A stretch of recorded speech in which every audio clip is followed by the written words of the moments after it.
Alright guys, hey guys, it's your boy AKLC and welcome back to another video of Genshin Impact.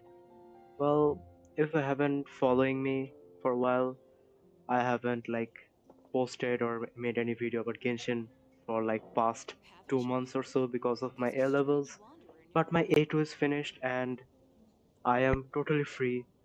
I just played 10 hours of Marvel Rival gameplay yesterday and it was amazing. But I should have completed Genshin Impact Starl Wuthering Wave first because Marvel Rival is a competitive game and it's not going to end. But I need to complete these stories. Even the what can I say, Lantern Rite event is here. But first, we're gonna complete the Archon quest. Then we're gonna do that. Oh wait, there's another quest. Oh okay.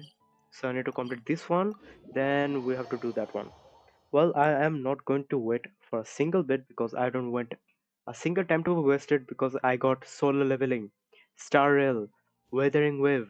I got so much to play, so much to cover up. For my A level exam, I couldn't play for so long. And this is the end result. And if this stream is lagging for you guys, let me know in the comments. I'm going to change the quality a bit. But I'm not think it's going to bother you guys. Huh? What's that sound? Seems like it's coming from that bridge. And oh, I completed the other live stream, sorry, not other live stream, the Archon quest of Netland. War was breaking out. What an amazing Archon quest.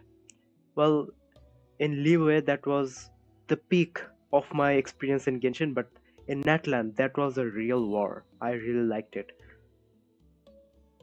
And I got something to tell, but we're gonna go through the story and talk in the middle.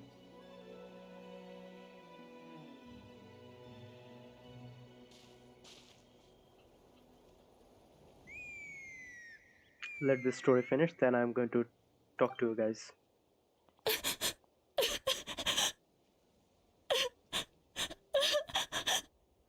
no! Why is she crying? Should we go check on her? Just in case she's thinking of doing something stupid. I'd leave her be. The warriors of the Flower Feather clan are a proud bunch who never show their vulnerability in public, even if they've gone wingless. Oh, Chaska? Good to see you again, Traveler and Paimon. Before we carry on, let's get a little further away before Corsair notices us.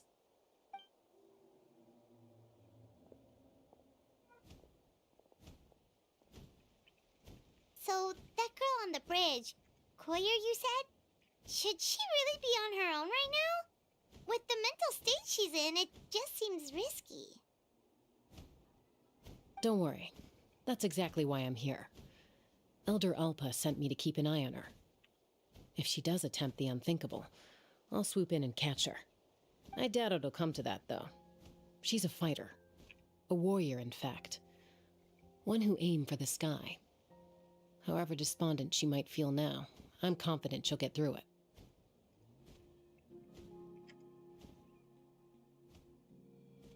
Interesting. Well, in the Flower Is it Feather because clan, of the war? there's an elite flying squad made up of Kukasaur riders. But it's an extremely selective squad. To become a rider, you need to undergo a trial where you not only demonstrate mastery of the relevant skills, but also win the approval of the Kukasaurs. Very few candidates make it through the process. Corsair has spent years training for her most recent attempt, but unfortunately she didn't pass. Oh, it's not So because it's of not the hard to war, see it's why because she's of so her upset. exam. Just like mine. A2 exam. A-level exam. I can actually Sometimes, relate after to her, multiple actually. failed attempts to pass the flying tests and win the Kukasaur's approval, people get so disheartened that they give up on their dream to soar the skies. They resolve to quit trying for good. We call those people the wingless. Do they get expelled from the tribe? What? No, of course not. They're still prized warriors. We have a saying. Just as the Kukasaur treasures every feather on its body, so the tribe treasures each one of its children. This hits even harder in the wake of the war. All of our young warriors carry the future of our tribe on their shoulders. Besides, every Kukasaur falls from its nest before it learns to fly. It's practically a rite of passage. Likewise for the wingless, we always hold out hope that one day, when they're ready, they'll rekindle their dreams and keep trying. Until then, all we can do is quietly watch over them from a distance. Just like I'm doing now. Ah, okay. Paimon hopes she'll get back on her feet soon. Well, from the sound of her whistling, her confidence has been seriously shaken. No Kukasaur is going to respond to a call that sounds like that.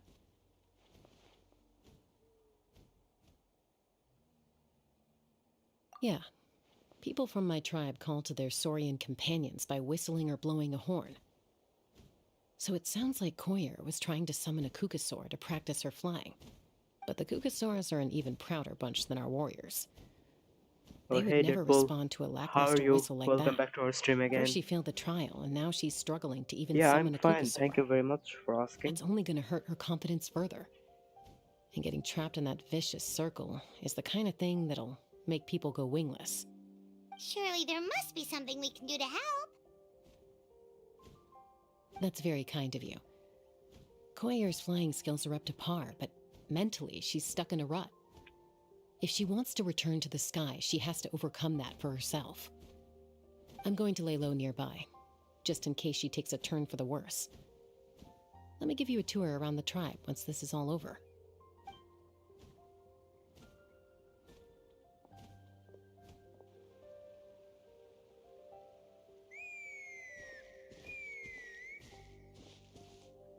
Just 1 second, guys. Just a second. Koyer still isn't giving up.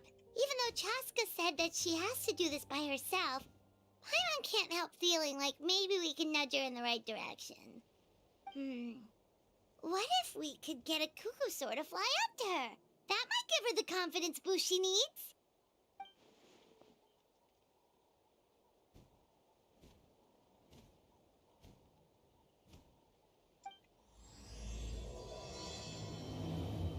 I can't wait for the Archon quest because I did have some spoilers, but not major actually.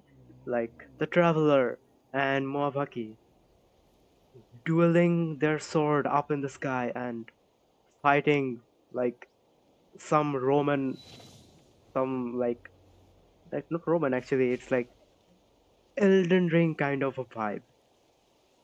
Moabaki and Traveler both in the sky, and their sword is so huge. I saw that in the shorts how they defeated that I forgot the enemy's name, but yeah. And I also know that Cappuccino is going to die. Yeah, not die actually. His body is immortal, but his soul is left. That's what I know. Wait, where am I supposed to go?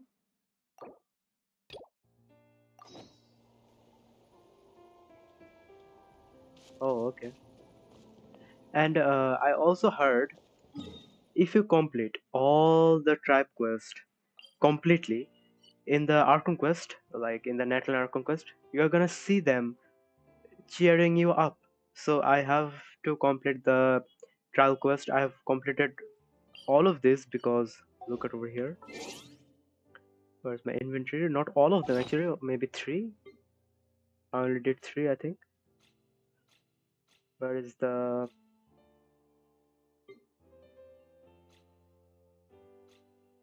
uh where is it?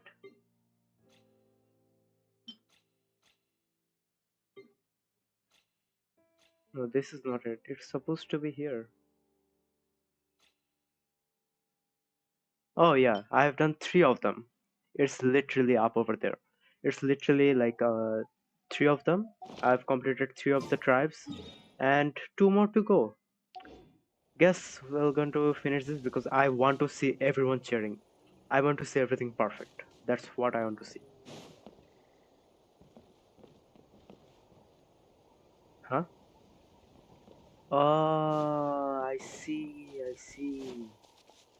I see now. I see. It's a Kukasaur. Oh my gosh. Is this really happening? I did it. I summoned one. I was beginning to think you'd all given up on me completely. Thank you. Oh, thank you. Well, it's actually the traveler who has shapeshifted as this bird. Low-key Excuse kind me? of a vibe. Would you mind if we did some flying practice together? But first of all, if she's going to like call this bird, she should go high up there because this bird I think I know where I went wrong in the test lives now. up in the I need sky, to maintain a isn't it? higher speed on my turns. I'm going to tell you from the map, like Netland over this part is like Elden Ring, like Elden Ring, the dragon area. It's up in the sky. Some of the island are up in the sky. Also, I really want to try some stall turns and cobra maneuvers.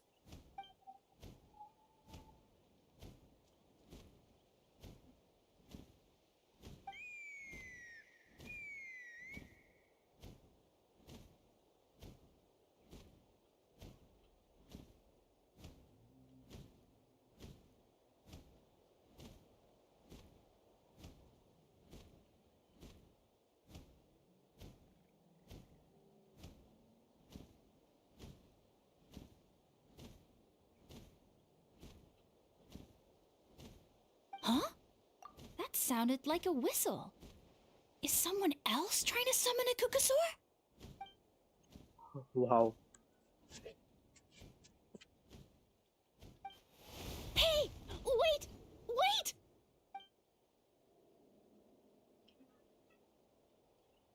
Do you think Koyer's feeling better now? Let's go back to that bridge and check.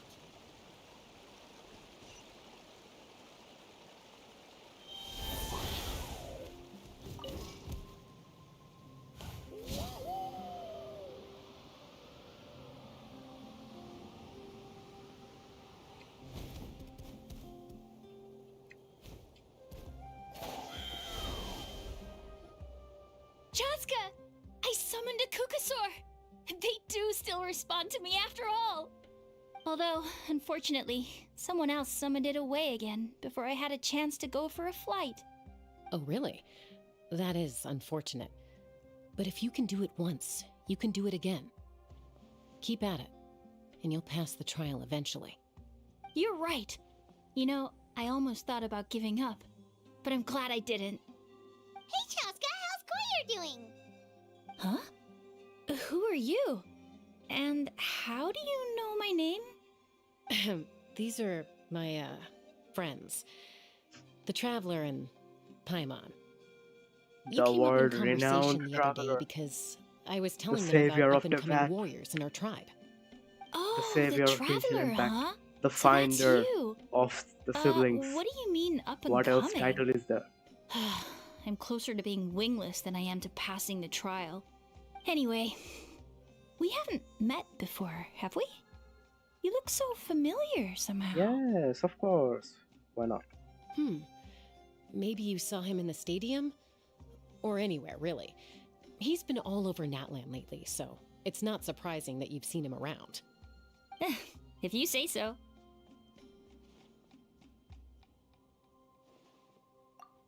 Koyer, Chaska.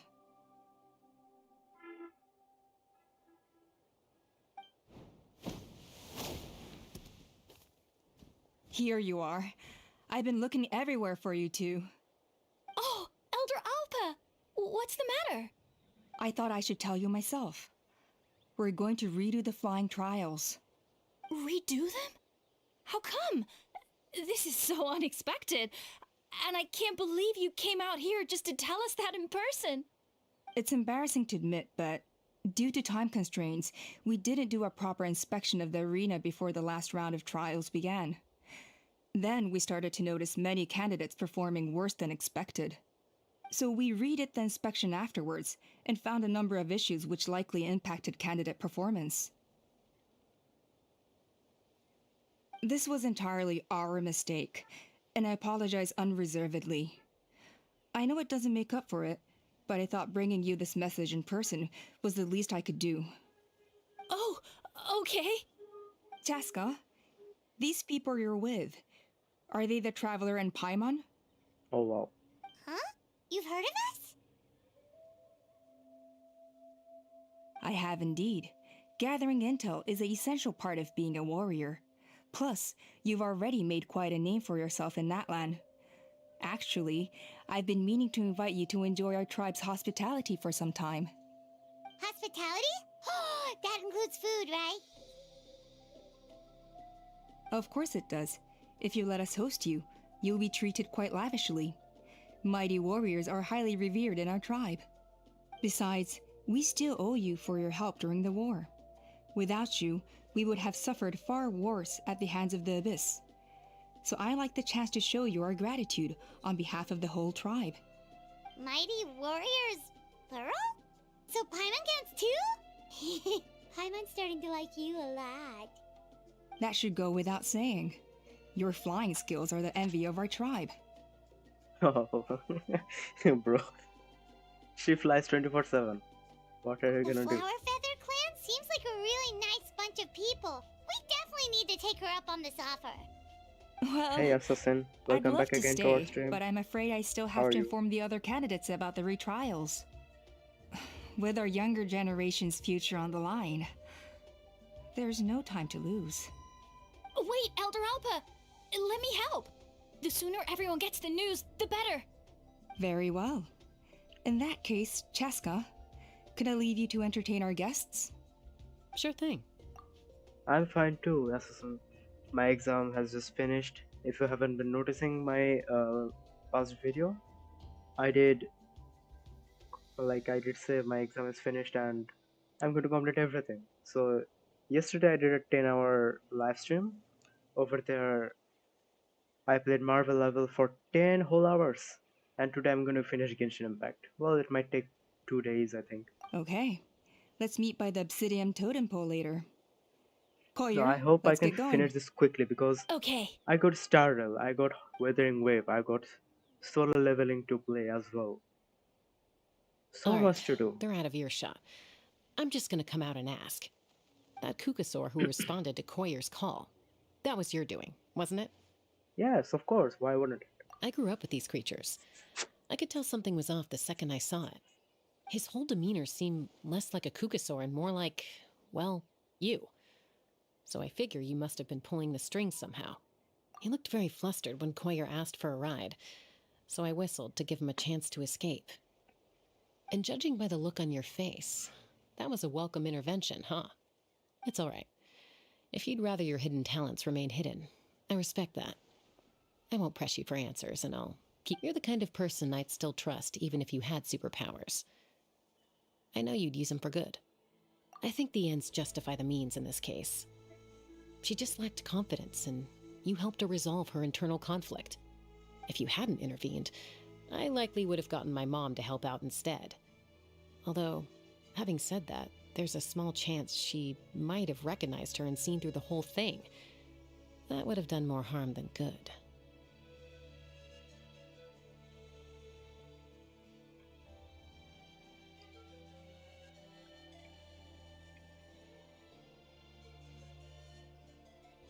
Yeah. Anyway, if you're free now, how about I give you that tour I promised?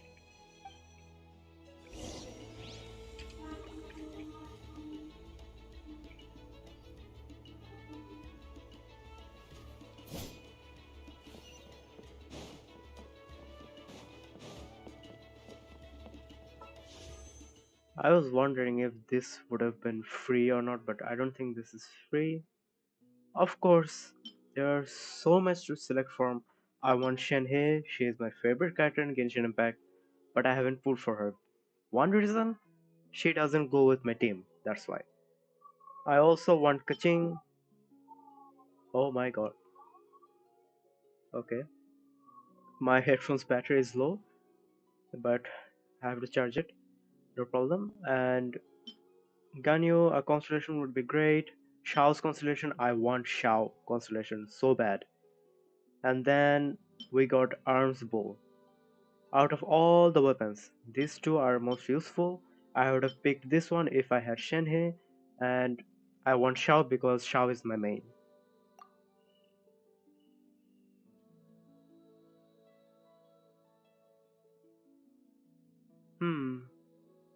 I need to watch videos to actually know if this is actually good or not. Is this 80 pull or like...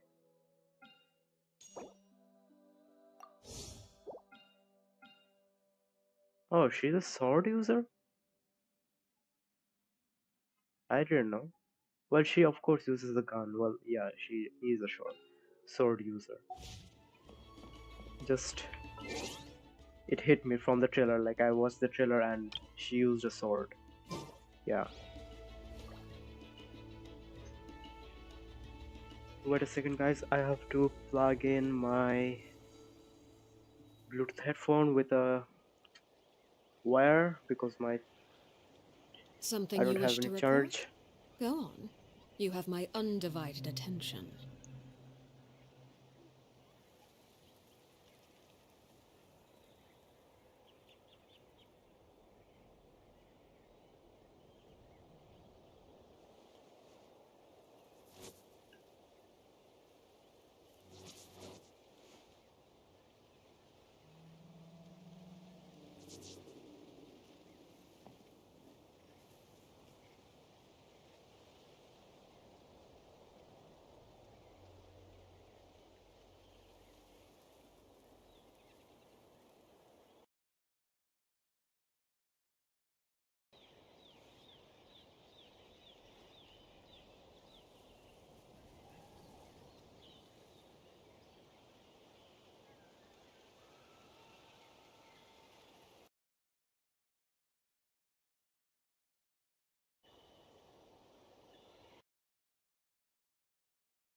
Hello. I think it's going to work, I think. Yes, it is charging and I hope it charges because I'm not using a separate charger. I'm just plugged into the PC wire, PC USB. I hope it works.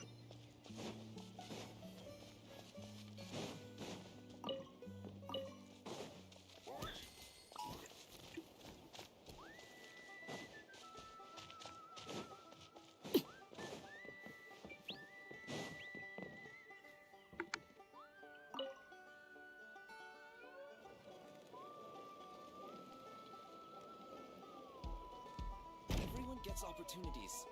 I Nice. just never took the ones I had. Nice song. This is actual Mexican song.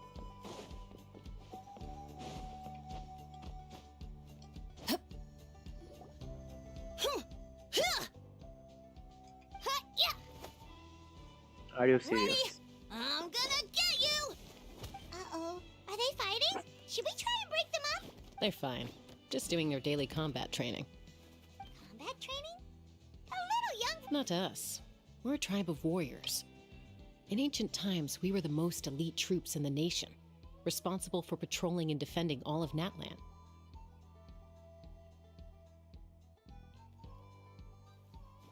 I like the song, I like it. And even though times have changed, we've kept our martial spirit alive. Hey, is that Chaska? Jessica, you're back!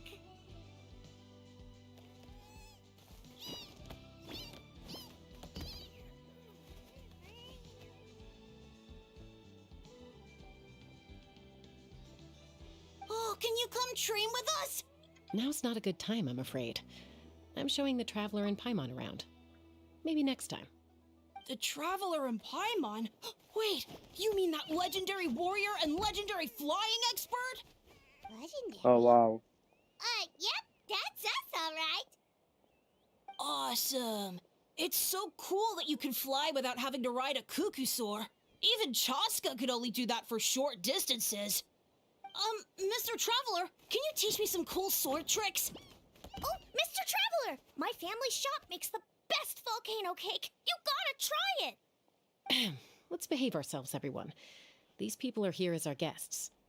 They're going to meet Elder Alpa in a few minutes anyway. Kotini, instead of being jealous of other people's talents, why not work on developing your own? Cuphack, there's no point in trying any cool sword tricks until you've mastered the basics. Have you done all your sword drills today? And Yatlan, easy does it, okay? Not every conversation has to turn into you plugging the family business. Okay.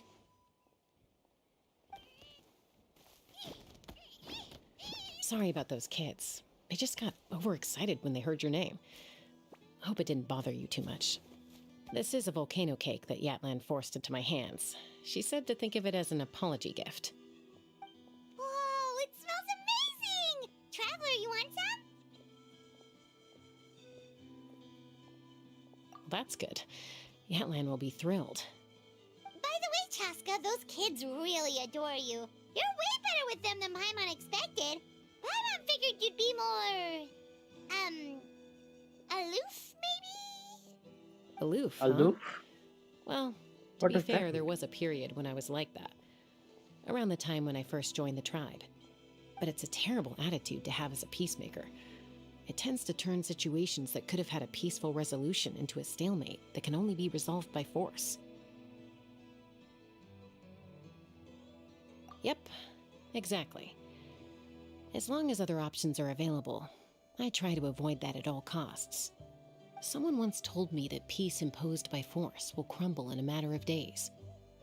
But peace achieved through genuine dialogue actually benefits both sides, even if sometimes the parties are only willing to negotiate because they're both armed to the teeth. That's true. Hey, Chaska! Uncle Cusco knows you're back, and he's coming to get you. Oh, thanks. Traveler, Paimon, got a dash. I'll meet you at the totem pole up ahead. Yes, You got can't miss it. dash. It sticks out like a sore thumb. Wait, are you running away? First rule of conflict resolution? Grab the fan and run before the you-know-what hits. Trust Chaska to make even running away sound cool. Sorry about this. Just stall him for me, okay? I'll explain everything later.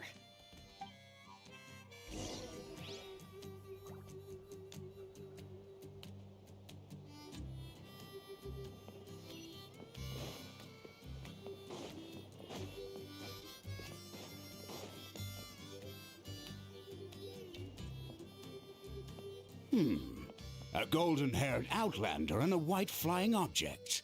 You must be the Traveler and Paimon. I heard Chaska was with you, but I suppose she's Object. run away again, has she? Are you serious? Sorry, who are you? Who am I? Huh, only her father. She's supposed to go for a checkup every 3 months to see how her abyss condition is doing. We both agreed on it. But she's already missed 3 checkups this year. That's 3 out of 4.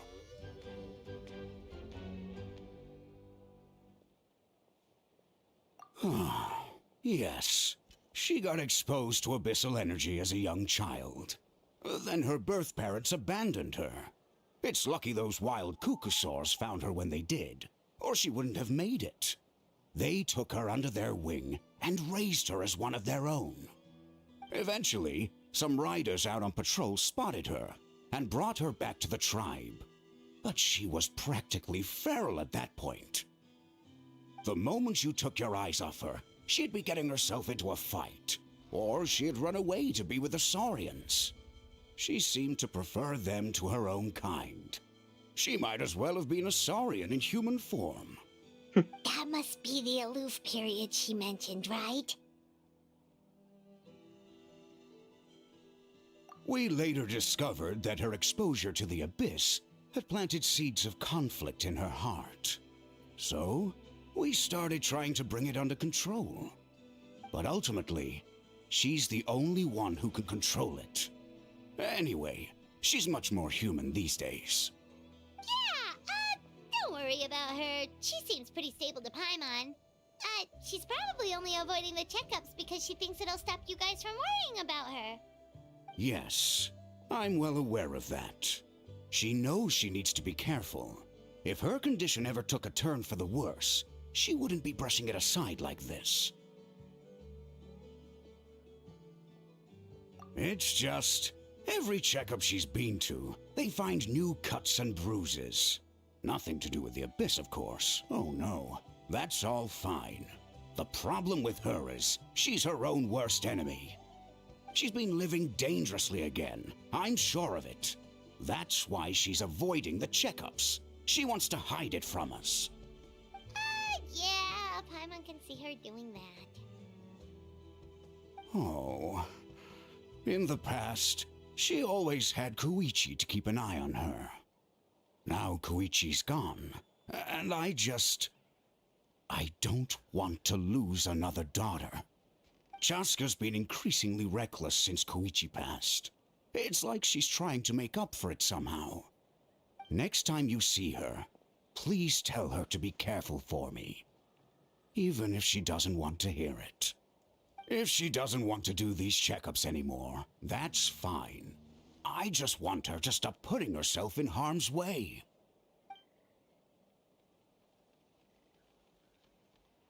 Oh wow, she's actually listening. She was listening, eavesdropping.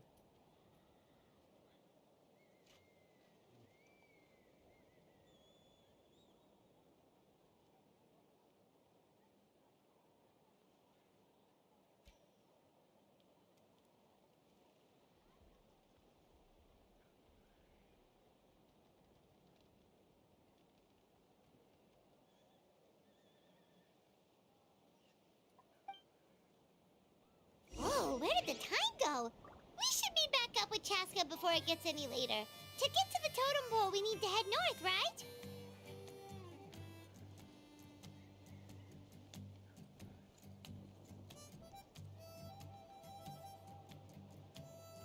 What could the children be up to? Never mind. Let them do as they please.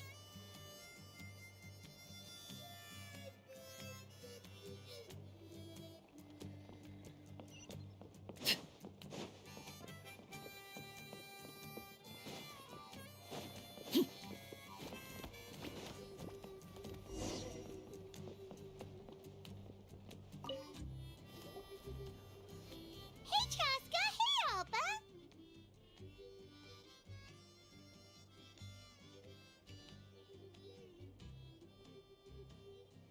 It's all right. I bet my dad talked your heads off, huh? What did he say?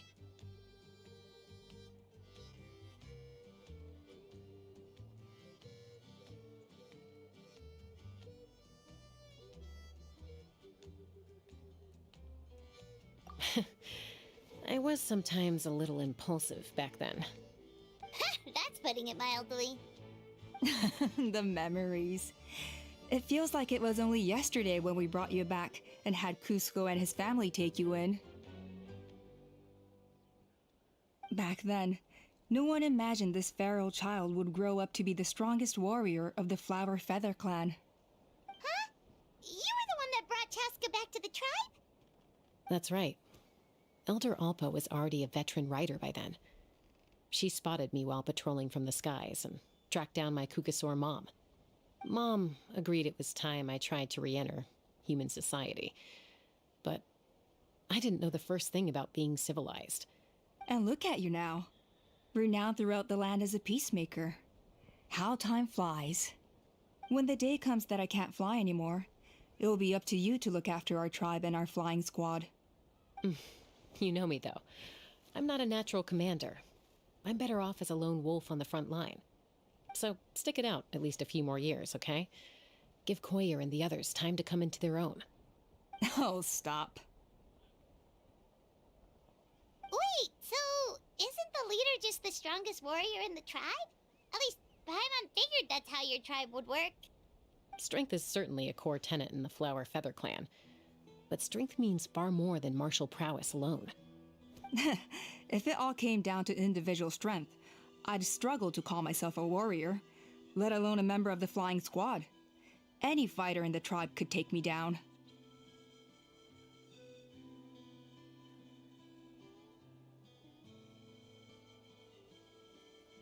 Well, sorry to disappoint you. It was something I aspired to at one point. So much so that I went adventuring in the Cinder City, Archon, to try and prove myself.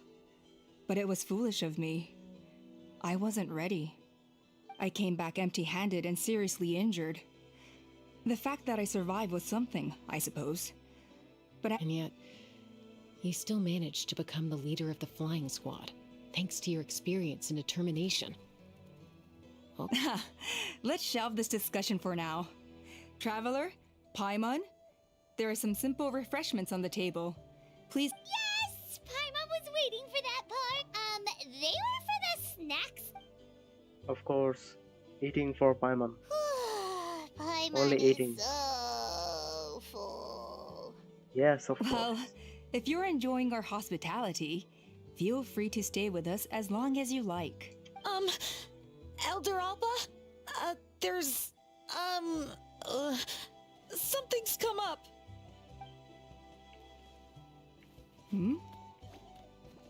what happened?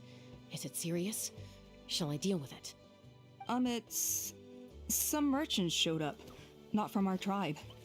They said they're here to discuss some potential collaboration with us. Why now? This is terrible timing. There are a few wingless that we haven't managed to reach yet, and we still haven't inspected the retrial arena. Yes, of course. Now Traveler is going to solve the problem.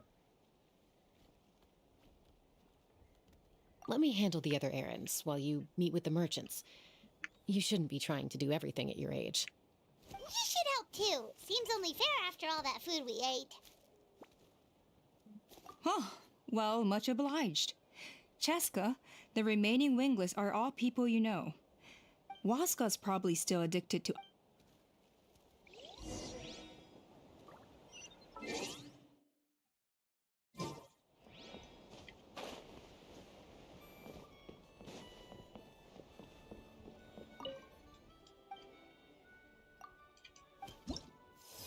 Yeah, I cannot complete this. And why are there so many? Oh, okay. A retrial? What? Muskar, Well, they must be judging me for something. Don't waste your... In the mean... Yeesh, there's wing. used to be a fierce warrior, actually. Are all cuckoosaurs? It's one thing to hang out and have fun, but giving a ride to someone who's unqualified endangers not only the rider, but also the Kukasaur, so we have a mutual understanding.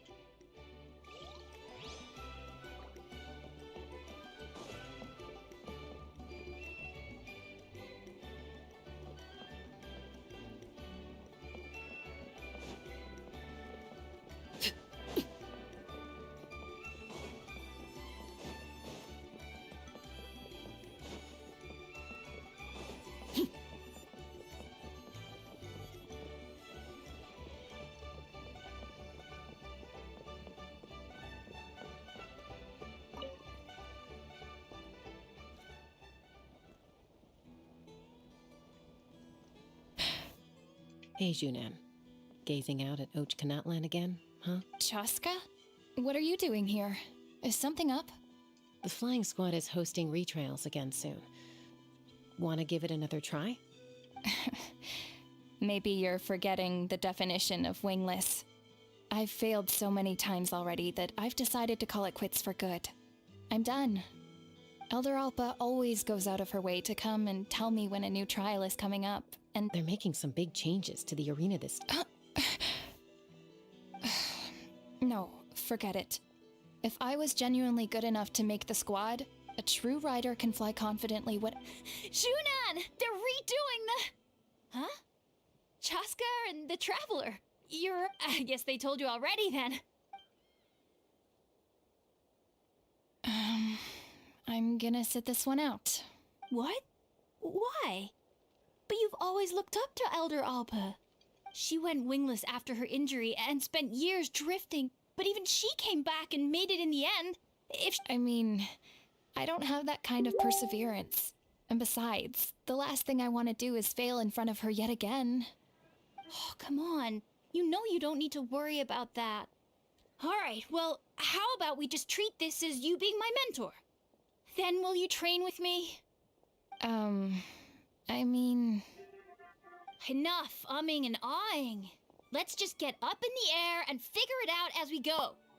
Wait! Hold on, slow down. I can't keep up. Well, that's one way to do it.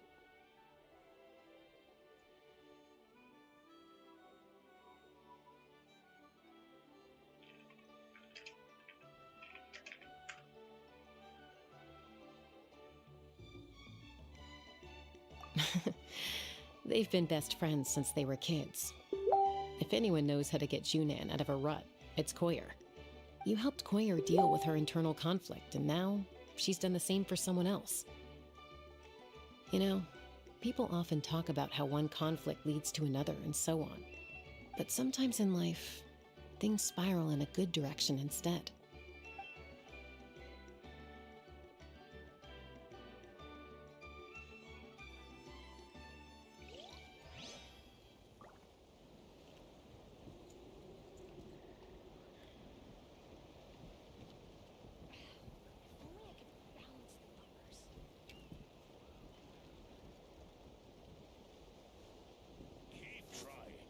It's not like I'm not trying. I'm giving it all I've got. You will.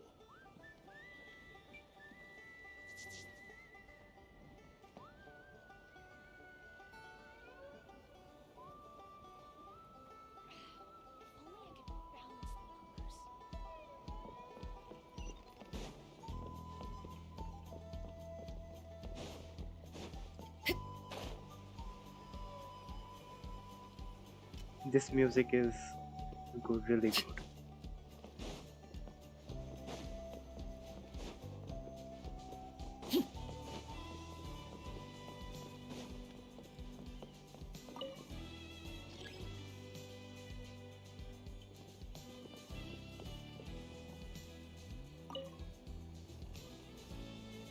Are you sure you don't want to reconsider, Pashika?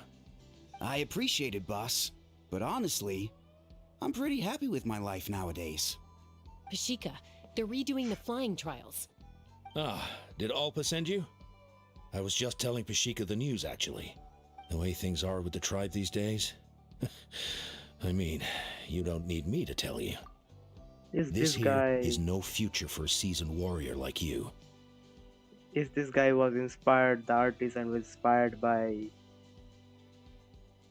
Bennett? Because all the scars and the hair just looks like him. This is Bennett from the future, bro. Ah, come on, boss. Do you have any idea how long it's been? I've been wingless for years now. I'm not cut out for that anymore. Of course, I'll do my part if we ever need to defend the tribe. But there's really no point in me trying out for the flying squad now. I've already made my peace with it. Not everyone has what it takes to return to the sky after going wing. And it's okay if I'm not destined for greatness. I might not have the Kukasaur's approval, but with my hot air balloons, I can still reach the skies. Bro has Handling ambitions. these balloons every day, seeing how the customers react, the looks on their faces, that's enough for me. Finding something you love doing can be just as hard as passing the flying trial. It's worth holding on to. Fair enough. It's your choice. I won't force you. Oh, by the way, you should try taking a balloon ride if you've got the time.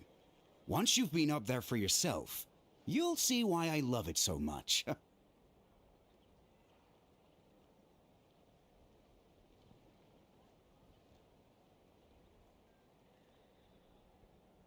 No problem. If you ever want to give it a try, you know where to find me.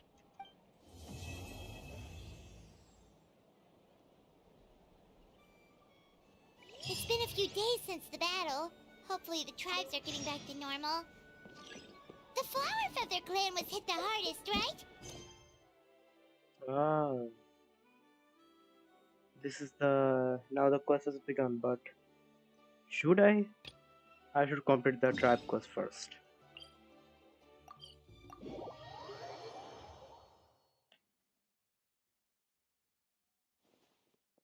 we might be able to help them out. We've notified all the wingless on the list now, right? Where to next? The trial arena. It's not far from the tribe.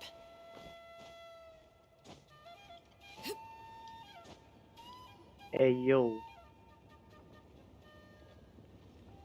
Shilonen, good thing you're here. I'm wondering if I can... Oh, the shelf on the left, second row down, first X on the right. That one's yours. And the garden hoe belongs to Ignal, and the hammer is Pakal's, so make sure you take the one that's yours. I haven't even said why I'm here. But looks like you're about to head out for a break. Yes, but I am going to take it right here. The temp... Really? But doesn't it feel a lot hotter than usual? I really don't want to stay out in this heat. Exactly. In hot weather like this, customers don't tend to stick around and talk when they're coming to place orders or pick up the goods. I see. Oh, here comes another customer. I'll just leave you to it then. And Sure, sounds good to me. Hey, Shilonen! Hey yo. Bro. Oh, Traveler, Paimon! We meet again. Oh, you two seem to be in good spirits. How's your Pilgrim's Chronicle been? Run into any issues? Oh, good. It was also my first time receiving a Pilgrim's Chronicle, even though I've already turned it over to you. There are still a lot of things that could go wrong, so I wasn't sure if there'd be any issues. Huh? So, what are the chances that something might still go wrong? Well, less than the chances of Mualani accidentally falling off a spiritway, I'd say. Oh, well, that definitely would never happen. I found the Shilonen. Thanks a lot. By the way, Nichka's birthday's coming up real soon. Are you planning to visit her? I've prepared a gift, and was just getting ready to take it to her. You're not planning on giving the kid a full set of pliers again, are you? Or, let me guess, woodworking tools?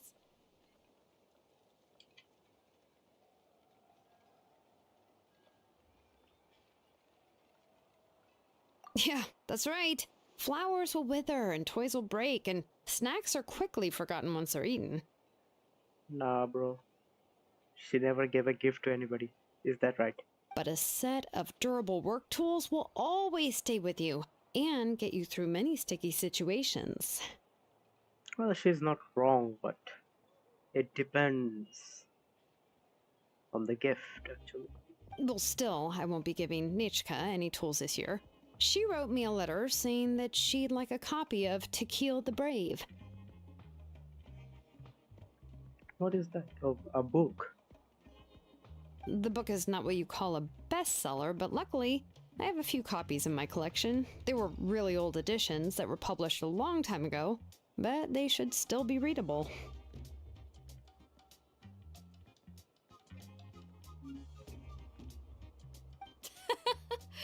Children her age love fairy tales. The last time I was at Tassoli's, I even brought Nichka.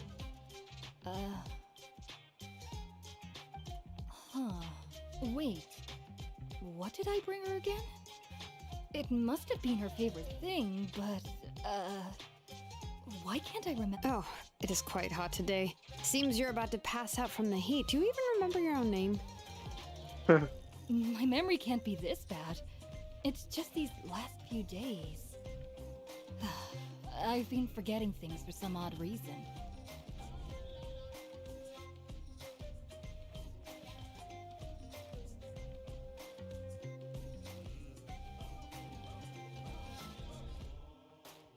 Well, in that case, why don't you use the Blaze Gem inscription you have as a memo to engrave some important things to remember? After all, that inscription will never wear out, and it's easy to carry. I'd say that's quite a fitting use for it. You do have a point, but my inscription is almost already full. No, I engraved some wishes on my Blaze Gem inscription. You know, just some dreams that I have for the future and things I'd like to accomplish one day.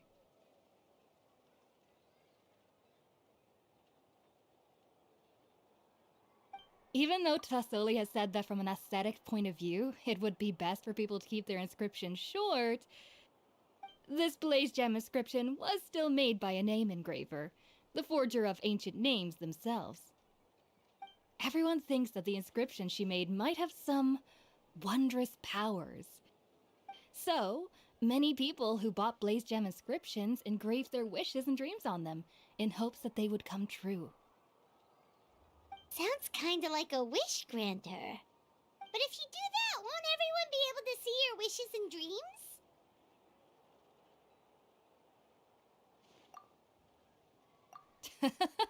Don't worry. We usually ask Tassoli to add the inscriptions for us. She has a unique method of engraving. With her method, the light must be at a certain angle in order to see the text. Without the right angle of lighting, the blaze gem— That's true. In the end, a blaze gem inscription is essentially just a piece of rock. It doesn't have the power to grant people's wishes. Whoever's actually now, like, they gave attention to the details. Like, look how Shinonin is sitting, and the background of there is it's spinning. Even the leaves are falling. It's creating an atmosphere. Making wishes to it is like shouting into an echoing valley. The only one who will answer is yourself. But using it as a journal for your wishes is also fine. Carrying them with you and taking a look from time to time can be a good source of encouragement. Well, as long as you don't suddenly change your mind and want to take your wishes back, that is. These things are extremely durable. It would take a lot of effort to change the words. And I don't think anyone would willingly part with it either. They're not cheap and still, it's really strange. Given Auntie's skill, how could it take so long for her to make one? Oh, well, I hope someone didn't give her an idea of making fewer and selling for more.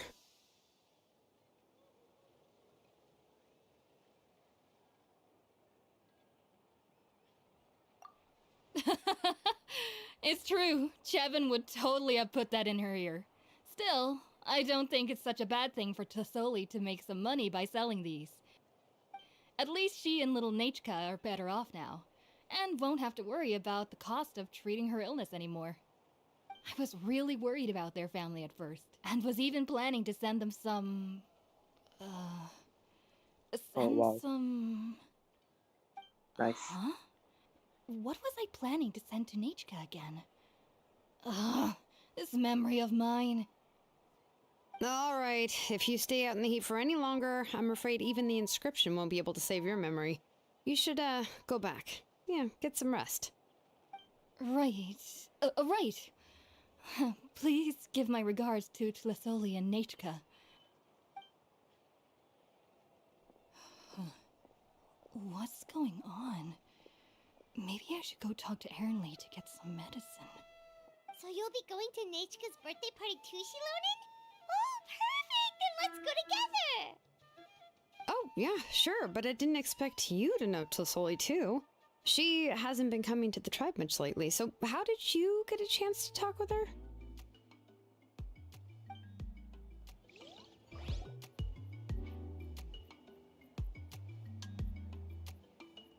Oh, so that's how you met her. She even wants to use volcanic crystal as a forging material. Guess she's really pulling out all the stops for her daughter.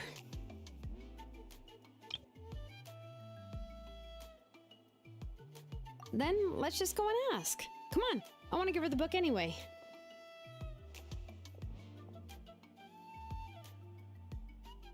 Huh? Wait a second, aren't birthday gifts supposed to be a surprise? If we ask Nachka, then she'll know what gift we'll be getting her. But if you don't ask her, then how will you know what kind of present she would like? Here's Good another argument. idea. Perhaps you can also give her a storybook based on what she wrote in her letter. But shouldn't we give it a little more thought? If we all give her books, it might seem like we didn't put much effort into it.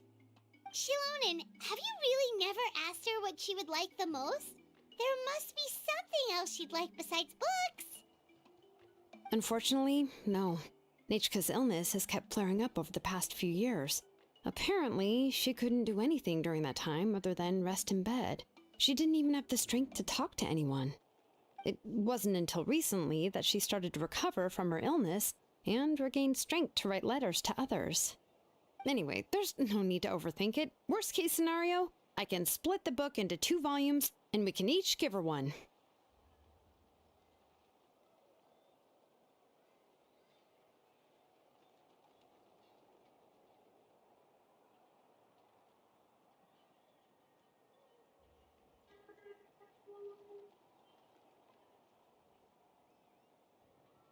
Yeah, even though it would ruin the surprise, we could at least get her something that would make her happy.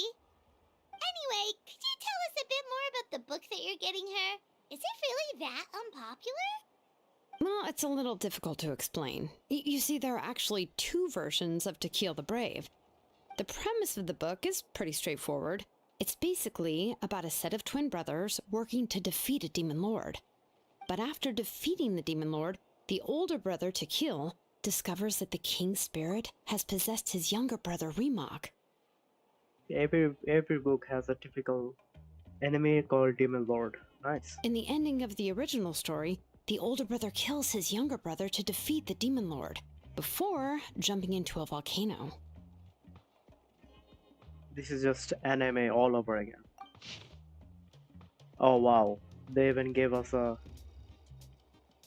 nice little overview.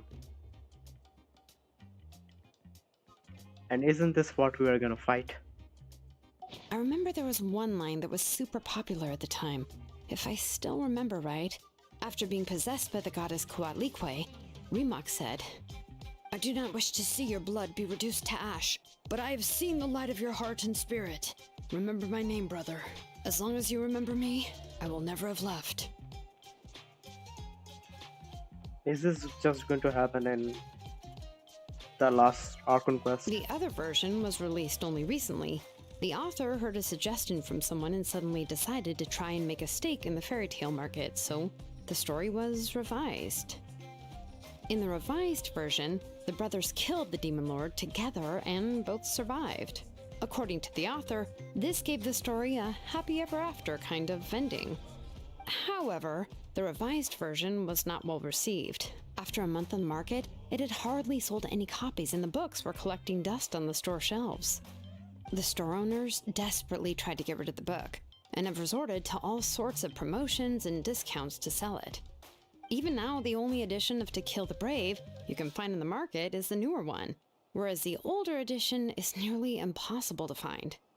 Anyway, I couldn't bring myself to give such a poorly rated book to Nechka, so I spent a few days looking and managed to find a few copies of the old edition in a warehouse. I picked out a copy that looked relatively new, and wrapped it up as a present for Nechka. If you're interested, I can give you this extra copy to read. The pages are pretty old though, so please be gentle with it. Oh, and here's a copy of the newer edition too. They gave me a free copy when I went to buy some chocolatl. So that's how they're trying to sell off the book. Could it really be that bad? Even Paimon's curious now.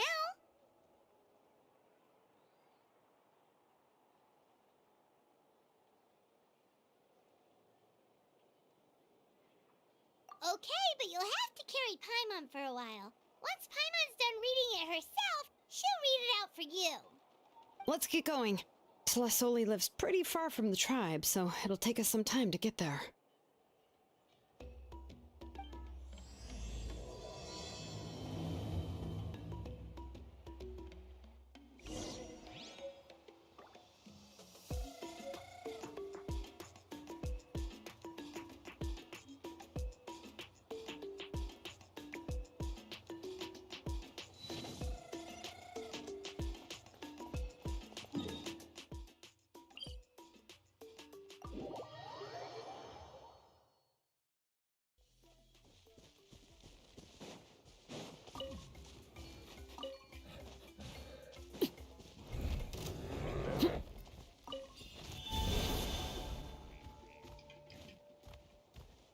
If you can't beat him, join him. That's literally what I just did over here.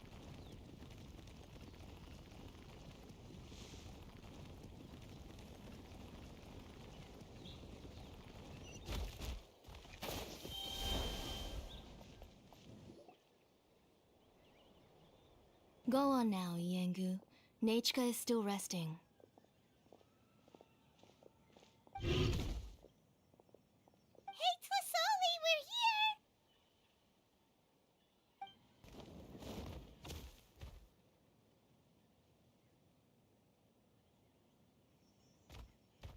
Oh, what a surprise. And even Shilonin is here too.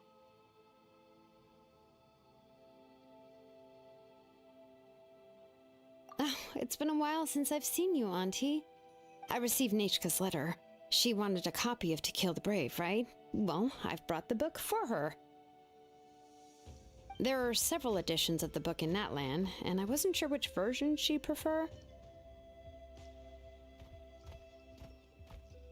I asked a Bro, messenger what's from the going on Scions in of the the background, Canopy. bro? It seems this softcover edition is one of the most popular options, so I brought it for Nachka. You haven't changed a bit, Shilonin. Let's go inside. I was just boiling some chocoatl, so you can all try some. Shilonin used to love drinking chocoatl. When she was little, she would always have several cups every time she came to visit me. You were already a big girl by the time I finally had my Nachka. Alright, for now let's... Oh, Auntie, let's go inside. Traveler, please help me get her into the house.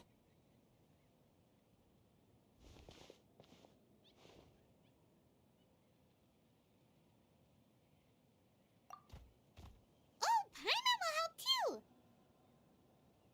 Be good, Yengu, and don't get in the way. All right, let's get indoors. Watch your step, Auntie.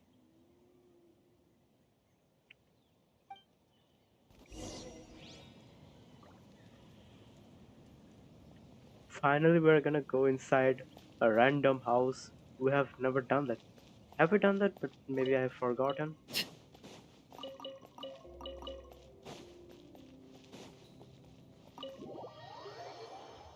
How is the inside gonna be looking?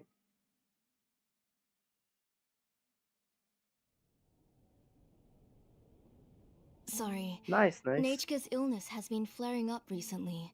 I suddenly started to feel dizzy in the sun. I hope I didn't scare you. Nice house. Have a seat. I'll fetch you a few cups of chocoatl. Oh, I've already brought them over. This cup's for you, Auntie. And these are for you, too. I like how Hoyoverse is presenting the cutscenes. Like it's cinematic. The camera angle are coming from the down to the bottom, then up, then to the face. It's cinematic. Chocolatl? What does it taste like? Paimon's heard that it can be pretty bitter. Traveler, could you give it a try first? Oh, don't worry. Auntie always adds a lot of sugar. It won't be bitter.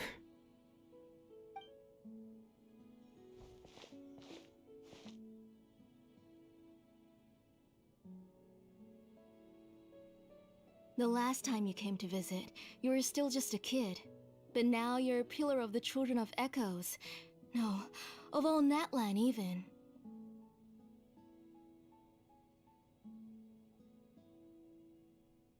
Oh, well, it's all thanks to the drinks I had here and the books I happened to read.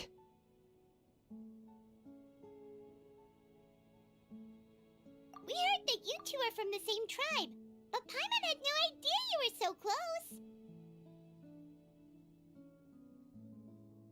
When I was little, my parents were always talking about how skilled Auntie was at forging ancient names and how she was a good role model for the rest of us. The moment I became idle at home, they would toss me into Auntie's workshop to watch and learn. Then I would have your parents go back, boil you a pot of chocoatl, and let you play in the house. Yeah, and then I would drink and listen to you banging away with your tools in the workshop. But eventually, she moved out of the tribe to find some more space, and I didn't have the chance to visit again after that. But why did you seem so familiar with the place when you went to the kitchen for the drinks just now? Because the layout of this place is identical to her old house. Let me see. Yeah, that should be Nichka's bedroom then. That's right. I remember you used to hunker down in the room to read and draw. But you're all grown up now. Even if you wanted to live here, I'm afraid you've already outgrown Nechka's bed.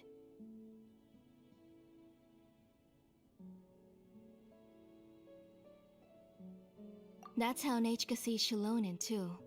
Whenever she's feeling better, she always asks me when her pen pal sister will be coming to visit. Well, yeah, I'm here now, and even brought a gift as an apology. I'll leave the book here.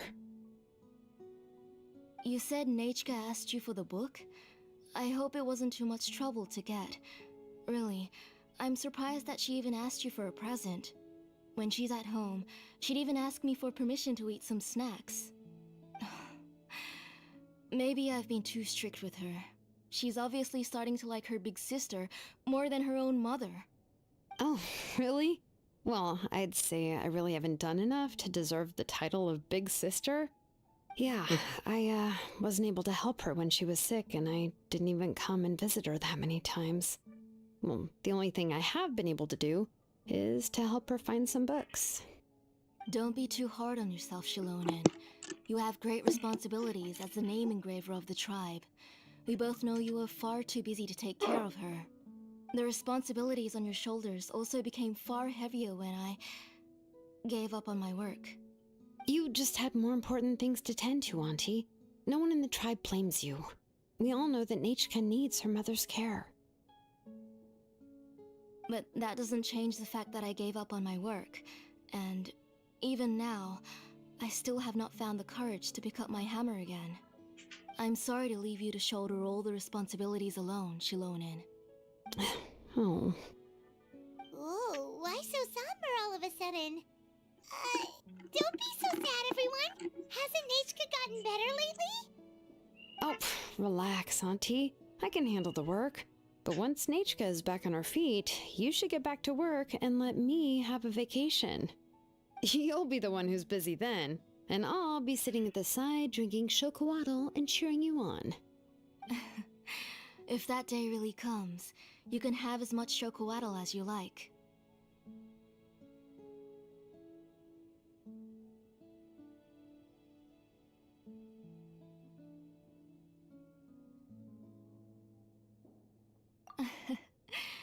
If you asked me before, I wouldn't have even been able to talk about it.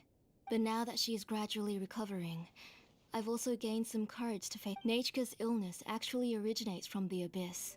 That night, I was in the tribe, having a discussion over the forging of new ancient names. Before we could finish our discussion, the alarm started to ring outside. A horde of monsters from the abyss suddenly attacked the tribe, so everyone banded together to fight them off. I joined the fray as well, and it wasn't until the monsters were repelled that I got back home with some guards from the tribe. But Nechka was gone. But my question is, like, in the war, like, they have damaged a lot to them. So the main cause is still that thing, that monster, which we're gonna fight in the Archon quest. So after we defeat that, then all the illnesses is going to be vanished. Is that right? I can't remember how long I spent searching for her. Maybe for 2 or 3 days. In the end, we found Nechka at the bottom of a short cliff. She was holding a dried up embercore flower in her hand, and there were traces of abyssal corruption around her wounds. I know. It was all my fault. Before the incident, Nechka had asked if I could forge an ancient name for her. Work was busy at the time, so I told her that if she could find an embercore flower, I would use it as material to forge her an ancient name. Oh, Nechka, my daughter, my Nechka. I was holding her in my arms, but no matter how many times I called her name, she wouldn't open her eyes and look at me. I was the one who decided to move my workshop to the outskirts of our tribe for work, and I was the one who left her home alone. Oh, my daughter. My Nechka. Whoa, hey! It's okay, right? Nechka's getting better. She already has the strength to write letters now, doesn't she? Well, Shilonen has even brought her a gift. Sorry. I just can't control myself whenever I remember that time. Phew. Alright.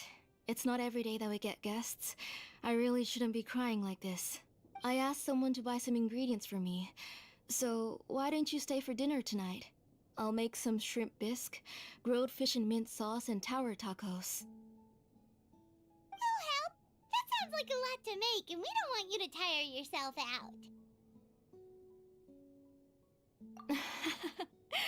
Thank you both, but don't worry. It's just a few dishes. I'll be fine. You three just need to make sure everything gets eaten up. I can't eat a lot at this age. Oh, we haven't had anything to eat yet, so don't worry. We'll make sure there are no... Ah, it just occurred to me that Shilonen likes to eat cheesy crab hot pot. Why don't I make that instead of the grilled fish and mint sauce? I remember you don't like picking out fish bones. Nah, both are fine with me. I've learned to just chew up the fish bones now. Oh, come on now. If you don't want to pick out the bones, I can just take them out for you. Anyway, for dessert, would you like a cup of grain fruit or chocolate? Cup of grain fruit! How about a cup of green fruit mixed with chocolate? Okay, got it. I'll go start cooking, but could you do me a favor in the meantime? I ordered a bunch of ingredients, and they should be here any minute now. Would you go check by the door and see if they were already here? Come on, Shilonen. Stop lying around. You shouldn't nap before dinner. It'll ruin... Hey, I'm not a kid anymore, you know. You don't have to worry about my appetite. That's beside the point. If you don't watch out for your health while you're still young, then when you get older, you'll... All right. I'm getting up.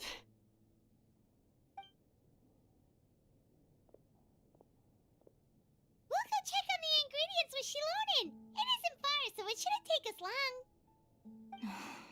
That kid.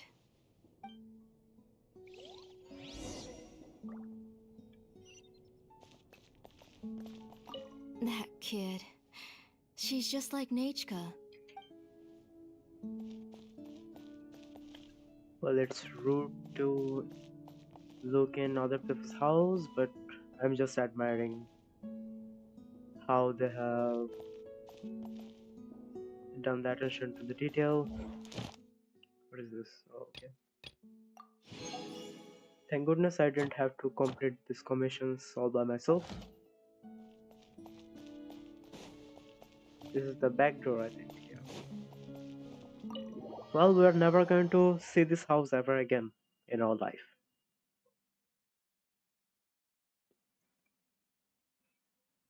Oh, we can? Actually?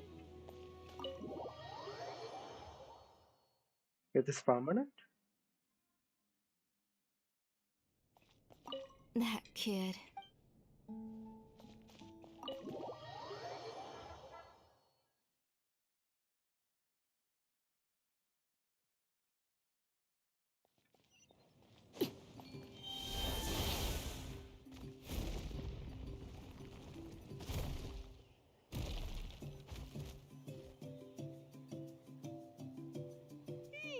No one's come to deliver the ingredients yet.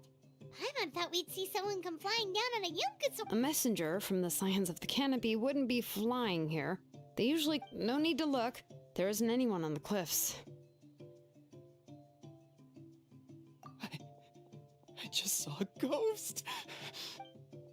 Hey, you there. Sorry, but does Tlasoli live around here? Oh, are you the one who's supposed to deliver the ingredients? Ingredients? Are you kidding? I was nearly eaten myself. Never mind that now. Those monsters are still hot on my heels. Please, you've... Shilonen, we... Whoa, she's already gone up to fight the monsters? Let's go help her out!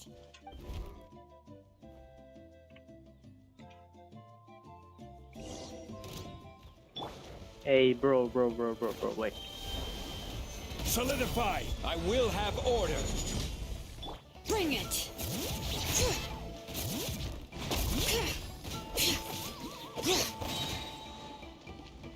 Let the mountain's veins boil!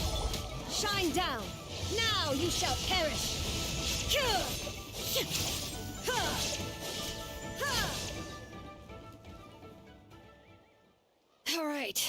that should be it for the monsters.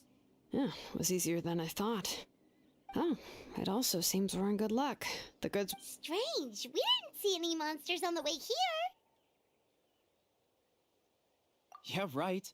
I use this road to deliver goods all the time, and I've never been attacked like this before. It's the main road in and out of the tribe, so people often come here to clear out any monsters. I don't know what happened, but it seems like all the monsters around here have gone berserk.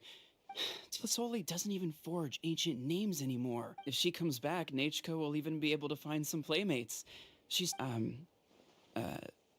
Nachka's playmates. No, wait, I feel like my kids have played with her before. They've even told me about Nachka's favorite game.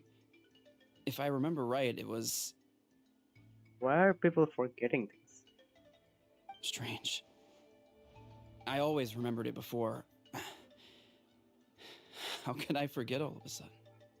What is happening? It's all like Sumeru all over again. People are forgetting. Memory is being lost. Look at that. He has a blaze gem inscription too.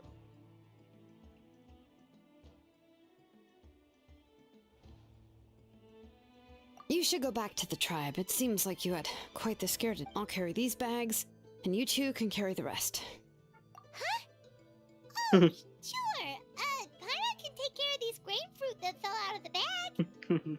If you say so. Thank you so much. I guess today's just a really bad day for me to go outside. That's so weird. Why is everyone we run into today having trouble remembering stuff? Paimon's not sure how to say it, but she's got a strange feeling about this. Like it's all somehow related. Once you live long enough, you'll eventually start experiencing strange days like this. Let's bring the ingredients back. Otherwise...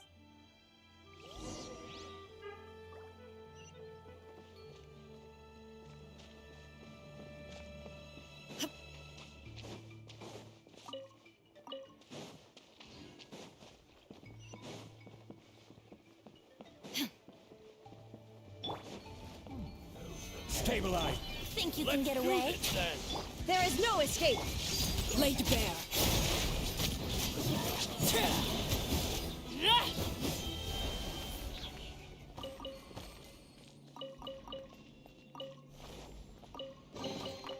Ah, something with which to commemorate this occasion.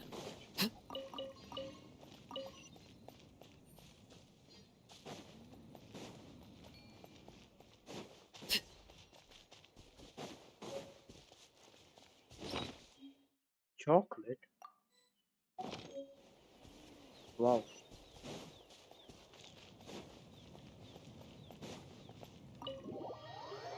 It's not chocolate, is it chocolate? I don't know, bro. I haven't used it. Ah, you're finally back. What's... Oh, yeah, we, ran into some small problems, but... All right. As long...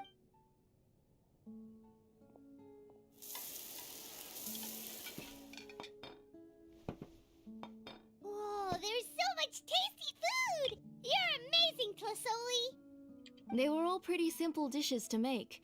Don't be shy. Dig in, everyone. But Paimon can't reach that dish! Could you give Paimon some? Come on, come on! Ooh, yeah. Can I get another serving, please? You're done already? Do you even chew when you're eating? Of course! Didn't I say that I chew up the fish bones? I'll have just one more fish and leave the rest. It's okay. Just go ahead and eat all you'd like. Nachka can. Her body is too weak to digest these kinds of things. I'll just make some broth for her. Oh no. But Paimon thought she'd already recovered from her illness. Injuries caused by the abyss cannot be undone.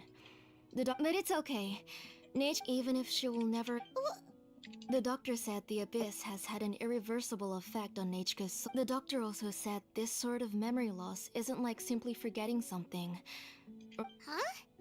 But how does that happen? You know about the woven scrolls that the Masters of the Nightwind... Well, generally speaking, forgetting things is like when the woven scrolls would gradually start to fade. As long as you repaint and weave the threads again, the faded memories will come back to life. So there is something wrong with those scrolls, woven scrolls. But the case of Nechka's memory loss is as if her woven scroll had been cut in two, and the portion of the past was burnt to ashes.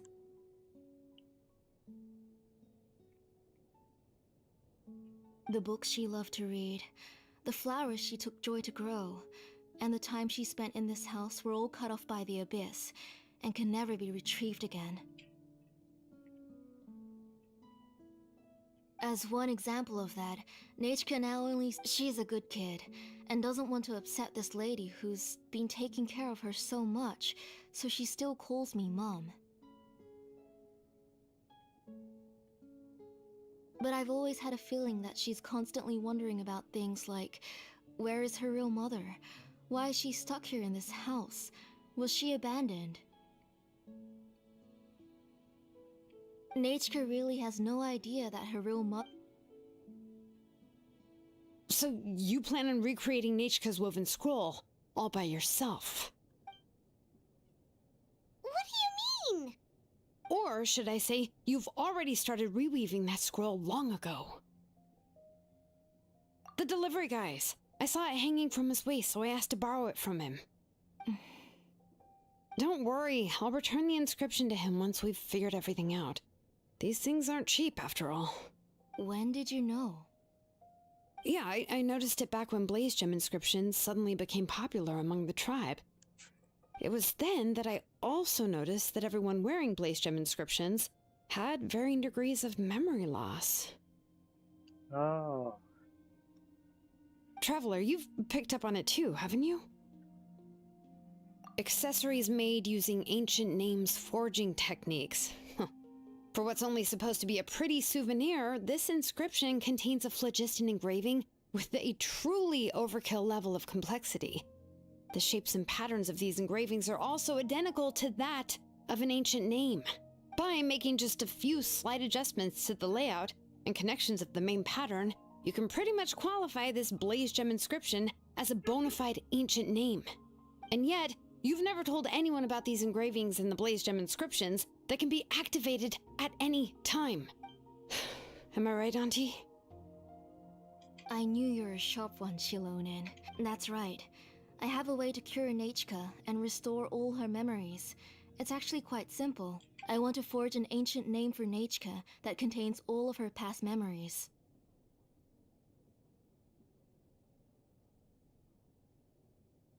And the reason they must be approved by the WIAB is because the memories they bear are all stored within the ley lines.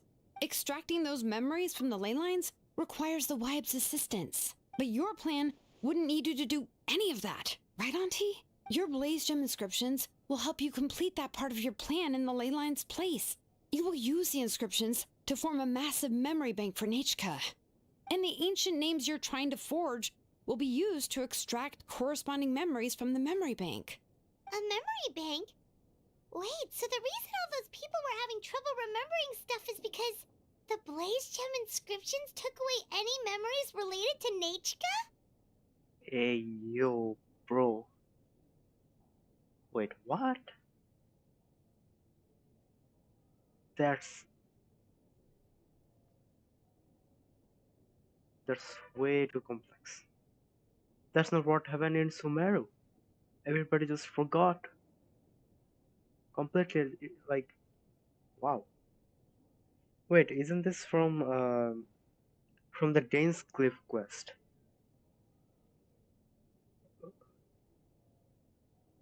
Like, there was a person who... Oh, well, forget about it. Using other people's memories of Nechka to reconstruct her past? This is the first time I've heard of such an idea. You've seen through my plans, Shilonin. You're as outstanding as ever. Far more brilliant than me. I intend to use this method to collate all the memories related to Nechka and allow her to regain her past again. But wouldn't extracting memories like that hurt the person carrying the Blaze Gem inscription? Not at all. Every time a Blaze Gem inscription extracts memories, the process is under my precise control. That way, there's no chance of anyone in the tribe getting hurt. This is the central inscription that controls all the other Blaze Gem inscriptions, which will also soon serve as Nechka's ancient name. You made all of this yourself, Tlasoli? That's what a mother is. That's what a parent would do anything to save their child. Yes, it was lots and lots of work. It was truly exhausting. Or perhaps I've just grown old. You saw it yourself. I nearly fainted just from being in the sun. I could collapse tomorrow, or even in the next few moments. But Nechka's ancient name is still far from completion. I've solved the issue of storing memories, but I still don't know how to connect Nechka up to this central inscription. I thought you just modify your own ancient name. I considered it, but this matter doesn't have anything to do with my ancient name. It's of no help to me, and I don't need its help now.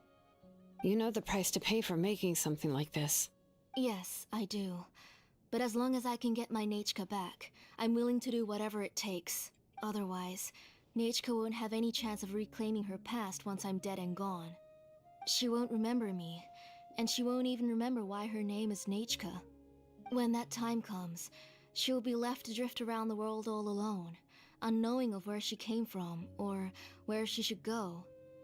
She is my daughter, the one to whom I gave the Nechka name. Whether it be as her— Shilonin! I'll take the central inscription with me. I'm going to completely disassemble it to confirm its components and uses, and I won't make any promises until I've checked everything. Say goodnight to Nechka for me, Auntie. Oh, wait. I've also finished inscriptions for the Traveler in Paimon. Let me fetch them for you. I'm sorry it took me so long to finish them. Hold on, Auntie. The Traveler and Paimon have never met Nechka before, so you can't draw any memories from them. That wasn't my intention. They're just ordinary gifts. Please, take them. Huh? What was that noise? Nechka must have woken up and wants to get out of bed on her own. Sorry, I'll go check on her first. Nechka! Don't try to get out of bed. Just tell Mom if you need anything. You go ahead and take care of Nechka, Auntie. Let's go, Traveler and Paimon. There are a few things I want to tell you. What the consequences of the Let's head back to the tribe first. There are some things I need to get from my workshop. replicating another ancient name?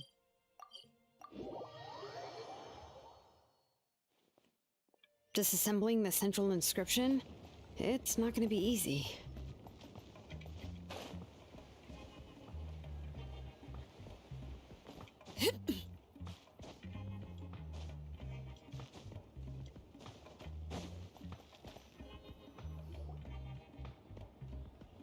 You two can wait outside for a moment. I just need to go in and grab something. The workshop is a little messy, so unfortunately, I won't be able to show you around. This is down bad. I'm just gonna do this one. Oh, yeah, that's not really what I mean. It's not the mess that's really the problem. It's just that the workshop is cluttered with way too much stuff. Books, files, and even ancient texts I got from the Masters of the Nightwind. Everything's piled up to the ceiling. Kachina suffered quite an unfortunate series of events the last time she went inside.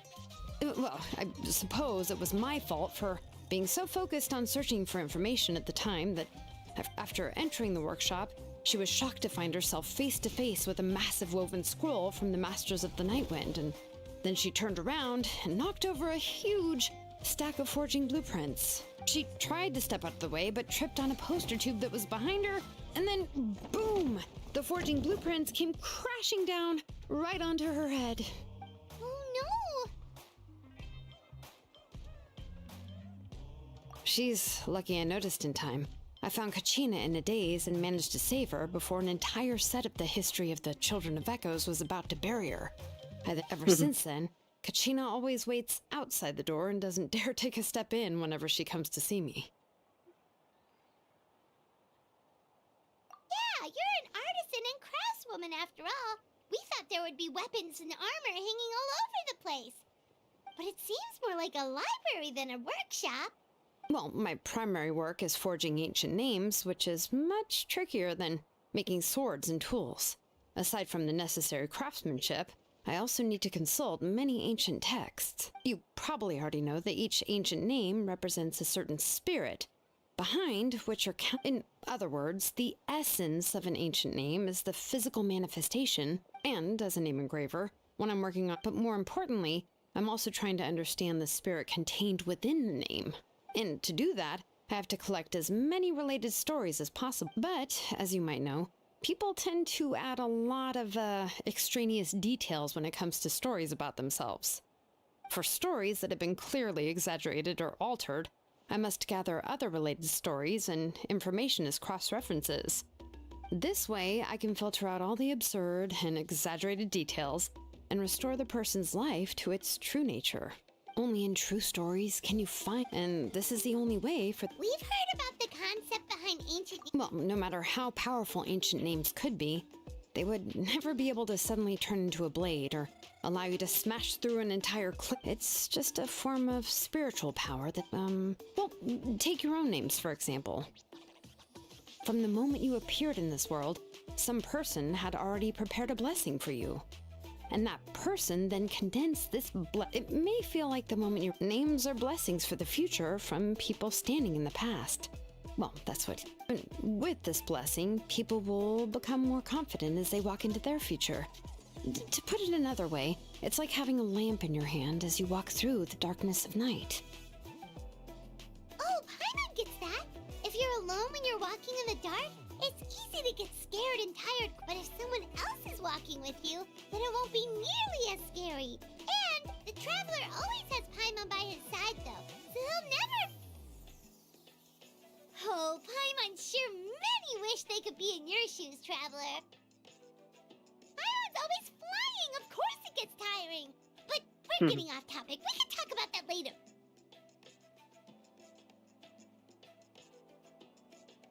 Anyway, this is what Clisoli told me, and to be honest— But doesn't that mean you Bro, I want to basically finish don't— this Well, request that's fast. not— We need to go this fast.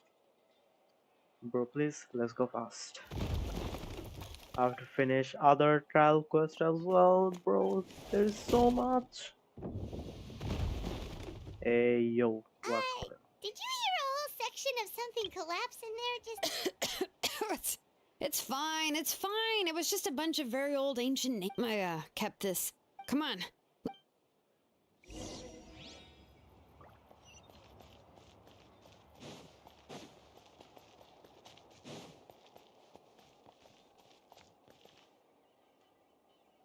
Oh wow. This lightning effect. Okay, okay. I wish like Genshin would invest some things in the graphic settings like ray tracing on, then stuff like that. Something, even DLSS. Like 60 FPS is not ideal. Weathering Wave has 120 FPS, Genshin doesn't.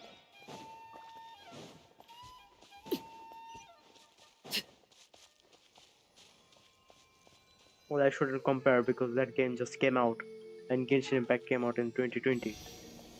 Whole lot difference.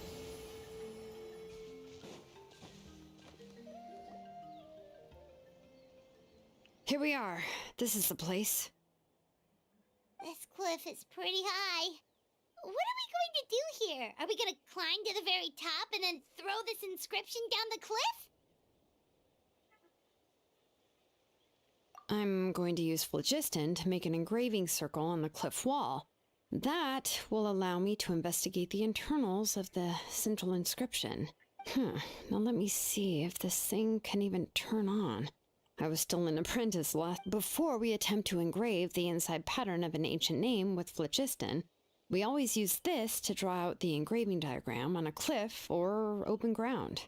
Only after we've confirmed that phlogiston can flow properly, if we want to dismantle the central inscription in a non-destructive manner— Oh, so you— for the most part.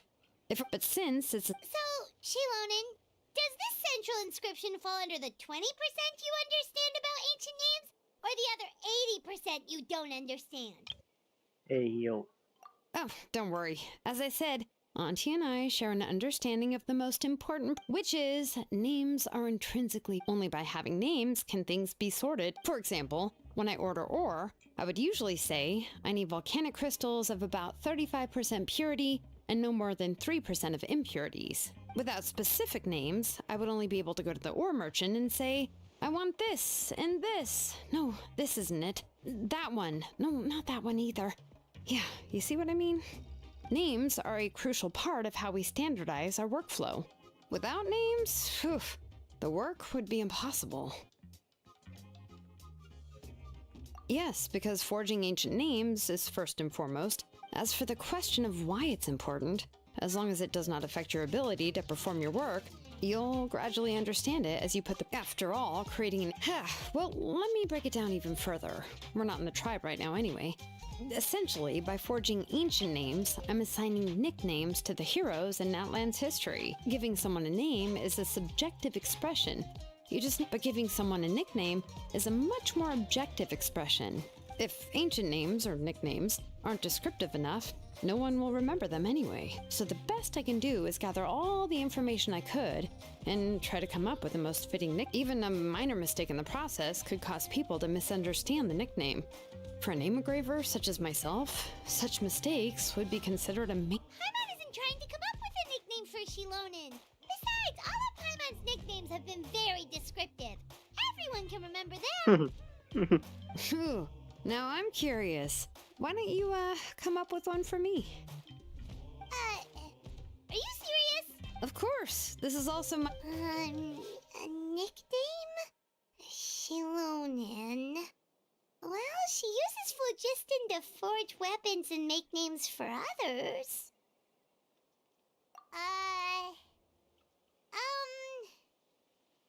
Smith? Hey, bruh. What's the difference between a normal blacksmith and her? Yeah, not bad. And quite fitting, too. I'll remember it. But, you should keep observing my work, Paimon. Right, okay. Time to make like a smith and start smithing. Watch closely.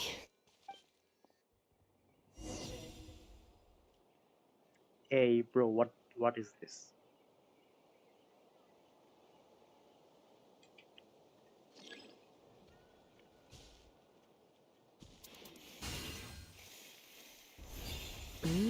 Adjust the inclination by 2 degrees. The error margin is within an acceptable amount, but I'll extend the inscription link a little more just to be safe. I'll leave some space here. When the linked engravings are activated, the inscriptions here will overlap with each other.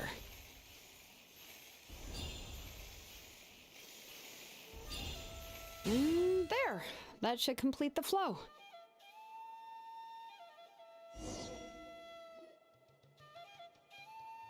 Amazing, Shilonen! You were running all over that cliff as if it was flat ground! Oh no, it doesn't have anything to do with my tribe. It's just the, phlogiston adhesive I have on my shoes. But after all that running around, I'll have to infuse them with more phlogiston again. I should prepare a spare supply of phlogiston to bring with me next time. More or less, yeah. I usually have at least the key equipment on hand. I can show them to you when we next find the time, but... let me see.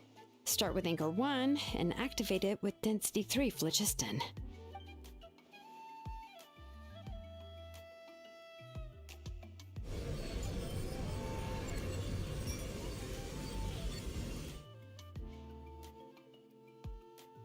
Whoa!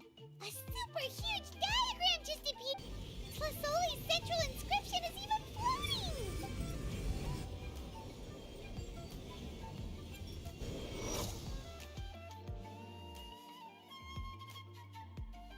So are you done checking the inscription, Shilonen? How does it look? I didn't find any anomalies in the phlogiston engraving. All the adjustments are indeed based on ancient name engraving techniques. means we can help Tlasoli and Well, probably, but I have good news and bad news. Oh, but I'm also just going to go ahead and share both, so it's not like you'll have... Paimon will cover her ears after the good news. Well, even if you cover your ears, the issue will still continue to exist. What are your thoughts on absorbing memories?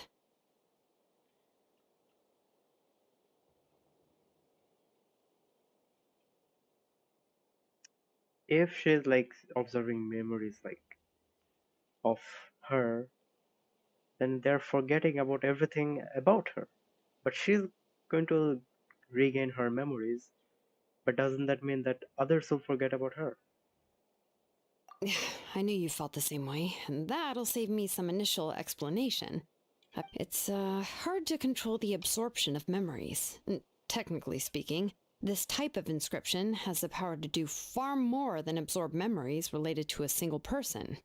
By herself, Auntie can't handle that level and scope of work, but if she has accomplices, it is completely possible for her... Accomplices?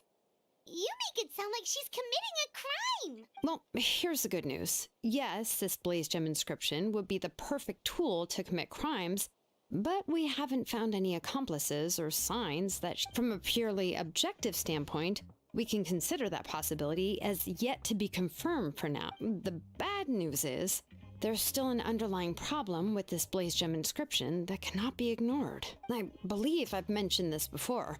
Ancient names operate with the help of the WIAB, granting them the power to read information kept in the ley lines. In this process, the WIAB actually function like relays. If you remove the WIAB trying to scoop up a specific grain of sand... No, there's no way Auntie would let Nachka plunge into the river of memories without any tools. She'd only be overwhelmed by the surge of memories. Bro, if the tribal quest is this long, how am I going to finish the Archon quest? It's already been 1 hour 42 minutes. And considering that Nachka has forgotten all of her past, she'll be unable to work on her own to accurately find the correct past. Only Aunt Tlasoli can help her filter the correct memories of her past. So, if my hypothesis is correct, Auntie is actually planning on turning herself into Nachka's WIAB to help her extract the corresponding memories in the different situations she may face. In an ideal world, this would be perfectly fine, as long as every extracted memory is correct. Nachka would essentially be getting her past back. And I also believe that there won't be any mistakes in everything that Auntie remembers about Nachka. But Auntie is not a WIAB. Her body won't be able to handle the load for long.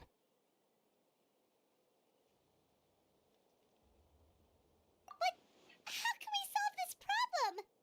No matter how we try, Tlasoli will... Names are blessings for the future from people standing in the past. I've also made up my mind. Come on.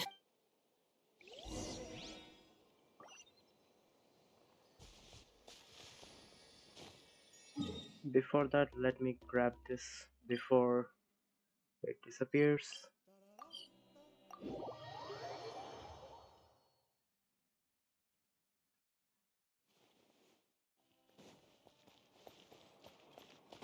Add Ast.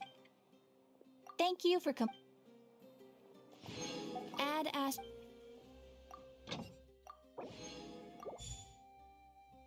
Oh yeah, and this as well.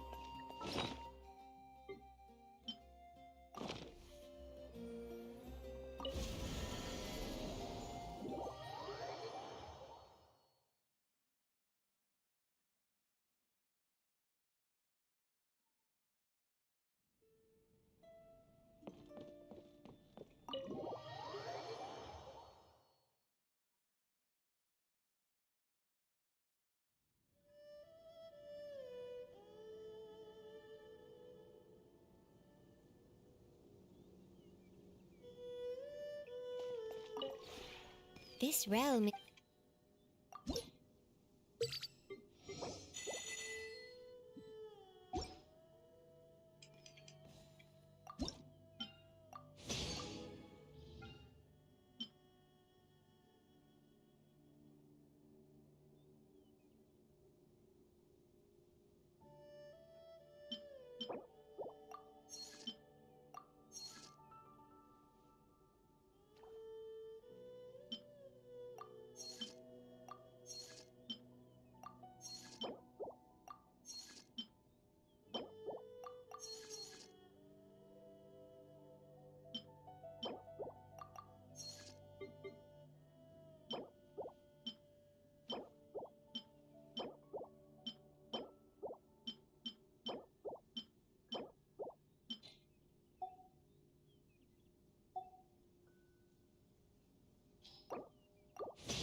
If you ever...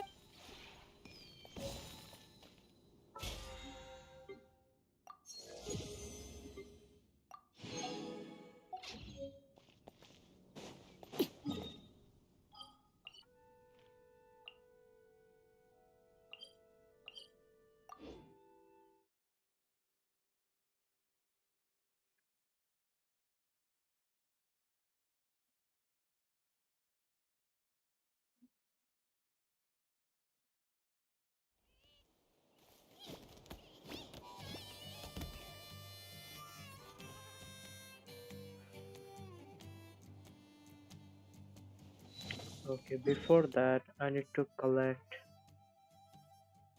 Oh my gosh. Collect 3 crystal cores.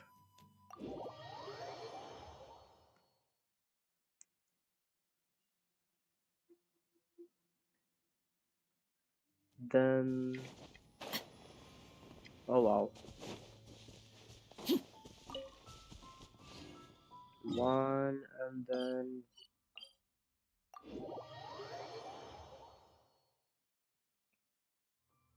2 more.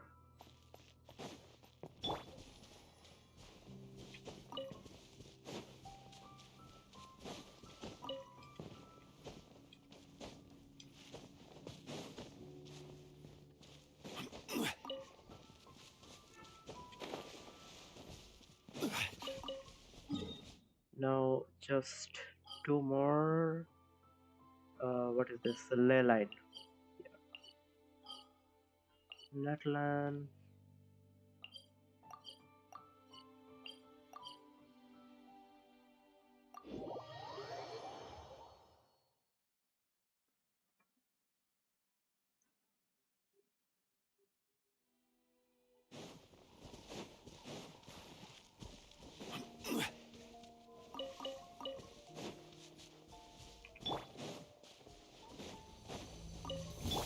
Come on, show me your courage. Here we go. Illusion shattered. Overruled.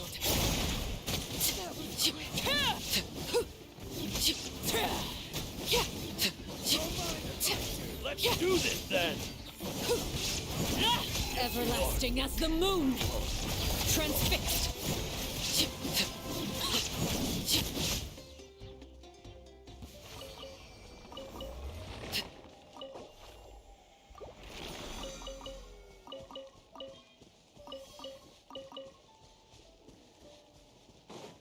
One more and then we're done.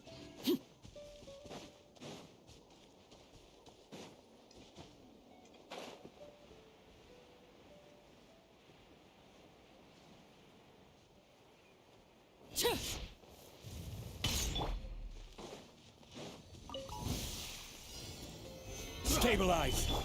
Time for takeoff. Overruled.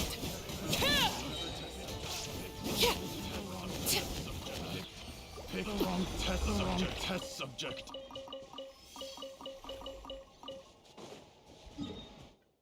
All right, nice.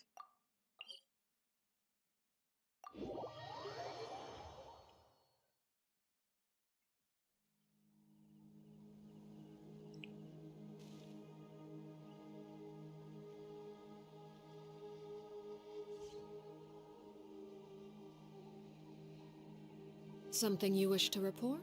Okay, another thing. I need to defeat a boss. Yeah, let's defeat this boss.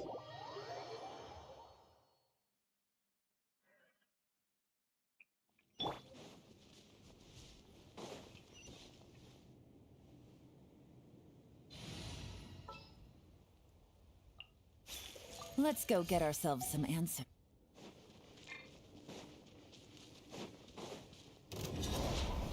Solidify.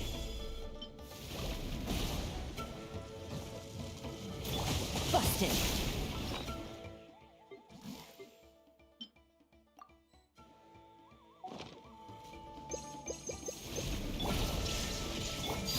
Laid bare.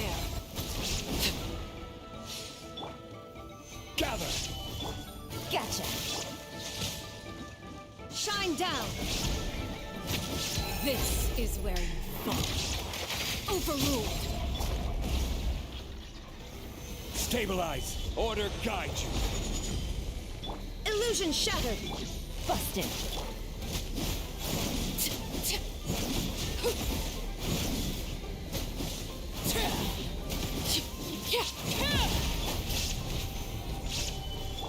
Gotcha. Shine down. Laid bare.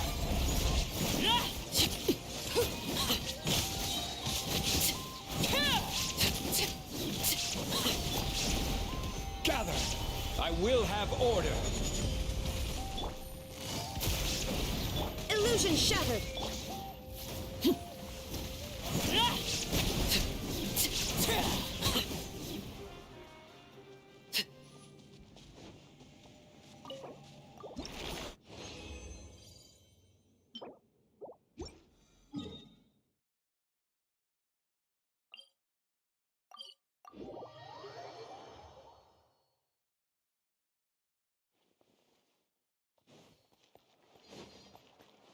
Add as.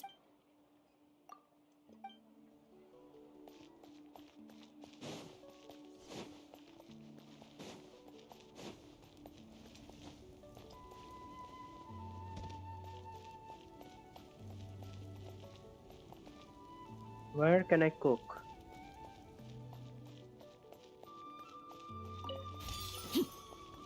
Don't tell me I can't cook over here.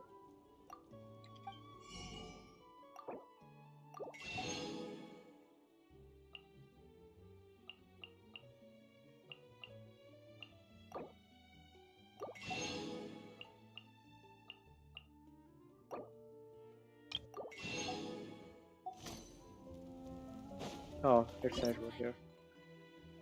Alright. I need to like cook only 4. I'm just gonna auto cook. Oh wait. Let me just cook this thing.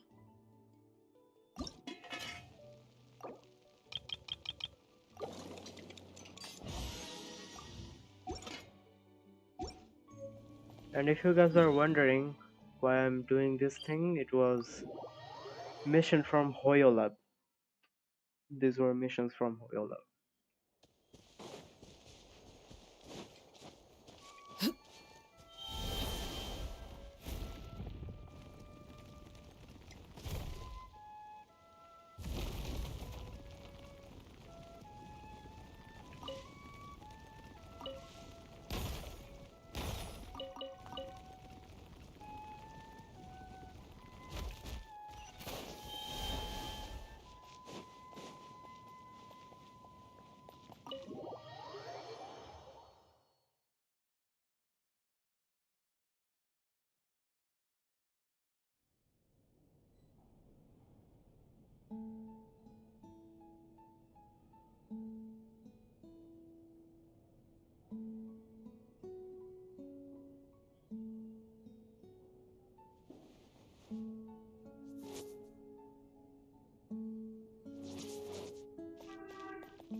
Shilonen, it looks like you've made your decision.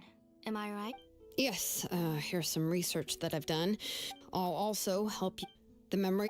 If you attempt after the memory bank is constructed, the blaze gem inscriptions, absorption functions, must be stopped immediately. I accept. Thank you, Shilonen. I really... Auntie, you know I can't stand it when you do this. If you needed my help, you should have just said so. There's no need to beat around the bush like you did. Using technology for ancient names to forge other things without permission is no trivial matter. Yes, it's a major departure from the technology's intended use, but it's nothing compared to a child who needs help. But once this is all over, you must come with me to see Pakal and discuss everything that happened. That's fine. I'm willing to accept any punishment for my little Nate. All right, let's clear off the table and come up with a plan. I need some time to consider how to let Nachka control the blaze gem inscription on our own. Oh, by the way... How could I just hand her a birthday present that you specially brought for her? I've picked out a box and packaged it up. Wait till her birthday and then bring it to her. No, it's just an old book. There's no need to.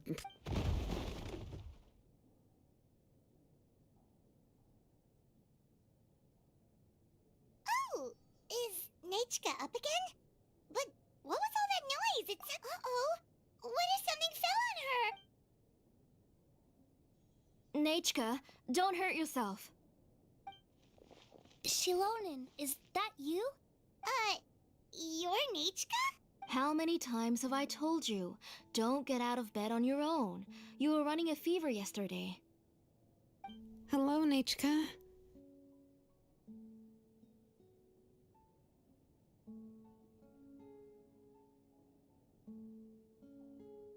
Thank you for the book. I've already read it several times. You've already read it? But didn't Tlasoli package up the book that Shilonen brought? No, she's all mixed up. The one she read isn't from Shilonen. It's one I bought for her before. A few days ago, she told me she wanted a book. I know nothing about these kinds of books, so I had no choice but to go to the tribe and look for a copy. I eventually found one and bought it for her. I put it in her room once I got back. Soon after, she suddenly developed a fever. Auntie, do you know which version of the book you bought? Which version? The shopkeeper said it was the one with the perfect ending to the story. Apparently that's the only one you can find on the market now. Ugh. It's all my fault. You wasted your money and now... Oh, it's all right. It's just a book. As long as Nechka enjoys it, that's what matters. Oh, right. Nechka probably doesn't know us. You're Paimon and Mr. Traveler. Mom told me about you. Oh, seems like everyone knows who we are now. Yeah, Nechka seems to be doing pretty well today. Since she's been stuck indoors for the last few days, why don't we take her out for a walk?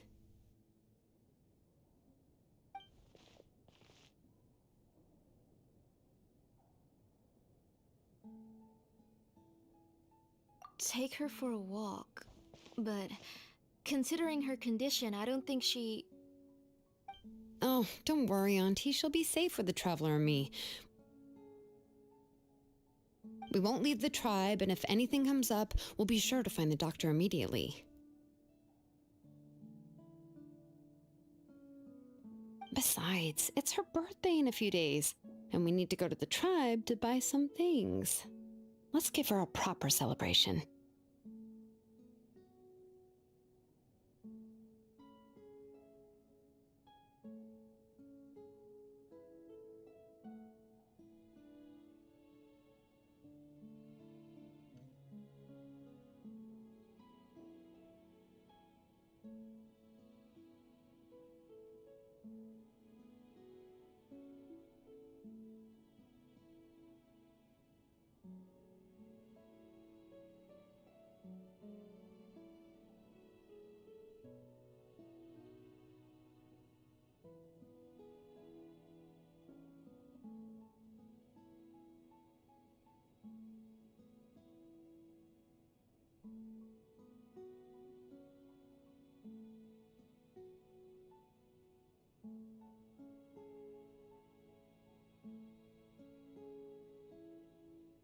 What do you think, Auntie?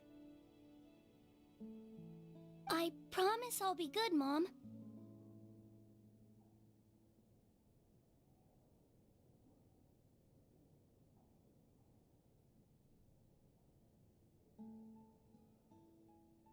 Didn't you say before that I need more fresh air? All right. As you wish.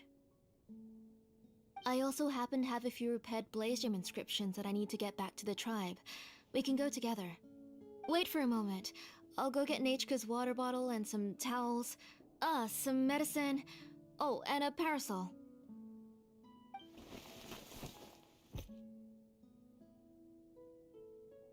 Talk about being prepared. It doesn't hurt to be prepared. Okay, let's go. Please be good now, Nechka. Don't cause any trouble for Shilonen and the others. Oh, you can let me carry these. And don't be a stranger, Nechka. Feel free to tell us anything. And Even I was quite a handful for Auntie when I was little.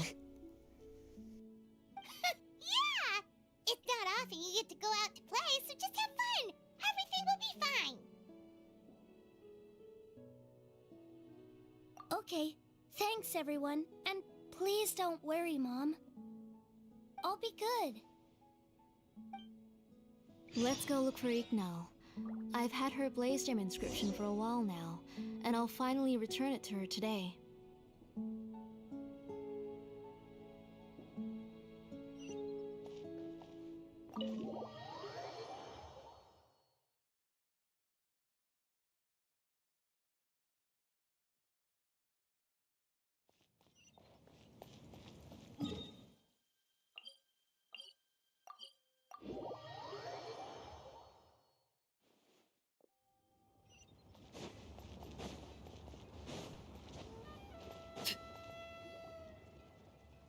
Tosoli, what brings you to the tribe today? Oh, and Nichka too! Oh, she seems to be doing much better now. She's even out and about. I'm sure it won't be long before she'll be playing with Janelle and the others. I hope so. Here, Ignal. This is your inscription. I've finished repairing it. Oh, thank you for bringing it back for me. Oh, by the way, I came across a piece of good quality ore a while ago. I was thinking of using it to make some pretty jewelry for little Nichka. I remember that Nichka would become so happy every time she saw a shiny ring. Right, Nichka? I'm sure she'd love that. Thank you. My pleasure. Give me a moment. I'll bring the ore. Oh, I can make the jewelry for her. What kind would you like, Nichka? I would like... Something shaped like an embercore flower would be nice.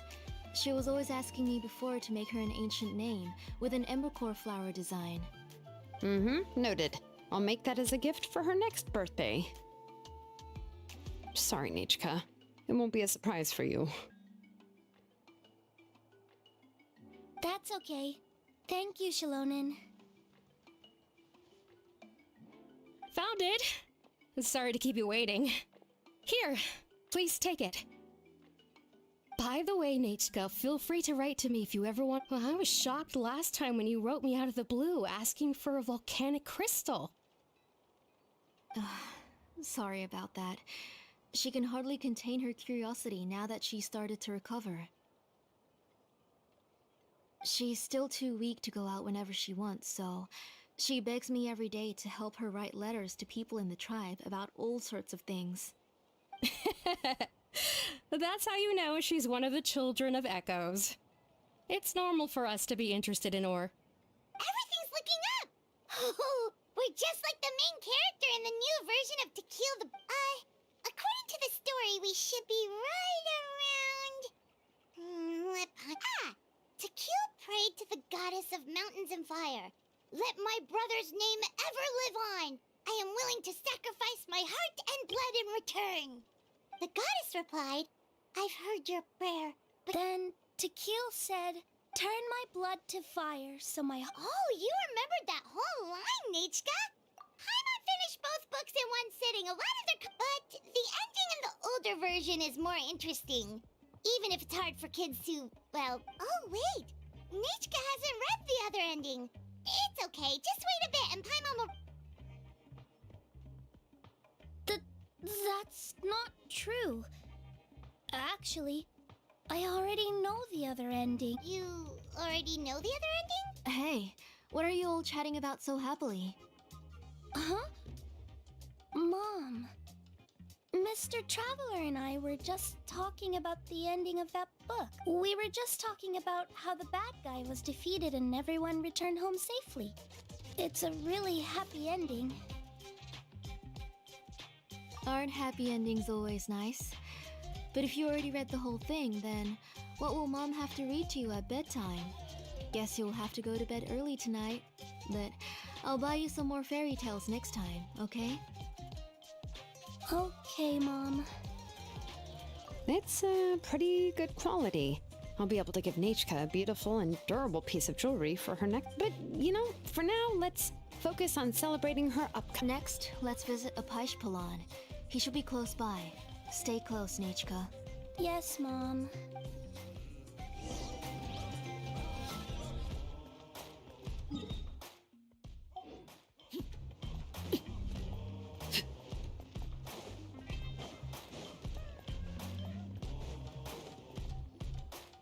Why do my eyebrows keep twitching today? That means you're about to hit the jackpot, Apaish Palan. I didn't expect to have 2 name engravers coming in today. Well, what are you looking to buy, Tlazol? Whoa! Offering a discount just like that? Tlasoli sure has connections. She was once our name engraver and did a lot for the tribe. It's only fair that I offer her a discount. Thank you for your generosity. Come on, Nachka. Say thank you. Thank you. Oh, so this is Nachka. Tlazoli has shown me some pictures before. It looks like you're doing much better now. How about this? Go ahead and pick anything you'd like from the store. Think of it as a gift from me. No, that's all right. Mom told me that you've already given a lot to our family. Oh, well, that was for your family. I've never given anything just for you. If you don't feel like it, you can also let your mom choose for you. Oh, no need to stand on ceremony, Auntie. Go ahead and pick something for Nachka. His drills and small clamps are good quality. The measurements of each part are exact, and they're always very durable. I always come here to buy things if I find myself in a pinch. Oh, do you have any child-friendly safety scissors? I have a few in stock, but I put them in the back. Oh, no need to bring them all the way here. Why don't we just go in the back and choose there? I don't know much about that kind of scissors. Why don't you just go yourself and... Well, there are too many different designs and varieties of kid scissors. If you don't come and help me choose, I won't be able to pick one that Nachka would like. Come on, Auntie. It'll only take a moment.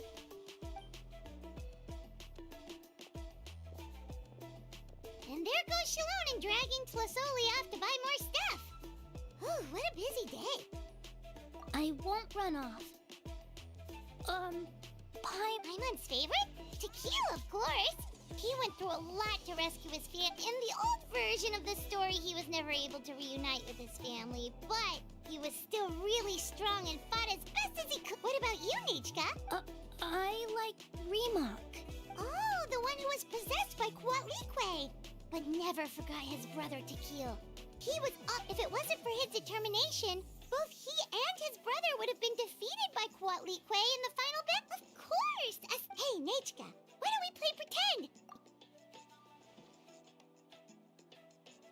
Mr. Traveler, can I play the role of Kuatlikwe? But isn't she the villain? In the old version, she even ate Reebok and took on his appearance. Ah, right. She read the version with a happy ending. And that one, Kuatlikwe was defeated and the brothers... Well, it doesn't matter. Only the lines at the end were different. My favorite line is the one from the end. Come here, Nachka. Look at you. You're sweating. There is definitely something sus going over here, bro.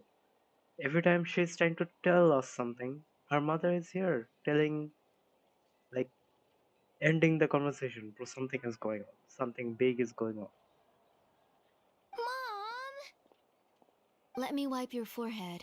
Now, drink some water. We've picked something up for Nachka. Apaish Palan will deliver it to Auntie's house once he's packaged it up.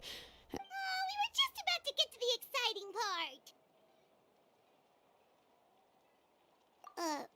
Really?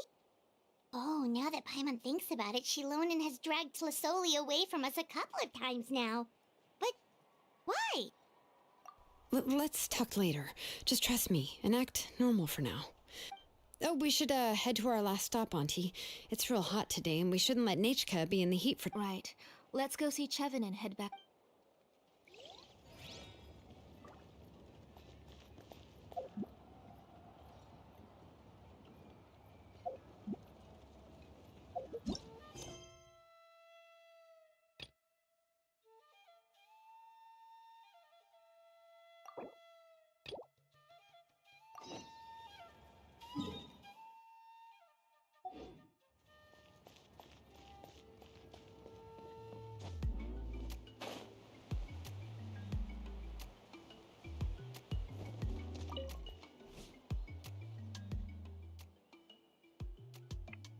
At least like they have given us this type of system where you can find the quest to continue this quest again, or else I would have been looking on YouTube how to complete this quest.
I finished repairing your blaze gem inscription, Chevin.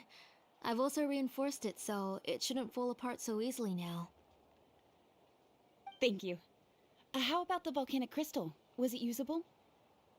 Yes, thanks for that. You're welcome. I just want to see Nachka get better. Thank you, Miss Chevin. It's fine. Honestly, you're both too polite for your own good. I was wondering where you got the ore for such a large-scale blaze gem inscription. So you must be one of Auntie's accomplices, then.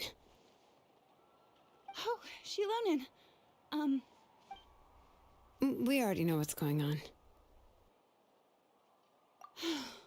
You had me worried there. I thought we'd been found out. We'd be in real trouble if Bakal ever got wind of it. To be honest, I won't be able to cover it up for much longer. I've been traveling away from home every few days, and the ore reserves have noticeably decreased.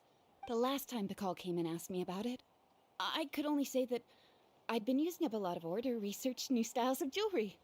As for why I had been leaving so often, I said that I had found a new ore vein and wanted to extract some new gems from it. Sorry. I've been talking my head off.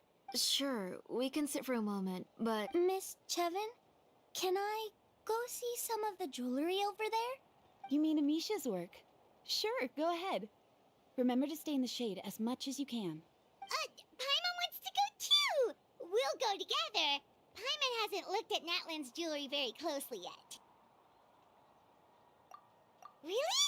Then Paimon's gonna take a good look at what they have! You haven't bought any jewelry for a while, Auntie. Why don't you pick one out? Come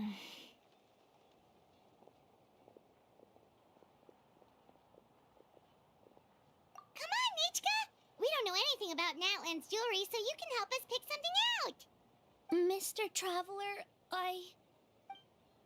Come here, Nachka. Huh? Sorry, Chevin and Shilonen, but it's already getting late. We should be heading back now.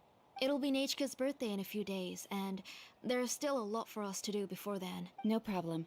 I'll be sure to bring her some beautiful jewelry to celebrate. Mom,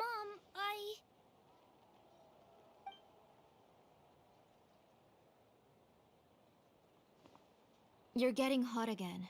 Here, Mom will carry you. Let's get going. You forget to take care of yourself once you start playing. Let's go back and we'll have a talk. I didn't. Nachka, I never taught you to lie. Sorry, Mom. Nichka's looking at us. Paimon feels like something's not right. What should we do? No, Nachka was having so much fun today that she forgot the time. It's not a big deal. Let me help carry her home. I'm worried you would also have to recover if you carried her the whole way. No, it's fine. Let's go, Nachka. It's time to go home.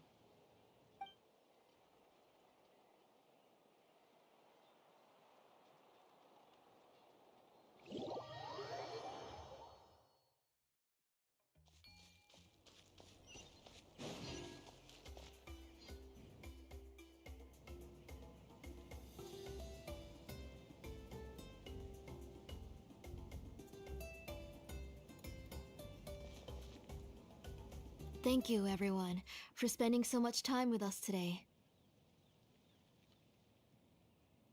Please be sure to come to Nechka's birthday party. Alright, it's nearly bedtime for Nechka, so let's part our ways here. Oh, Auntie, remember to give her the book, that copy of To Kill the Brave I brought. I went to a lot of trouble to find it. I understand. Really, do you think I'd let your efforts go to waste? It's very special to receive a book from you. Yeah. Thanks, Shilonen. Oh, put it somewhere? Isn't she going to read it? Well, I've read the story to her many times already. She's even memorized nearly every line. Oh, that won't be a problem, Auntie. Nechka's probably never heard this version of To Kill the Brave. Oh, what's different about this version? The majority is about the same, but the ending is different from the one that you bought her. The one I gave her is the unedited version that was originally published. It was released long before Nechka fell ill. Oh, but I remember you were never very interested in fairy tales, Shilonen. Huh.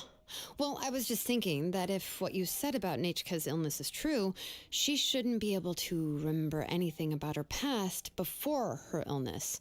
So, the ending to the original version of To Kill the Brave is also part of the past that she should have forgotten. In other words, if she hasn't recently read the old version of the story, then she shouldn't possibly know the ending, right? I don't understand. Why are you so concerned about the ending of this book? Even if she does remember the ending, what does that prove? Maybe she snuck out somewhere when I wasn't watching and read the first edition of the story. Yeah, okay, that is a possibility. After all, she does remember things that have happened recently. In which case, yeah, let's go ask around the tribe and see if anyone remembers Nechka reading the book. There are only a few shops in the tribe that sell books, or we can just ask Nechka where she'd read it. The booksellers all have inscriptions, so there's a chance that their memories... So, you admit that the inscriptions can affect the tribe's current memories? I was very clear that I would consider that a crime and would stop all work on it. There must be a few more books at home. I do not wish to see your blood be reduced to ash, but I have seen the light of your heart and spirit. I beg your pardon? Nechka, where did you read that book? Answer me. Go home, Nechka. Are you disobeying me? You're the one who wrote me the letter, Nechka. You're the one who wanted the book. Only you can speak for yourself. We're listening, Nechka. Right? Remember my name, brother. As long as you remember me. Silence. That's the line from the old ending. I know everything. Shilonen, help me, please. Something's blocking the door. Get back. Shilonen, wait for us.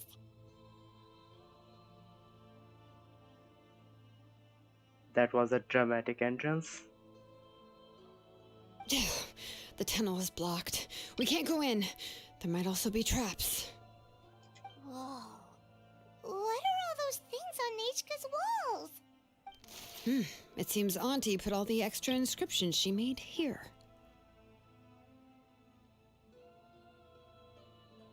If she's trying to finish that ancient name, there's only one place she... Come on.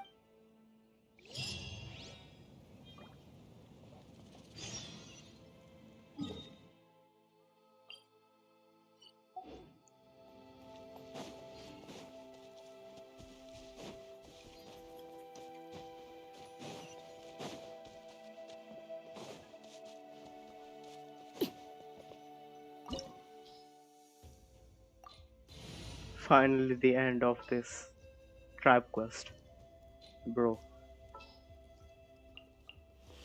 Ready for anything. Who's our target this time?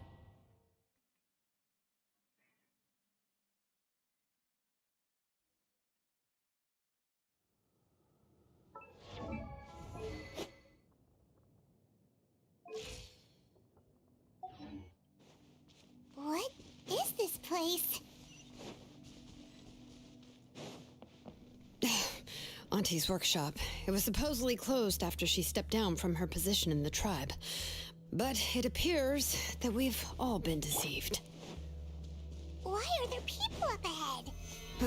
If you're up to shady business, you have to hire shady people to help you. Let's go, don't hesitate!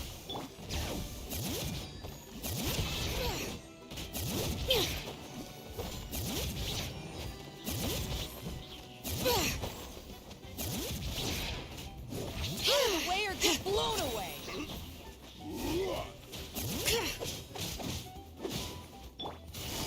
Gotcha! Forget it.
The flames have gone out.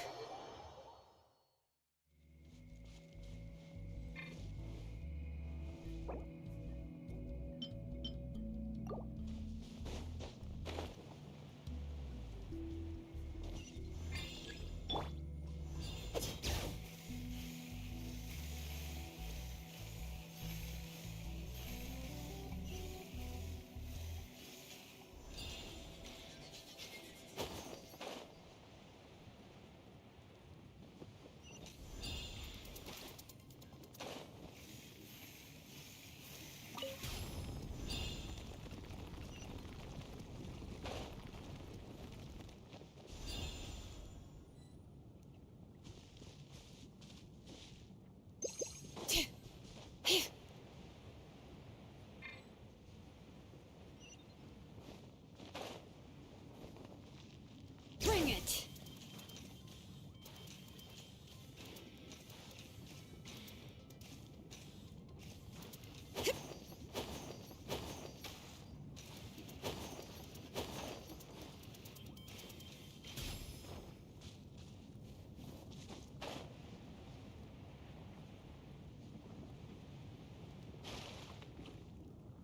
The forge grows cold.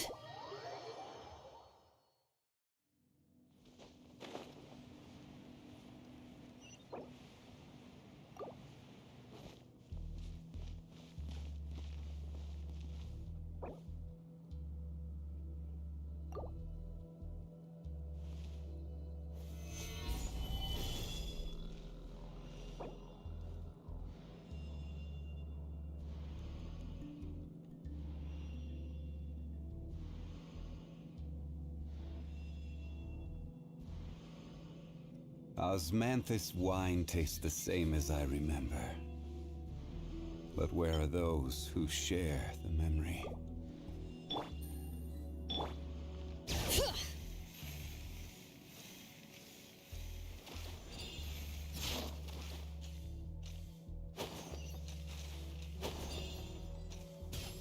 Come on! Show me your courage! Shine down!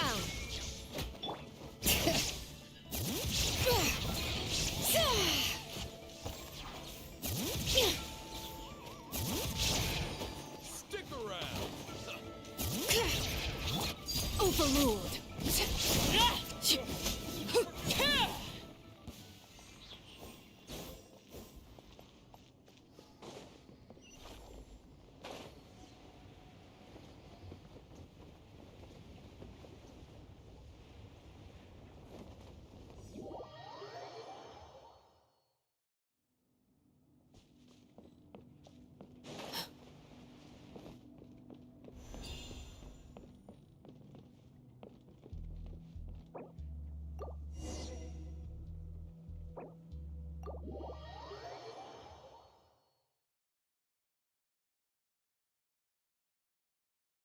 This is just ridiculous.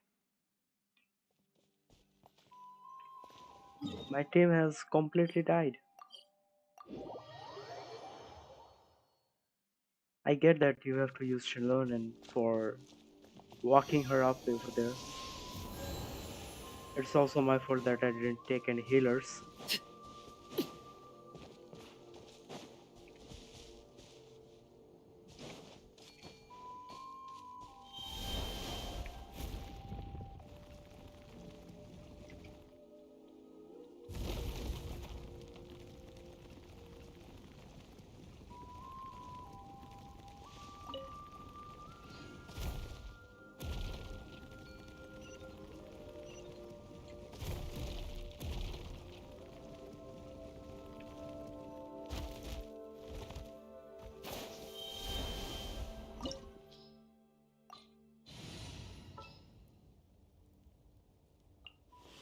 We may leave at any time.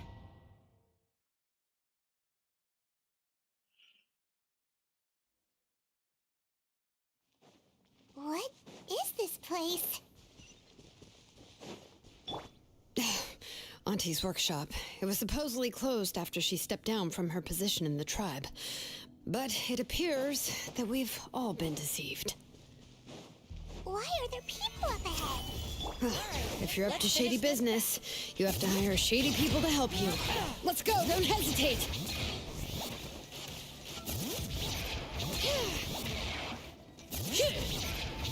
Out of the way or get blown away!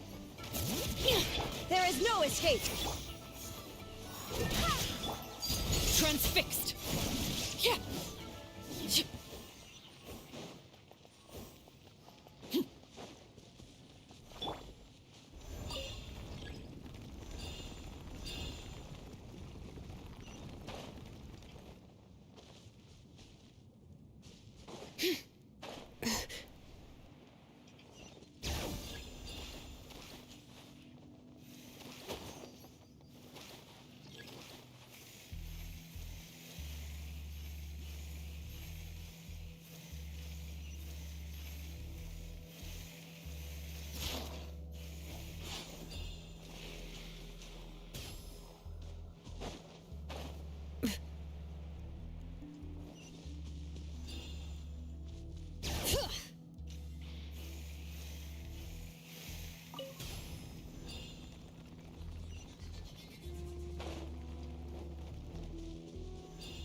Rise!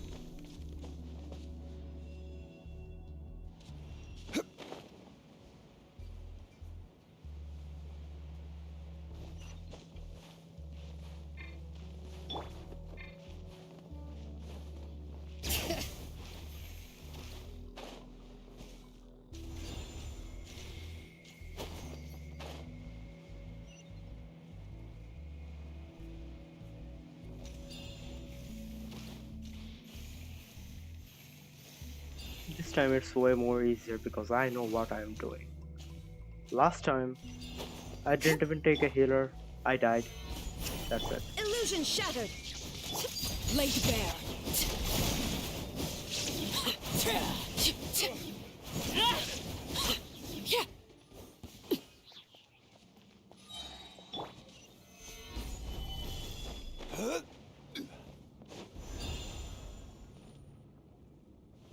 Bring it!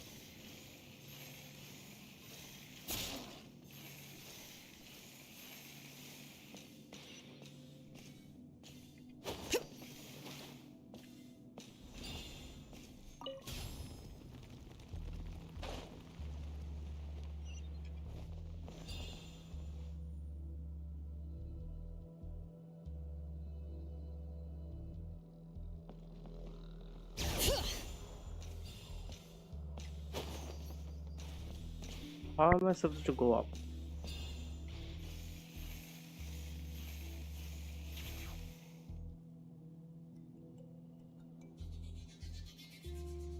How?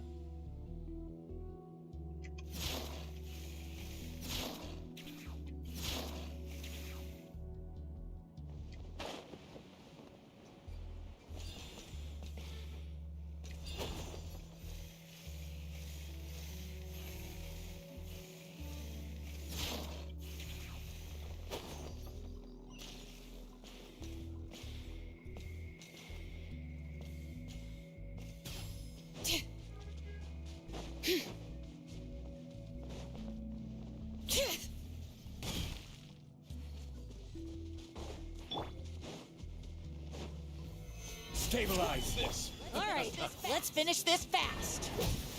There is no escape. Overruled.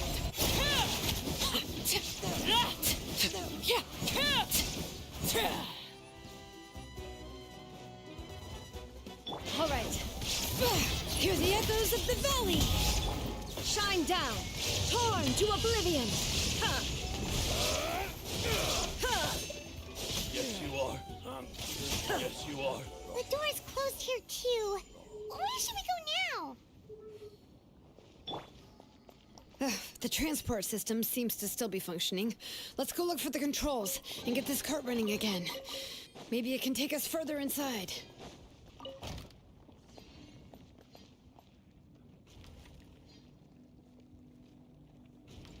All right, let's keep going. All right.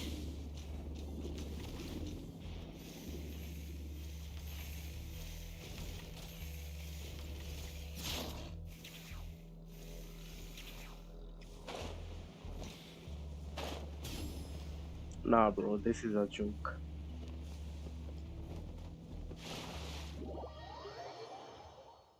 This is a complete joke.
All of these are over here? Are you serious? This is like an underground city.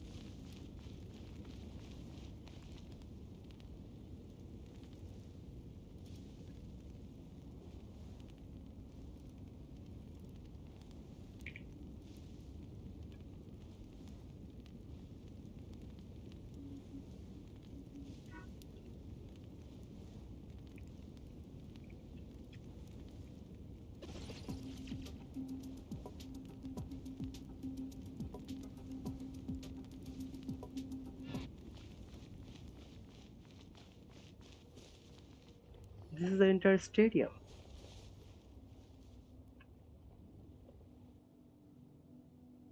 You got here quick. Impressive. Nechka's up there! What are you planning to do to her? Bro, this is the entire ritual, bro. Don't tell me that that isn't a ritual. I never lied to you. All this time, I've only been trying to save my daughter.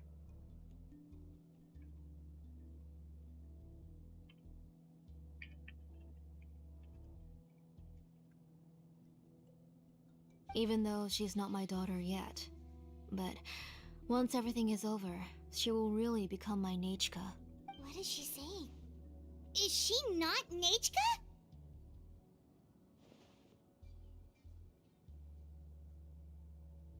So you figured it out. I want to use memories to awaken my Nechka.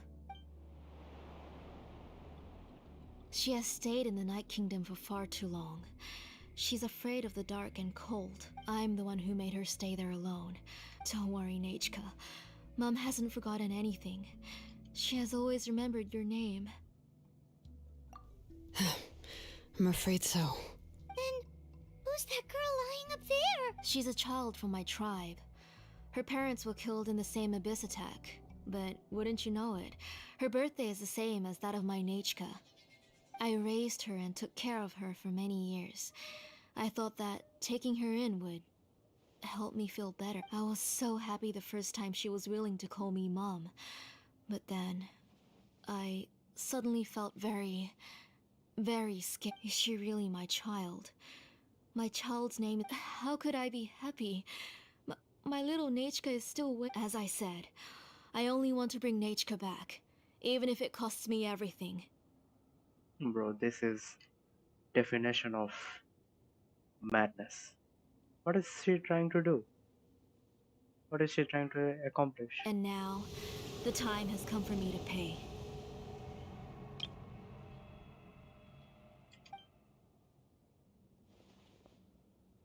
As for my useless ancient name, it's finally time to put it to good use. If you're not willing to help me, then you can become the fuel for Nechka's ancient name. Shilonen, you have yet to make a move. I take it you're examining the inscriptions around you. It's no use. I've already set up the Blaze Gem inscriptions, and the engraving diagram has already begun to run. It's all thanks to your ideas. Now, the central inscription will finally become Nechka's ancient name. After Nechka returns, I'll make sure to invite you to her birthday party. You're not gonna go up there, are you?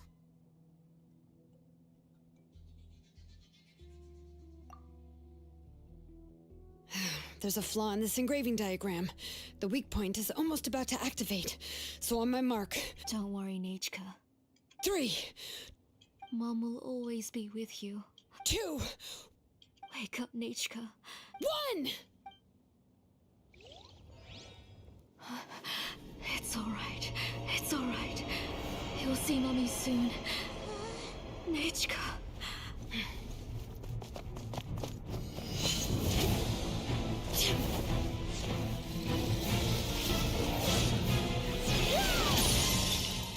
Nice.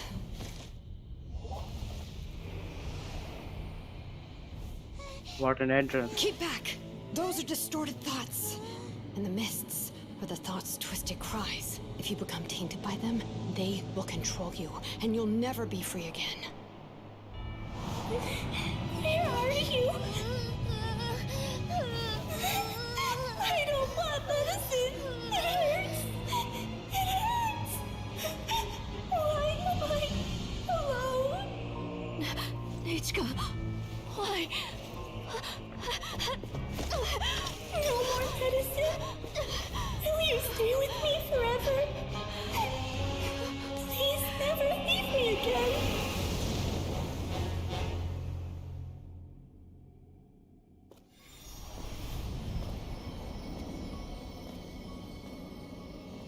Telasoli, you're the one who twisted Nechka's name into a shackling prison.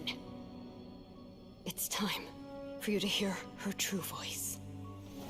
Stone engraved and echoing peaks converge, disperse. In ashes be reborn, for flames born anew, and the blazing dawn. Mommy will be with you. Nechka. Always. And forever.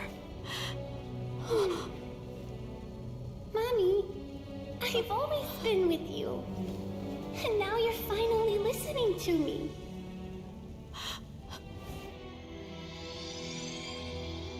The old hurts the new, as flowers shield the roots. So life ever cycles until we return to the loam. We've known each other a while, but we've never met. You're Nechka? Yes, but I still don't know your name. My name's Nepeka. It really suits you.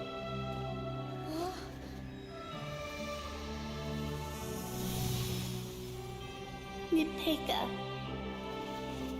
I bless you from the past and wish that every day of your future will be filled with peace and happiness.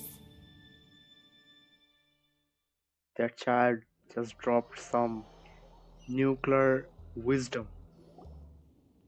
Even that child is wise enough to know what's the right thing to do.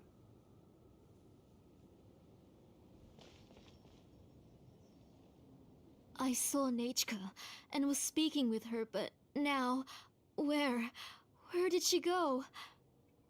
Nechka? Nechka? Where are you? Shilonen, you saw her too, didn't? I felt her hands and hugged her. Those gray shadows were just a minor mistake.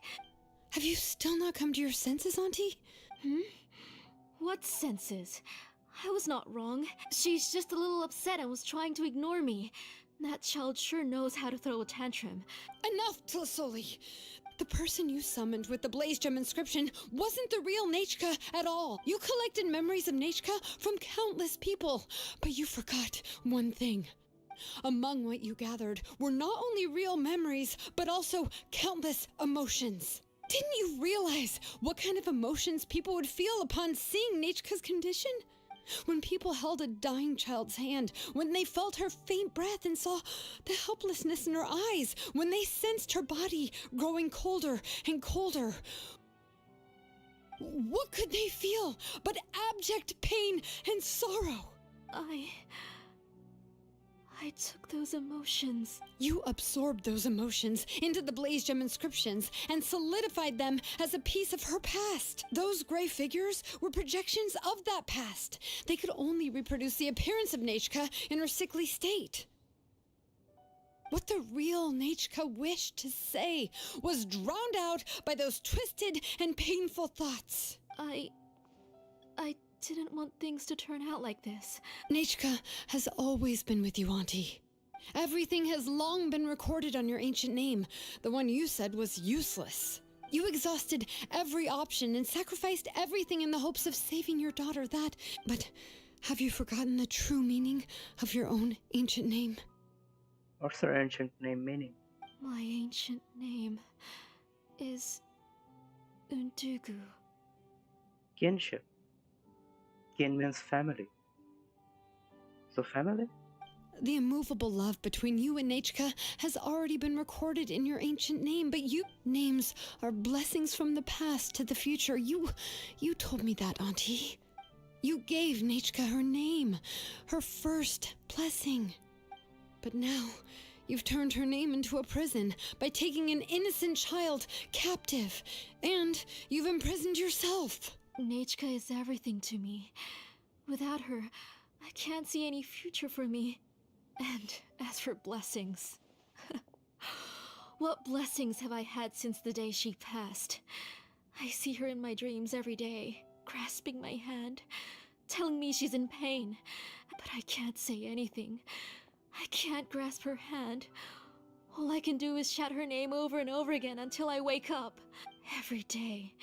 Every single day, I've hated myself, and ancient names too. Who knows? Maybe hate would have been the only thing left to her too. You think Nechka would have come to hate you? Auntie, do you still remember the last words Nechka ever said to you? The reason you haven't felt blessed is because you've forgotten the true past.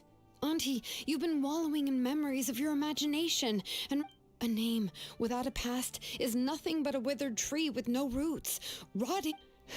It's over, Auntie. Slowly now. Why don't you stay lying down? Oh, on second thought, this might not be the best place to rest. Shilonen, Nechka, Napecha can already stand now, so we made our way over. Thank you, Paimon and Mr. Traveler. I'm fine, really.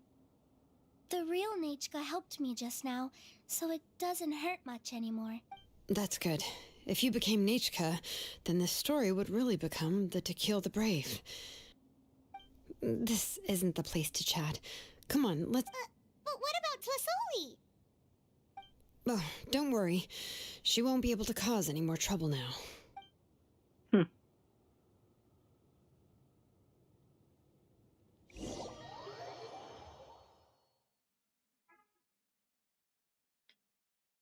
As if.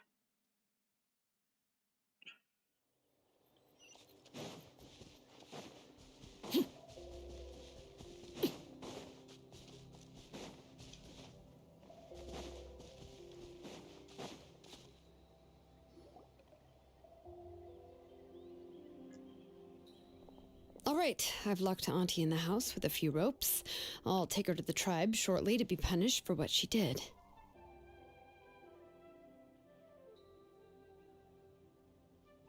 As for now, we can get away from the house and get some sun. After dealing with all of that, I'm completely out of energy. So those who have like lost all their memories about her, are they going to regain those memory back? Or have they completely forgotten? She's already planned out everything. Shilonen sure doesn't waste time. It's still so scary to imagine.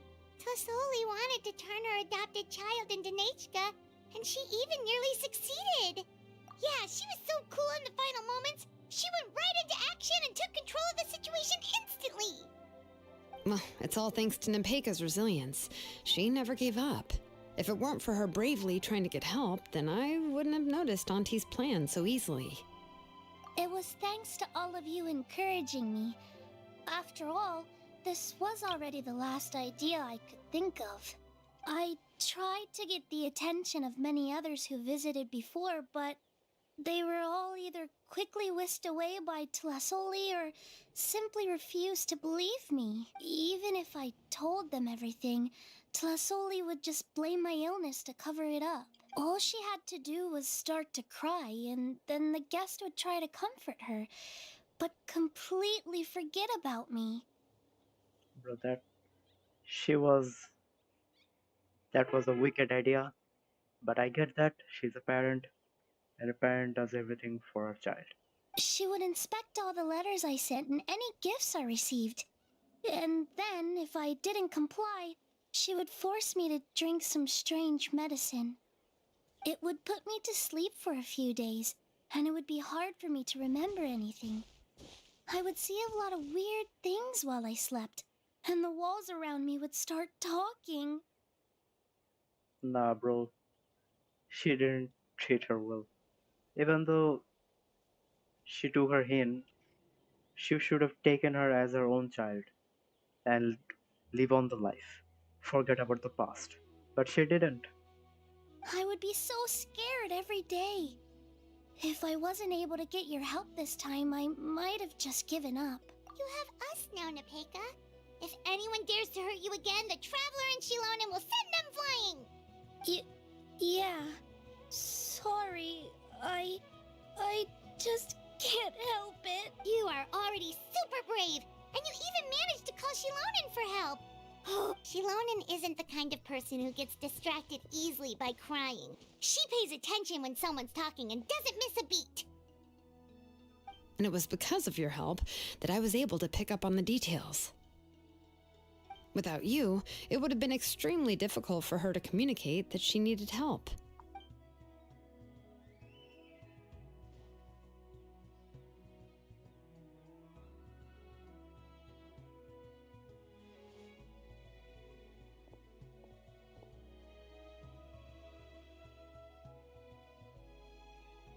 Tlasoli would certainly be more on guard if I tried to speak with her, and would probably have just kept Nepeka locked up in her room again. So we had a part to play too! But where did Tlasoli even get the confidence to... Was she not scared that someone would realize that Nepeka wasn't Nechka? That's certainly a possibility. The inscription she created would not only collect information related to Nechka's past, but also actively erase people's memories of Nechka. It's similar to graffiti. If you want to paint something new on a wall that has been painted before, then first you must remove the old painting. It's possible that I was also one of her targets, which would explain why she was so willing to let me have the central inscription. Whoa, and you still took it? If it were Paimon, she would have thrown that thing away the first chance she had! Well, you can't uncover the truth without taking some risks, right?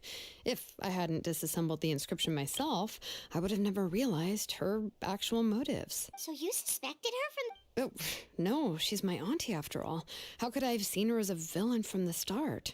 The most I did was keep the possibility and a corresponding plan in mind, and it was just our luck that the worst-case scenario actually happened.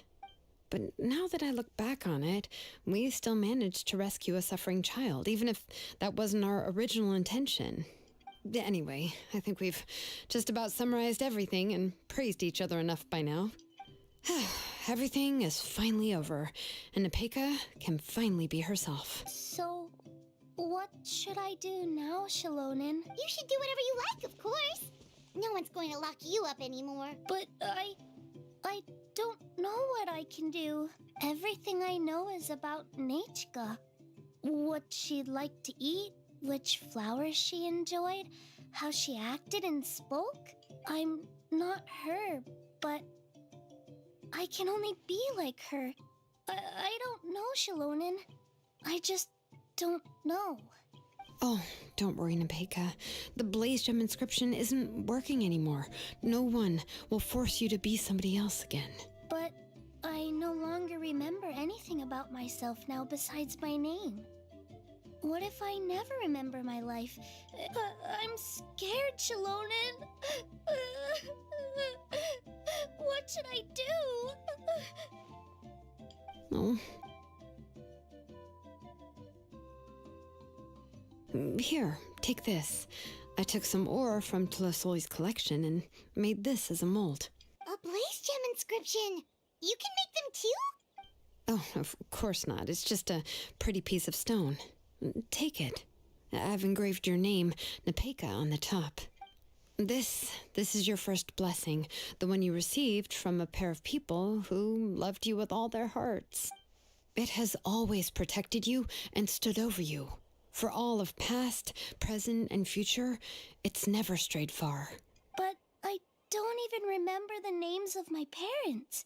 I don't remember anything.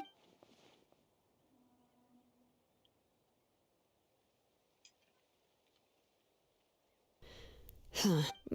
I won't make any big promises and say everything will return to normal.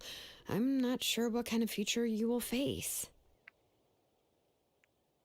I can only promise that no matter what the future holds, your name will never fade. This is a blessing given to you by a name engraver. You'll continue to grow and mature as a sapling sprouts upward and becomes a healthy tree, or as birds spread their wings to fly high into the sky. Your name is your starting point, as well as your guide. Remember your name and everything you've experienced, and you'll know how to step into your future. I'll do my best. You can do it, Nepeka! Thank you all. Shalonen, Paimon, and Mr. Traveler. If you really can't come up with what to do, don't worry. Just relax and take it easy. We're from the same tribe after all. If nothing else works, I can always go to the elders and look up your history. And until then, you can stay at my workshop. I can handle another mouth to feed. Oh, I don't know if the plan will work. I'm not even sure who I should look for. Well, rather than placing our hopes on a plan that relies so heavily on luck, we should just focus on ourselves. Well, anyway, enough about all that for now. Let me take Tlasoli back to the tribe first. Oh, come... Oh, gosh. I nearly forgot that we haven't even had dinner yet. Huh? Oh, anything. I'm not picky. Oh, good. Let's go. We have a lot of work to do. We have a very busy future ahead of us. Oh, and one more thing. Happy birthday, Nepeka.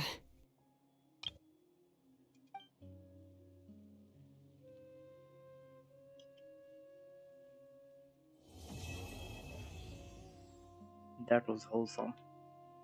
That was great. That last part was great.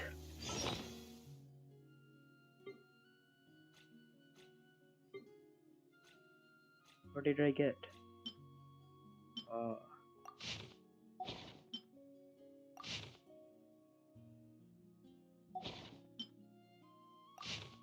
So this was the bad ending and this was the good ending, I think. Maybe.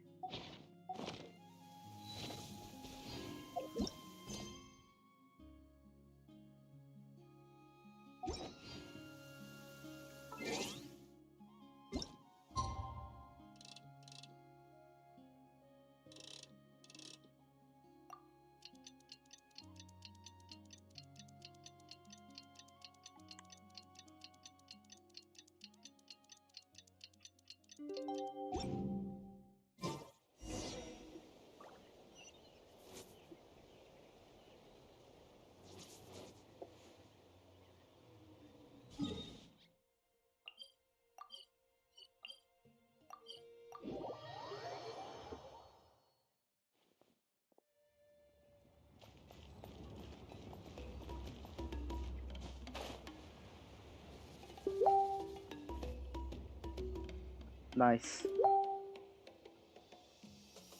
Oh, you're here. Everything's been taken care of now. I was just about to go have a rest.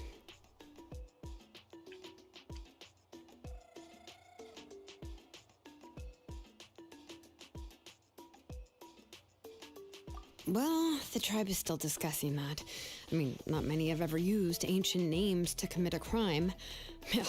Pakal will have a lot on his plate. What I do know is that Tlisoli's workshop will be closed permanently, and any remaining incomplete Blaze Gem inscriptions will be completely destroyed. And as for the completed Blaze Gem inscriptions, I'll be handling them, which, whew, yeah, yet another hassle to deal with. Anyway, at least her ancient name is fine, otherwise we'd have a real mess on our hands. Oh, and speaking of ancient names, I actually have some good news. The memories that were absorbed by the Blaze Gem inscriptions. Now, once all the Blaze Gem inscriptions stop working, the memories will return to their respective owners.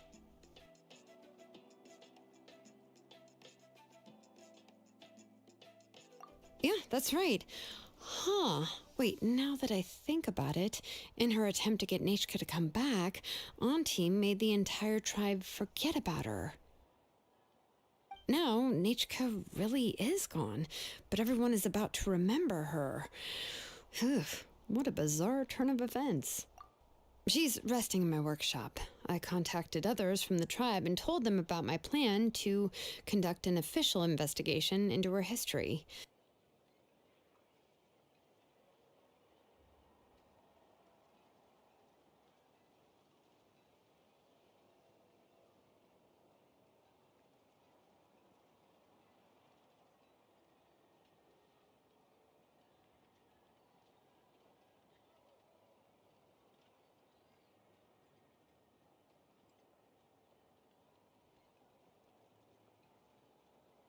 The tribe hasn't responded yet, so I'm planning to take her in for now and teach her some crafting skills.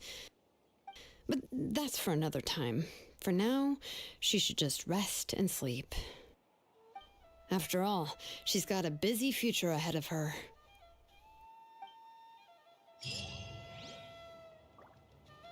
And are we just gonna forget about her? Think so. This is the end, isn't it? This is the end. Wow.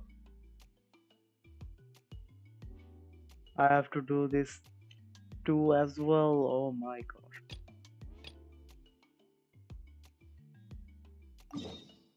Oh my gosh. Also this one. I am finished. I am dead. When am I gonna do the Archon quest? Wonder if we're allowed in here. Oh, the door opened all by itself. Taking that as a yes. Aw, the Tomisaur from earlier. It's really here.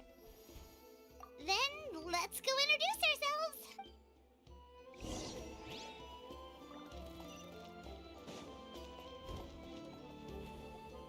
Hello there. Okay. Probably doesn't understand what we're saying. Doesn't look like any cogs are turning in there. Whoops! Sorry! No offense intended! You there! You dare disrespect our elder?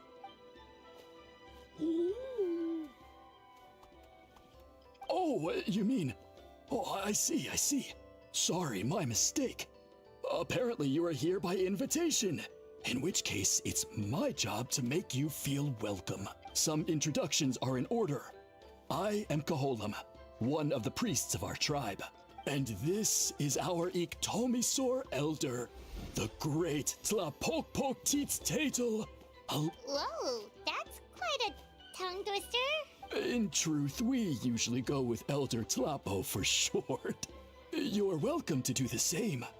Ah, I assume you're referring to our elder's special ability. Elder Tlapo has been alive for many centuries. But one thing I can say for sure is that Elder Tlapo has appointed the two of you to an extremely important task. For this reason, I would like to ask you to undergo a test. What sort of task? If it's all right with you, I'll take you to see our chief. He's in a much better position to answer your questions. Okay, sure. Very well. Then please follow. You can use this scroll to go directly to the obsidian altar, where don't worry, it's just one of the many mystical abilities of our tribe.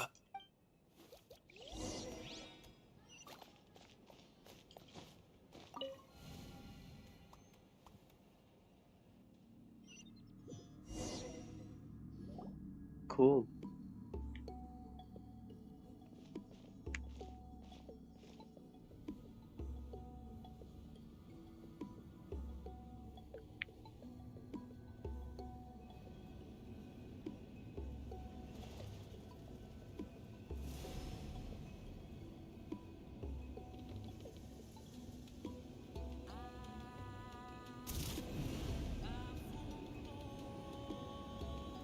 Whoa, what was that just now?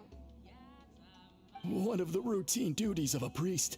We attempt to contact the spirits of our ancestors to seek epiphanies and revelations. The chief is just over there. Well, the Masters of the Nightwind are definitely living up to their reputation as the mysterious ones.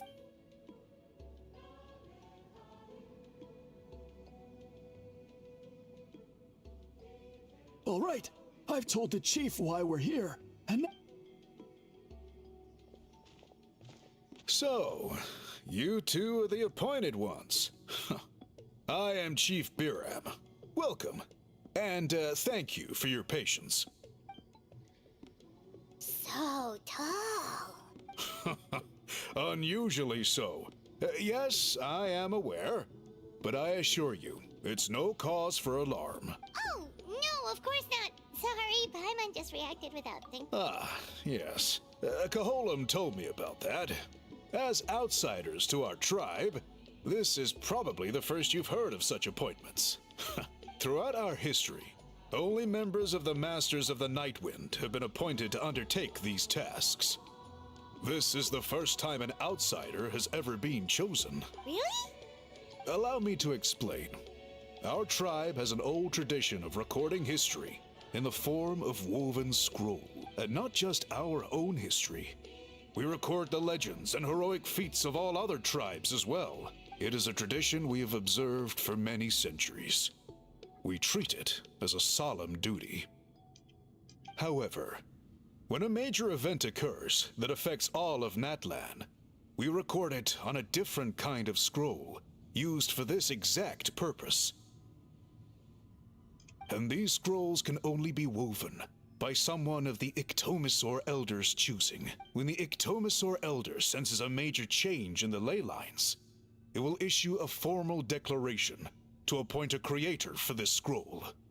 Whoa, so you mean... Elder Talapo sensed a ley line change quite some time ago, but had not yet designated the scroll weavers.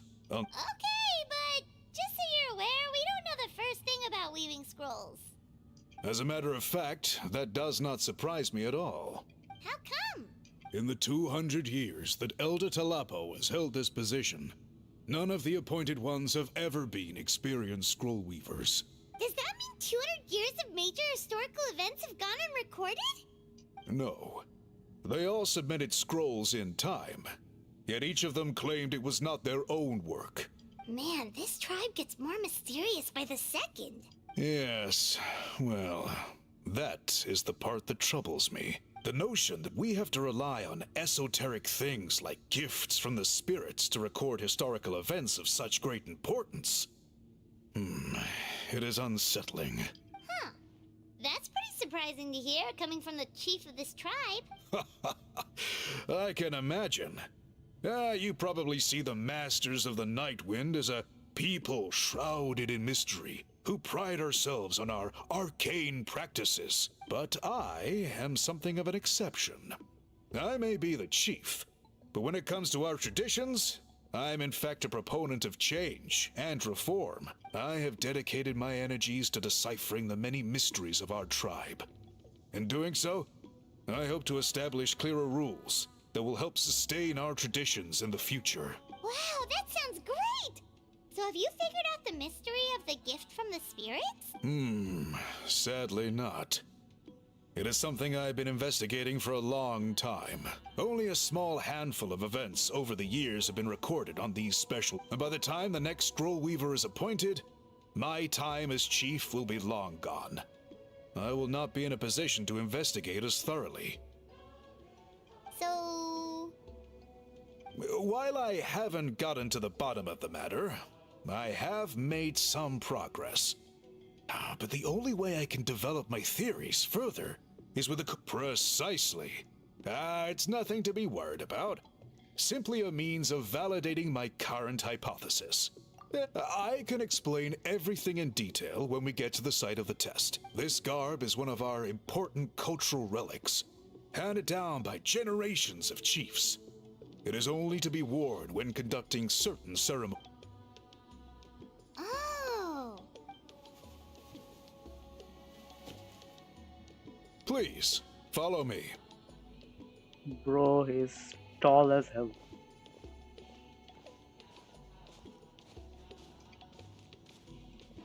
Do you see this scroll? If you touch it, you will enter a hidden space. Bro is like a titan, a giant. Today's test is, quite simply, to find a way to escape that space. That's it? I assure you, it's not as easy as it sounds. If you cannot find your own way out, I will of course intervene to bring you back here. But then, we will be no closer to solving this mystery. Good. Simply...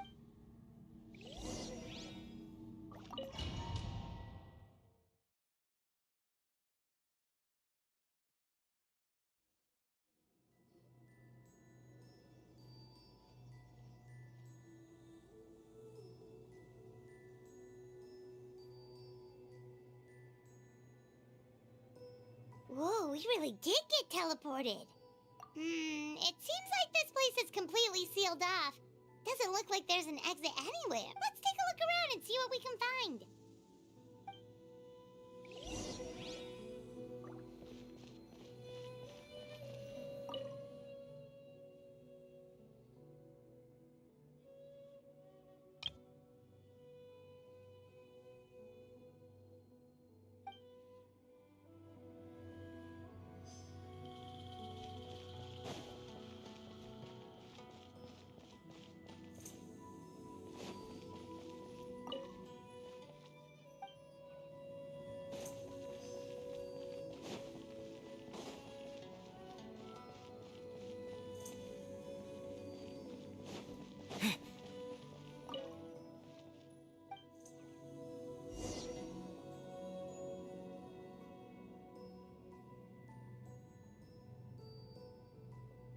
There are so many woven scrolls here. Paimon remembers seeing some of them before in other tribes. This one really stands out from the rest. Yeah, you're... Over there, something just flashed. Traveler, did you catch that? Oh, right. Paimon's with you.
place.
Guys, 1 minute, I'm going to join a call with my friend.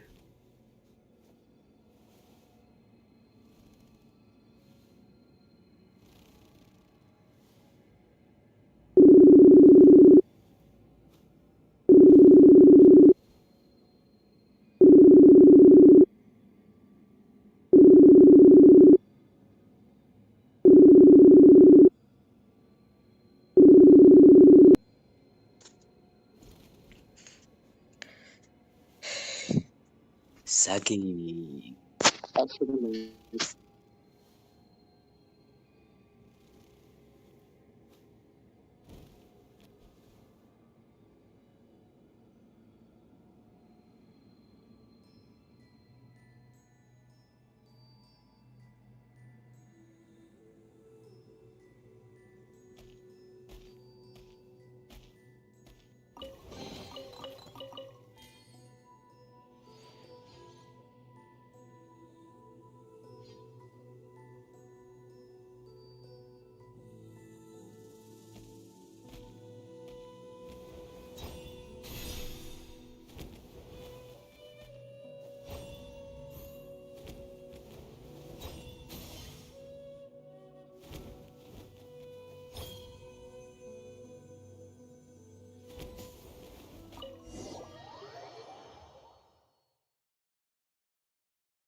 You finally made it out!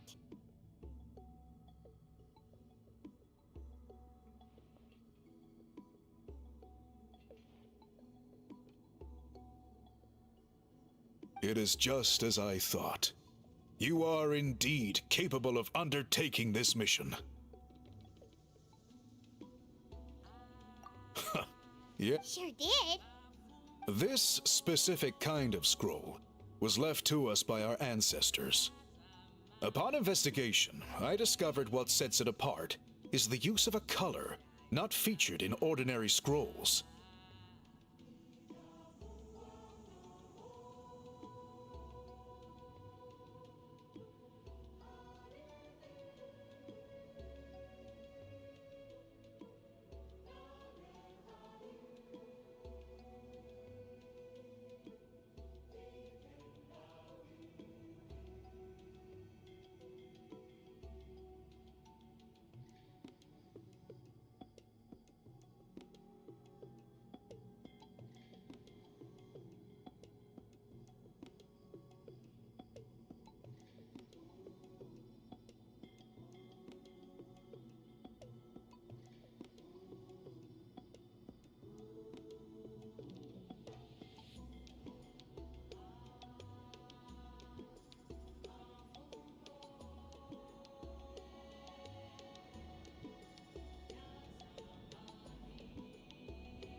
It is a most mysterious color that most people cannot even detect. I myself had to employ special techniques to confirm its existence.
Yet there are those who are born with a natural ability to perceive it. And that is why I wanted to... You mean... That space you just entered was an exhibition room for storing this variety of woven scrolls.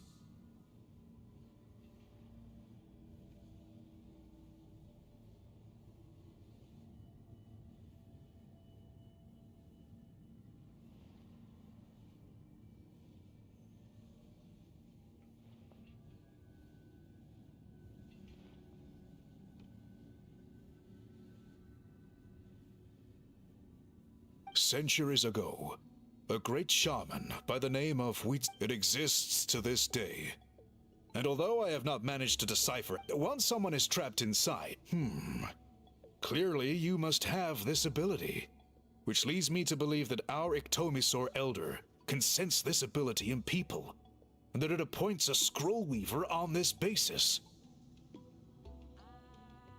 Another secret power? Traveler, you are full of mysteries.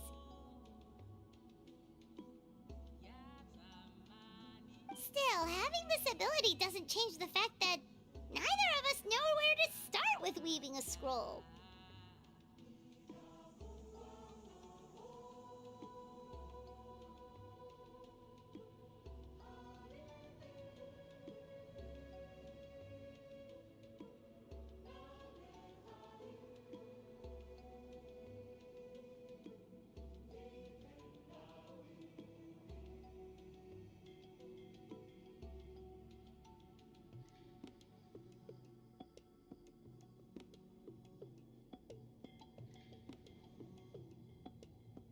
Don't worry about that.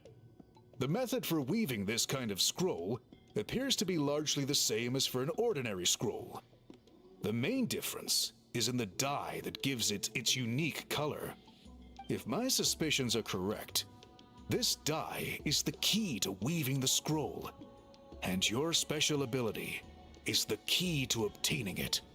The dyeing process is also a little different from the norm, but I don't anticipate any major issues there. As long as you two can source the dye itself, I can assist with the application. Cool! We'll follow your lead! Great! Then please use your abilities to source the necessary ingredients. And in the meantime, I will have someone prepare some fabric for test dyeing. We'll make a few sample pieces to test out my hypothesis. And if that goes well, we can begin the scroll in earnest. If you agree to help, you can expect to be handsomely rewarded once this is all over. Agreed! Especially if there's a reward in it. What is the reward, by the way? Is it food? Paimon hopes it's food. Given the stakes involved for our tribe, I was thinking a substantial sum of mora would be appropriate. Sure. Mora works too! Anyway, how do we go about finding these ingredients? Are we supposed to just keep walking around Natlan until we stumble across them? Thankfully not.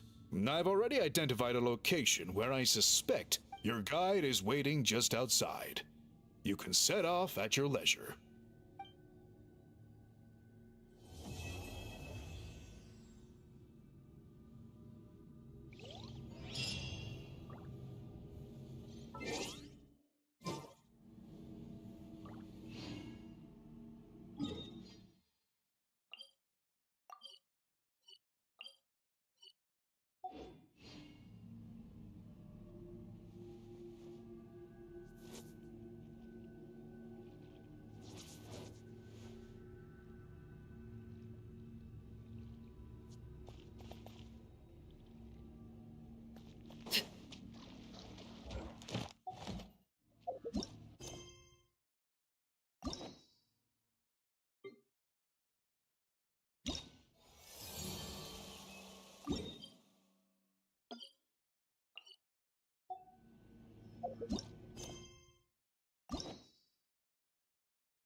Staring in.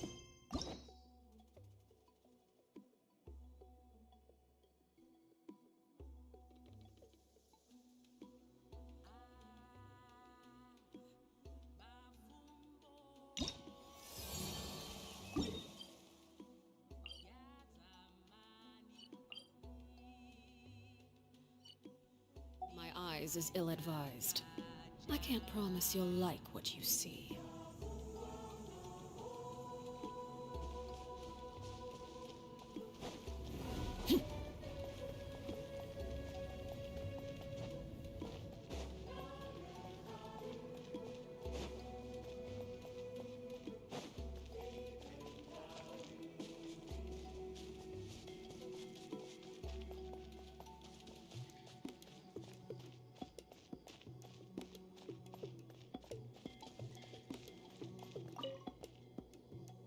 I take it you're the ones appointed by Elder Talapo? Yep, and you are... Call me Toltec. The chief asked me to be your guide for the day. His messengers already filled me in on the situation, so just follow me.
somewhere in this cave, huh?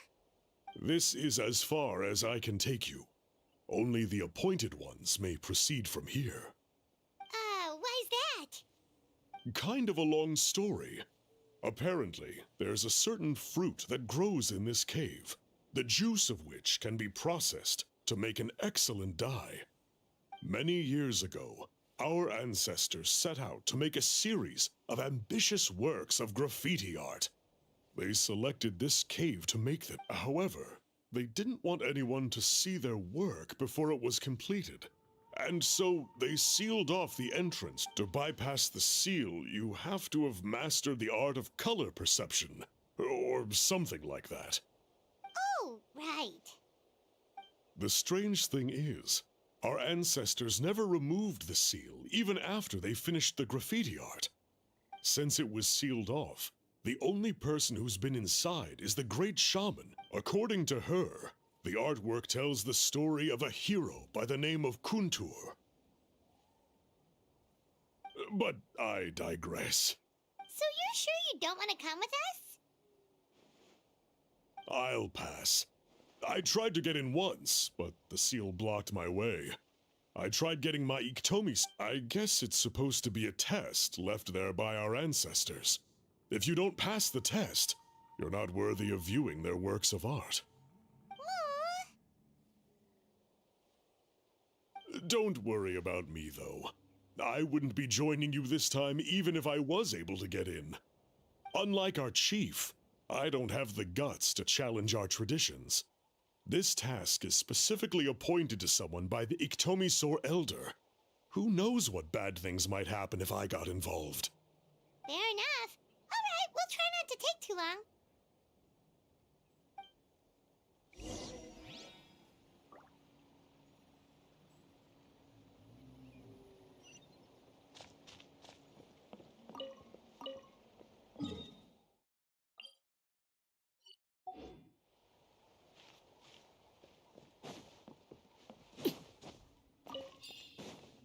Laid bare.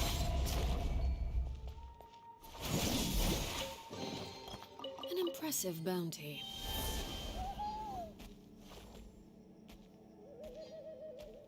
Looks like there's no way past. Maybe try the same thing as before?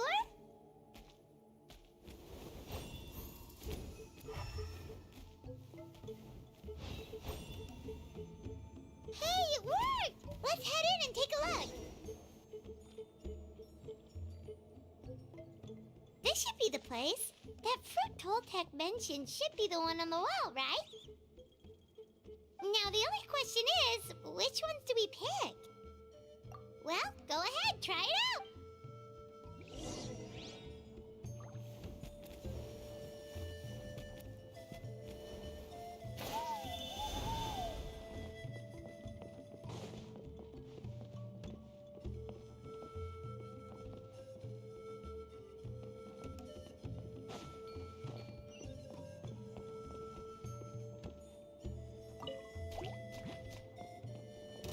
Transfixed.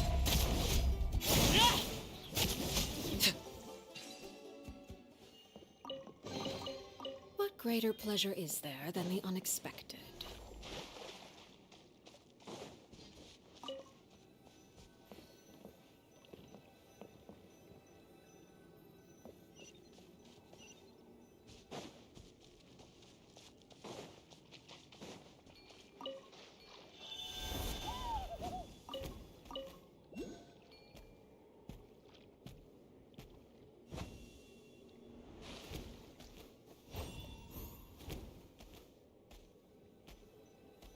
You saw something, right? Whatever it was, grab it.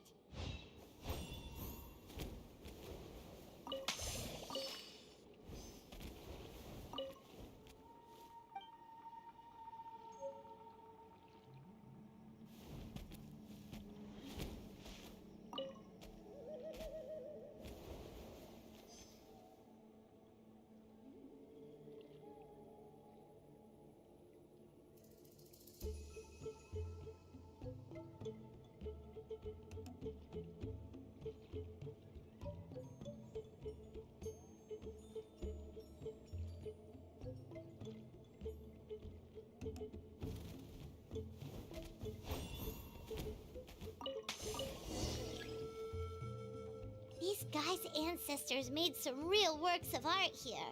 But based on what we've seen so far, it seems like there should be more to the story.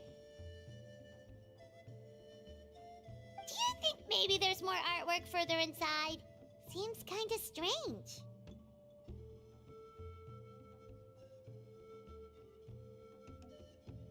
Yeah, you're right. There's always next time.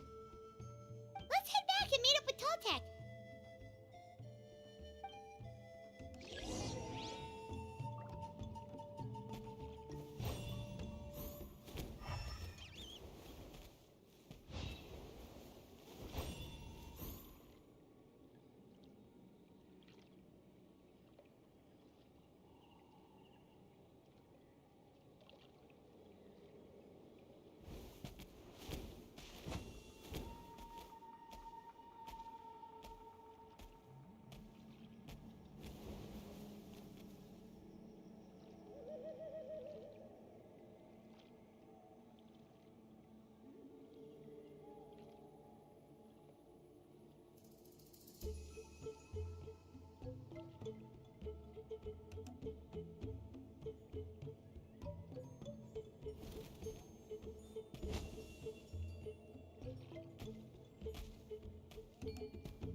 What could the children be up to?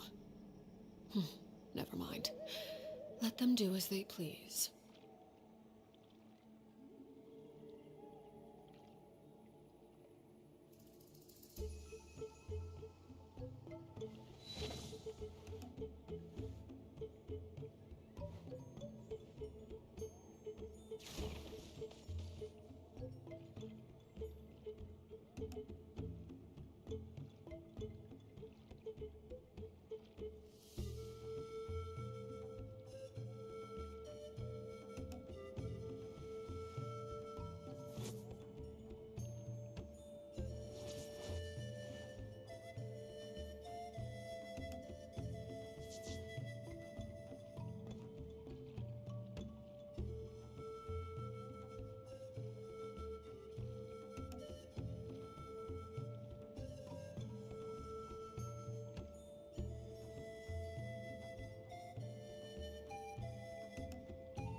We're back, and we found the ingredients. Sounds like you may. It's getting late.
Something you wish to report?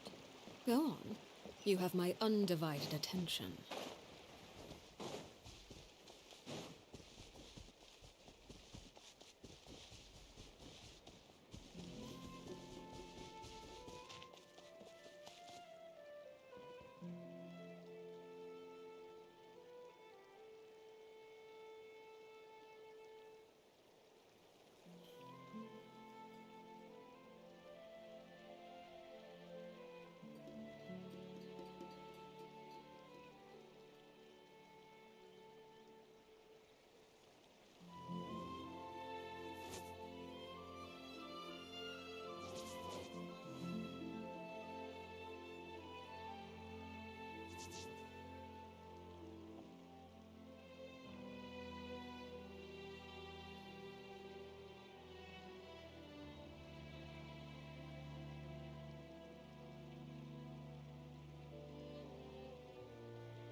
Everything will be fine. It'll all be fine.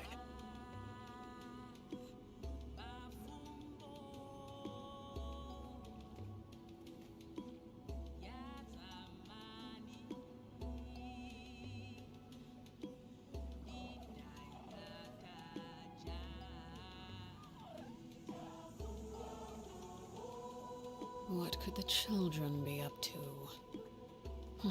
Never mind. Let them do as they please. Everything will be fine. It'll all be fine.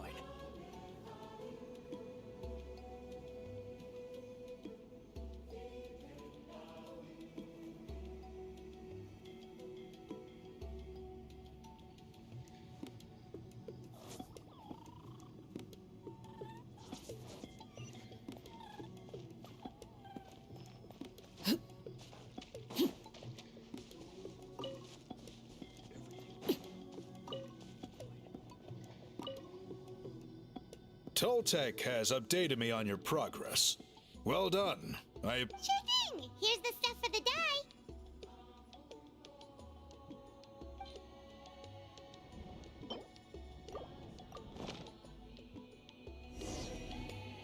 I see. Yes.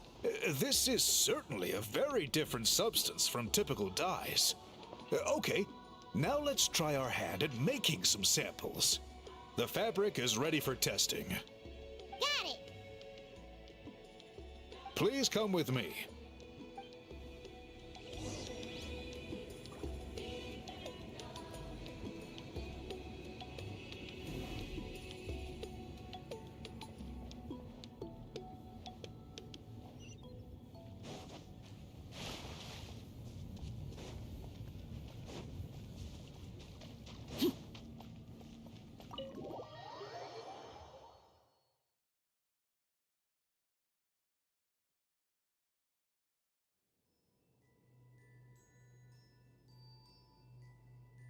Take a look at this.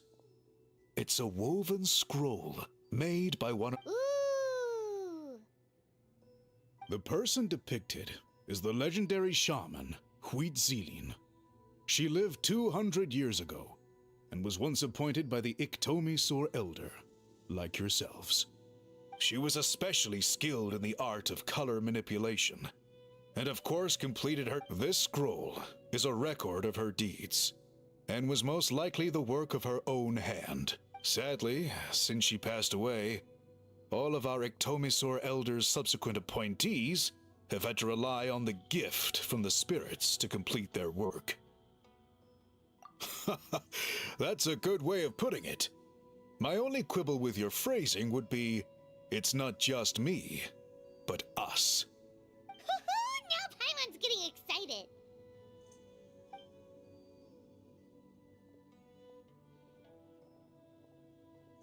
Bring out the samples.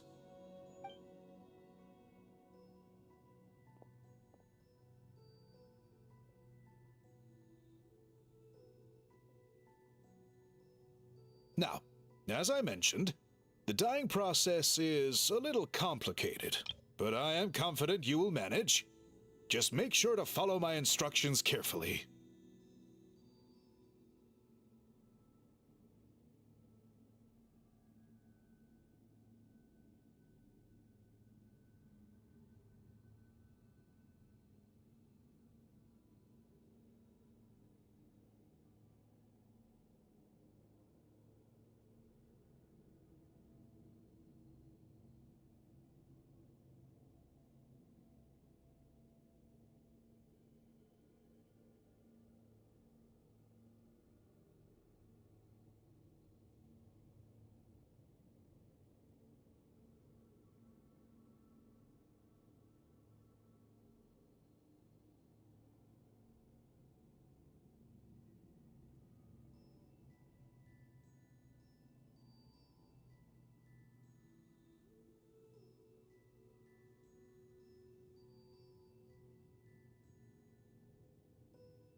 The pattern has already been sketched out on the sample, so you just need to dye each block with the correct color. But you'll need to wait for the dye to fully soak in.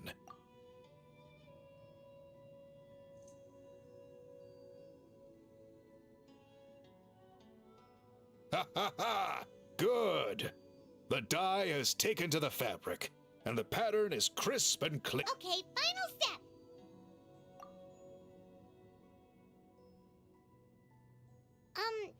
Did it work?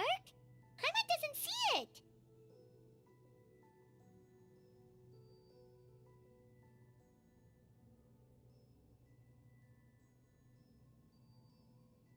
Oh, that color isn't showing up.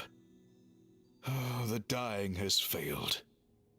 No, your technique was flawless. You did everything exactly as instructed.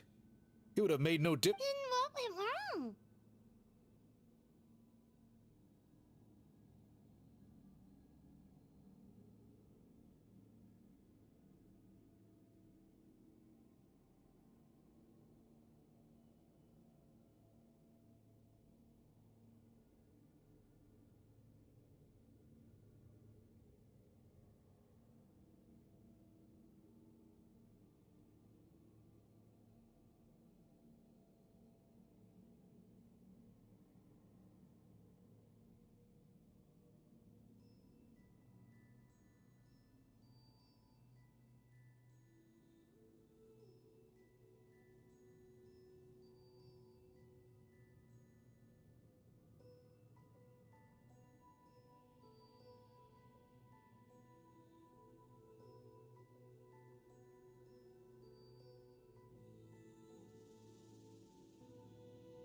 It could be the weaving technique. Or maybe the dye has to be applied in a different way. Oh, whatever the case. It looks like I have failed to get to the bottom of this mystery. Sorry, Paimon wishes we could do more to help. I am the one who should be apologizing. I made you do so much work, and it was for nothing.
I will, of course, honor my commitment to compensate you for your trouble, but I do hope you won't give up on this task.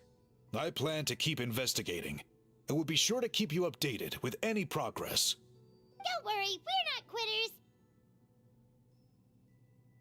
Paimon does have a question, though. This whole process of recording history on woven scrolls seems so complicated. Why don't you just write it down instead? You said yourself you're all about change and reform. Well, this seems like a— I think you've perhaps misunderstood my philosophy, but that's okay. I can answer your question, but there's somewhere— Oh, sure.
here.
Look at this. It's gorgeous! Now, try looking a little further. Whoa, that graffiti!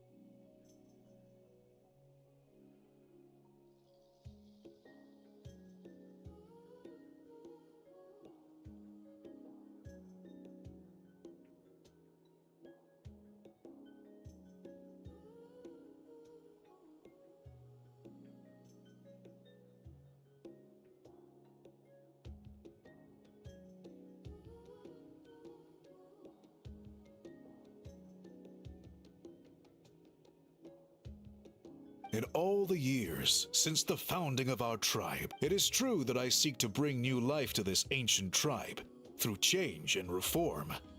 But I also understand there are certain foundational things that we cannot afford to throw away. The foremost of these is the way. Oh, that makes sense.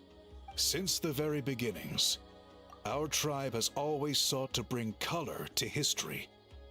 And I have a deep sense that this is one part of our heritage that we should not give up. So, whatever it takes, I must find a way for us to continue producing our traditional woven scrolls. You're completely right.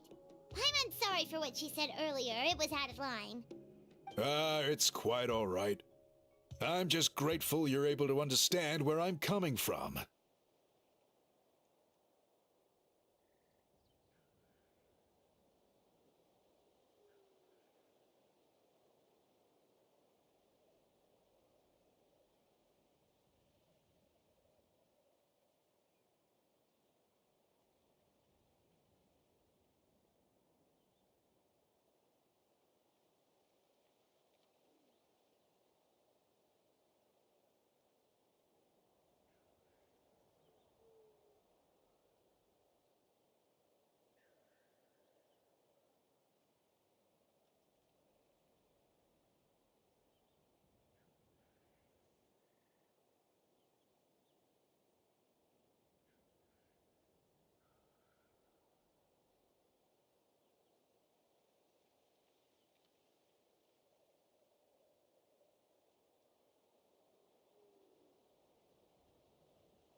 Then let us hope that when we next meet, we succeed in reviving this tradition.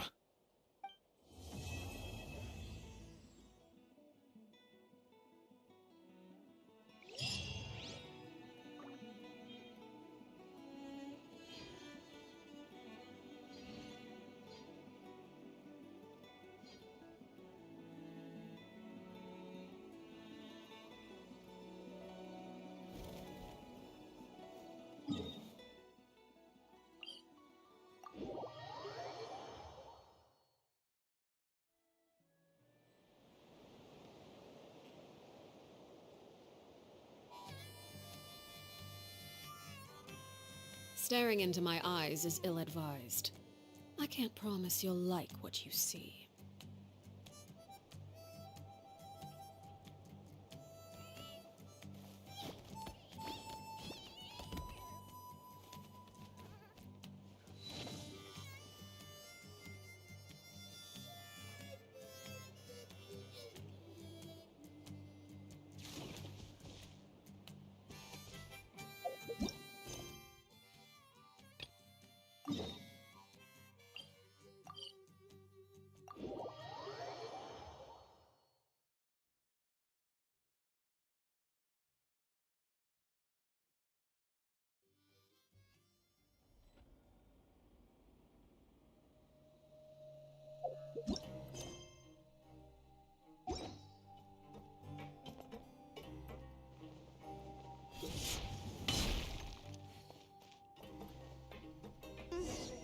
Paimon doesn't see anything here. Let's go somewhere else. Just where is that thing? Oh, this is taking longer than Paimon thought.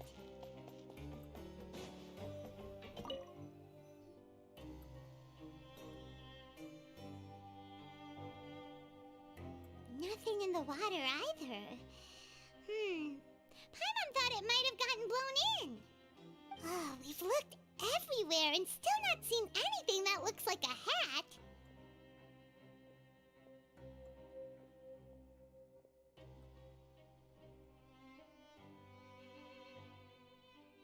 Huh.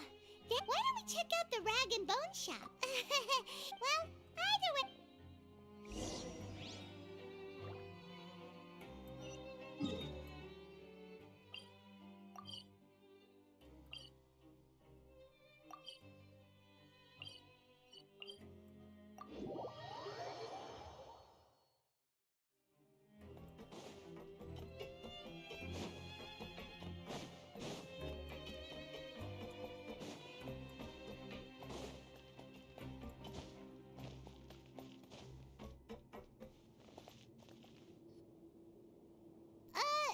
Paimon doesn't remember you being the boss.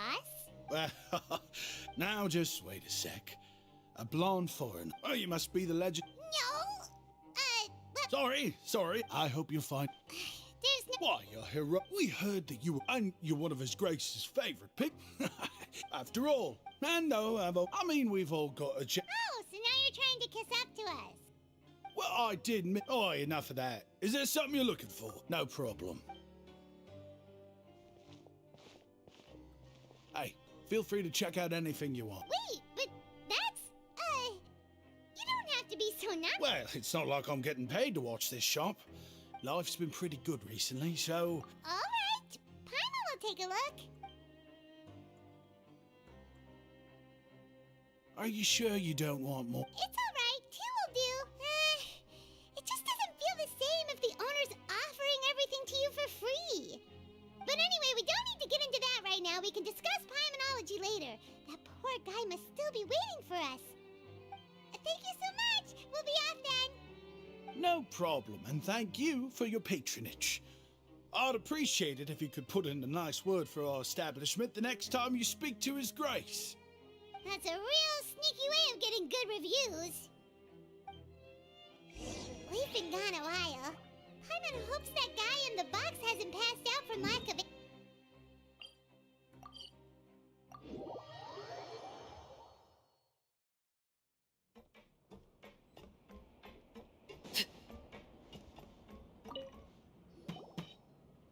You can come out now. We found your hat. You did? Oh, Archon! Wait. I mean... Wait, Well, we got you a new one. Does it have some kind of sentimental value?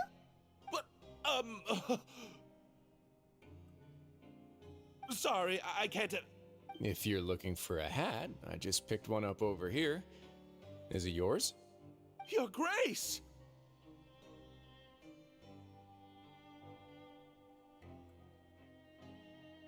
Oh, hey, Risley. It's been a while. Well, it's a slow day today, so I decided to go for a little stroll. Even if your workspace isn't cramped, it's still good to get some air. I'll say, I'm not at all surprised to find the two of you here. You never could turn down someone's request for help. It's what good adventurers do, after all. Is that so? Maybe I should consider asking the Adventurers Guild to open a branch here. As I recall, these hats are very important to members of the Beret Society.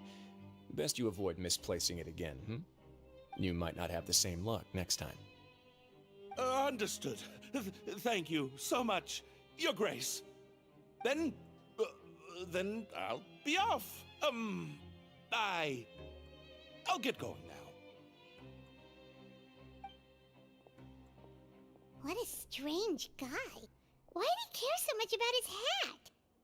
Oh, and has he done something wrong? When he saw you, it was as if he'd seen a ghost. Oh, not at all. In fact, members of the Beret Society, as for him, I'd guess he's just more of an introvert. It's not unusual for the more shy prisoners to freak out when I show up unannounced. Huh? Shy? There are prisoners who are afraid to talk to people? Prisoners are still people, after all.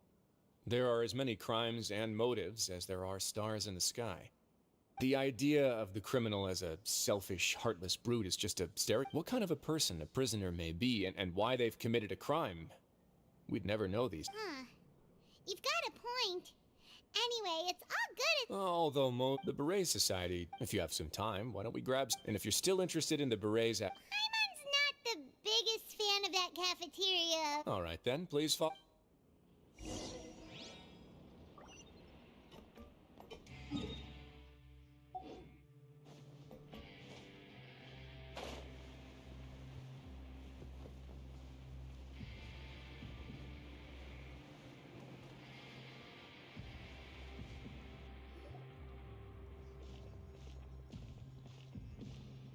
Welcome, Your Grace, and the Traveler. Would you like 3 orders of today's welfare meal? Unfortunately, we weren't informed. I'll pass on the food, then. What a pity. If you're not in the mood to... Yes, please? It's... Oh.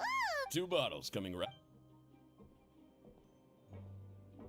Our first meeting took place. I'm actually quite fun. Whoa. That'd be quite the long story.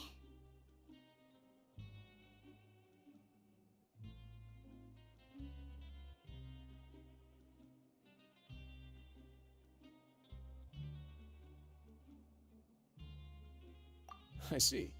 Certainly that'd fit your title as the seeing everything for yourself. Paimon gets the sense that you're trying to flatter us. That guy we talked to earlier was obviously trying to get us to put in a good word for him, but you're the Duke, right? Well, after all, Is it so strange that I would want to give a few words of praise out of genuine admiration? So this is a matter of trust. Which is unfortunate, since I was convicted of power and control. So, what do you think? I would very much like to maintain friendly relations with you two.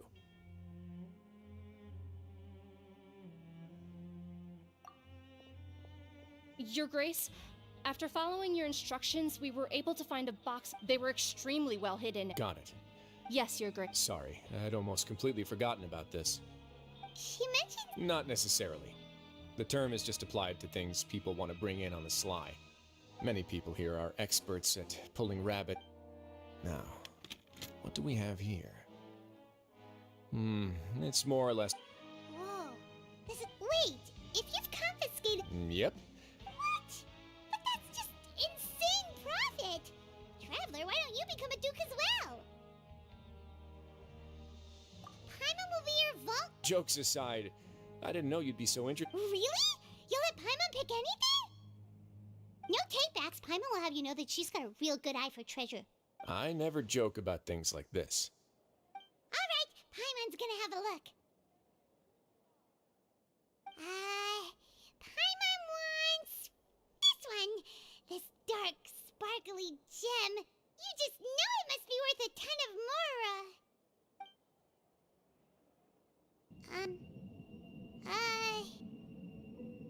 Actually, never mind. Paimon doesn't want this gem anymore. Can Paimon pick something else instead?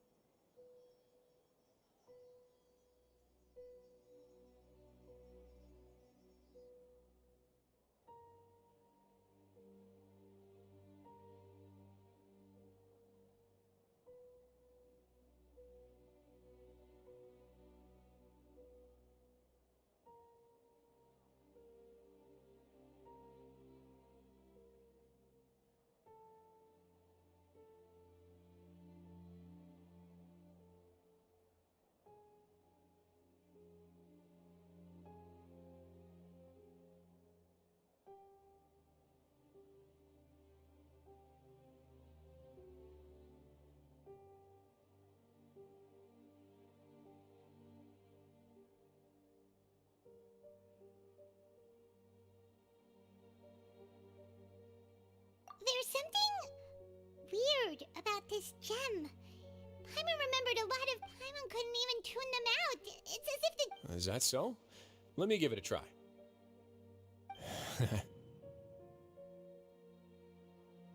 Paimon's right. I too experienced some unpleasant flashbacks. Are you sure? I wouldn't... Fair enough.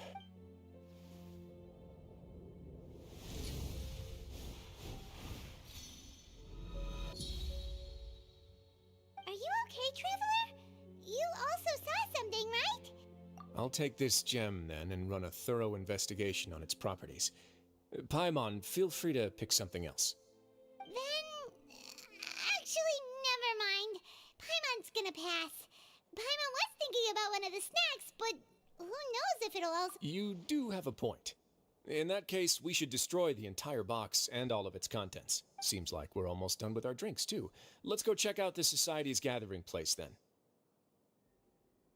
I can introduce you, and we can also continue our conversation while we're at it.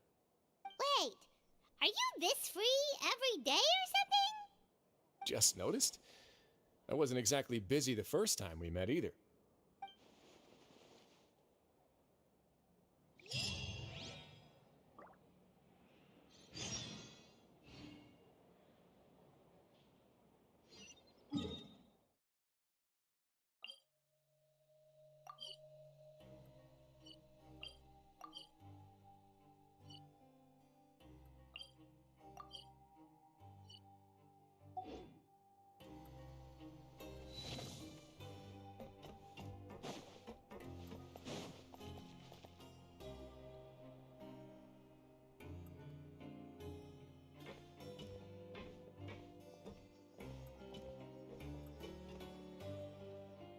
We are honored by your all these your.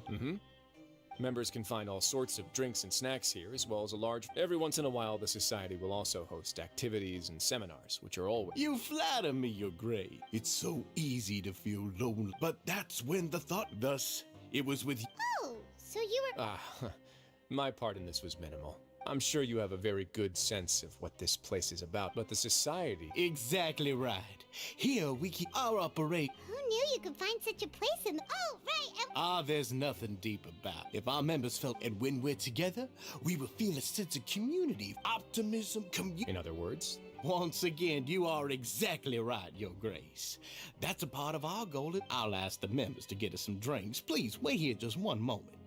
Feel free to look around, too, if you want to learn more about us.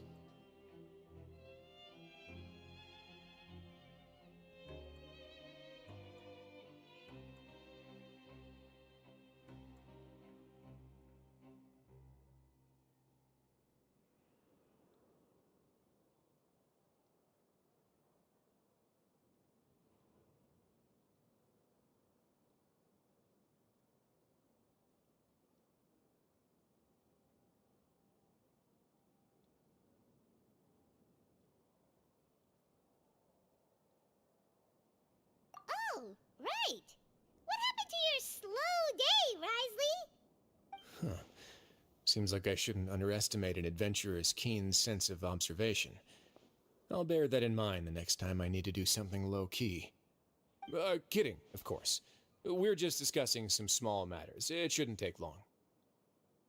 We've also already gone over the organization's vision. Instead of listening to me try to explain some more, maybe it'd be better if you took a look around for yourself.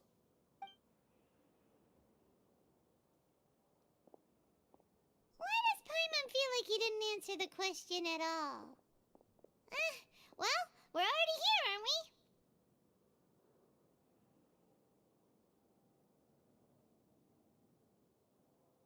Yeah, they're supposed to be like the model prisoners, right? So this is what their spot looks like.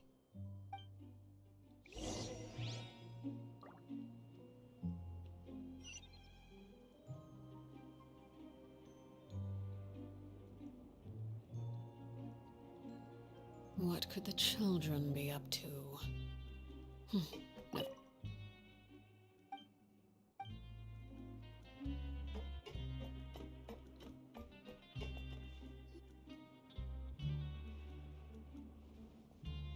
Hey, you there, newbie! Hello? Are you talking to Paimon? Yep, I'm talking to you. Now, why don't you follow my lead and take a deep breath before letting everything out like this? Ha!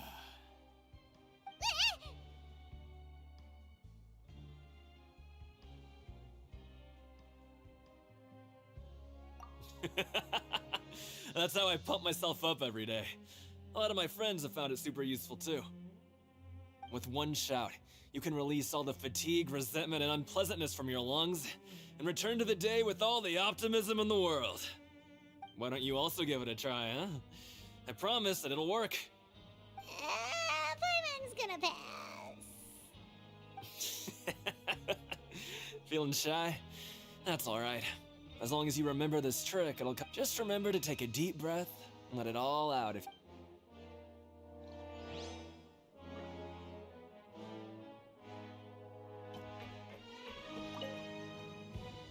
Welcome to our gathering place. Is there anything? Oh, it's okay. We're just taking a look around. Well, that's not a bad. I'm sure, Mr. Dugier. Besides this space, these rooms are open to all of our members. We want everyone to be able to use their free time to the fullest. Wow, that. Unfortunately, we started a collaboration with the. Yeah, Paimon can definitely see how it'd be easier to live your life. Yep, and that's exactly why, we all think we made.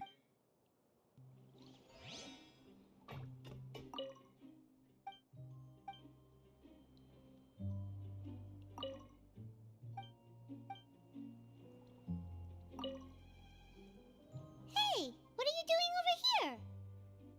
Oh, hello. You are guests of the Duke, are you not? I'm organizing the bookshelves. We've got some classics. Yeah, most of them are writing diaries, or some quit drinking. It's because. Not only that, with how the Duke and Mr. Dugier have organized our lives down here, you never know what you may be good at until you give it a try. And while you're here, no matter what you do, you won't get judged for it. After all, there's no need to conform to societal expectations when you're already in jail. So, this is something like a safe space. Yeah, that's exactly right. After all, not everyone is good at fighting, or have the physical strength to do hard labor. The society is exactly what some of us, and that's it. I just finished organizing this shelf as well, so feel. Don't worry, we will.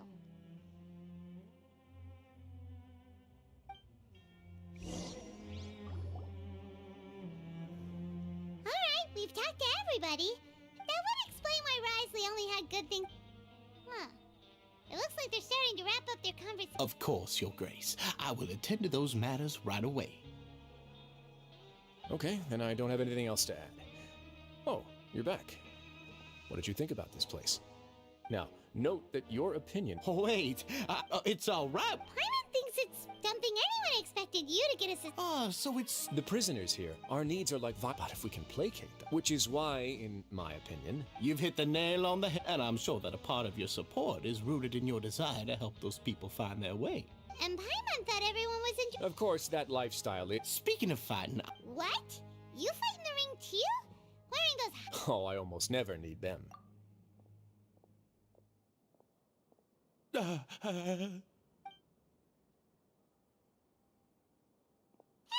isn't that the guy who lost his hat?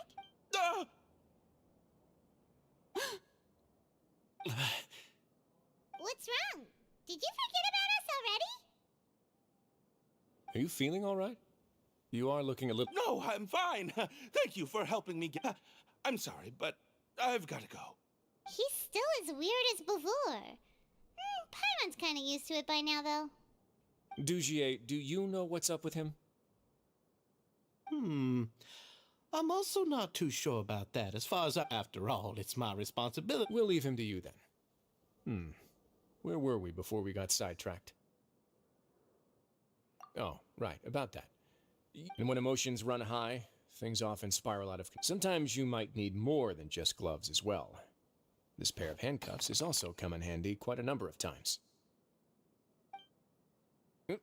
Oops. Oh, isn't that awful gem? You're still carrying it with you? Yeah, I kept it on me because of its special qualities. It won't affect me as long as I... Go on, you guys. Pick up the item for His Grace. Yes, right away.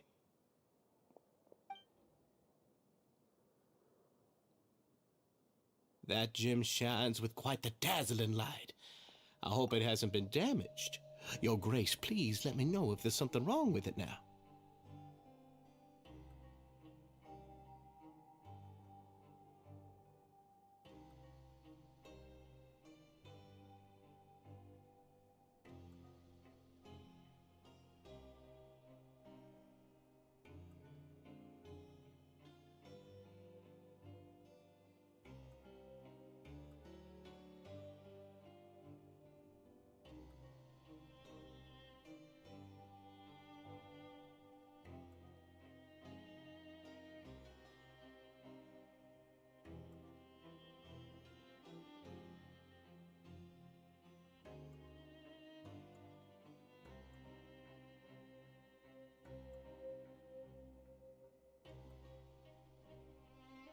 It still looks good to me. Say, Dugier, have you... Never, Your Grace. Don't... I guess that's fair. We've already gone over most of the things that I...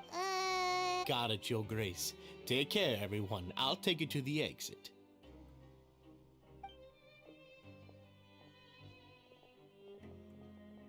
Traveler, Paimon, it was an honor.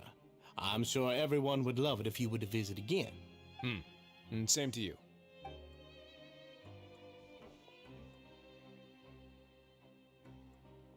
Paimon doesn't think we made any plans for the rest of the day. Why did you lie to him? Well, what's your opinion of the society now that you've taken a look around their headquarters?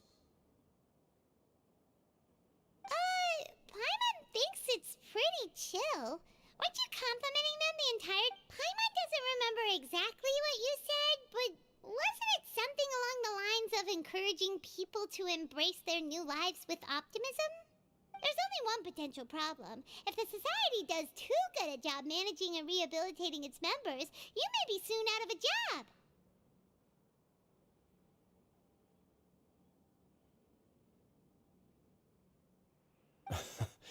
That is certainly a possibility. But at this point in time, they're still reducing my workload by managing and rehabilitating prisoners in my stead. I wanted to see just how much they've managed to accomplish, and also get a sense of Dugier's plans for the future. I arranged for a meeting out of curiosity, but then I noticed some faint hint... Dissonance? I'm sure the Traveler has sensed it too.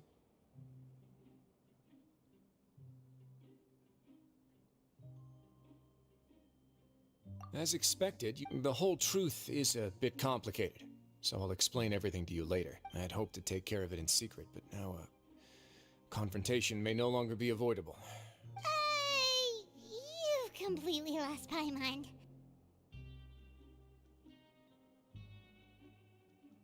Why don't you take this opportunity to check back on the gathering place? Just tell them you left something of yours there by accident. If my hypothesis is correct, Dugier should all... and with his watchful eye removed... Can't you just tell us exactly what to expect?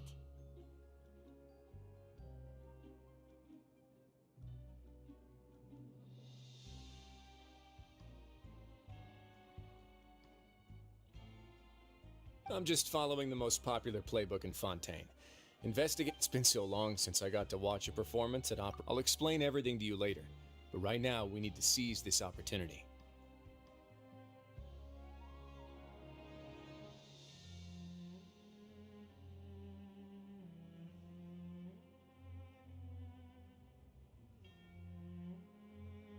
Find out what you can from them now while they're all in one place. We might not...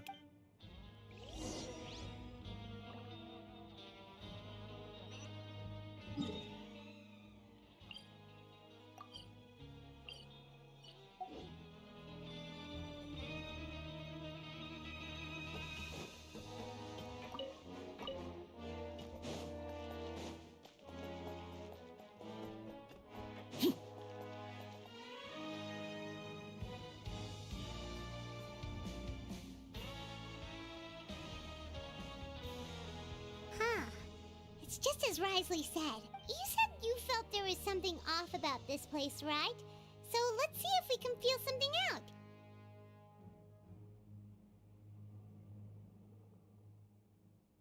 Paimon will do her best to help.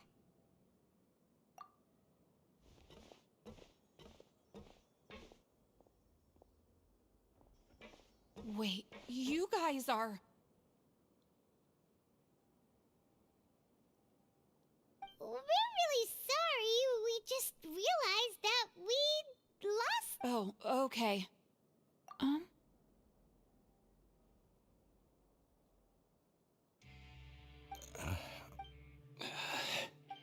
Nobody?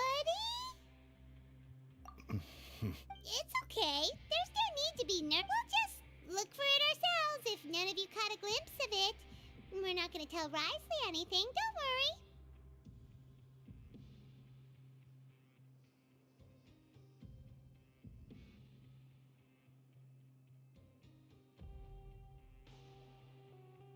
I'll go find Mr. Dugier.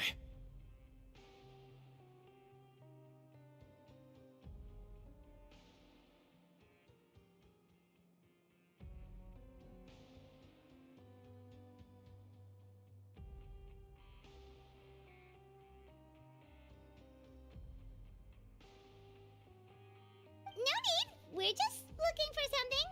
Why does he have to know?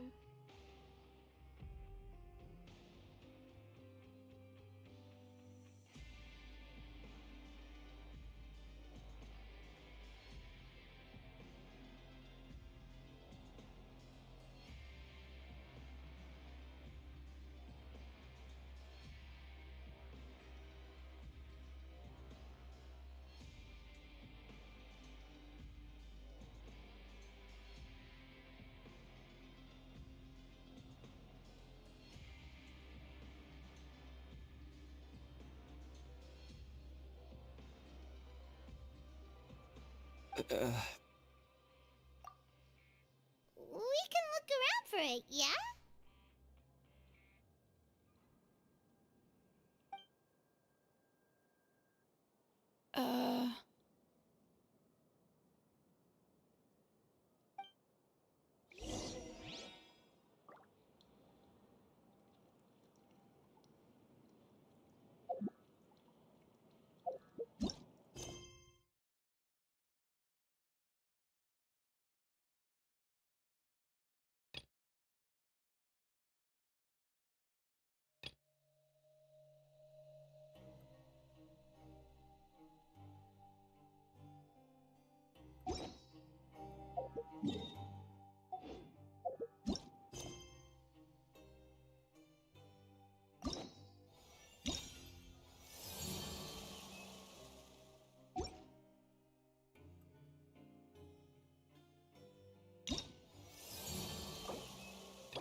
Wait, isn't that Anson? I brought all the stuff over, Coach. What's next?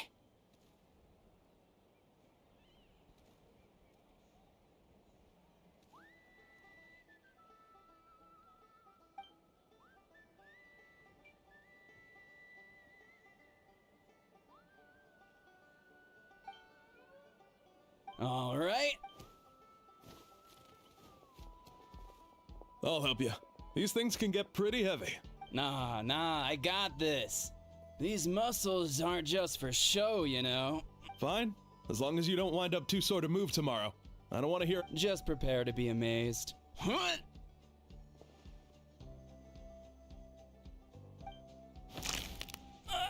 My back.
just about to ask.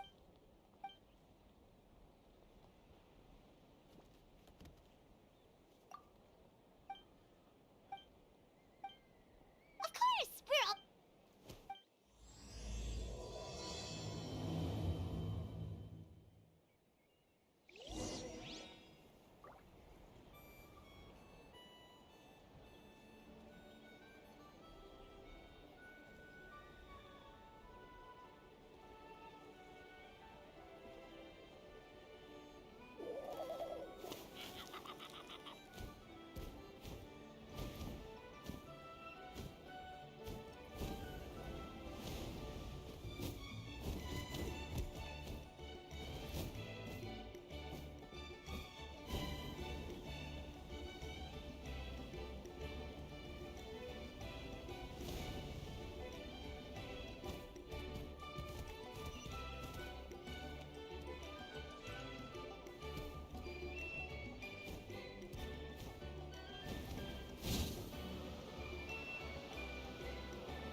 Eon-san, Traveler Paimon.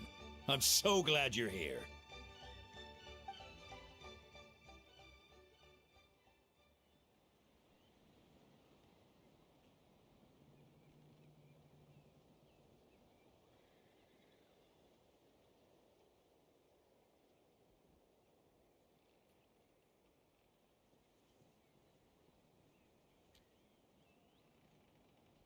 Cold. So... I'm drowning! And there's something in the water! He's on the... The abyss. The abyss is coming.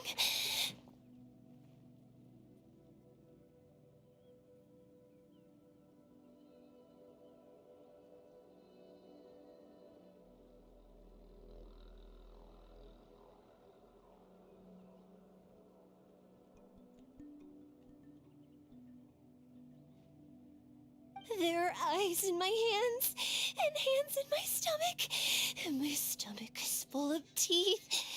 It ate all of you. It's coming for me too. But we haven't been eaten. We're right here. Huh. Monstrous beasts! How did you get in here? As you can see, their mental state is quite poor.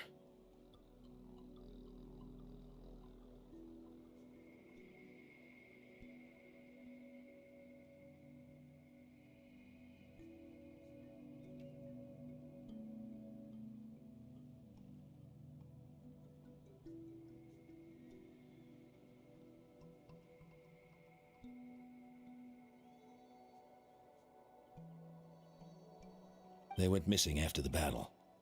We found them unconscious. According to the chief of the... We've never seen the... The soy fat? It's the abyssal monster that appeared in the sky not too long ago. Oh, that... True. It poses no threat to us now. But whatever wound it inflicted on these warriors still endures. We scoured all sorts of records for a solution, but nothing came of it.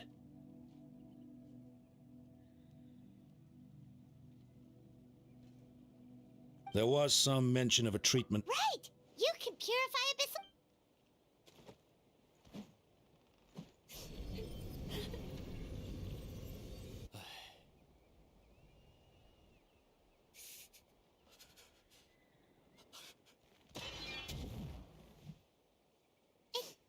It didn't work?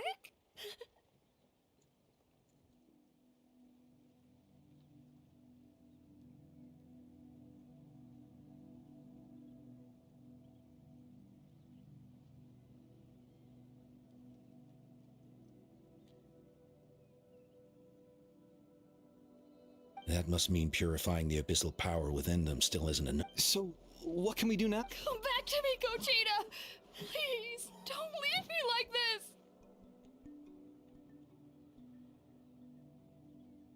We beat Kasoitha.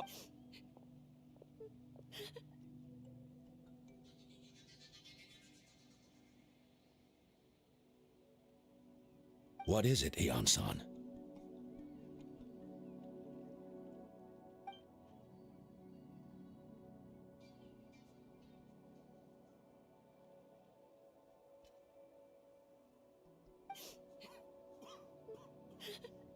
But, Are you sure about this?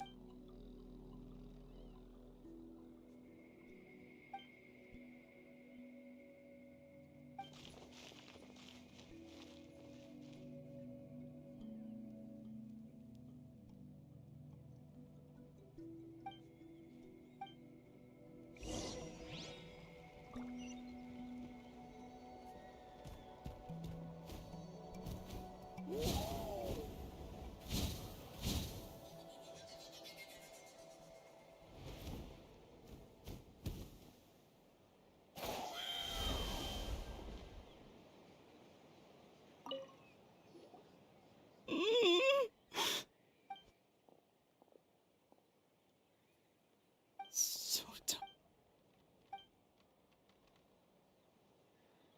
Huh?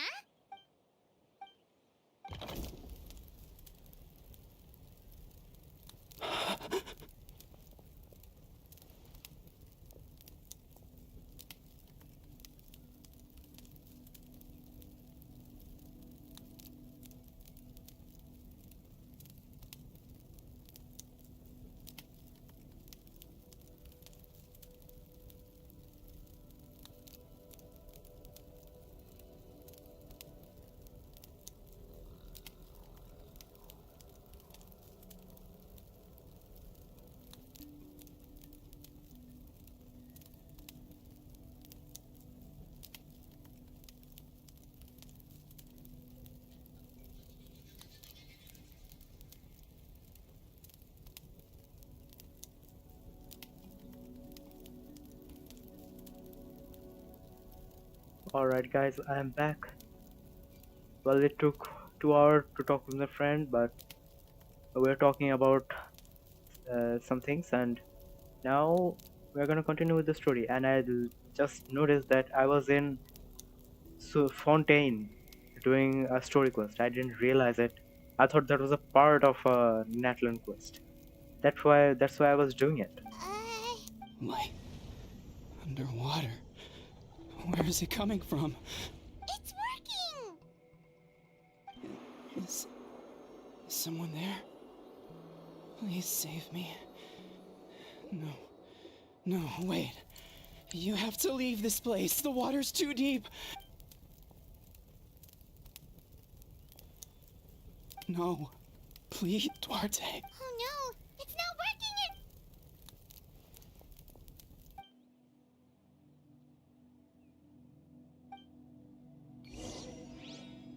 What happened to her voice though?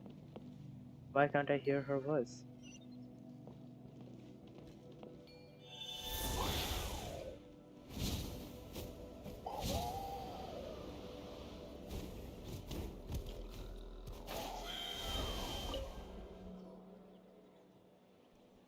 My friend. Is he any better?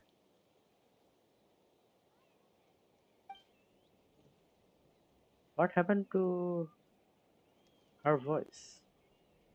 Duarte. Oh yeah, I remember. Duarte was the name of Otoko's Surian companion. Otoko almost drowned as a child, and Duarte was the one who saved him. He dove deep into the water and used all his strength to carry Otoko back to the surface. It was pretty touch and go, but both of them made it in the end. Well, you see, Duarte died 4 years ago during an abyss invasion. He was helping evacuate injured warriors from the front lines, but fell to an end. He was a bit on the smaller side, but well, hold on. What are you planning? No problem.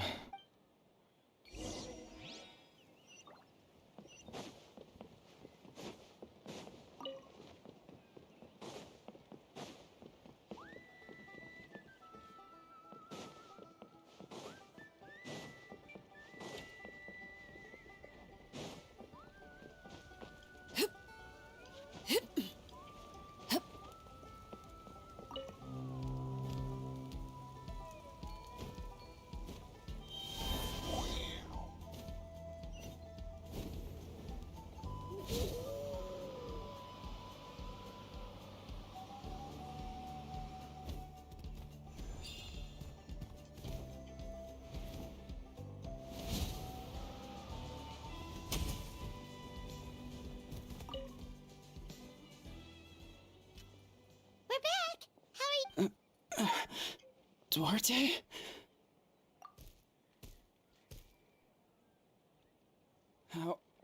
How did you get here? It's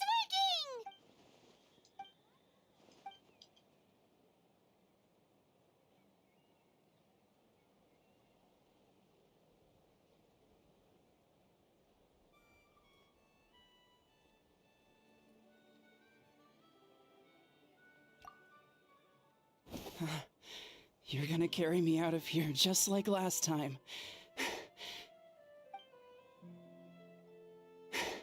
Over a decade later and you're still... Once we're out of here, we're almost at the surface. No. Wait.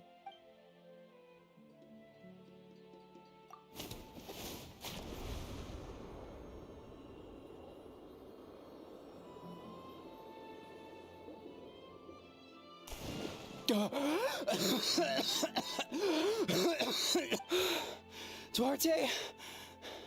Wait, you're not Duarte. How did I get here? Who are you people?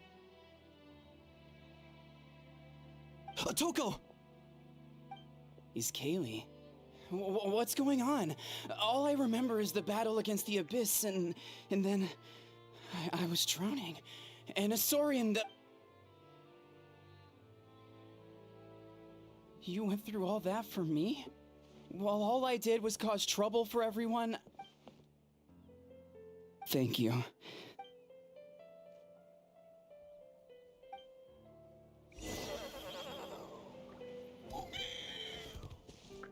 I am doing all of this just to see all of them cheering me on in the Archon quest. That's all I want.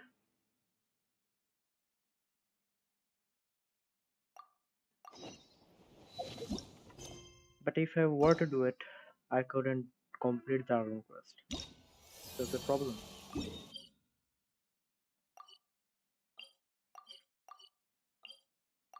I'm gonna do this Archon quest later on and continue with the travel quest.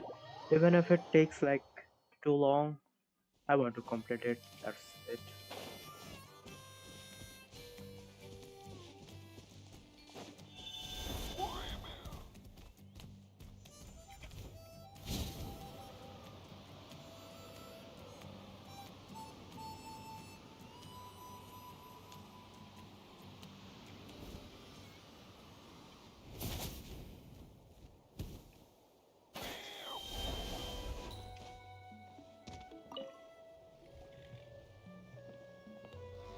Oh, hey there, Chaska. Did... Yeah, she's got... Theoretically, why don't you head...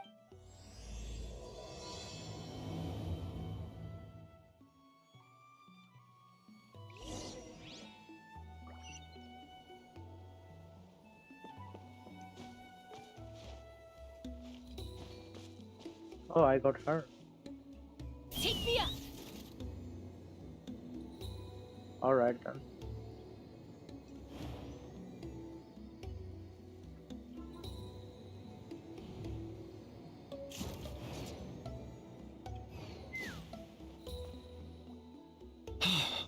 Oh, are you here to help? So the blockage here has to be cleared using... If I dropped it or slipped and fell, I'd be blown to bits in an instant.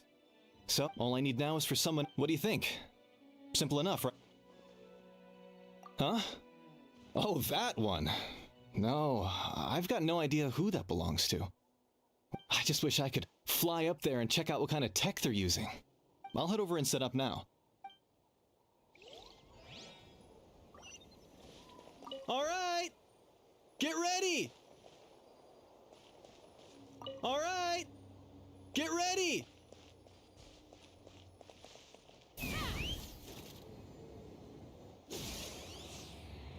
Open fire!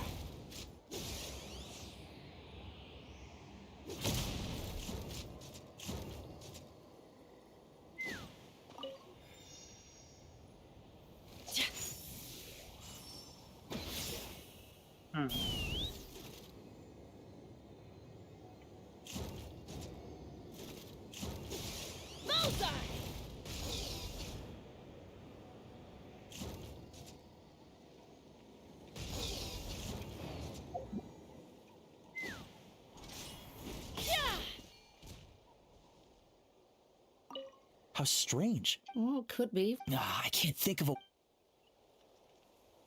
How strange. Well, could be from the Children of Echoes. Maybe it got swept up here due to... I can't think... How strange. Well, could be. I can't...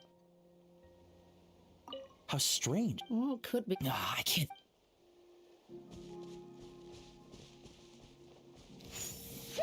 Take me up! Locked on!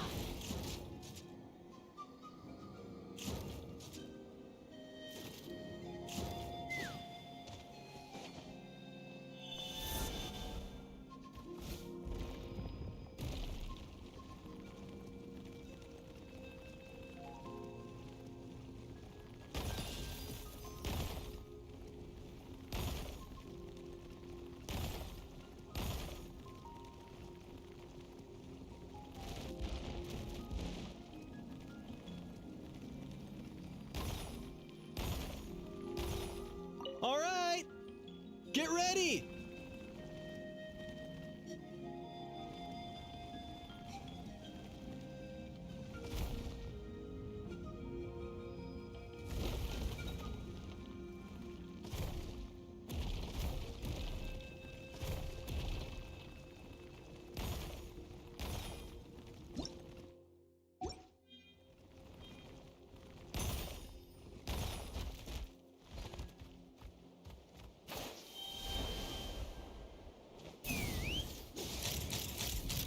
Locked on!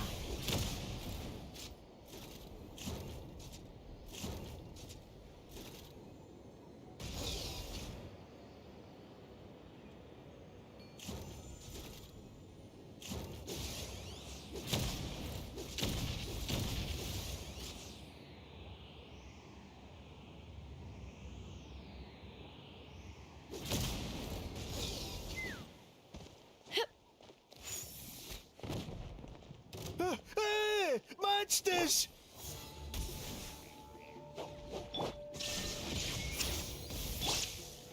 Solidify! Let's fly!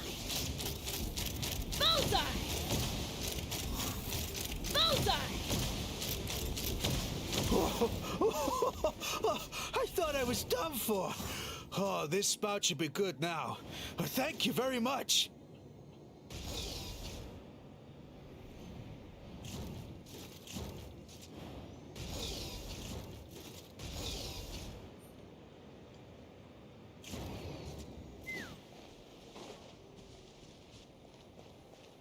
All right!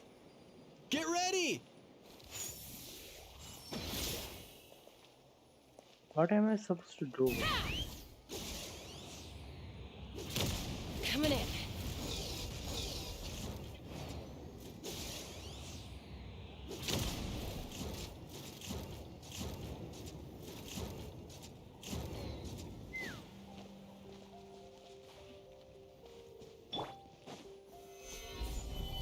All right! Get ready!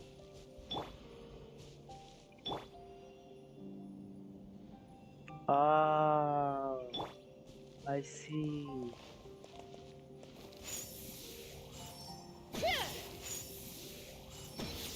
Take me up! The gaseous phlogiston is being replenished. Looks like all the spouts have been unblocked.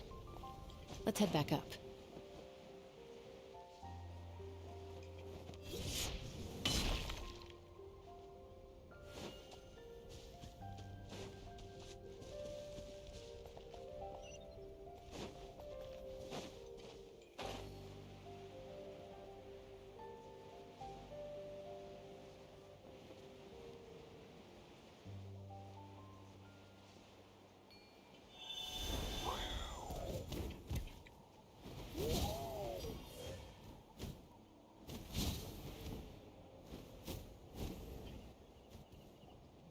Wow, you took care of everything in no time at all. Now we just have to wait until the gaseous phlogiston...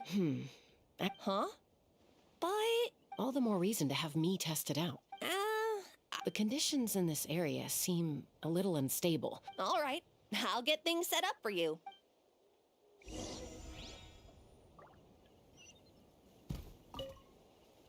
Are you ready? This should... All right.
was amazing. Paimon couldn't take her eyes off you. No, nothing major. Help! Help me! You're from the Flower Feather clan, right? Catch your breath first. My friends are still Huh? Are cuckoo-soars really that aggressive? Do they usually attack groups of people and... Not in my experience.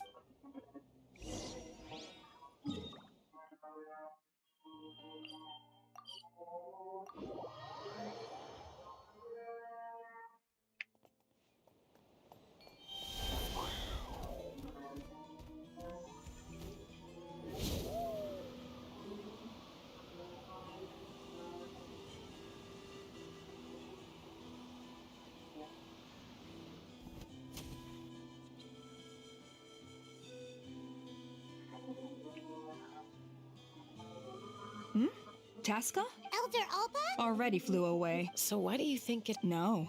Ah! Thank goodness! The Phlogiston wing. Thank you so much for coming to our rescue. Wait a minute. Yeah. I am. But Elder Alba, what about the... Well, there are so many of them around here.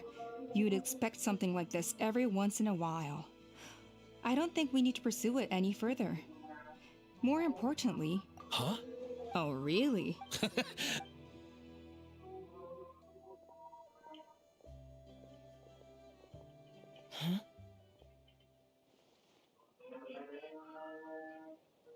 So that's it? That all went smoother than expected. Well, guess we better get going. A blood-stained...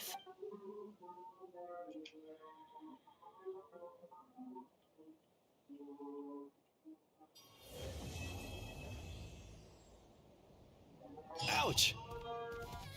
I've never seen such an aggressive cuckoo-soar.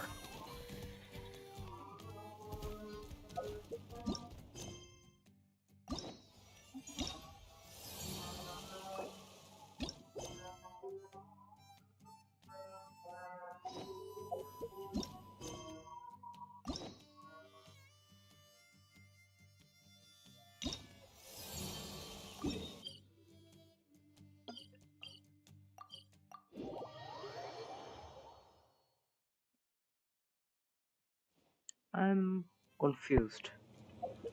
Aren't we supposed to complete all of this trial, like this tribe quest, in order to get the special ending? It's not a special ending, but they're all going to support you in the Archon quest, the Netlin Archon quest. But why I'm able to do only this too, if I cannot do this because of the Archon quest? So what am I supposed to do? Well, I'll just complete it to 2, I think.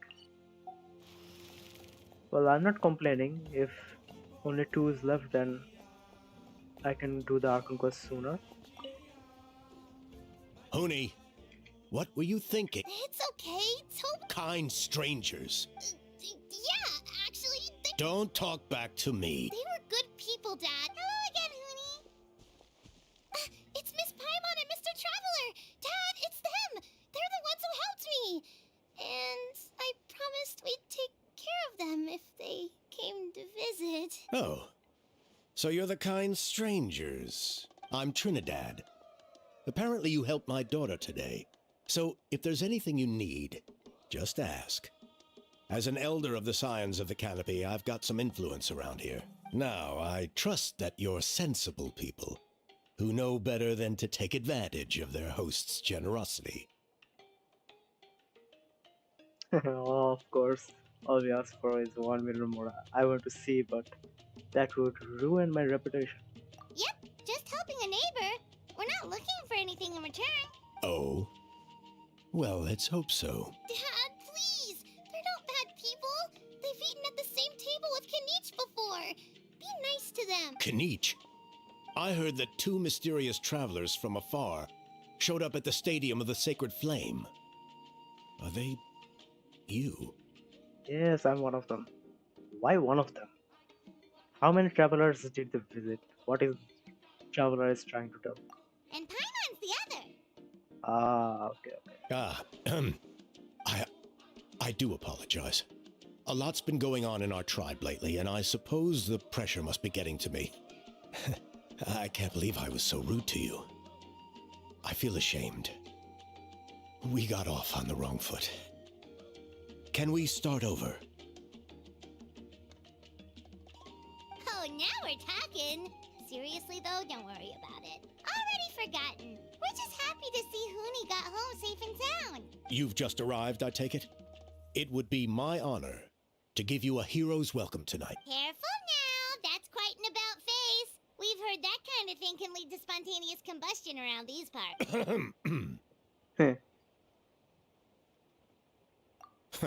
My dear traveler, you are very perceptive indeed. Go inside now, Huni. Dad's got some important business to discuss. Okay. Look after Mr. Traveler and Miss Paimon. They're very special guests. Well, we'll hear you out, but we can't make any promises that we'll be able to help. This is a matter of utmost importance. Please allow me to explain. For many years, our tribe has celebrated the Turnfire Night.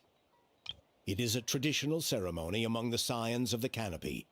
Burkina was a hero who bore the ancient name Malipo, and Kangamato was a powerful Yumkasor warrior. Together, they fought against the Abyss. They were victorious, but it came at a great cost. Burkina paid with his life. The Mountain King survived, but was contaminated by the Abyss, and he remains in hibernation to this day. Normally, Yumkasors never live longer than a century. It's possible that the Abyssal power is responsible for his unnaturally long lifespan. That's right. The Mountain King is a living symbol of our glory, but even this glory comes at a price. The Abyssal power inside him is highly sensitive, and when it is disturbed, he awakens and flies into a blind rage, attacking anything that moves. So besides the ceremony, another important part of Turnfire Night each year is cleansing the abyssal power inside the Mountain King so that he will remain sound asleep.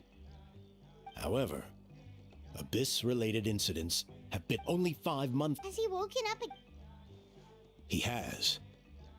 We managed. Also, he attacked and wounded my companion. We heard. Yes.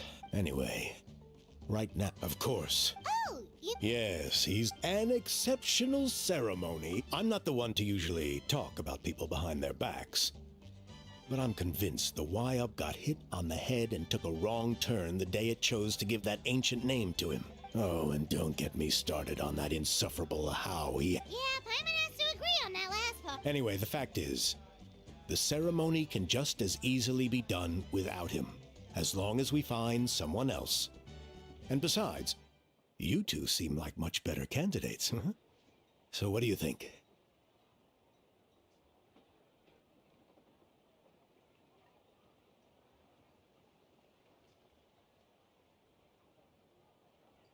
Wonderful. I can't thank you enough. Come with me to the other side of the mountain. I'll bring...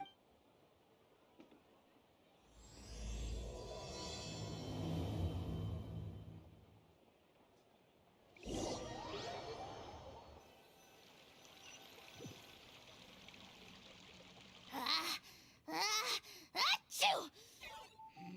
Curses! Who dares insult the great Kahula How behind his back? Oh, great Kahul Ahau, bless. Shut your filthy mouth, worm of the abyss! Your putrid words defile the air. Speaking as a member of the Abyss Order, that's music to my ears. Exactly the kind of reaction we're going for. Ugh, never have we heard such brazen blustering from someone who is inches from death. Up yours, Four Eyes!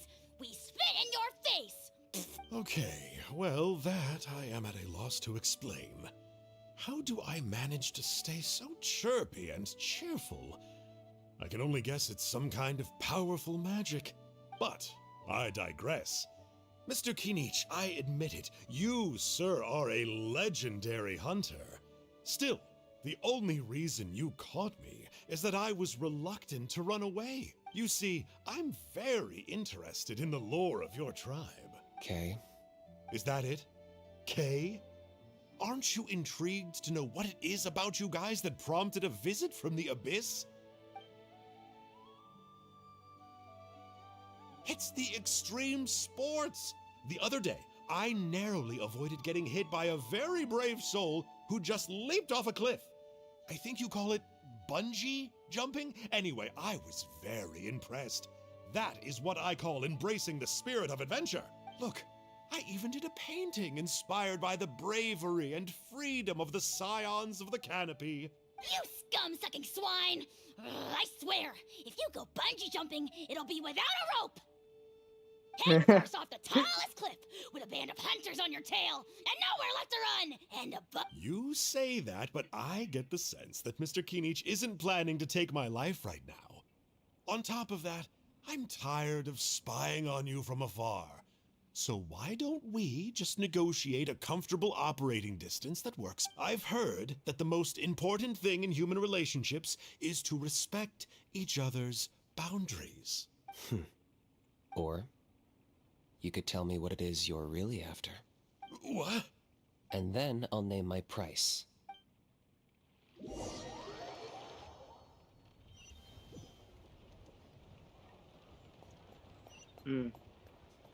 Special guards.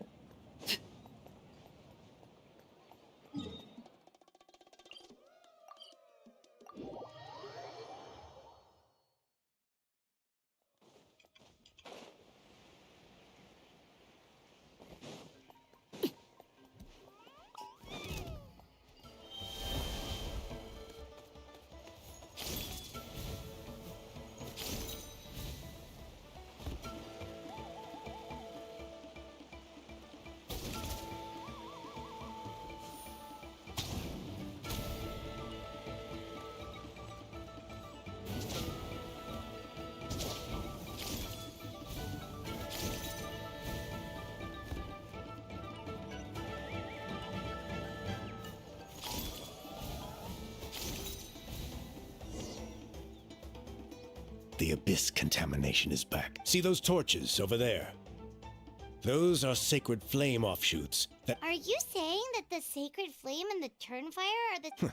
for a ceremonial purpose, Gotcha! So big? that's one part of first.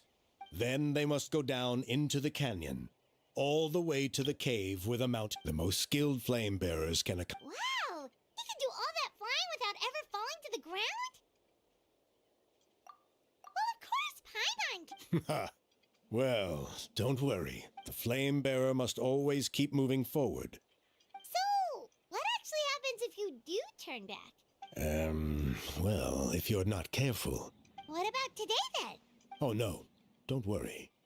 Today is just a practice. Are you ready? I'll repeat the key points again.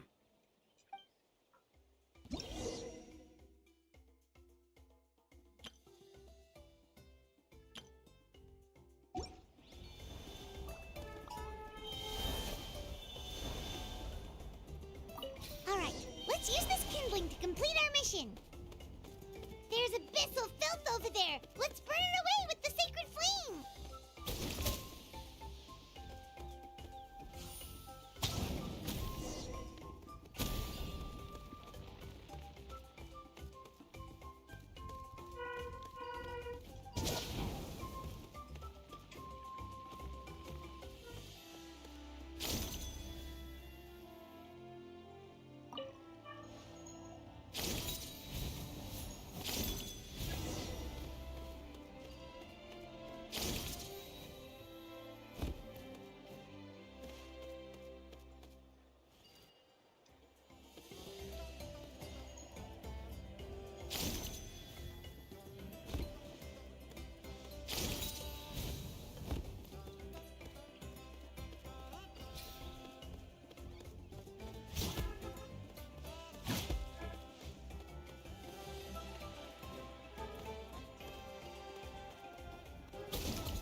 Overruled.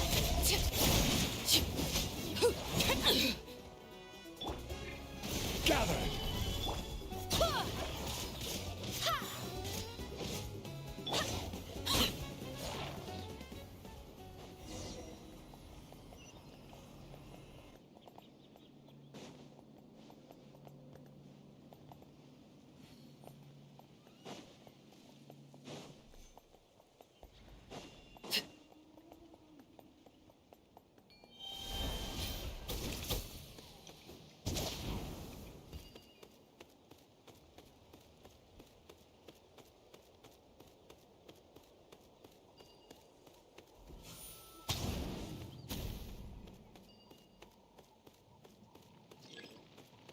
That should be all the braziers. Let's regroup with Trinidad. I knew I was right about you. If there was an ancient name for outstanding flame bearers, I'm sure the why. Yeah, All right. Now there's. Oh, you mean they've still got to sign off on it? Some of them are still hoping we can come to an agreement. Still, I'm the one responsible for secure. Just for Paimon's own peace of mind. See that place over there? There was a time long before the age of Burkina and the Mountain King, when we scions of the Canopy called that our home. After a period of upheaval, our ancestors were forced to move away. If we failed to keep the threat posed by the Mountain King at bay. So to answer your question, I think everyone will agree that you are the right. Fair enough. Desperate times call for desperate men. I'll need you to drop by my place at some point. Okay, see you later. You have my gratitude. We've helped out with a lot of other local festivals.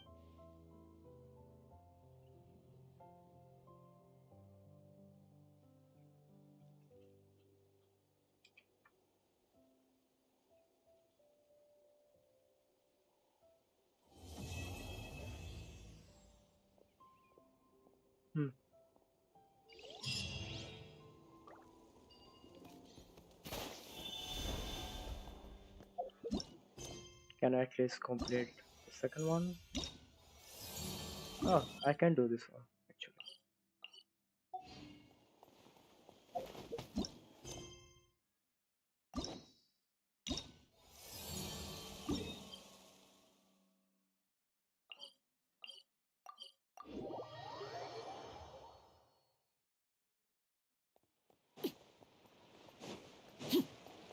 But before that, let me pray my Fajr prayer and then I'll be back.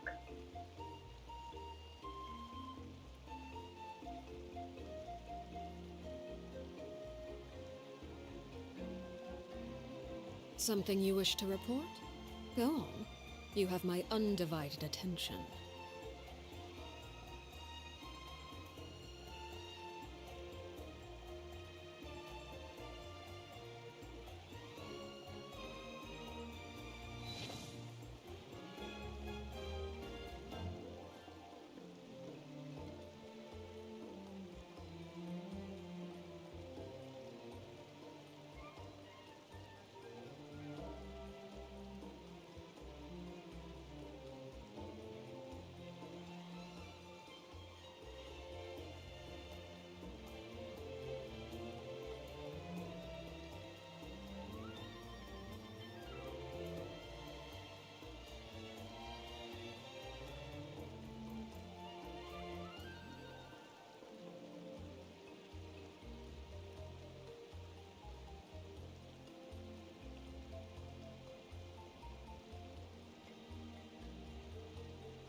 What could the children be up to? Never mind. Let them do as they please.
Staring into my eyes is ill-advised.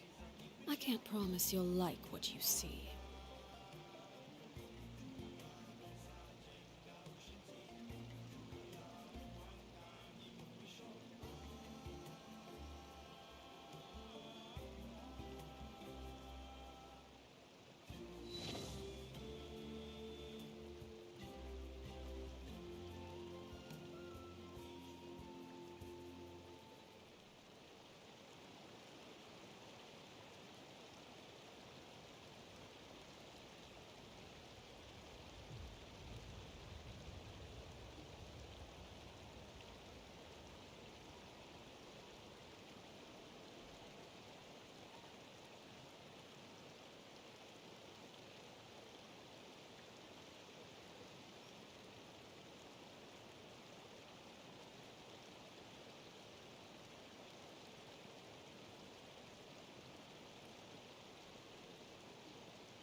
Something you wish to report? Go on. You have my undivided attention.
What could the children be up to?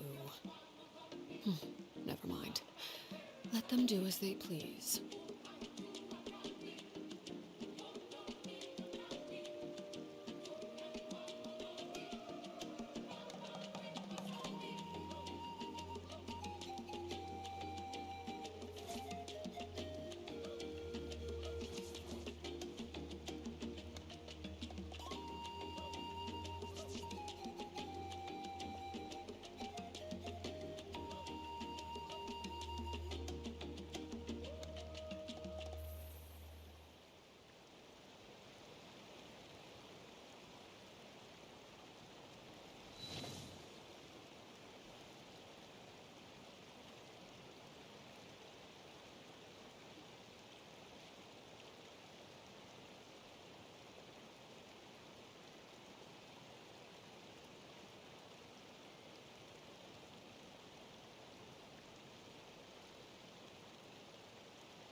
Staring into my eyes is ill-advised.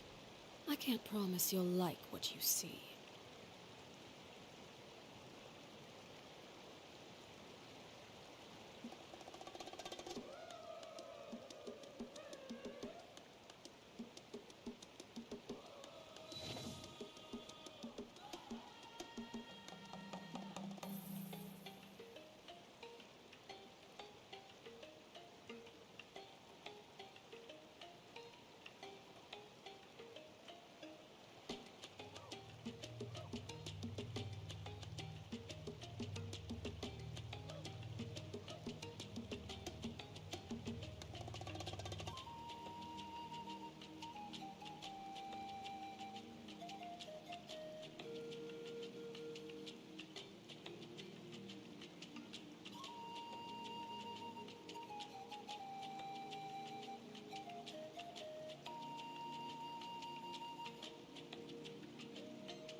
What could the children be up to?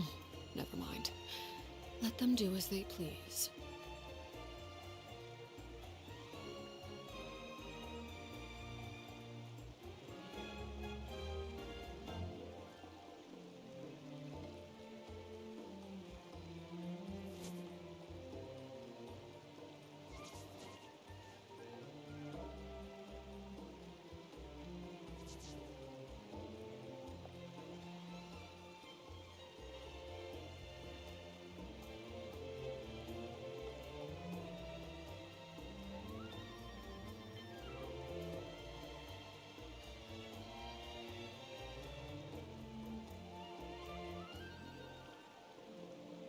Something you wish to report?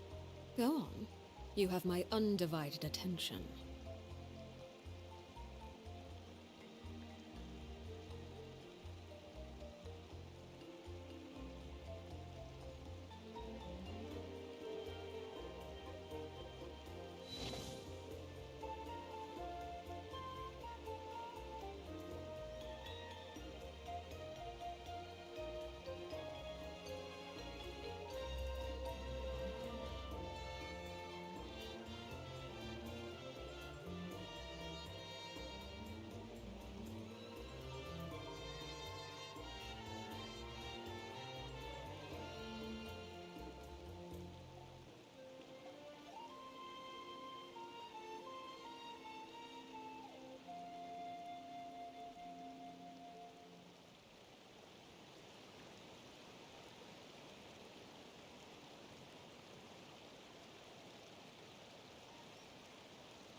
What could the children be up to?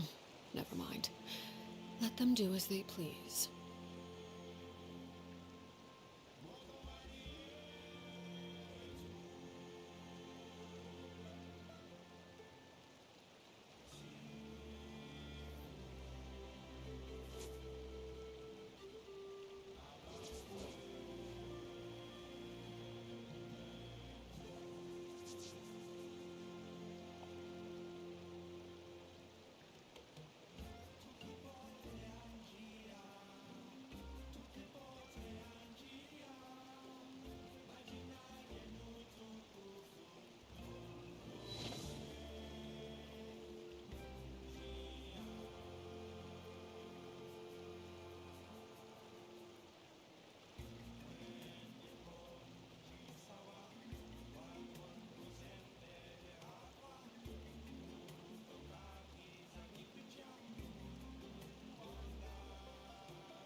Something you wish to report?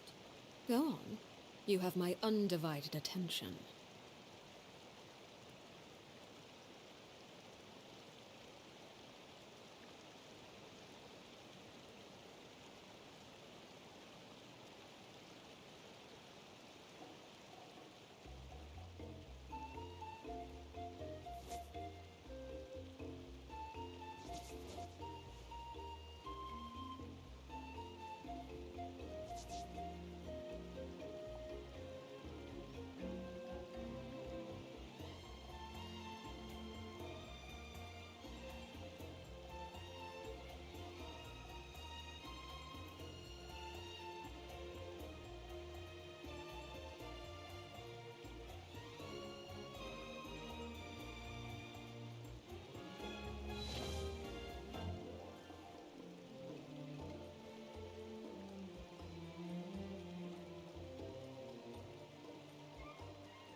Staring into my eyes is ill-advised. I can't promise you'll like what you see.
What could the children be up to?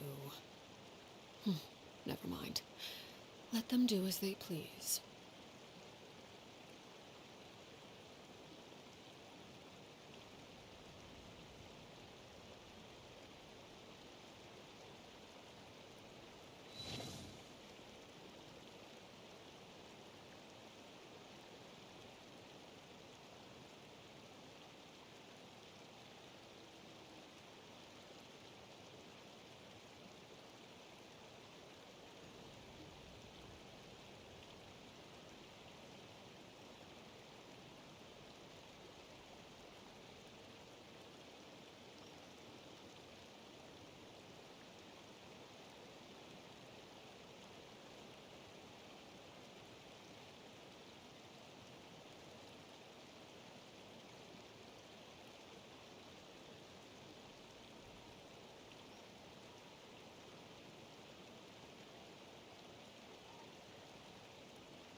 Something you wish to report?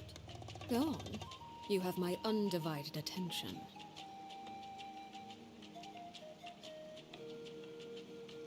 Alright guys, I'm back.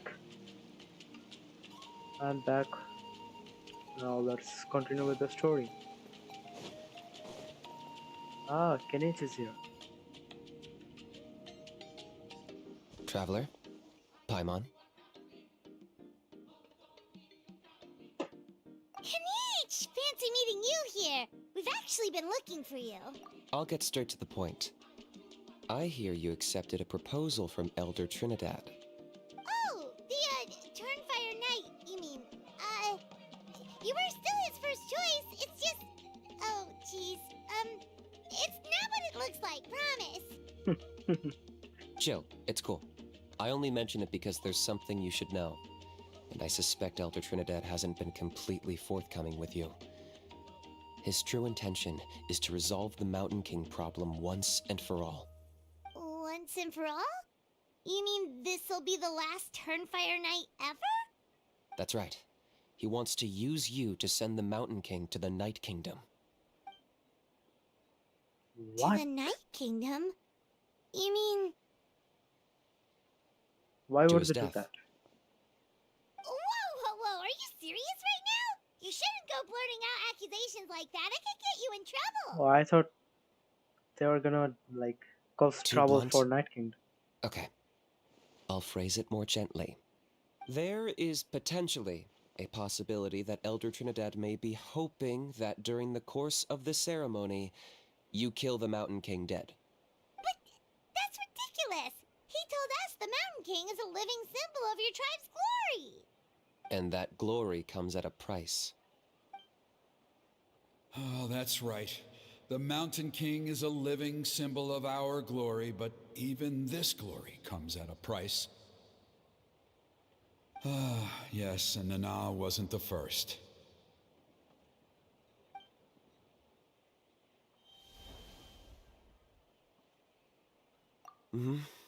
She likely won't be the last to lose her life either.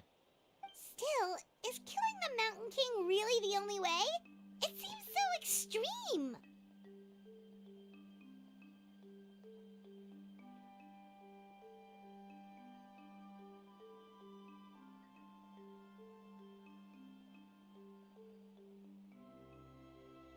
The Mountain King is a unique case when it comes to abyssal contamination.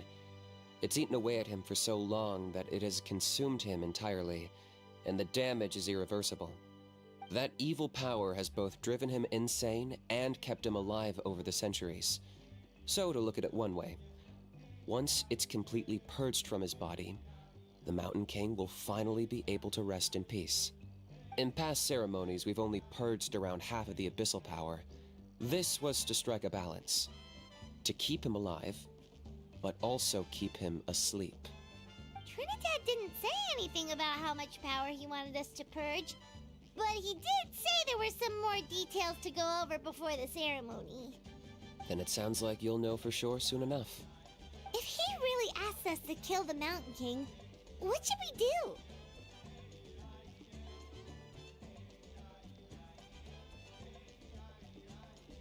I know this must come as quite a shock, so I suggest you act like you didn't hear anything for now.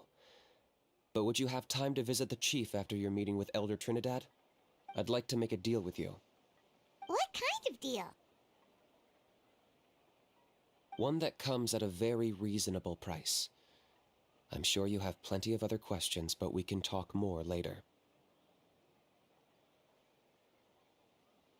Good. See you soon.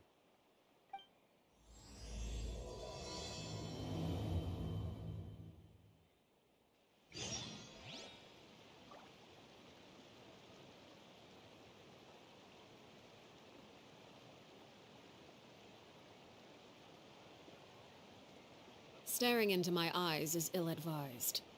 I can't promise you'll like what you see.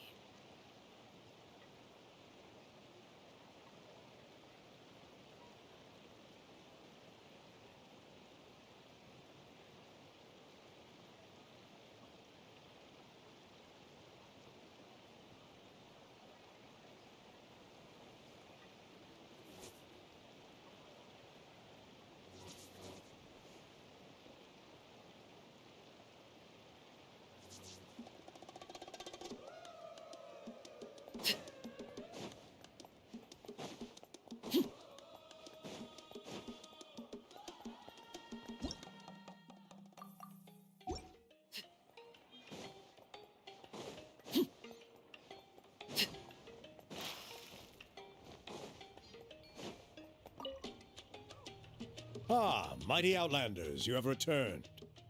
Did you have a good rest? It was, pretty good, yeah. Glad to hear it. Things are progressing very smoothly on my end. Many of the elders have heard of your heroic deeds, including the chief. They all speak very favorably of you. There are still those who insist that the ceremony should be performed by the bearer of the Malipo name. But they're just stuck in the past. We need to move with the times. Plus, Kanish doesn't want to do it anyway. Exactly. So now, it's time for us to discuss the finer details of the ceremony. We covered the fire lighting part of the proceedings yesterday. The next part is the purification of the Mountain King.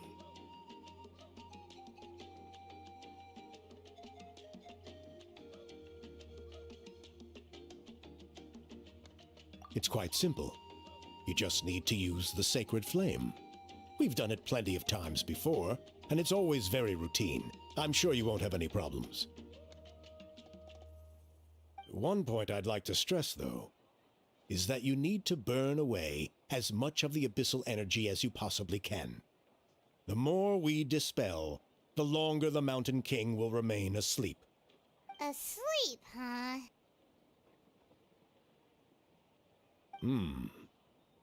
Precisely.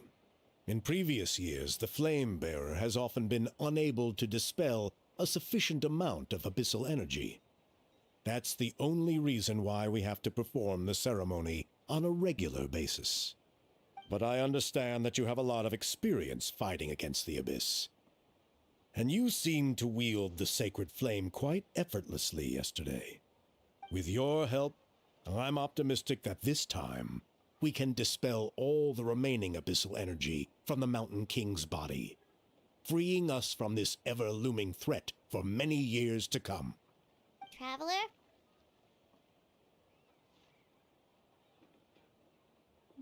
So this doesn't faze you at all, huh? You clearly have a lot of confidence in yourself. That's really all you need to know. The ceremony is in 3 days. I'll come and fetch you when we're ready. In the meantime, feel free to look around our settlement. It would mean a lot to the elders if you got to know some of our people. And if you wouldn't mind helping them out with a few errands here and there, that would be even better. So now we have extra errands to run? Maybe we should add a little extra to the price. Just a humble suggestion, that's all. It will help you gain the respect of our people. And as a mighty hero, I truly believe that's what you deserve. I'll be sticking around over the next few days, so if you have any questions, you know where to find me. Seems like Kanichi was right. We should go meet up with him right away.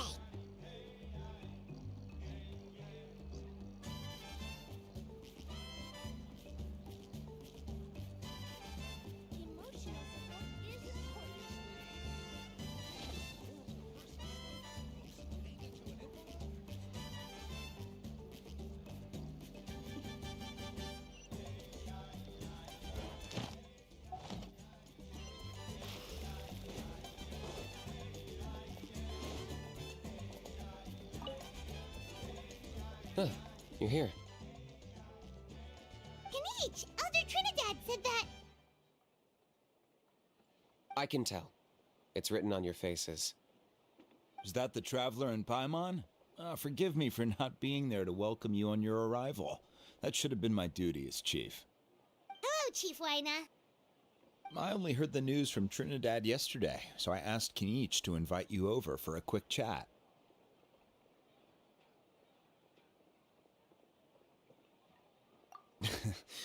I believe Kanichi has already filled you in, so I'll get straight to the point. Firstly, I fully endorse your appointment as flame bearers for the upcoming Turnfire Night.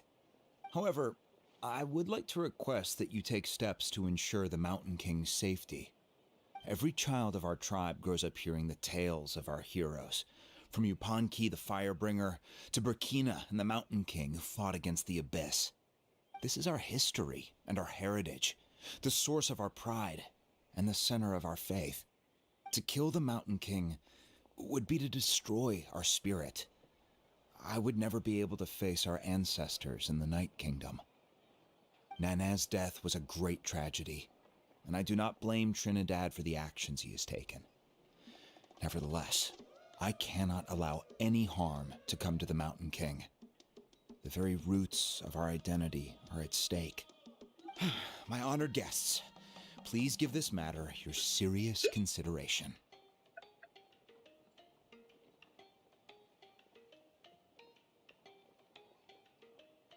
Perhaps there is, but despite all our attempts to contain the situation over the years, we've not found it. Right now, I should like to hear where you stand on this matter.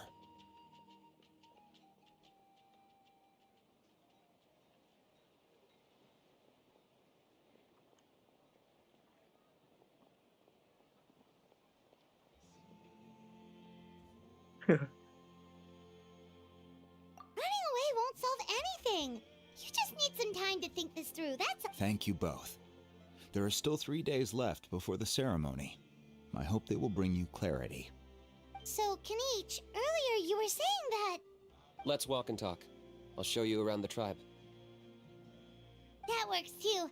Paimon needs to get some air after this.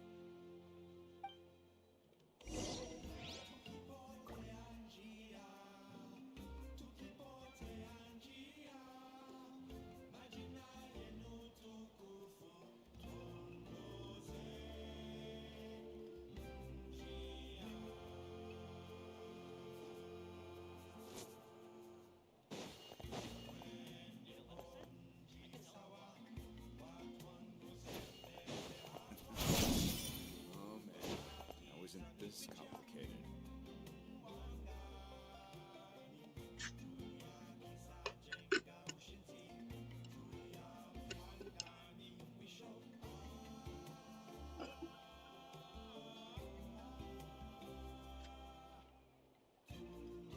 Just a second, guys.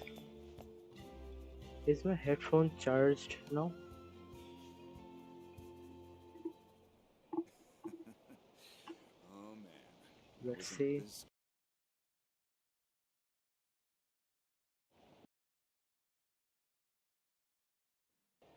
Is my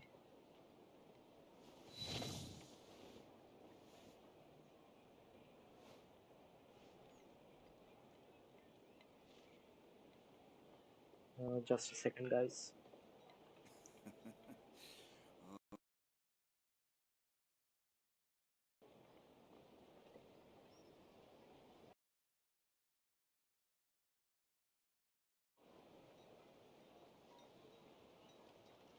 Yeah, it's 100% charged.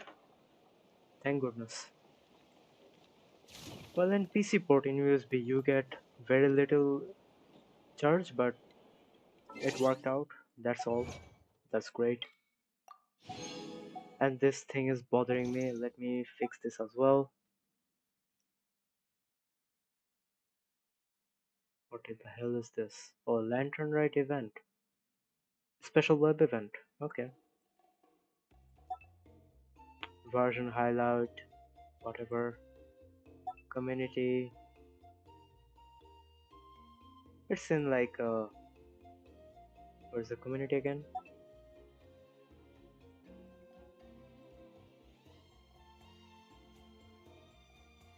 Got some extra 20k Mora. I know I need to visit Hoyo Lab. Well, I'm gonna visit it in the middle of the story, I think.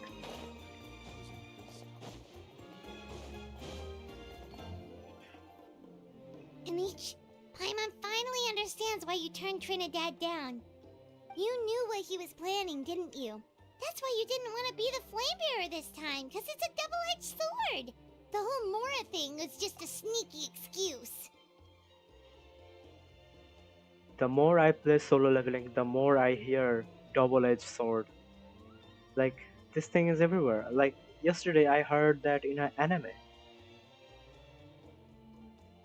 It's like, when you learn about a word, it's only then you start to notice that word, because other than that, you don't know. When you don't know about that word, you just skip it. It's just human brain. Double-edged sword is right. But my response wasn't merely an excuse. To solve this exceptional problem, an exceptional price must be paid. I'm working on it. Really? Well, come on then, let's hear it! In a moment. Didn't you have a question you were about to ask me? Oh yeah. What was it again? Oh, right! We need to talk about How. He's completely unhinged.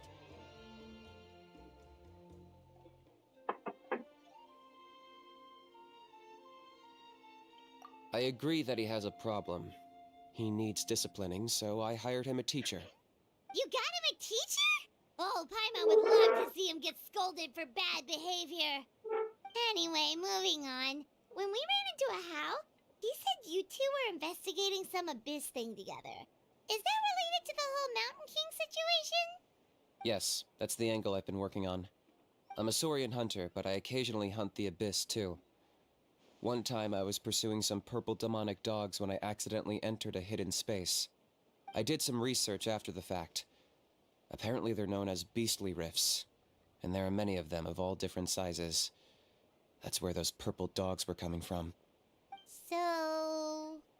So, if we can locate one of these beastly rifts, clear the monsters out, and move the Mountain King inside, he'd be able to continue living, but without posing a threat to the tribe. whoa, that sounds kinda crazy. Would it really work? It's not without its risks, of course. There's a lot of unknowns in the equation. For instance, for all we know, a prolonged period inside the rift could make the Mountain King's condition worse. Still, we desperately need something like this, even just as a temporary measure. You've seen the conflict the issue is causing in our tribe for yourselves, and believe me, it's been a long time coming. The chief is adamant about keeping the Mountain King alive, whatever happens. Paimon can understand. It's less about the Mountain King and more about preserving your culture and heritage. Yes, but on the flip side, you've got people like Elder Trinidad, who is more concerned about protecting the people he cares about now and into the future. And he has every right to take that view. It's That one thing is to try and true. preserve the last remnants of a glorious past, Why wouldn't a but leader making your kin pay the price for it? care No one for can your seriously tell them that's a fair trade. tribe, You're tribe's right. future? There's no easy answers here. Let's leave that to one side for a moment History is and a assume we thing, go but with your plan. Or lives do you come actually first. intend to find one of these beastly But that rifts? doesn't mean Because there at aren't least in any our solution to it. experience, the dogs open the rifts when they want to attack us, not Just the like other what way Kinich around. suggested, there is another I place think I know a where you way. can hide that big thing, that enemy. Not enemy actually, he became an enemy. Weekly boss, world boss, sorry, world boss, not You have weekly any boss. better ideas? Not at the moment, but it's just after all, the Abyss is what turned the Mountain King into a monster in the first place. People are gonna think you've lost your marbles. If it doesn't end well, then that's the price we pay. Everything in the world comes at a price. Even when Yupanqui, the Firebringer, stole the Turnfire, it cost him dearly. The Mountain King's erratic outbursts have brought tensions within the tribe to a boiling point. Unless this gets resolved quickly, everyone will be stuck in a stalemate. Alright, so what's this deal you wanted to make with us? We're hardly experts on exploiting abyssal power. All I need you to do is keep people away from me. I'm getting harassed on a daily basis by people trying to convince me to be the flame bearer.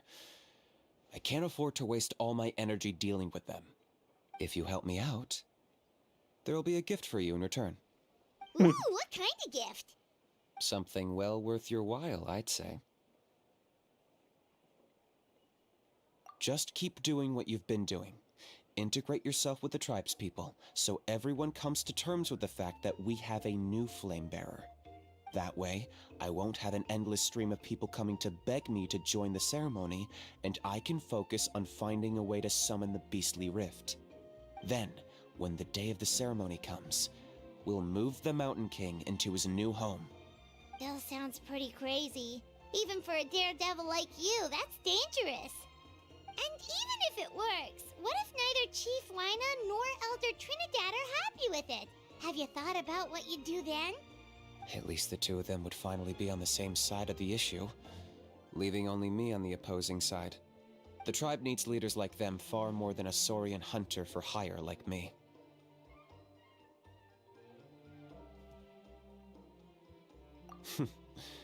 Can I take that to mean that we have a deal? For sure. And who knows, maybe we'll come up with an even better solution to all of this in the next couple of days. Great. Well, for the next couple of days, please spend some time among the tribe and lend a hand wherever you can. I'm sure everyone will be swept off their feet when they meet our new flame bearer. Good luck to us both.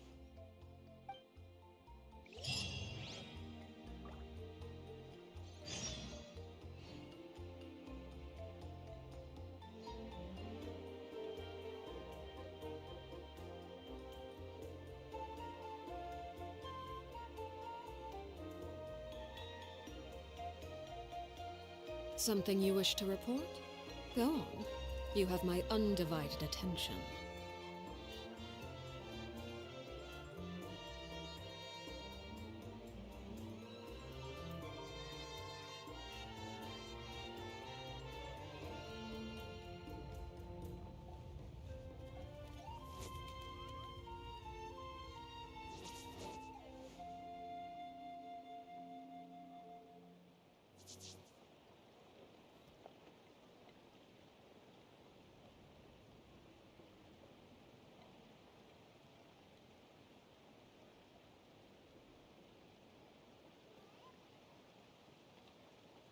Just a second, guys.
8.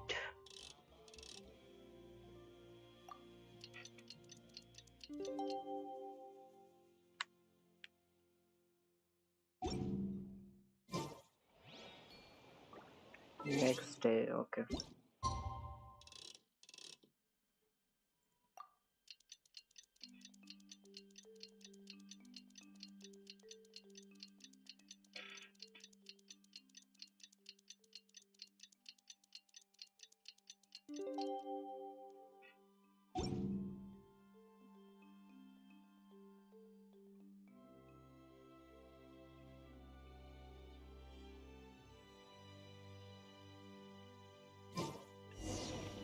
Okay, task for the day.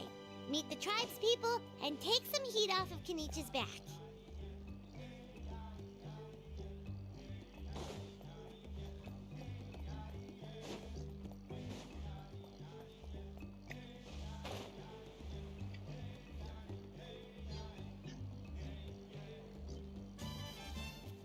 Pony, how can you call the Mountain King a Because he hurt a lot of people, and look what happened to Nana.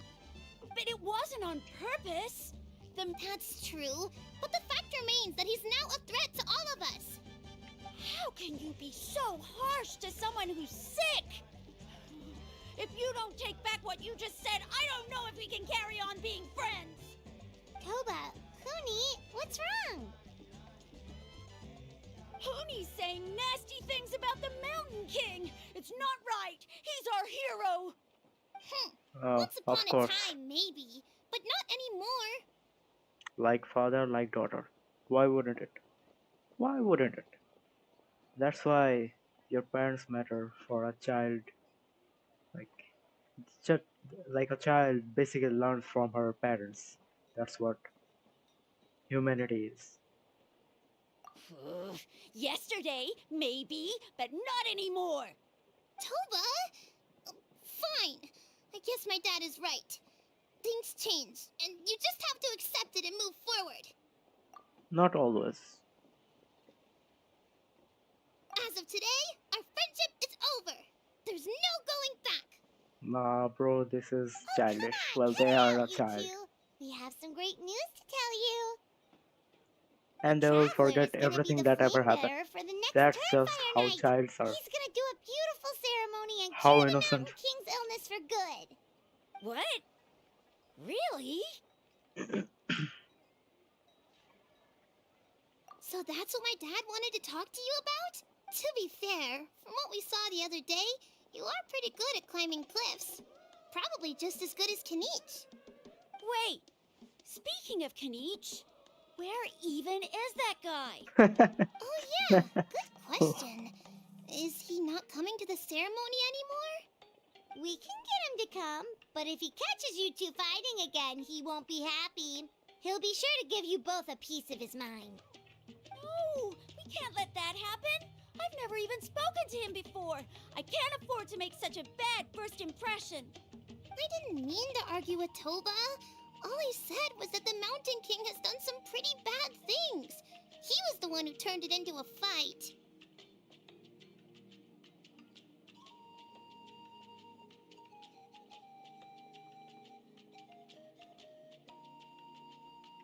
Yeah, if you weren't friends, there's no way Toba would have come to look for the baby Saurians with you. All right. Well, because it's the Traveler and Paimon and Kanich, I'm sorry, Toba. I'm sorry for all the mean things I said about the Mountain King. Dad just really misses Nana, and I was really upset that she's gone, too. Huh? Oh. I shouldn't have spoken to you the way I did either. It wasn't very nice of me. For the Traveler and Paimon, Kanich, and for Nana. I'm sorry too, Huni. That's more like it. Now you're best friends again! Guess so. Toba, if I ever say something mean about the Mountain King in the future, I'll make sure I say it to someone else, and not you. I'd better go buy some colored cloth for my dad now. That He needs it doesn't for fix Turnfire anything, night. bro. Let's play That's again some actually other doesn't time. fix anything. See you, Toba. See you, Traveler and Paimon. Okay. I'll head home as well then. See you next time. Okay, take care, you two. Even though they said they're sorry, it looks like their friendship isn't as strong as it was before.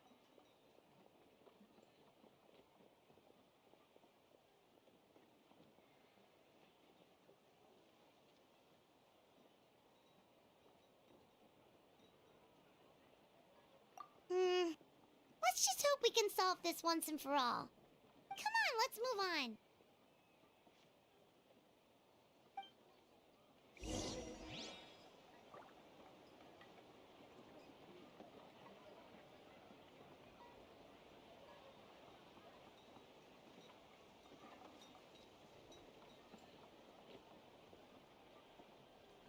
What could the children be up to? Never mind. Let them do as they please.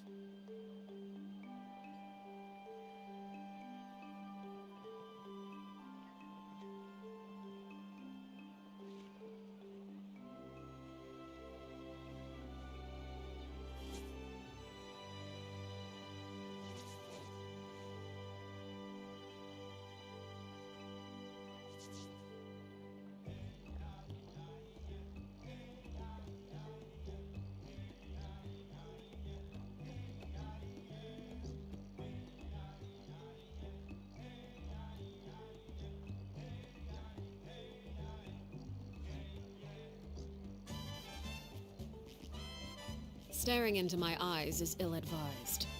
I can't promise you'll like what you see.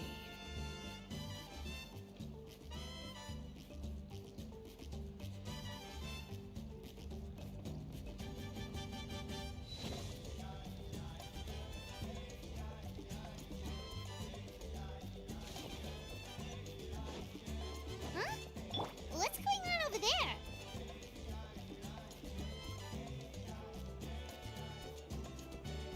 Hey there! What's happening? A rehearsal for the Turnfire Night dance. Ooh, there's a dance involved? You don't know it? Ah, I guess you're not from these parts, huh? It's rare to see a new face around the tribe these days. I thought everyone would be keeping away. Why do you say that? Because of the Turnfire Night, of course. The Mountain King could wake up at any time. That's why we're holding an emergency ceremony. This isn't one of those fun and games festivals. For outsiders, it might even be a little dangerous. Well, did you know that the Flame Bearer this time is actually gonna be an outsider? Oh, I did hear about that. It's a first for sure. I would have... What? Oh, it's you? Damn. Man, oh man. Well, this is a nice surprise. It's funny. I was just thinking that I'll probably miss out on meeting the new Flame Bearer since I'm not taking part this time around. Then suddenly, there you are. Must be my lucky day. You're not taking part in the Turnfire Night? How come? You're not an outsider too, are you? You must be joking. Watch this.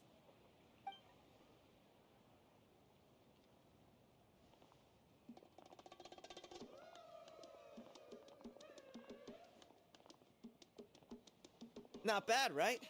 Yeah, I'm considered one of the better looking guys who dances beneath the pillars of the sacred flag. Oh, very impressive. So why'd you quit? Well, I feel like the whole Mountain King situation is getting more and more precarious. It's just not safe here anymore. One of our elders' Saurian companions even lost her life not long ago. The question is, what are we gonna do about this in the long term? The way things are going, it's only a matter of time before it gets violent. So I think... You look a little disappointed. Disappointed? Nah, it's a great opportunity to go see the world. As I managed to get in touch with the Saurian Relics Association. They gave me a simple test. Find a decent quality relic, and they'll make me a member. What's the Saurian Relics Association? You've never heard of it? It's a group of amateur history enthusiasts who do research on the ancient Saurian era. They're all about collecting relics and remnants from that age. Speaking of which, the guy who was... How? Oh, yeah, him. So you know those two already, huh? Then, do you know how they met? It was deep... Really? Who knows? But if it... Strangely enough... Oh, does that count? You bet it does. But after all the abyss... Or...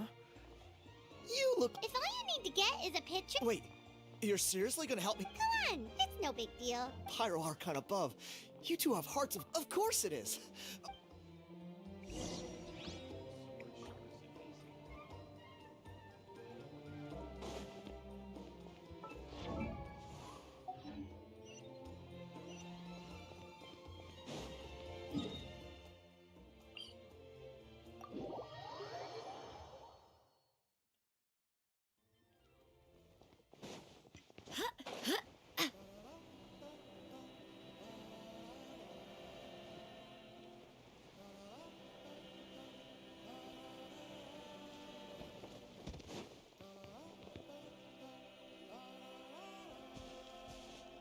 There it is. It's inside these ruins. As you can see, the place is... Alrighty then. Stay back and take cover, Tia. Great minds think alike.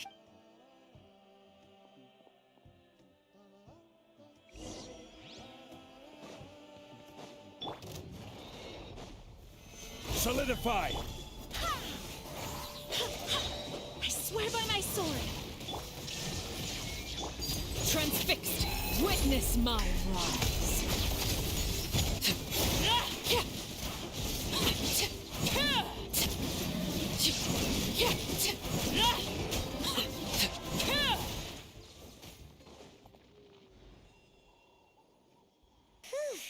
That should be the last of them.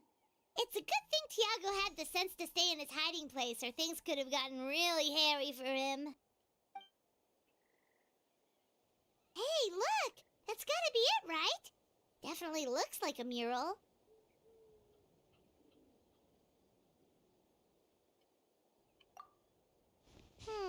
True. Now that you mention it, most ancient murals take up a whole huge wall. This looks more like someone with a paintbrush got bored and started doodling. It does match the story he told us, though. There's a Saurian and a human. So, is that supposed to be what an ancient contract ritual? Whatever. We're not here to decipher it. Just...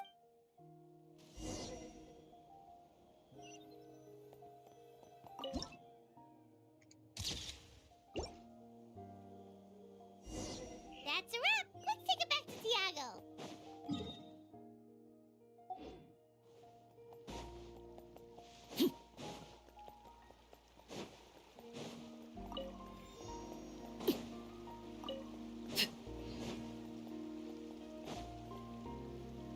You've been robbed? Oh, Ponche. And I thought my luck was bad. Oh, I put blood, sweat, and tears into that, and now I've got nothing to show for it. Some gap-toothed goon stole it from me.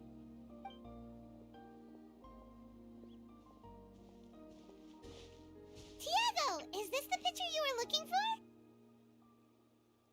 Let me take a look. Yep, that's the one. Pyro Archon above, you two are superhumans. Hey, Ponche, come and say hi to these guys.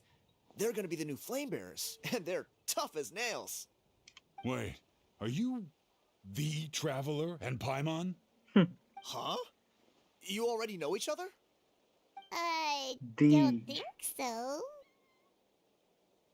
My nephew Bro Toba's said been the- telling everyone about you. He says you're crazy strong, super friendly, that you helped him out, and that you're gonna be our flame bearers this Turnfire night. Oh, so you're Toba's uncle. Great to meet you, sir. Sounds like we managed to make a bit of a name for ourselves. Toba's not wrong, my friend. These two are honestly some of the nicest, most genuine people I've ever met. Everyone speaks incredibly highly of them. Seriously. If you're comfortable telling them about what happened, I guarantee you they'll sort it out in no time. Really? All I want is to get the fruits of my labor back. Allow me to explain. Ponche is a well-known scholar within our tribe, author of the widely acclaimed book, Yupanqui's Turnfire. I spent years of my life researching that book. I visited every last ruin, interviewed every descendant of every hero in our history. On the word Malipo alone, I covered at least 5 different interpretations of the meaning based on accounts from different villages. Well, it looks like he have worked really hard, and if something like that, like years, like life worth of time he wasted it, and not wasted it, actually researching on it, and just got stolen, I would have been angry as well. It was an unparalleled masterpiece. And now it's all gone. That little goon ambushed me during my morning walk. He snatched all of my belongings, including my entire manuscript. What does goon mean? That book was everything to him. It's like they robbed him of his soul when they took it. Look at him. Dear honored guests of our clan, I am but a helpless old student. If only for Toba and Tiago's sake, please help me, I beg of you. See what I mean, Ponche?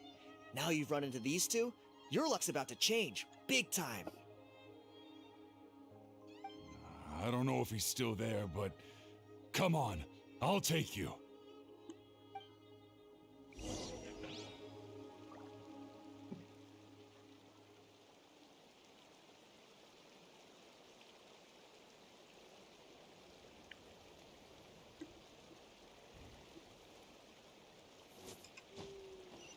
$400?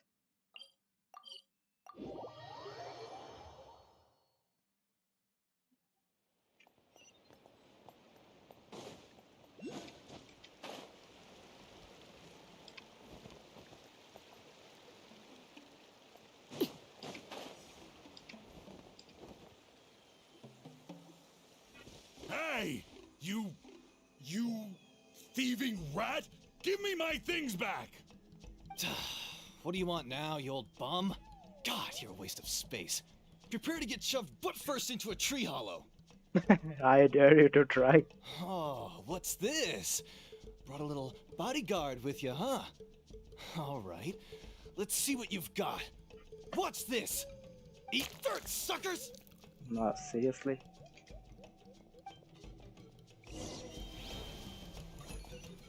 Hey, he's trying to get away! You good? Let's chase him down! Huh. Stop, Not even please. a second. By all the warriors, heroes, gods, and kings, I can't run any longer. How Please, far did you actually I don't have run, your bro? stuff anymore. Have mercy. What happened? Yeah? Well, where is it then? Bro, am I too good? I threw it away. Am I too good, or I just broke the game? Because that was just a second. Maybe I caught him too early. Well, I'm too great. You threw it away? The old bum's bag didn't have a single mora in it. Just a tatty old book, worn out pens, and some old rags.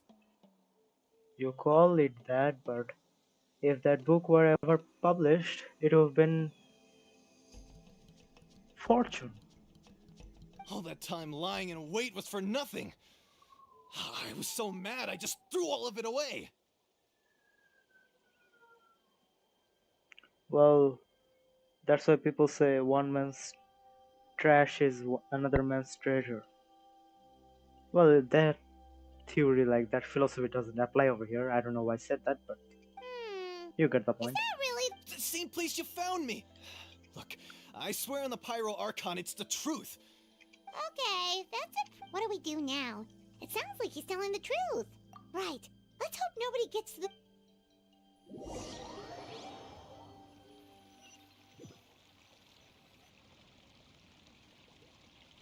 Although the Turnfire is a heroic symbol in Fritzatlan, it this always guy. comes with the more ominous implication of event. This holds true for all bearers of this ancient name. This appears to suggest the existence of some higher power that Did is they stole it? always watching the name bearer, Or found examining it, their actually. actions, and eventually demanding payment in return. You Punky's Turnfire. Let me see. The author is... Silence, book muncher. The great Kahula will suffer your droning voice no longer. Do you truly find no joy at all in perusing such Joy? What joy is there in this pointless drivel? Well, it makes a pretty shocking prediction. Every... What? You're saying Kenichi will die a violent death? So I'll finally get to take over his body? Well, When? When will that glorious day arrive? Wow, you are just irredeemable, aren't you? Silence, maggot! To presume that anyone can... All civilizations will be reduced to rubble by the passage of time. From ancient kingdoms to... But from the ruins of every civilization, the dust will rise and never settle. Thus and you now.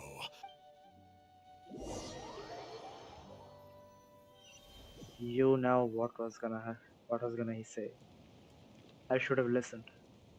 We're so sorry, Mr. Ponche, but we couldn't find your manuscript anywhere. Does that mean all of my hard work was for nothing? Of course not. You gotta stay positive, Ponche. You might have lost the book, but the brains behind it are still intact. Surely you remember the main points at least?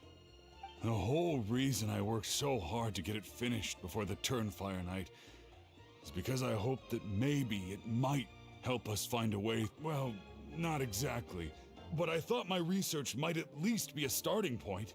Oh, really? So what did you find out in your research? I think the key to all of this lies in the power of Malipo. Ponche, you know as well as anyone that ancient names don't hold any real power. Symbolic power doesn't count. You're right, but Malipo may be a special case. Given that it first arose in the era of the first Pyro-Archon, it might contain remnants of Xbalanque's power. Yeah, I remember that story. My grandpa told it to me when I was a little kid. Maybe you're the special case. Most kids stop believing in that stuff by your age. I'm not talking about childhood superstitions here. There is evidence. Like what? Like the fact that the Mountain King is still alive. Everyone attributes that to the power of the Abyss. But there's more to it than that. The key factor is that Burkina summoned the power of Malipo at the cost of his own life. If you don't believe me, then answer me this. How many other creatures can you think of who lived longer, not shorter, after being contaminated by the Abyss? Traveler, different situation but similar idea. Doesn't this remind you of the hilly... So, I came to the conclusion that Malipo must refer to some mysterious ritual involving a tit-for-tat exchange. It began with the first Pyro-Archon, fell with the Grand Alliance, then was buried in the Night Kingdom. And now, it awaits the call of its new bearer. Hey. Sorry to interrupt, Ponche, but you seem to be getting a little overexcited. I'm sorry. I was originally planning on presenting my findings to Kinich. I'd hoped he would be attending the upcoming ceremony. Sounds to me like you dreamed up one fanciful theory to support another. Kinich, what are you doing here? I more or less finished what I was doing, so I came to have a quick catch-up. Now a good time? Kinich! I'm onto something. I haven't worked out all the details, but you have to attend the Turnfire night. So Mr. Ponche here has done a lot of research on the history of the Turnfire, and I'll be there, Ponche. Let's go.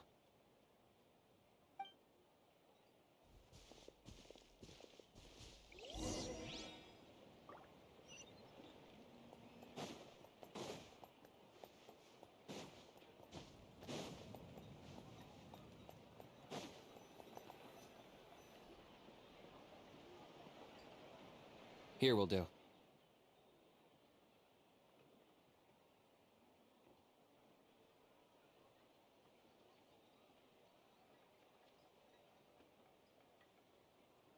Yeah. I'd like your help giving it a trial run tomorrow. If that works, we have our plan come Turnfire night. sounds like you're not considering Ponche's idea. You heard him. He hasn't worked out the details yet. We need a more practical solution with concrete steps to follow. Yet? Are you saying you think he might actually be onto something? I think it's possible, based on something I know about the war 500 years ago. Burkina didn't fall to the Abyss. He was killed by the Mountain King in an episode of madness. In his final moments, Burkina made the fateful decision to not fight back. Maybe he thought the Mountain King was stronger than him and more valuable to the tribe. Or maybe it was just out of loyalty to his friend.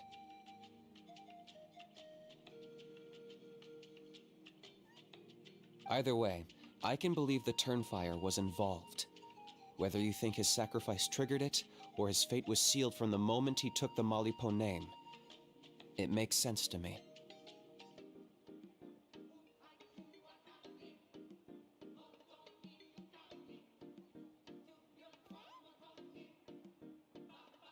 How can you drop these truth bombs with such a straight face?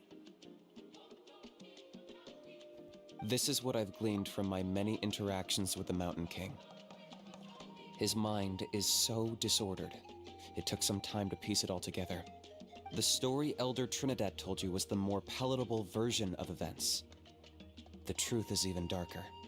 The Mountain King's mind isn't just disordered. He is suffering and feels great shame. I believe he wants to be put out of his misery. What? Then what should we do? Should we grant him his wish? Of course not. We should help him move to a new home.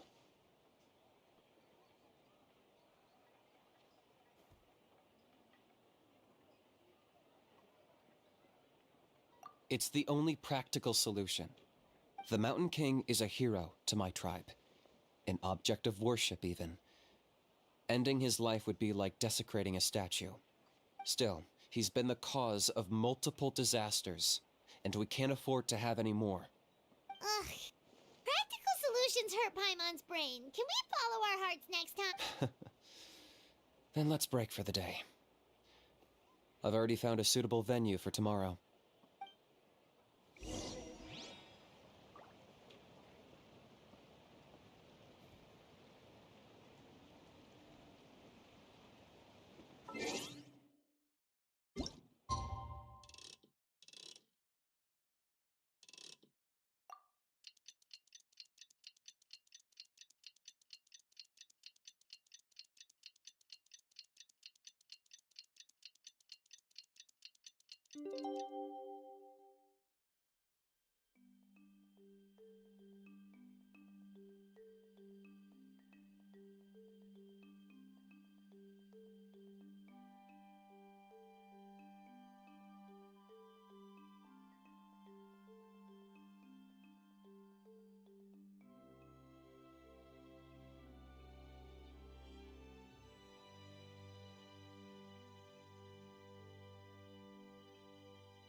Something you wish to report? Go on. You have my undivided attention.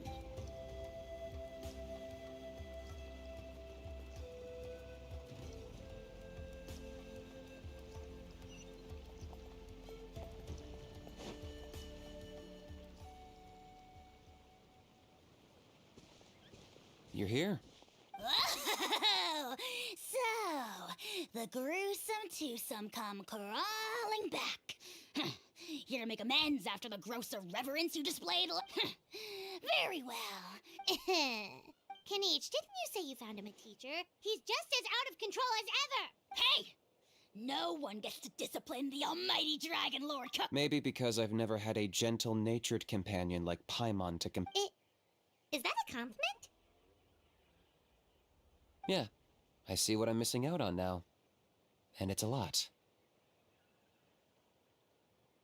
Kanich! Ugh! We could drown this measly flying ant and... Oh, just wait till I possess your dead body! I will commit heinous atrocities! Tear down your legacy! Destroy your reputation! Wreak havoc on your... Ugh!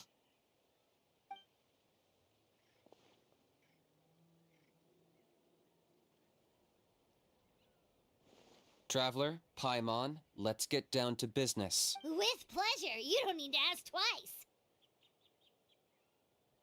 I got my hands on this device and the Rift Towns will tear through space to... You'll find out soon enough.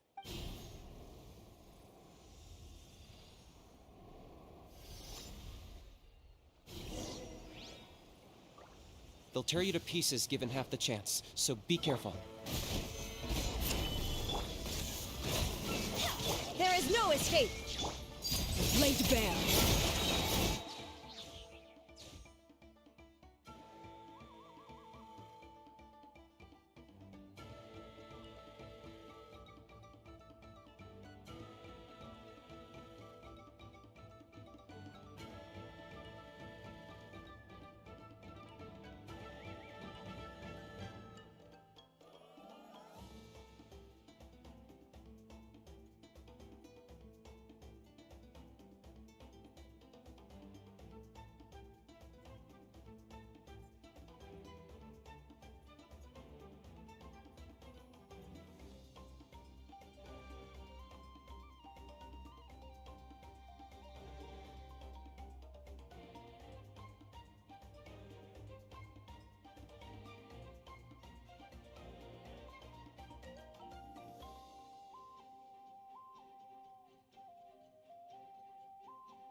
Uh-oh. Are there even bigger ones on the way?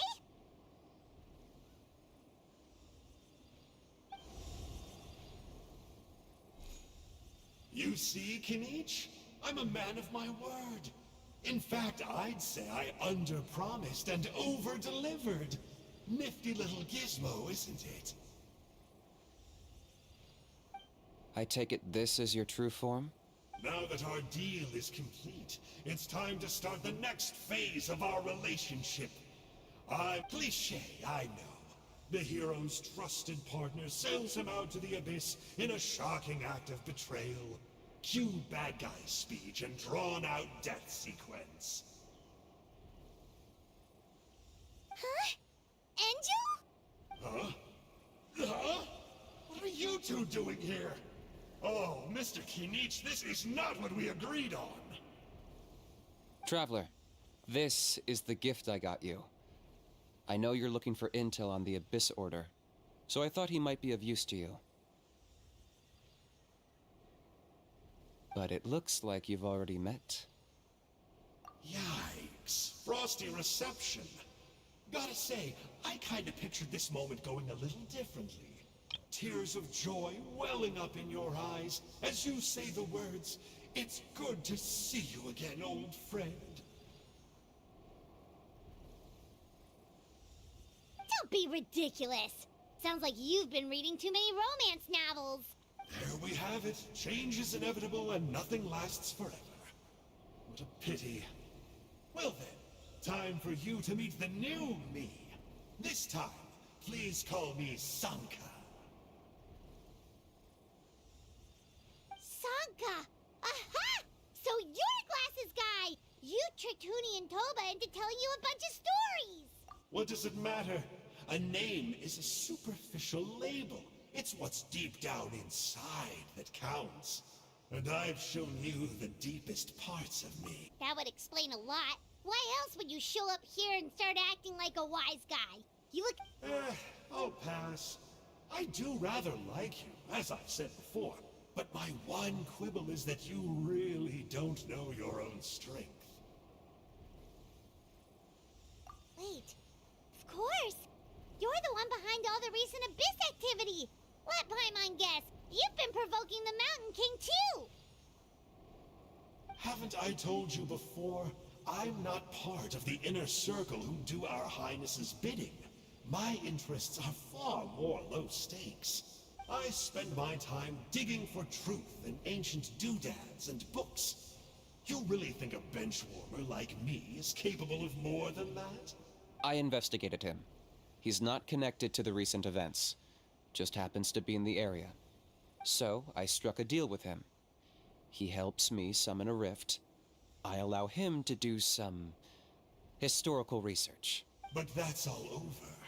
And now Kinich wants to hand me over to you. Well, I was hoping this would be an opportune moment to whisk away his body. That would have given me some more time to study the great Kahula How. But now I've run into you, which is just my luck. Or wait, does that count? Let me... How? You are the worst of the worst! Colluding with the Abyss Order against Kinich? There is no betrayal. The almighty Dragon Lord Kahula How is a partner to no one. Don't worry, I told him to act as bait. Yes, and you should have picked a bigger fish. The Abyss Order? Ha! What a joke. Not even a match for our lowly servant. I put up with this toad's croaking for days, and it was all for nothing. It looks like your disciplinary measures have been less than effective, Mr. N. What did you expect? Behavioral rehab isn't really our thing. The abysmal disorder would suit you better. Kanish! Dispose of him! He is of no further use to us! Traveler?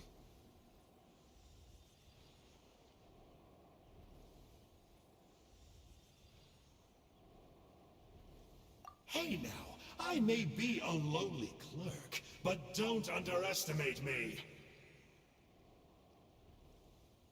I could never beat you in a straight-up fight, but when it comes to running away, I won't lose to anyone. Do me a favor and remember how fast I disappear. Maybe then you'll show me a little respect next time. Darn! He got away again! Couldn't you have stopped him? It's alright. He's not worth our time and energy. Besides, it seems like he's in debt to a lot of people.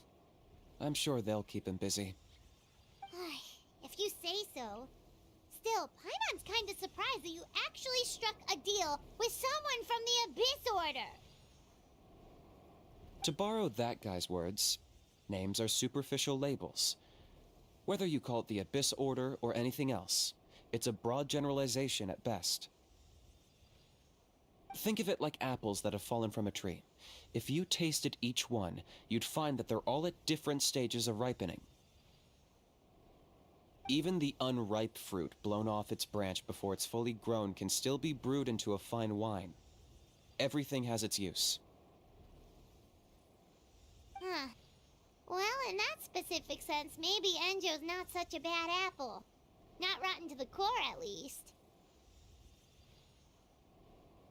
Of course! Only the almighty Dragon Lord, Kahula How, is rotten to the core. Ugh. So what exactly are you anyway? You're definitely the evilest little thing Paimon's ever met. Don't worry, he can't hurt a fly.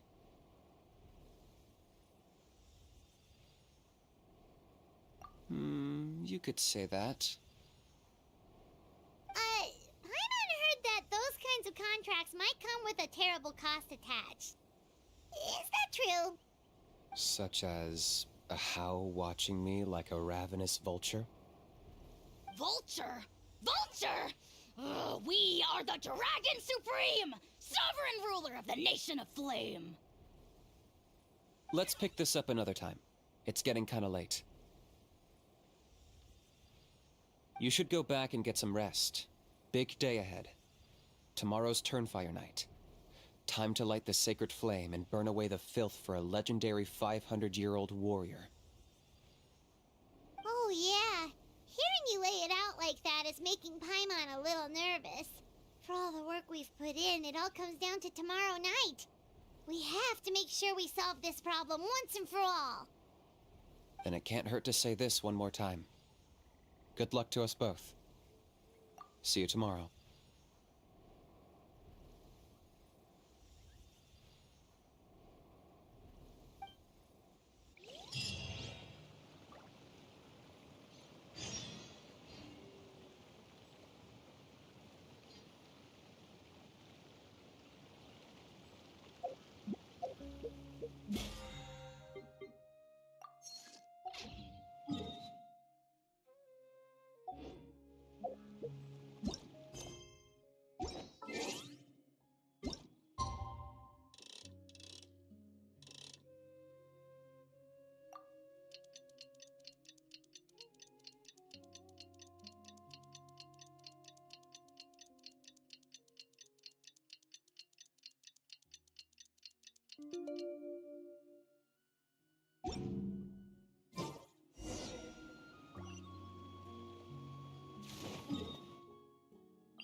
Ah, at long last, you're back.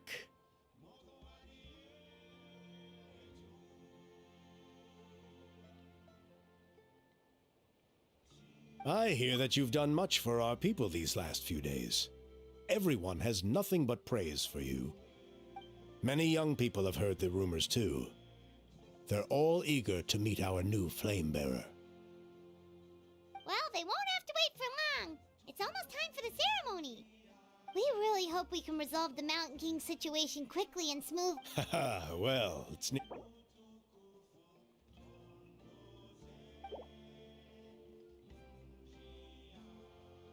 Off we go!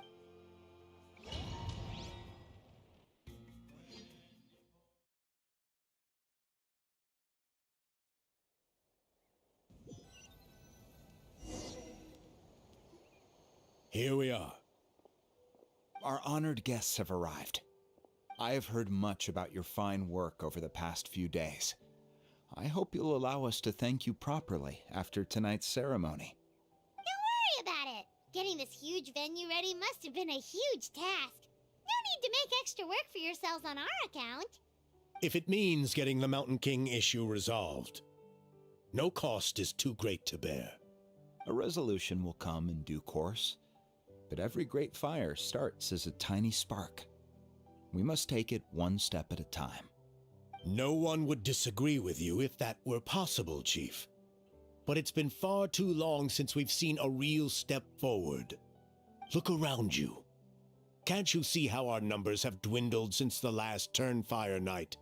The ceremony was arranged on short notice. Many are... That may be so, but still... Good evening, Traveler in Paimon. Kinich! Not a moment too soon. Chief Wayna, Elder Trinidad, could you give us a minute? I'd like to give the Traveler a few pointers as the previous Flamebearer. Very well, but make it quick. Let me know when you're done and we will begin the ceremony. Let's step to the side.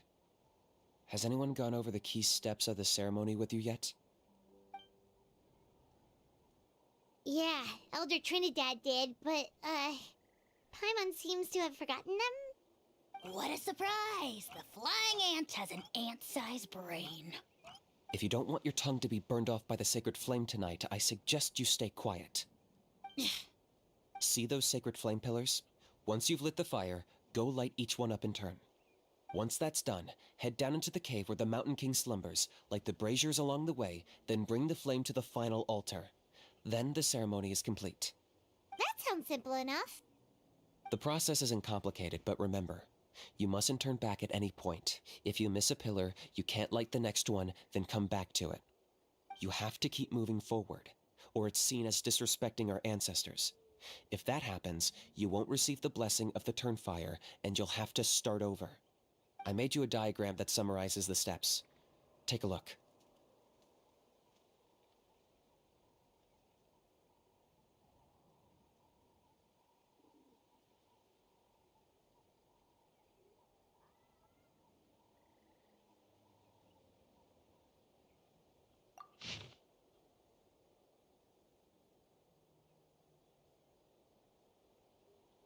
So that's our part. What about you? I'll be with you the whole way, and once you've lit the altar, I'll start summoning the rift. You can leave that side of things to me. Just focus on your part.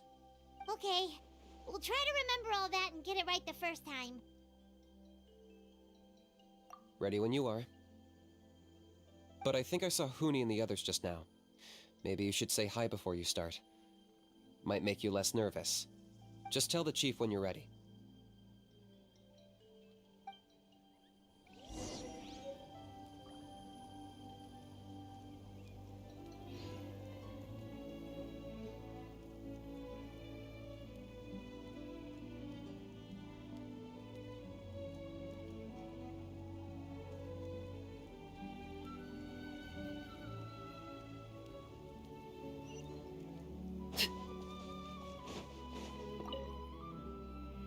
How are you doing? I'm counting on you. By past fuel and present flame, life marches ever, my brothers and sisters.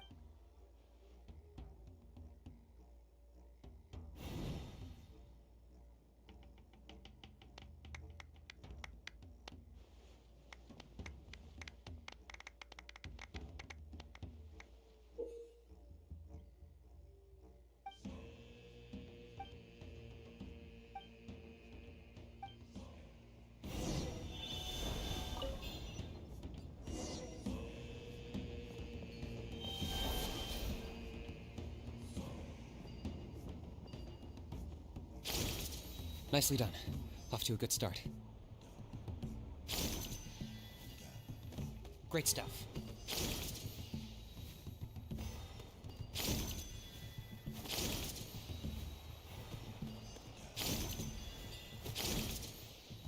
You're over halfway. Keep it up.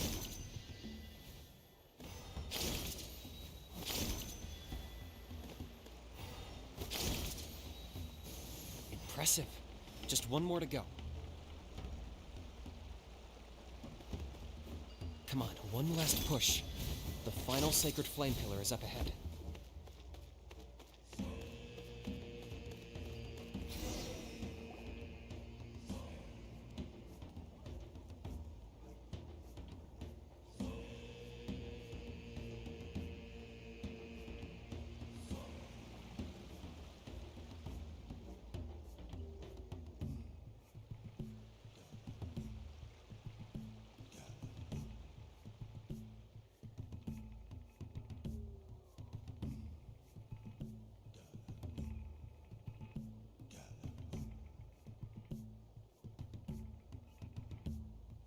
Great!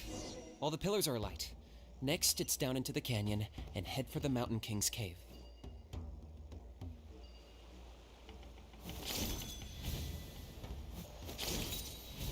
Almost there. The cave is just up ahead.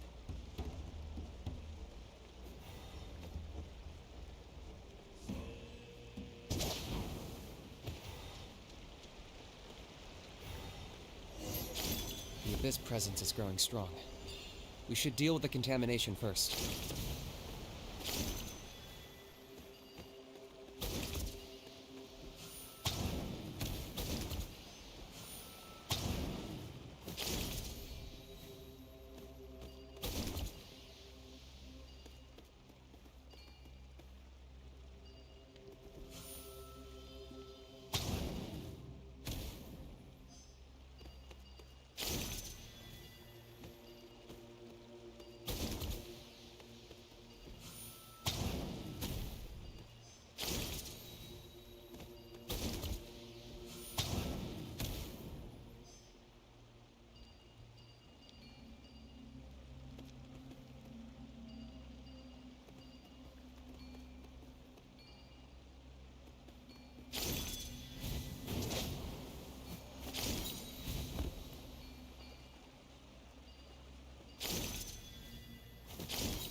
There's the altar of the sacred flame. Remember, light up the torches around it first.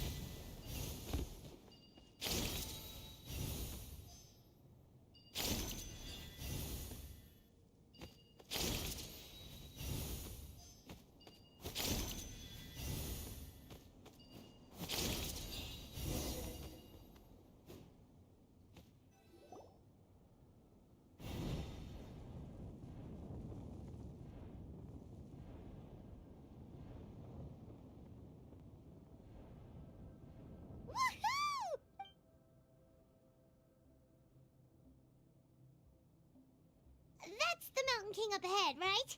That's him. Kangamato, king of the Yumkasaurs from 500 years ago. Paimon can tell. He is huge. You've made it at last. You did even better than I expected. Traveler, now comes the final and most important... There's no need this time. Hmm? Such strong abyssal power. What is that thing? Kinich, what is the meaning of this?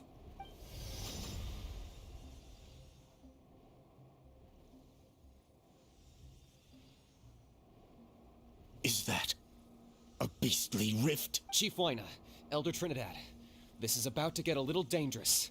You should step back. What do you think you're doing? Solving the Mountain King issue. You mean by having him torn to pieces by rift hounds? No, stop! Foolish Locust! Ugh, can't you see? We're trying to shove your Locust King into the beastly rift! But... I'm sorry, Chief Wyna and Elder Trinidad. This is the only way. Can you promise me that no harm will come to the Mountain King? I can't guarantee it, but I'm fairly confident. Traveler, this is not what we agreed on. You must cleanse the Mountain King of Okay, I see what this is. You've been in cahoots this whole time.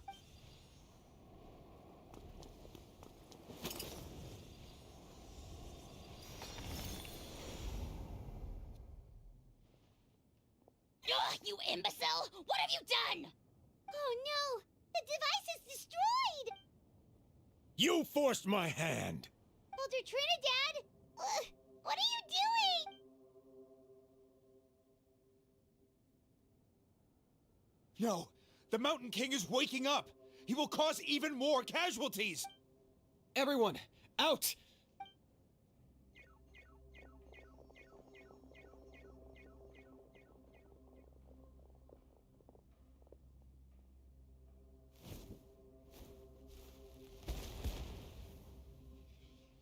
Ha ha ha ha ha! It seems there is only one way to awaken you all from your willful blindness.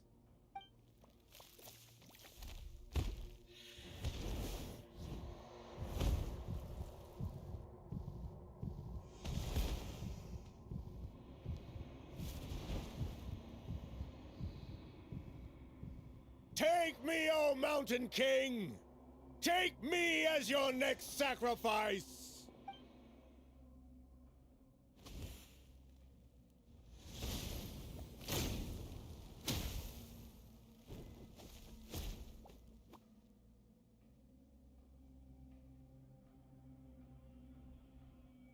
Everyone's still outside. We have to keep the Mountain King here. Give me a hand. That was unexpected. I see your power. Ha! Illusion shattered. Transfixed. Watch out for the fruits he's spitting out. I can use those against him. Yeah, that's it.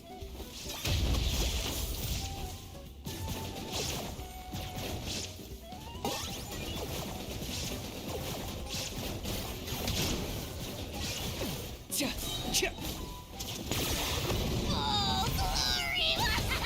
Your soul in sacrifice! Barbados!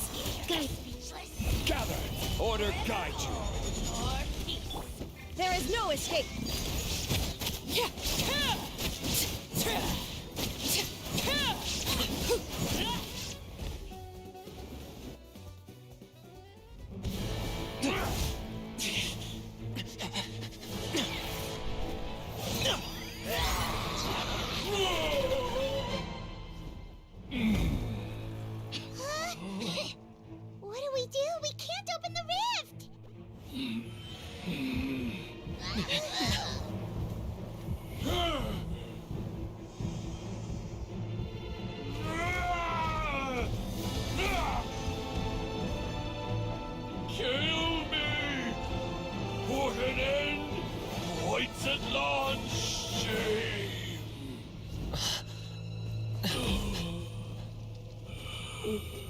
By past fuel and present flame, life marches ever on.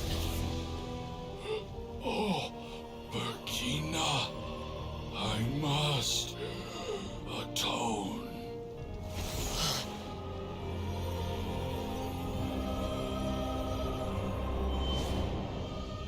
Patience. We will answer to the fire for all our deeds. Even if one day I fall behind, never look back. Keep moving forward, as we are now.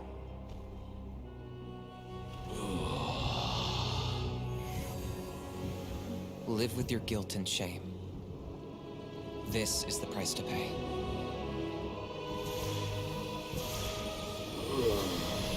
Heir to the Turnfire, please use my ruined vessel to train the heroes of the future. The will of Kangamato will march ever on, till the abyss is stamped out.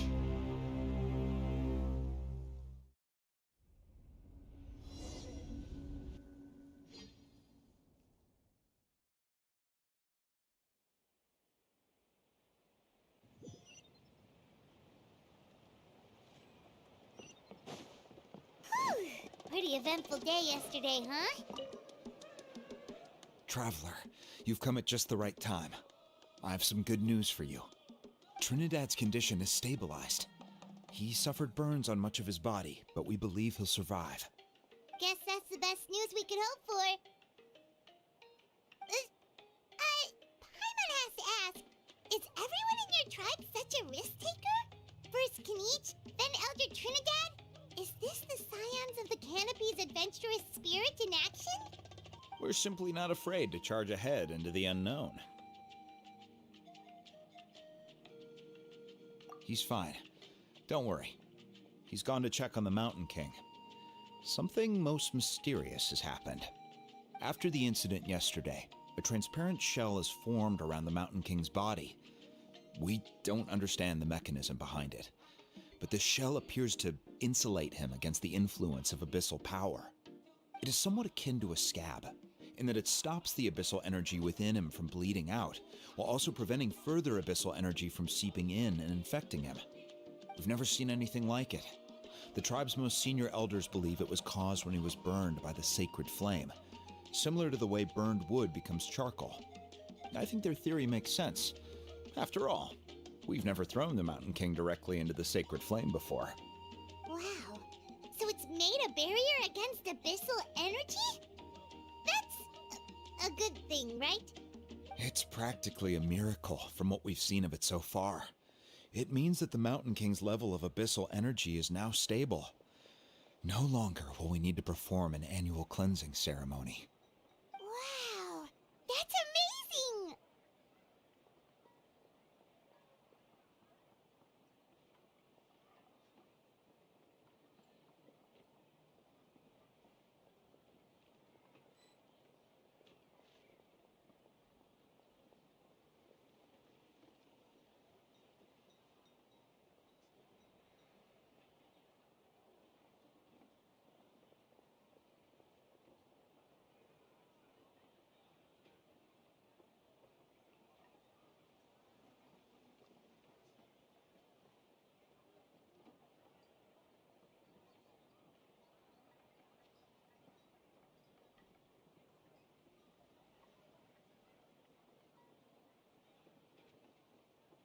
I know what you're thinking. The young people in the tribe are already speculating that yesterday's ceremony was a Turnfire night like none other in our history. Because you and Kinich, you summoned the very flame that appears in our ancient legends. A great transparent ball of fire. And that fire is what saved the Mountain King. Whoa! So that was the real Turnfire? I may be the chief of this tribe, but I've only ever known the Turnfire as a concept in our legends. I cannot answer that question. If anyone can answer it, I suspect it would be the bearer of the Malipo name. He is in the Mountain King's cave as we speak. Ah, so Kinich then. Why don't we go see how he's doing?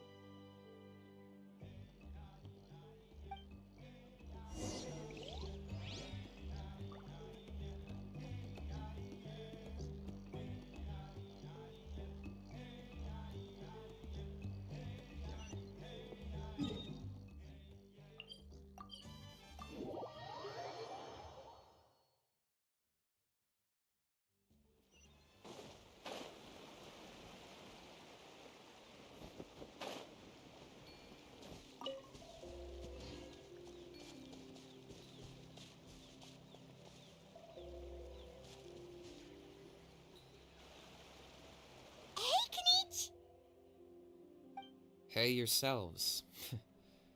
You two doing okay after yesterday? We were gonna ask you the same question. You scared Paimon half to death when you rushed into the fire. Sorry, I couldn't just stand and watch the Mountain King get burned alive. So you thought you'd try and extinguish the sacred flame with Dendro? Or is that an attempt to make the almighty Dragon Lord Kahulahow die of laughter? The sacred flame only possesses a fraction of the Pyro Archon's power. It's not as if I was fighting the Pyro Archon herself. Kinich, when you went into the flames, were you intending to, Intending to what? to, do the same thing as Burkina? Sacrifice myself? Of course not. My focus was on keeping the Mountain King alive, not on what it would cost. But now I'm curious. What made you think I was going to sacrifice myself? Well, because everyone's saying the Turnfire is what saved the king last night. And Ponche's theory was that summoning the Turnfire is a tit-for-tat exchange, right? So, Paimon thought you decided to pay for it with your life. So you've heard that rumor too. I'm afraid I can't say for sure. What happened yesterday was a first for me too. Well, even if you don't know, there's probably no one in the world who does. What I would say is, if that really was the power of the Turnfire, I'd sooner believe that the Mountain King summoned it himself. The Mountain King? Then, what price did he pay? The core meaning of price is not atonement or compensation, but what you're willing to give up in order to obtain what you want. It's easy to die for your sins. Much harder to live with the guilt and keep on going. In the end, the Mountain King chose the latter option. For Burkina and for the tribe. That's the price he paid. Alright, so how is the Mountain King doing now? Health-wise, there's nothing to worry about. He'll enter a fighting stance whenever we set foot in his territory. But his attacks are gentler now and not as crazed as before. Like he said yesterday, he just intends to be a sparring partner for people to practice with.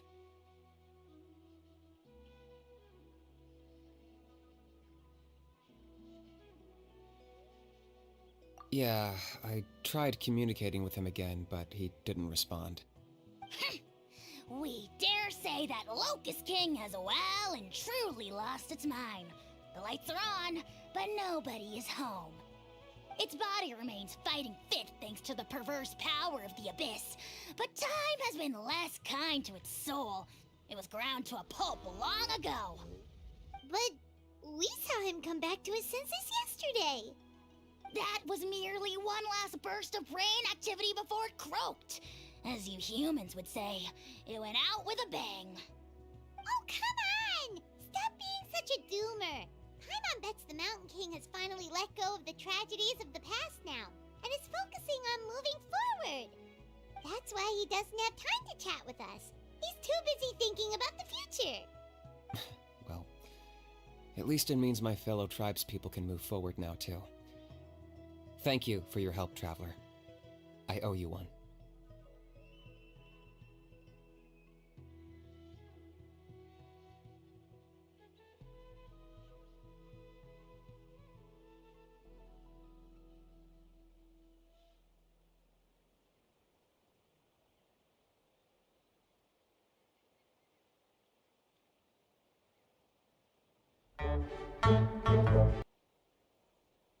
Yeah, that's right. You caught Enjo for us, remember? But he ended up being completely useless. It's not a fair trade if you lost out. That's on him. It's not your fault he's useless. Besides, we're friends now. You don't owe us anything. Friends? But your friendship is an even more valuable gift. I can't in good conscience accept it for free. So promise me, if you need anything in the future, you'll come to me. For you, I'll do anything.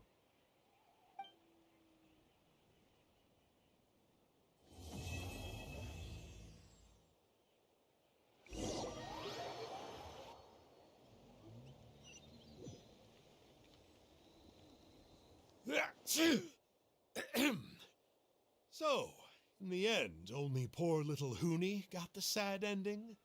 Yeah, everyone's happy except me. First Nana, then my dad. Why does everyone in my family have to suffer? Hoonie, it'll be okay. Your dad will get better soon. Toba, you're my friend, so I shouldn't say this to your face. But it was all the Mountain King's fault. Huh? Now hold your horses, kiddo. If you promise not to fight, Uncle Sanka will tell you a story. Okay, before you roll your eyes out of your skull, I promise you can trust me. I almost got my eyebrows burned off by the turnfire after last time. That's why I came back, to make it up to you. All right, I'll just get to the point. Do you know what Uncle Sanka loves the most about your people? What? Your extreme sports. Huh? On my first day here, I got hit by someone falling out of the sky. I believe you call it bungee jumping? It's a dangerous sport, to be sure, but the courage it took to make the jump impressed the heck out of me. So, I introduced myself to the jumper, we made friends, and I even helped treat her wounds. Oh, such a nice friend. Of course. Anyway, the good times didn't last, because I got captured by a powerful foe, so we had to part ways for a while.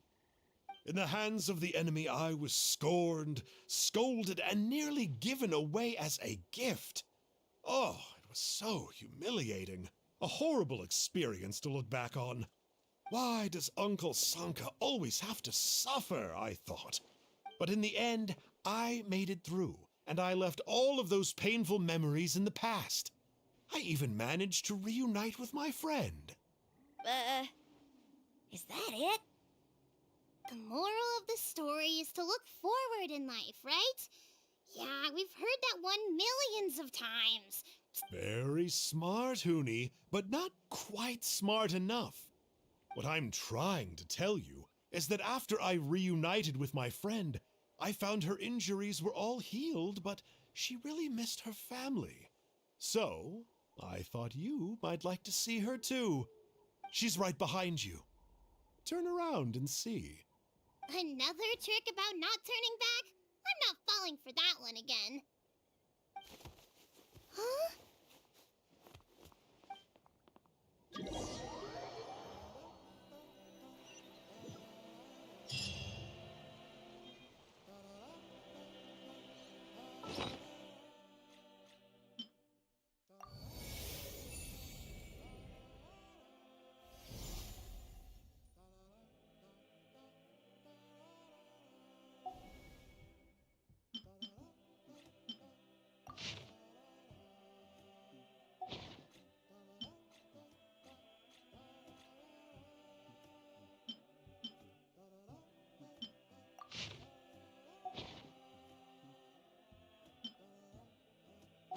What could the children be up to?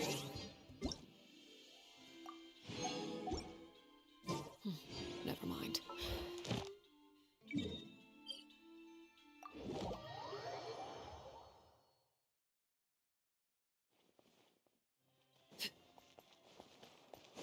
Ad Ast.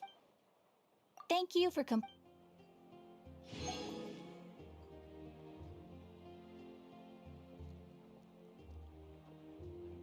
Ad Ast.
The insolent shall be punished. Illusion shattered. Solidify! Overruled. Out of my wind, hear me. This is order. Gather!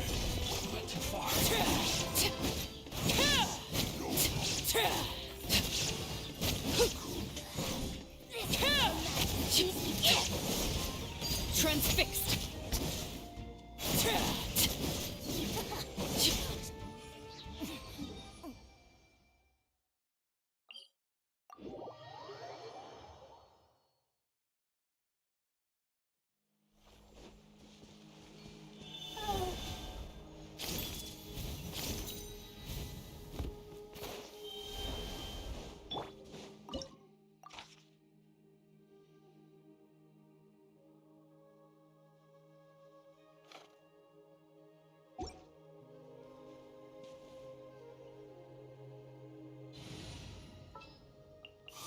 Evil shall be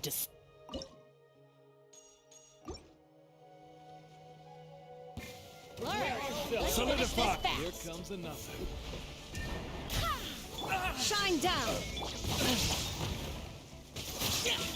Order guide you.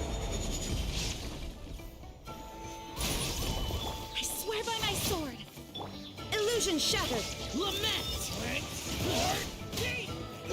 Kill! Worthless.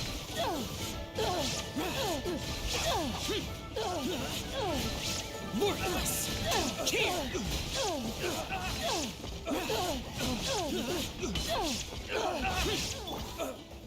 Gather! There is no escape. Inazuma shines eternal.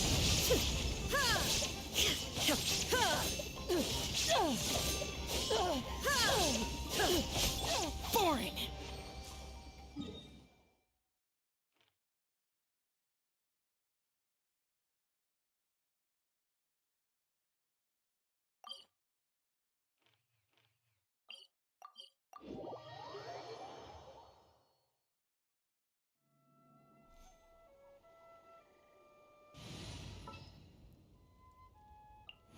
No need to fret.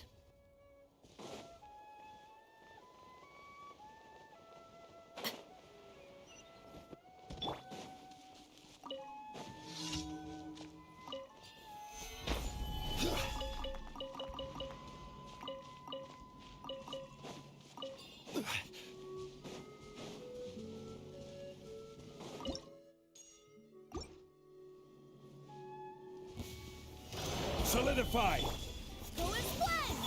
Illusion shattered. Overruled.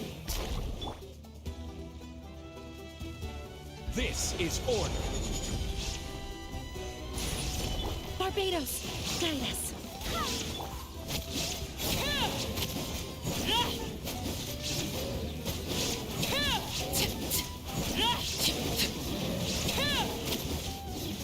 Transfixed.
probably won't do that. Right? Huh? What's happening over there?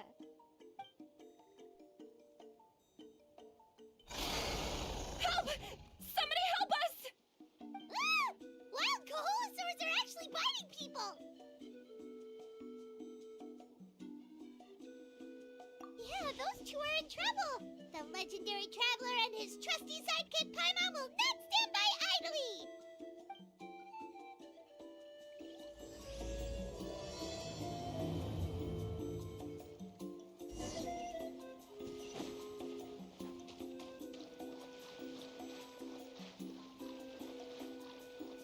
Get back! Don't panic! Just hang in there! Finally, someone's coming. Please help us!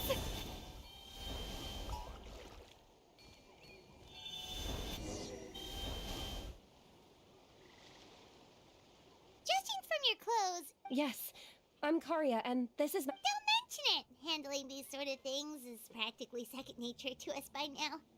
Paimon is Paimon, and this is the Traveler! Still, it seems that all the Kahulasaurs just ran off. We need to capture at least one alive. Capture one alive? Correct. Say, I can see you are very skilled at dealing with them. Do you think you could use me as live bait to help us capture one? I will pay you for the efforts. Well... Apologies. Varandra has been hyper-focused on his research. So please, don't be too hard on him. Oh, no worries. But why did you approach a whole group of wild Kahulasaurs, and what's this talk about capturing them?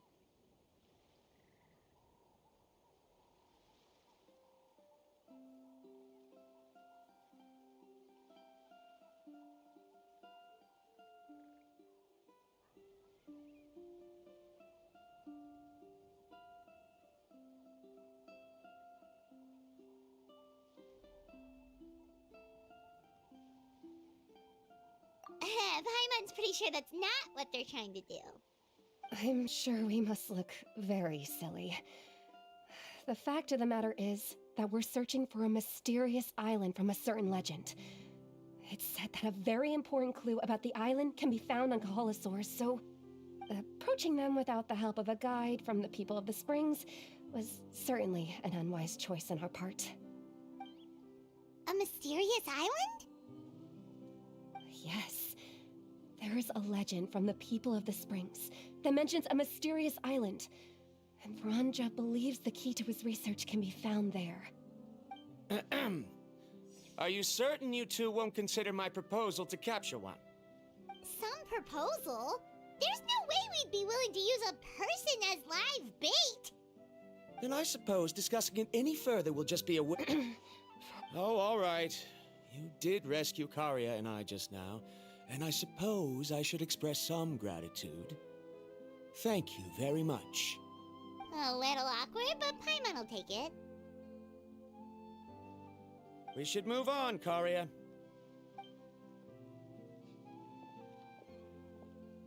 Yes, thank you again. My apologies.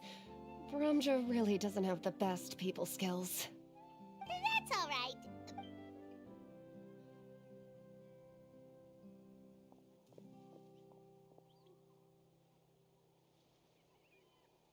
You really don't see a pair of adventurers like those two every day. But anyway, Paimon's really curious about that mysterious island. Yeah, who knows? There might be treasure! After all, the amazing places we've explored during our adventures, finding some mysterious island should be a walk in the park for us. Oh, you're right. The lady mentioned that the mysterious island is related to a legend of the people of the Springs. So maybe we can start by asking some of them about it.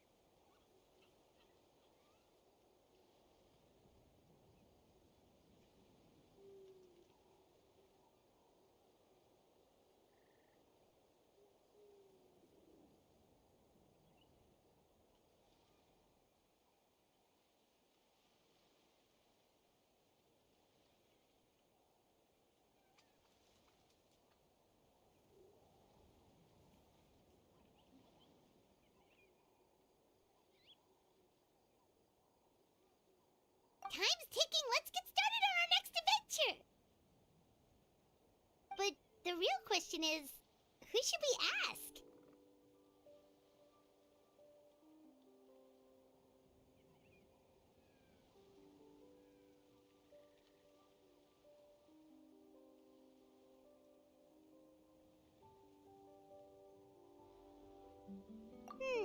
That's an idea. If anyone, the chief of the tribe should know the details.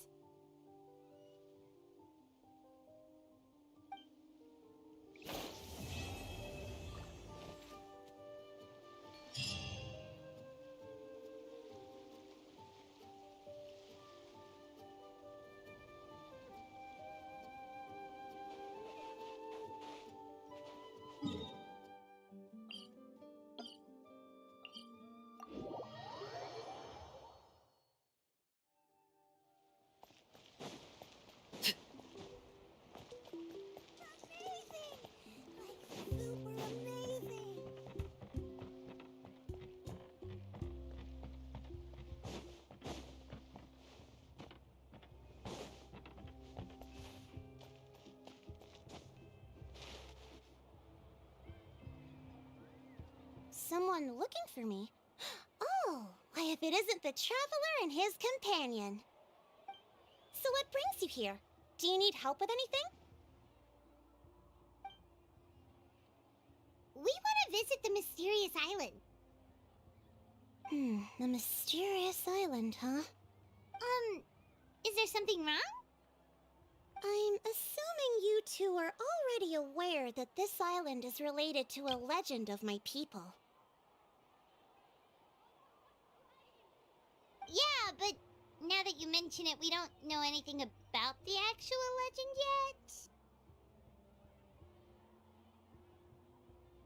yet.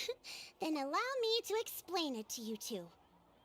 It is said that the first chief of the people of the Springs was the most outstanding guide in all of Natlan. He discovered many deserted domains and found countless treasures. But to prove himself once more, he embarked on yet another journey in search of a legendary, mysterious island.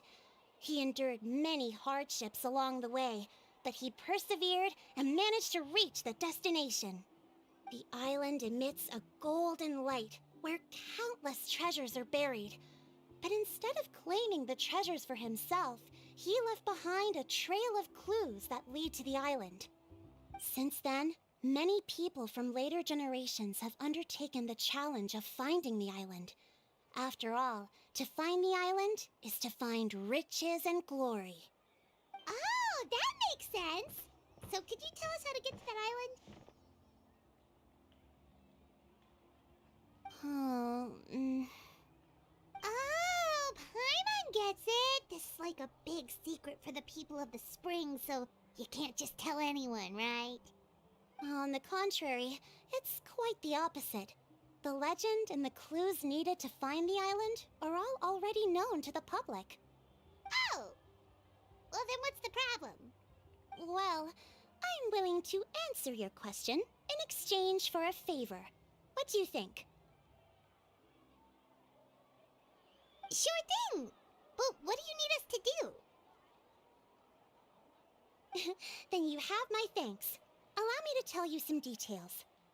I'll be honest, there are some among the tribe who are of rather base character.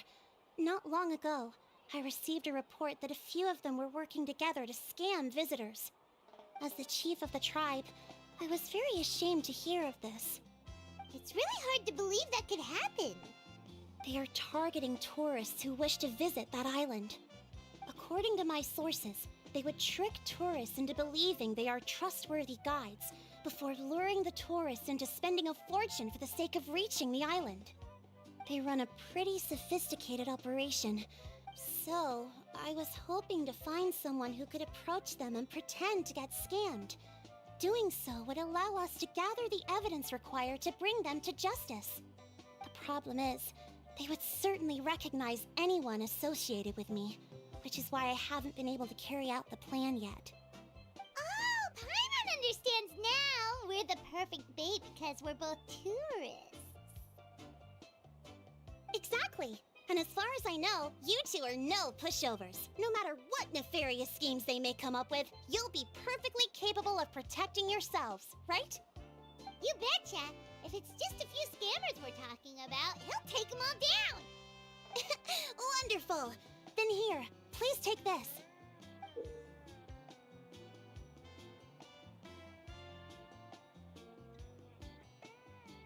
Whoa, that's a lot of Mora. Did we already earn a bonus? There will be plenty of rewards if you manage to catch those scoundrels. This Mora, however, is for other purposes. I'm sure some spending will be required on your part before they lower their guard. I certainly wouldn't expect you to pay out of your own pockets. So please use the Mora as needed, and collect as much evidence as possible. No wonder you're the chief. Seems like you've already thought of everything. Okay, we'll take it from here. I've marked the location of the scammers on your map. I'll leave the rest to you two.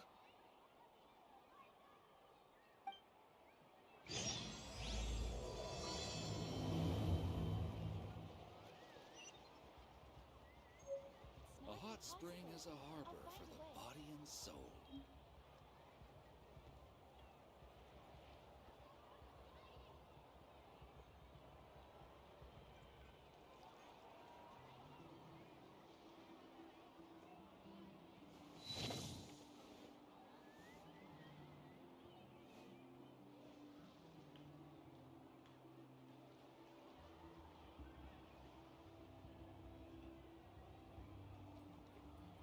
A hot spring is a harbor for the body and soul.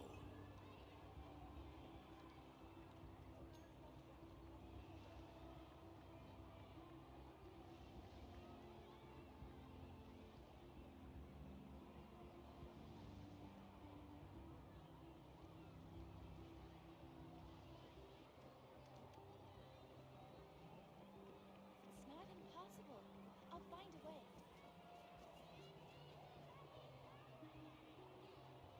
A hot spring is a harbor for the body and soul.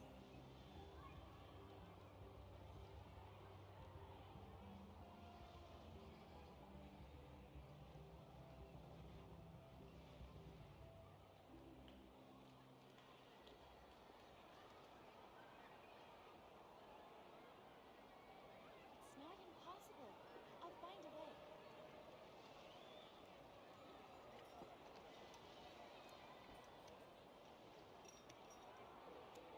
A hot spring is a harbor for the body and soul.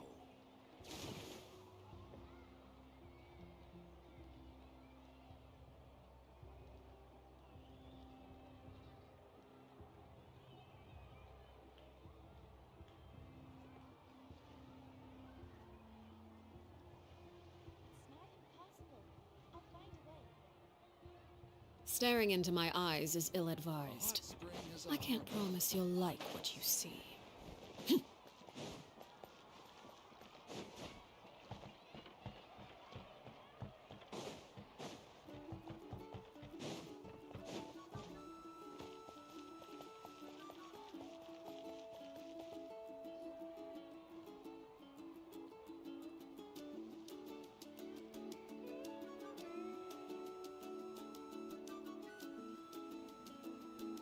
This should be the place. Now let's see if anyone around here looks like a scammer. Oh, right. We should pretend we are innocent tourists with no idea about what's going on. But how should we lure those scammers out? Good idea. Speaking of which, Paimon's dying to know what kind of treasures could be buried on the mysterious island. Wonder if anyone's ever really seen them before.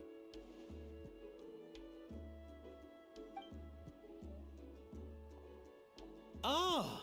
Are you two visitors from afar looking to visit the mysterious island? Oh, looks like we managed to lure them out already. Oh, pardon. Is something the matter? I just happened to overhear you two talking about the mysterious island. I assume you two must be tourists, brought here by the legend and looking for the island. Am I right? Hello, Paimon is Paimon, and this is the Traveler. That's right. We were just getting ready to look for that island from the legend. In that case, as a qualified guide, I certainly cannot allow you to embark on such a dangerous journey. Uh-huh. As the legend says, if you can manage to reach the mysterious island, riches and glory will be yours for the taking. Be that as it may, the journey to the island is full of untold perils and dangers. It would be nigh impossible for any average person to reach the island. But you are in luck. Allow me to tell you the purpose of our services. It just so happens that our mission as guides is to help visitors avoid danger, find shortcuts, and successfully reach their destination.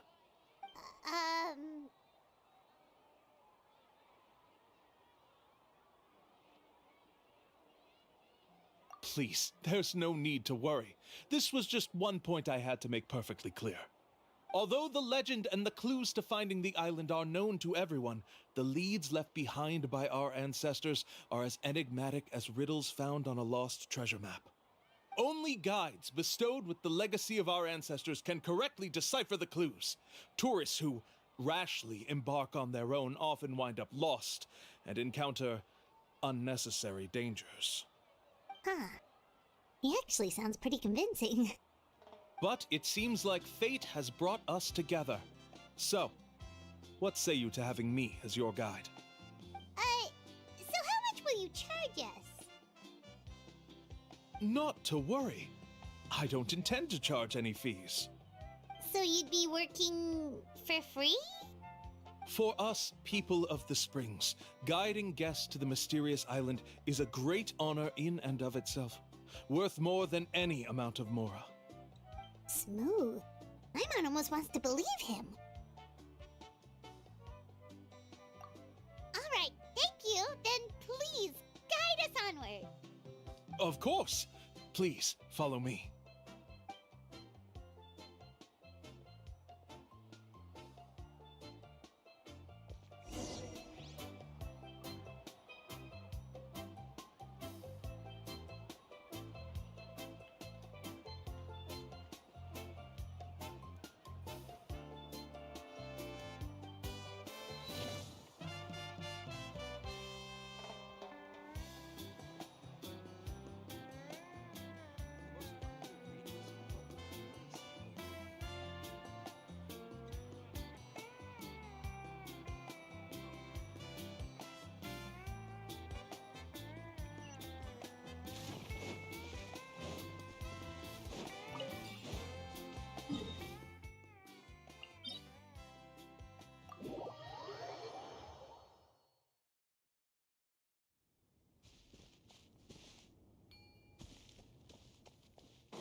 Are you two here to take pictures with the Koholosaurs?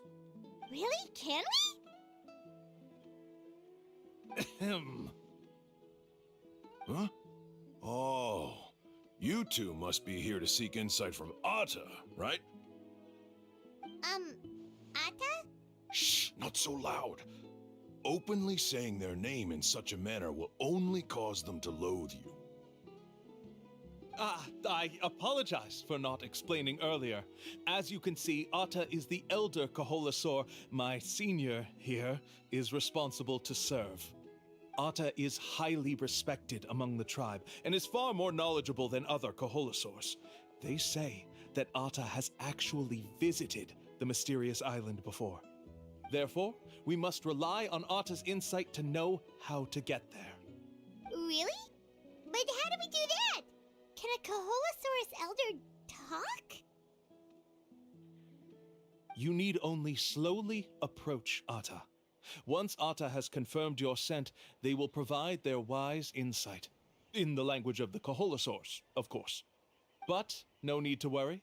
The ability to interpret this language is one of the basic skills required of a guide from the people of the spring. I can understand Atta's Alright, then let's give it a try. That'll be 10,000 mora per person. In order for Atta to give us insight, they must recall their past, which can be extremely taxing for a Kaholosaur.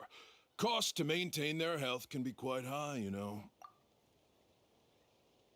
Hey yo, bro, what was that taxing part, bro?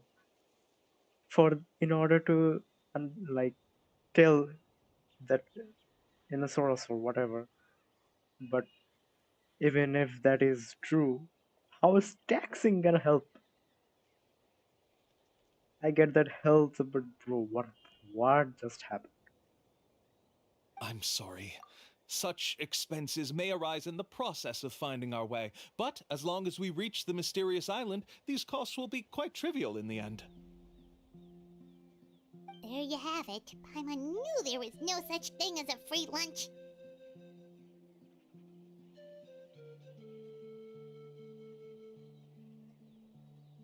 Oh, Paimon has an idea. She bets they've just made up all that stuff about the talking Kaholosaur. But if we can get a receipt, that'll be proof that they're scamming tourists. With that kind of evidence, there'll be no doubt they're guilty. What's taking them so long? Well, what do you say? I'll even throw in a group photo of you two with Atta. You won't ever find another deal like this. Oh, that's an unexpected bonus. Quick, let's pay the man.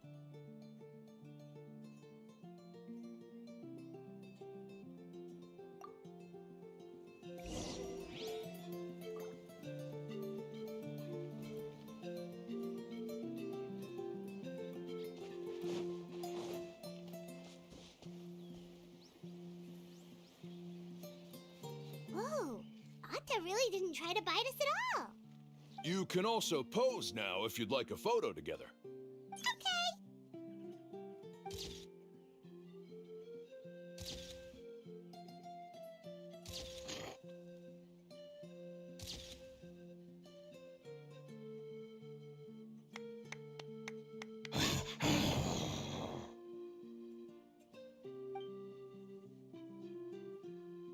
Oh, Atta is already speaking? Let me listen to what they have to say.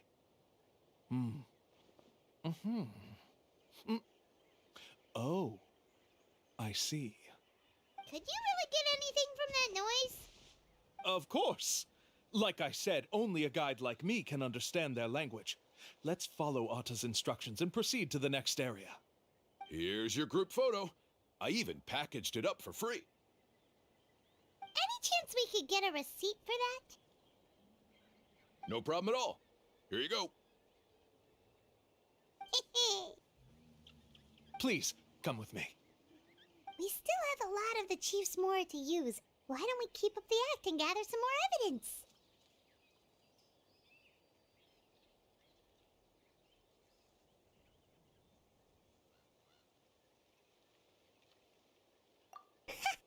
Paimon's curious what other tricks these scam...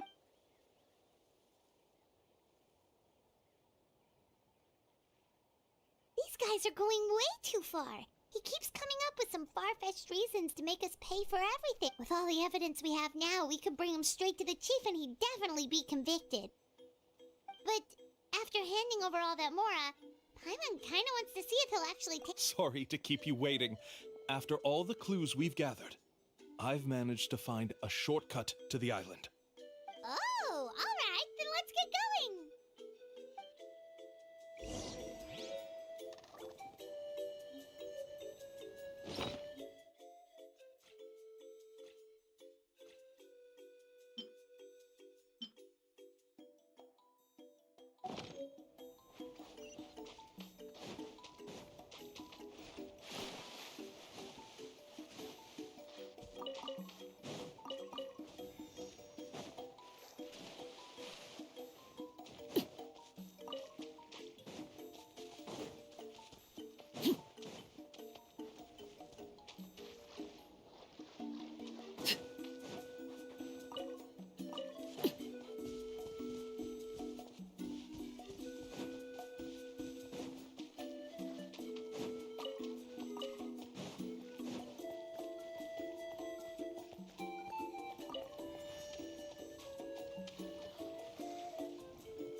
This is the spot. The trails of sunlight will guide the way. Once you cross the rushing water, the light of the setting sun shall reveal everything. Arta's insights have already pointed us to the destination. It's just on the opposite bank. You mean we're almost there? Huh. But there wasn't even anything exciting about this journey. As I said before, this is a shortcut. If I took you on some arduous path after all the mora you spent, that wouldn't make me look like a good guide, don't you think? Anyway, there's no time to lose. We need...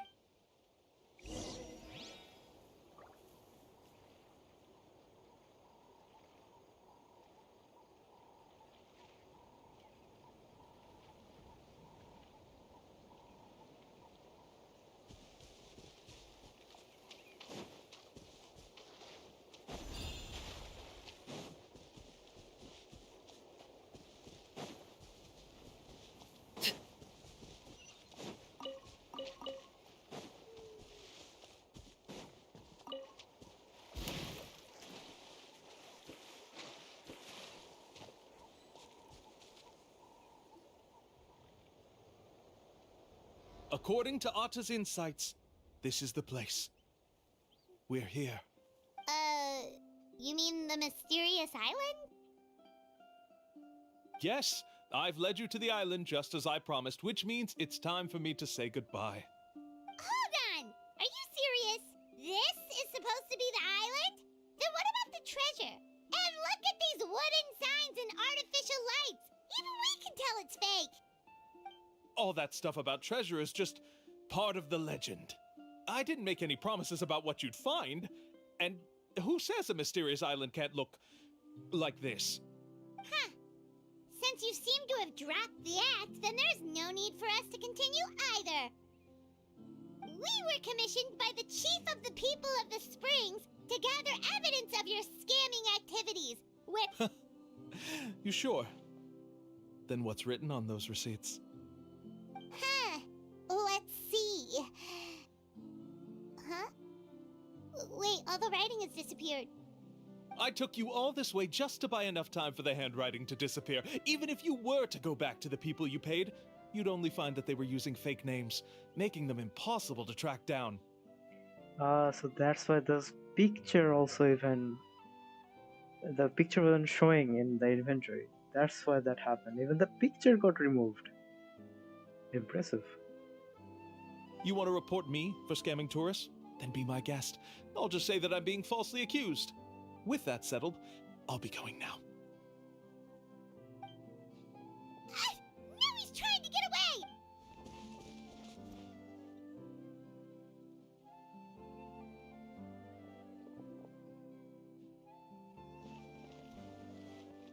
It's the chief! What's the chief doing here? I had dispatched others to secretly trail you. Thanks to you, we can finally convict him of scamming people. Convict me? How?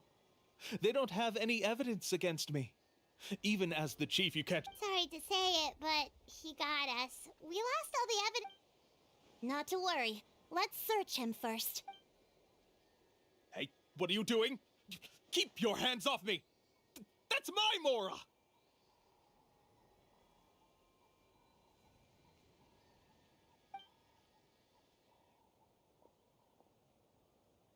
Yes, I see the mark. Looks like you already split the Mora before you let them here. What do you mean? The Mora that the Traveler and Paimon were using today were all provided by me. They all have a special mark on them. You... So, there must be an explanation why the Mora that should have been theirs ended up in your hands, right? There are no receipts to prove that any transactions took place, and you yourself just denied that there was a scam. So did you then take the Mora from them by force? Take Mora from others by force? Oh, that's an even more serious crime than scamming! You... All right. Sure, I admit that I coaxed them into spending a few times, but I wouldn't go as far as calling it scamming. We have witnesses standing right here, you know. Fine, yes, it was all a scam. Woohoo! No wonder you're the chief of the tribe! I still don't understand how so many people have been getting duped by them. You need only stop and think for a moment to see through the whole thing. If he claims to be able to find a shortcut to the mysterious island, then why hasn't he just gone there and claimed the treasure for himself? Why even bother guiding others there? That's a good point. Speaking of, have any guides from the people of the Springs ever found the treasure of the mysterious island? I can answer this question along with your previous one about how to get there. The answer is actually very simple. There is no shortcut to the island, and most people don't even meet the requirement to ever reach it. If you don't meet this single condition, then even guides from the people of the Springs, despite all of their abilities, will find it difficult to overcome the obstacles along the way. Which is exactly why, even though the clues to the mysterious island are open to the public, few have ever made it there. There's a requirement? What is it? Let me ask you something first. What do you think a real journey to the mysterious island should be like? It should probably involve overcoming a lot of hardships with your companions before witnessing some breathtaking sights, uncovering a really touching story, and scoring some super cool treasure at the end. And therein lies the key point. Overcoming hardships with your companions. It's said that when the first chief set out to search for the island, the ones who accompanied him were not clients nor tourists, but his closest friends. The legend also mentioned that only those willing to entrust their lives to one another will be able to reach the island together. Therefore, the requirement to reach the island is journeying with your closest friends. So that's the key. From what I can see, you and Paimon are exactly those kinds of friends. The kind that would trust each other with anything. But unfortunately, neither of you are experienced guides. And if you were to hire someone else, then I'm afraid you could probably never place your lives in the hands of someone you met on a pure monetary basis. That's true. But don't feel discouraged. I believe that this beautiful land that I call my home will not disappoint you. Whether it's remote islands or ancient ruins, I'm sure they can also provide you with plenty of exciting adventures. And let me tell you a secret. The elders once told me that beneath these very ruins lies a way to reach the sky. Or maybe someone already discovered that. No matter. If you two want to go adventuring elsewhere, I can also give you some suggestions. Yeah, thanks for that. But knowing us, we don't give up so easily even when a place is supposedly impossible to visit. Oh, a guide we could trust with their lives? Oh, it appears you've already... Okay, bud.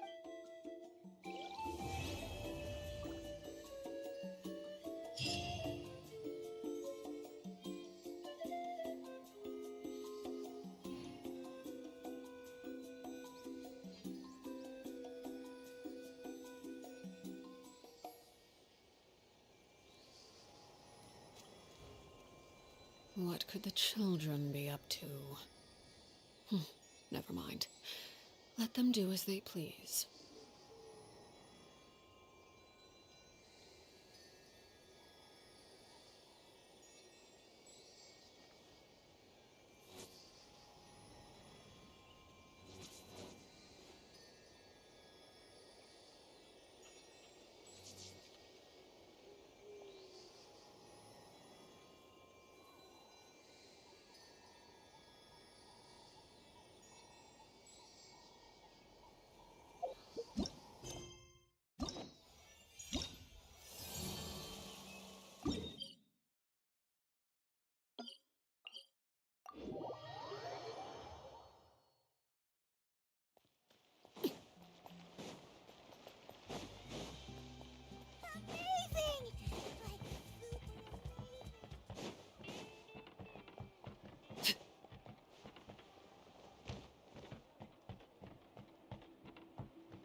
sorry, we don't carry any black swimming floaters here. But why? May I ask whether you've had some bad luck lately? Well, yeah, sorta. The last pair of black floaters I bought ended up getting bitten by Koholosaur. I nearly drowned. Which is why I want to buy some new ones. I knew it. I specifically asked an expert from the Masters of the Nightwind about this once.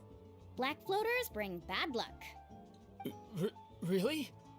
Also, have you by any chance become a mosquito magnet? Or found yourself overheating? Maybe even suffering a little heat stroke? Yeah, that's exactly how I've been feeling. It's all starting to make sense now. In that case, I'd recommend either pink or blue swimming floaters. According to the experts, bright colors can not only lift your mood, but also bring good luck. I'll even offer you a discount if you'd like. Just see it as a way of celebrating your luck taking a turn for the better. You'd really do that? Then I'll take one of each. You got it. Ahem.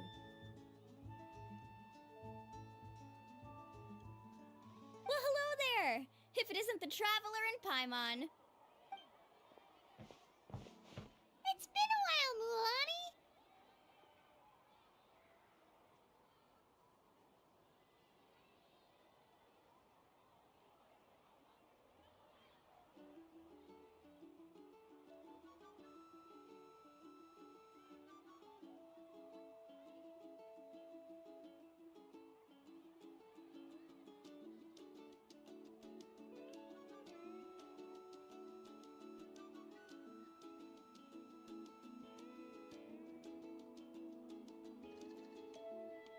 Was all that stuff you were saying just now really true?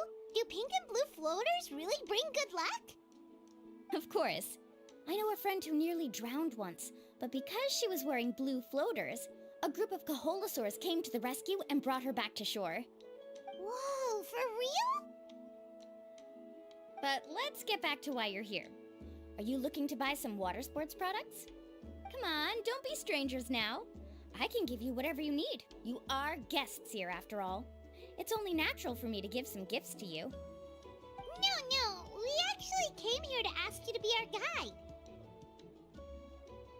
Well, you've come to the right person. So, where do you want to go? We want to visit the mysterious island from the legend. A trip to the mysterious island? Oh. Do you have any concerns, Mulan? I assume you're already aware of how difficult the trip will be, right? Yep, your chief has already made that pretty clear. But with our adventuring experience and with you as our guide, we'll definitely be able to reach the mysterious island.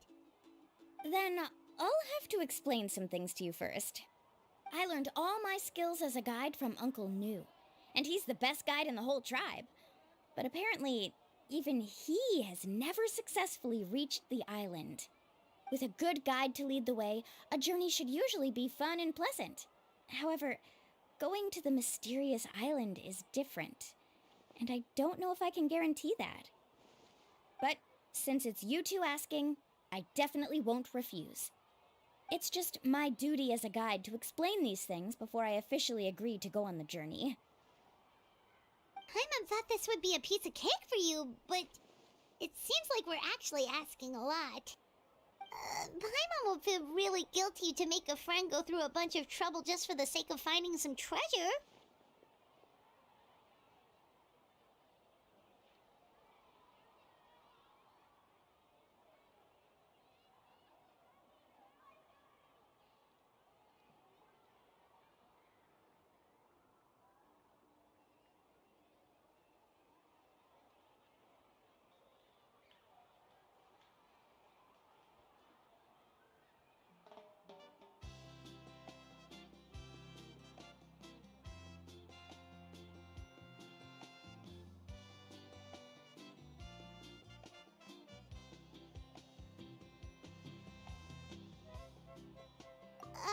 Mualani? Whoa, what's the hurry? Come on, what are you waiting for? Kolo just got back to the tribe. I heard he found another underground ruin full of treasure. Oh, Colo's back! Wait for me! Who's Colo?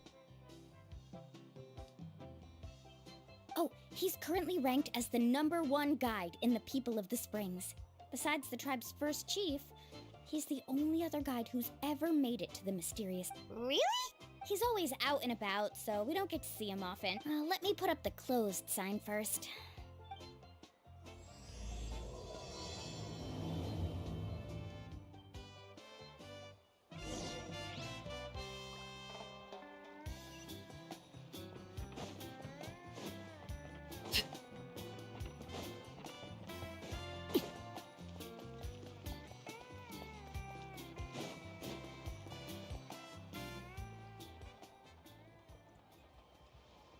The crystals you asked for can only be found in caverns deeper than 500 meters underground. Here, have a look for yourself. As for the people you asked me to take along, they almost all got lost in a cave. Out of my sense of duty as a guide, I brought them all back. Next time, just save the trouble and let me go alone. Indeed. Well done. No wonder he's the best. I wouldn't dare to go more than 200 meters down into a cavern like that. I wonder how much he made this time. Whoa, it really does sound like a super amazing guide. Do you think you could get some pointers from him, Lilani? Who knows? Maybe he could save us some trouble on our trip to the mysterious island. Ko'olo always treats his experience like trade secrets. He never tells anyone anything about being a guide. Oh, okay. But one day, I'll also be able to reach the island. That's him, right? Do you really think you'll be able to get his help? Allow me to do the talking. You must be the top guide of your tribe. I have a commission that I hope you'd be willing to consider. That guy sure looks familiar. Oh, aren't those two the scholars from Sumeru who were bitten by the Koholosaurs? They also wanted to go to the mysterious island, right? Seems they finally realized that they need a guide. A commission? Since you've obviously heard about my abilities, have you also happened to hear about my rates? If you're not intimidated by the price, then we can talk. Yes, I've looked into everything I need to know. As long as the trip is a success, then the commission fees won't be a problem. Oh? And where is it you want to go? The mysterious island. Just as Paimon thought.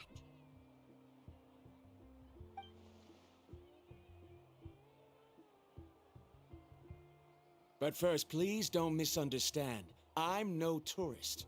I wish to visit the real place. You hear that? He wants to go to the island.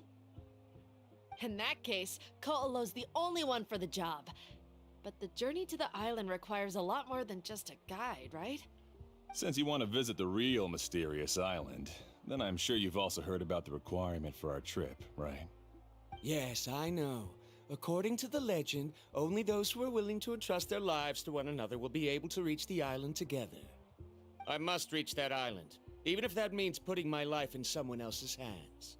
I have made up my mind. Don't waste your words on me. The way I see it, the requirement is just a way to weed out those who do not have the skills to reach the island by themselves. You say you'd put your life in somebody else's hands? Ridiculous. Even if someone were to trust me with their life, they'd just be another burden. Let's look at it the other way around.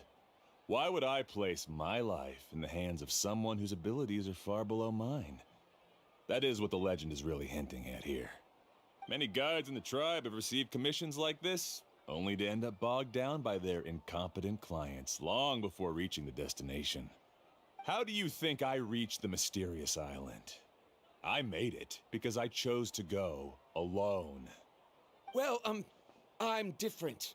I'm no ordinary tourist. That doesn't make much of a difference to me. You'll give up halfway at best, which is a waste of my time. And a waste of your commission fees. I can tell you're just looking to explore something new.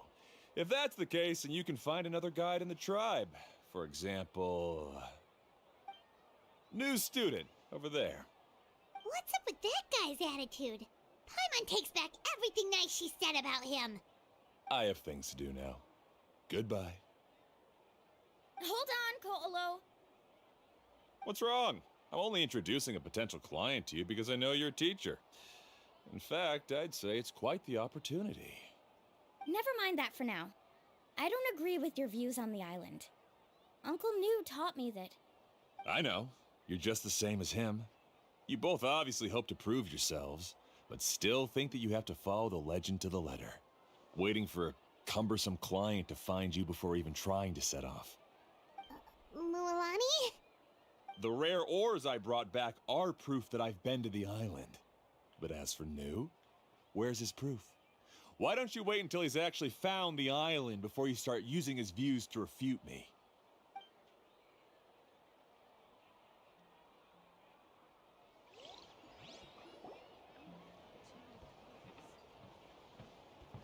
I'm really sorry.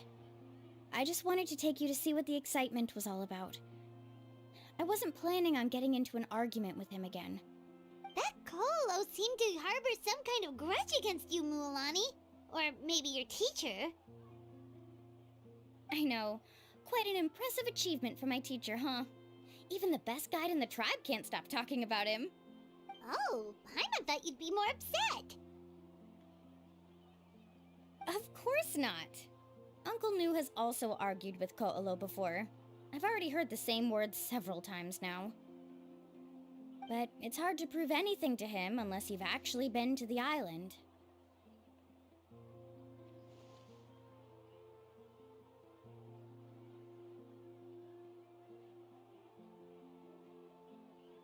That's right. It's just that I've always seen the journey as something super important and not to be taken lightly. I was really surprised when you asked me to be your guide today. After telling you about all the dangers with such a serious face, I didn't make you think that you're causing me trouble, did I? Actually, Paimon did think about taking our invite back. No, please don't do that. Actually, that is also a part of what Uncle New taught me as a guide. The difficulty of the trip is the very first thing that needs to be clearly laid out to the group. If you want a chance of reaching the destination together, you must first reach a consensus on the amount of effort that will be required. I always felt that my teacher is no less skilled than Ko'olo. But Uncle New has never been to the island, so Ko'olo always uses that to push us down. So, as Uncle New's student, I've always wanted to complete the trip to prove his skills. It's a pity that I've never had the chance. But don't you have that chance now, Mualani? If you'd agree to be our guide, we're completely willing to trust you with our lives. With the help of the renowned traveler and his trusty companion, you'll definitely be able to find the mysterious island. Then you can come back and teach that Ko'olo a lesson. Oh, Paimon. Come on, bring it in. Aw, you're making Paimon blush. Alrighty then. If we're gonna go, we should start preparing right away. I've already had the plans for this trip written out for some time. Come with me.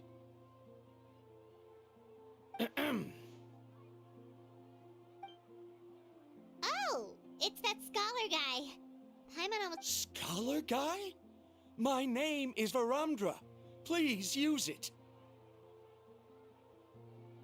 I didn't expect to see you again, Traveler and Paimon. Oh, and it's that lady too. Hello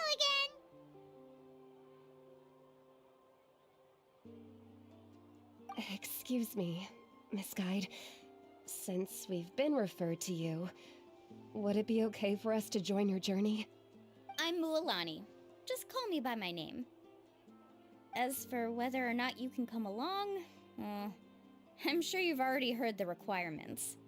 We've only just met, and I'm not sure you're cut out for this trip. The path to the mysterious island is a grueling one. Oh. I admit that after coming to Natlan, I've encountered many things outside of my field of expertise. It's understandable you're worried that we'll slow you down. So how about this? We'll set off with you as ordinary travel companions, and I'll pay you the usual commission fees. But we won't officially be your clients. In other words, you needn't shoulder the responsibility of being our guide. And even if something were to happen to us, your reputation as a guide won't be tarnished as a result. How does that sound? If you accompany us, then you are a member of the team. I could never agree to such a careless deal. Oh, don't tell me you think I'm the same kind of person as Ko'olo. So you still refuse? Fine. Kariel, put the Mora for the return trip in your backpack. Without a guide, the road ahead may be dangerous, so please don't follow me. Verandra? Now he wants to go alone? Why is this guy so obsessed with that island? Wait! Please don't do this in front of a guide. I can't let a tourist go on some dangerous journey all alone. Even my sweet mom would give me a harsh scolding if I ever let you do that. I'm so sorry for the trouble. Really. Don't say that. Although it'd be inappropriate to bring along two strangers I just met, there is another solution. How about this? Let's meet up tomorrow morning at the monument near the tribe's southeastern slope. I'll see you there. So you've decided to accept my offer? No. My plan is to use some of our time together to turn you from strangers into friends. The kind we can trust with our lives. That's your plan? Very well, then. Wonderful. On behalf of both Verandra and I, thank you so much.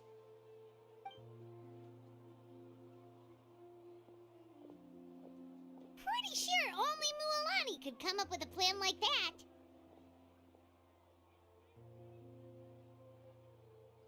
We need to get started on our preparations. Come with me.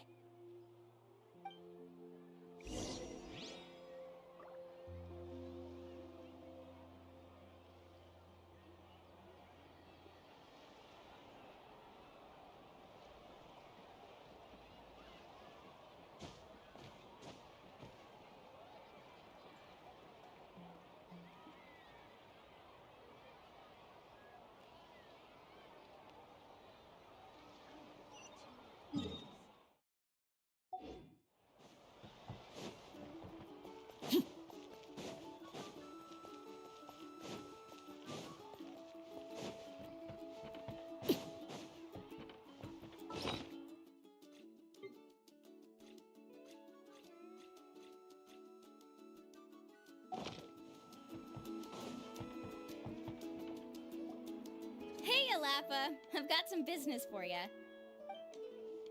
We've been over this before. The name's Yellowfath. I know. It's just that Lapha sounds so much cuter. Well, since you're the customer here, I guess whatever I need a camping tent with all the accessories. Only the best you've got. Another commission, huh? Just so you know, a full tent according to your standards is gonna be pricey. Is your client covering the bill? How much are we talking? Don't worry about the costs. I'll take care of it. Oh, but that's not right. Ahem. Let's make this clear, Traveler and Paimon. We're not working together like this is a hired commission. Oh, no! We're traveling as close friends who trust each other with anything! That's what I thought.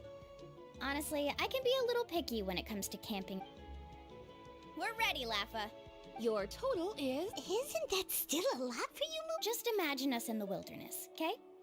We can either sleep out in the open, tired and weary. You call that a week's worth of pocket money? That's not important. We still need to buy some equipment from an...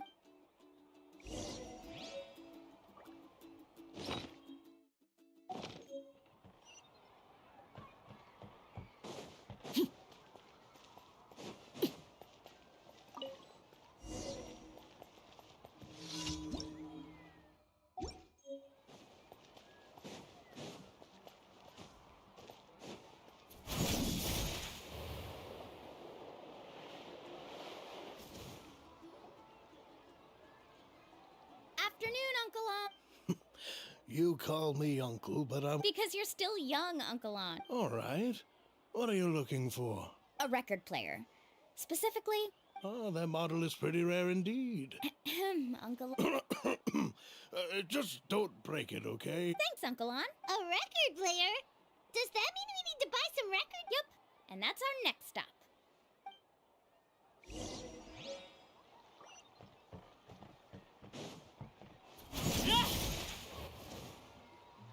Hey, Paka Paka!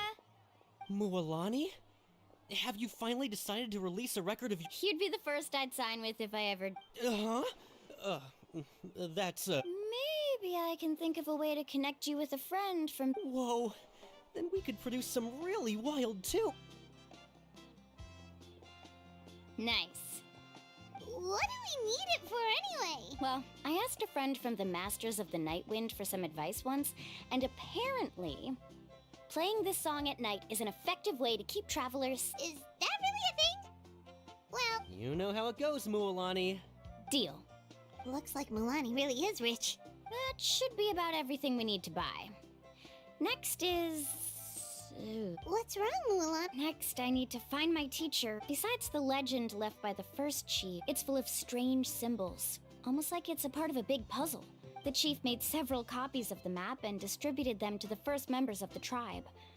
The copies were to be passed down to future generations, so usually a teacher will pass their copy to their student. Which brings us to today. The day I officially asked Uncle New for his copy of the map. Whoa. Hearing that is also making Paimon feel a little... Yes, but the thought of having you two by my side somehow makes me feel a lot better. That's right! Let's go and find him together!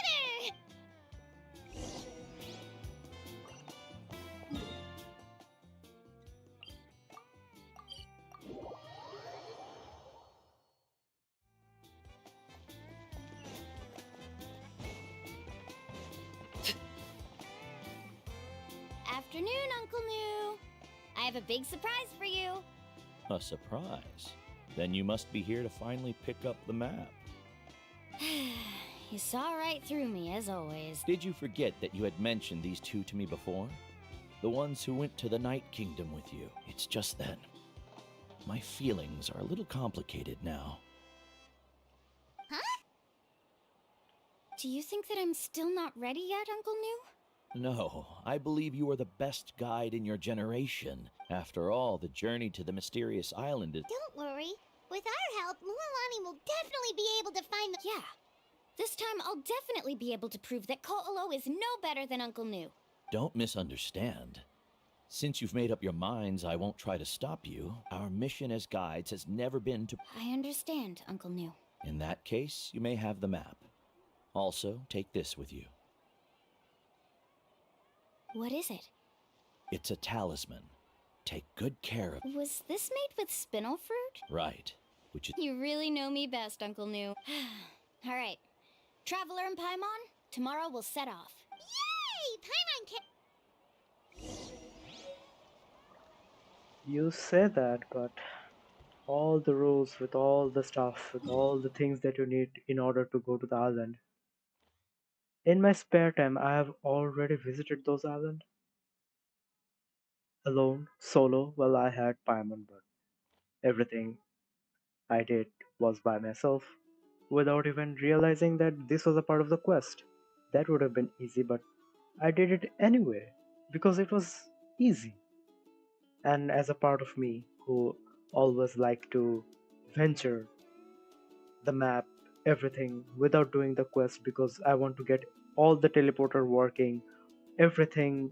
Well, I haven't opened this up yet, but before the Archon quest, I have opened up all the teleporters except this one as well. But I try to make every teleporters open so that it will be easily accessible in the Archon quest when it is needed. That's who just I am. Also, I want to explore and grind as much as I want to make myself as overpowered in the Archon quest. It's just that I want to have, I want everything to be ready. That's what all I want.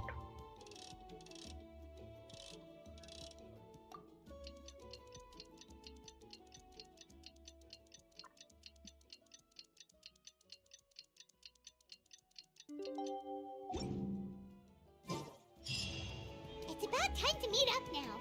Let's head to the spot Mualani mentioned.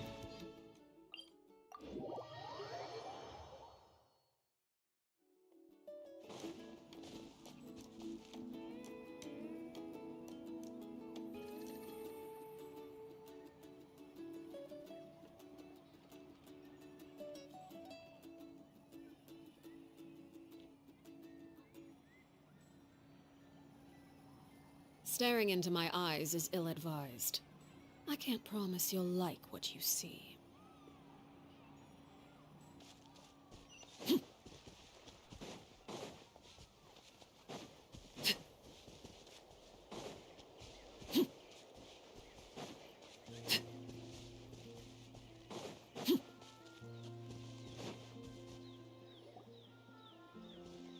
Traveler, Paimon, over here! You're here, Mualani! Good morning, you two. Morning! So when are we leaving? Seems you're as excited as a... I just want to get down to business. Don't worry, I'm a... Yay! First, do you all see the statue here? Uh-huh. Is it... Well, no, it's not a clue at all. He was the first chief of the people of the Springs who came back from the mysterious island and set up this place. It's a monument. The first thing we need to do before we set off is to touch the statue and... Is there any theoretical basis to support that claim? A theoretical basis? No, but my teacher taught me it's an essential step before heading to the mysterious island. Very good. You didn't try to argue with me over something that you aren't knowledgeable about. That's very... Sure, but since this practice doesn't have an empirical basis, I won't be able to include it in my thesis. Come on, everyone.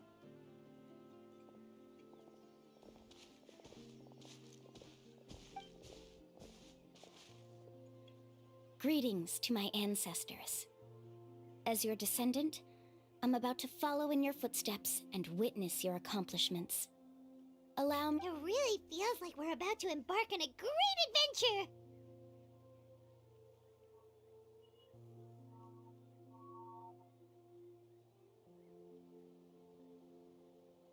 Now, please get ready. We're going to look for the first clue. Outburst him, but Speaking of which, where should we look for the clue? bro, I have already gone over there.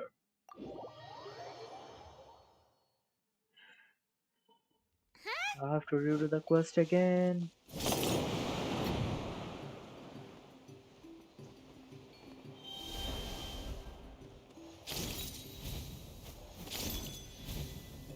Let's try not to disrupt them. What?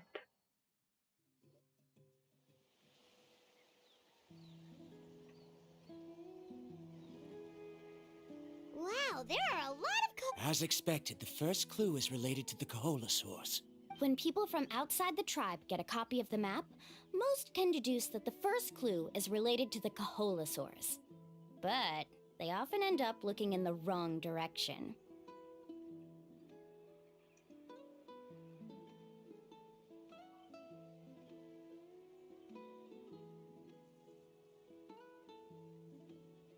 When the first chief created the map, he left a special mark for this part. It's a code that the tribe uses to indicate a herd of them.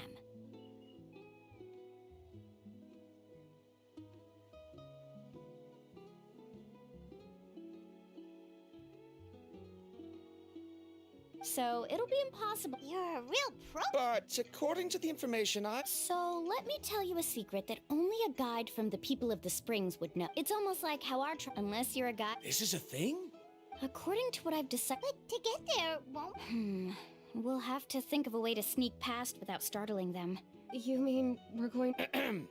But it shouldn't be a... No, we actually need someone to stay and look after the... Is that so? And now I understand how much you care for your assistant Skull. Follow me and stay close.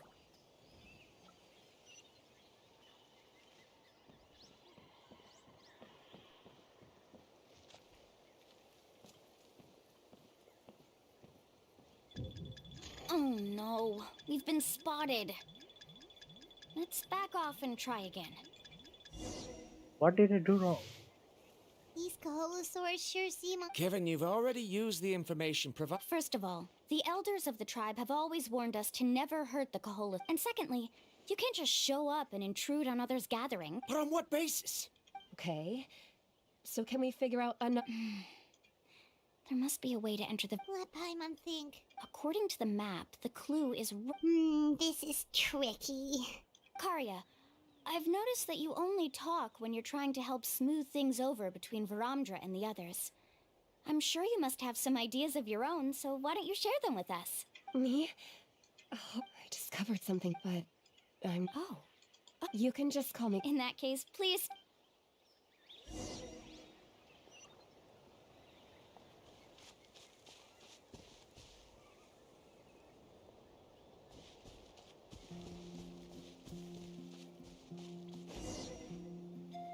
Found it! What's this? The key to making our way through the herd. If the Kaholosaurs have a keen sense of smell, but this plant can help us solve that. We can apply the plant's... So, we're gonna... Don't worry, it's also good for you. Oh, Paimon feels all wet and slimy. But... Perfect. Okay.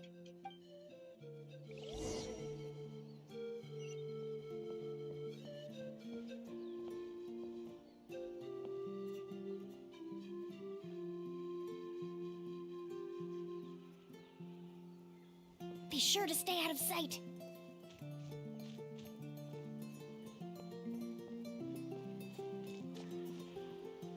What's that sound? Careful!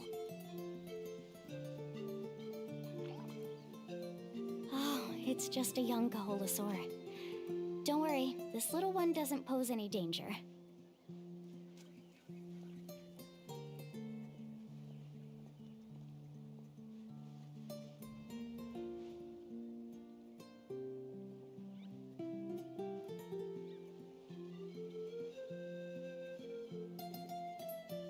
Follow me and stay close.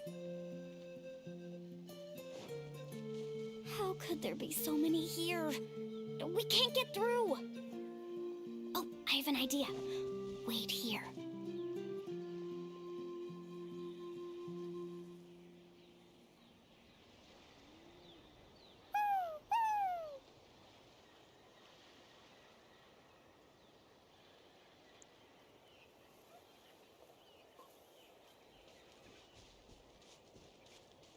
Come on!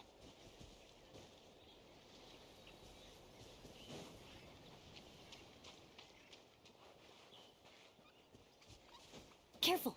Don't startle them.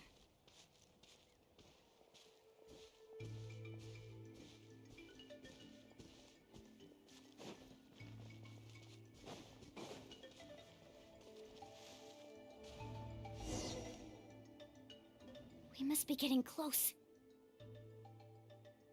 Look! A bunch are gathering around that rock!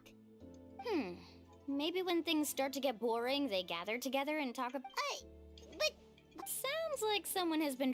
True, they were definitely trying to scam us. Huh? Do you see that on the rock? It looks like some kind of drawing. I've heard that there is a type of moss that changes color when it reacts to the biological signals. That must be the clue! Should we take a picture? Oh, the flash might disturb them. Let me try to So we've passed the first stage of the journey now, right? I see. Had we chosen to drive the Kaholosaurs off, then we never would have found this lead. Has he always been this way, Miss Karya? He's just obsessed with his research. At least this has shown that my judgment is correct. I've proven my trustworthiness. And so? Yes, I understand. And Alani really knows how to lead our group. Next, we'll need to use the lead we found to uncover our next destination. Now, what does this pattern represent?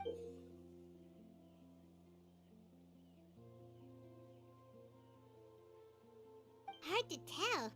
Paimon certainly doesn't have any idea. Aha! I got it. Though the lines are kind of rough, I can still see that they represent the boundaries between the water and the land at Jadeskirt Knoll. Find our next destination. Really? You got... Well, intuition is also a part of it. All right, break time is over. Let's...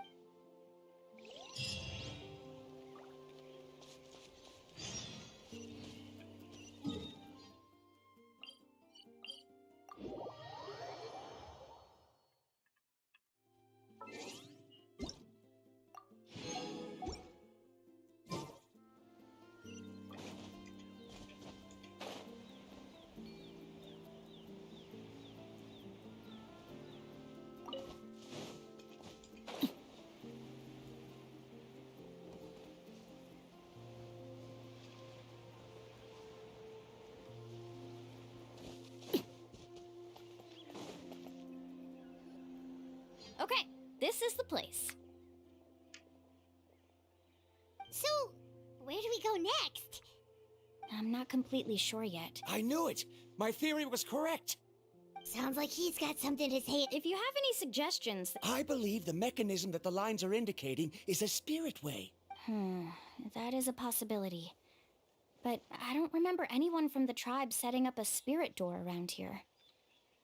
And conveniently, she's the best tribe from who can do the spirit way walk, you can say. According to my theory, it might not have been set up by humans. The dragons living in that land also used a similar device. Speaking of which, the spirit doors your tribe uses may have been built imitating the dragon ones. Oh, I remember now. Uncle New did mention this possibility to me before. Coincidentally, Moalani is the best at doing this because the tribe is specialized on this one. After learning about the legend, I realized that it was connected to my research, and so I looked up a lot of related information. Even though I haven't found an exact route to the mysterious island, I'm fairly certain I've deduced the geographical features of the island's surrounding areas.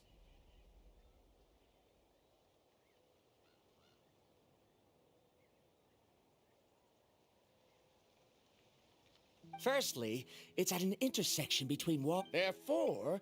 Oh, amazing! Now everyone... All right, then let's start searching for the dragon's spirit door.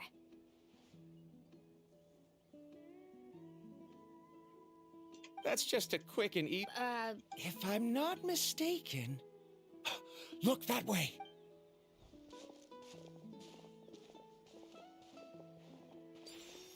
Whoa! It started glowing! Looks like we can activate it once we get close enough. But according to the map, there should be 2 more phlogiston...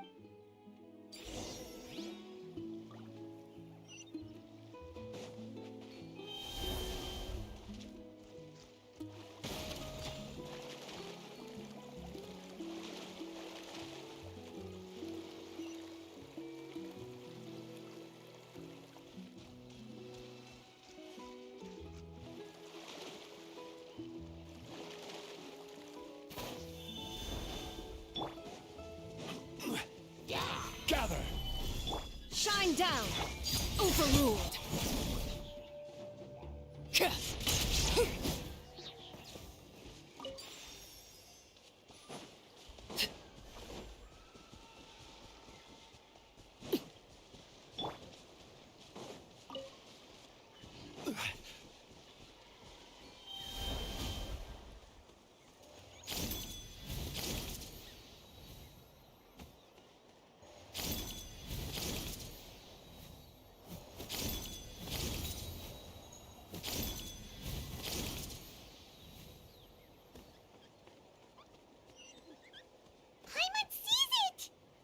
But it's way up high.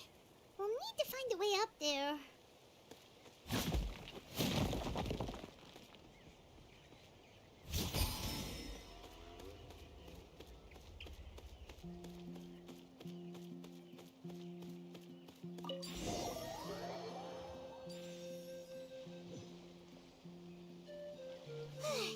Great work, everyone! Okay, now first, we need to figure out how to control this thing. Is there some... See, look at this. After activating a normal spirit door, we could just go ahead and use it.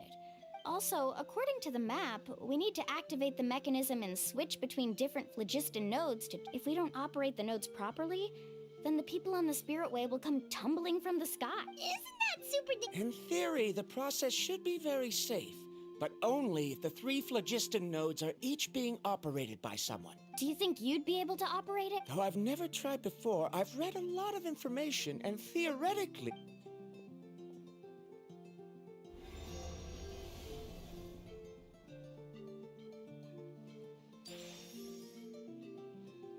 Huh?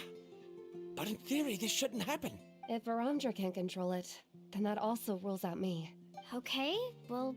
After all the adventures he's been on, handling something like this should be easy peasy.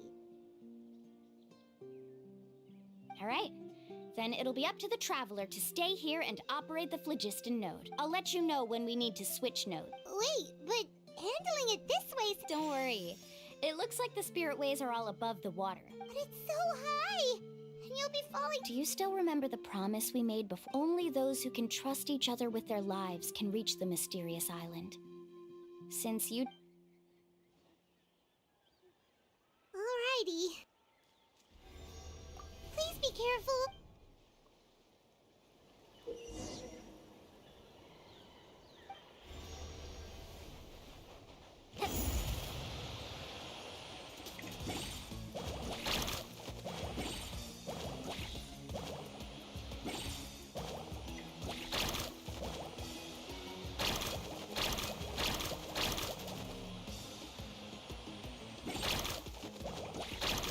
Now switch to the spirit way on the right!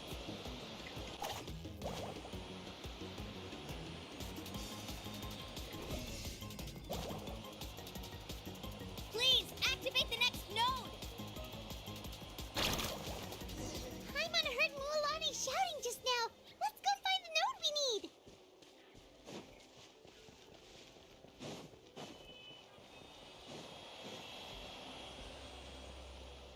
We did it, Mualani!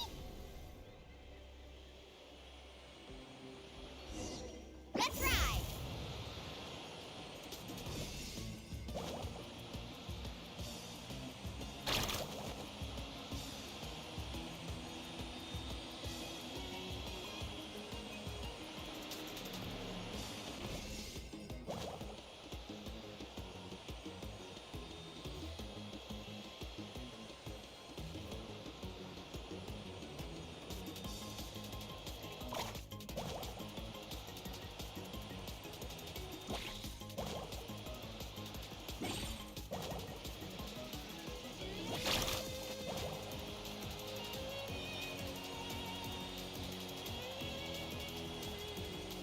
The path ends up ahead. Switch to the next spirit way.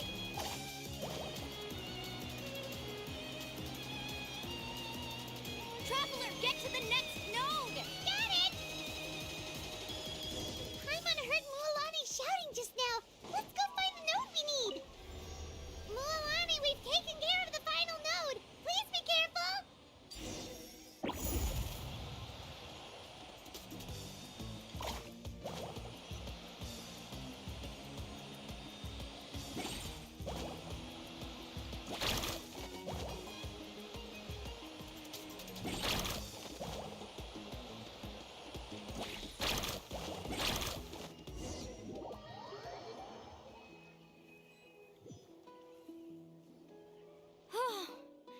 That was perfect. You were amazing, Mualani.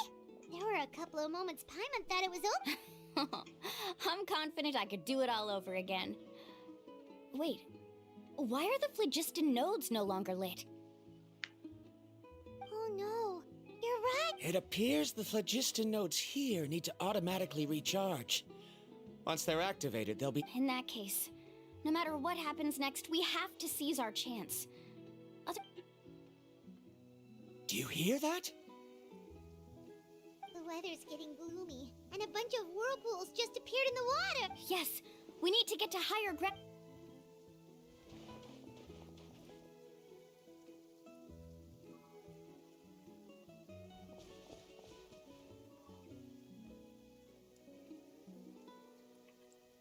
Hey, look over there! Whoa, there's a giant whirlpool over there. Yep, and that's our next stop. Huh? What do you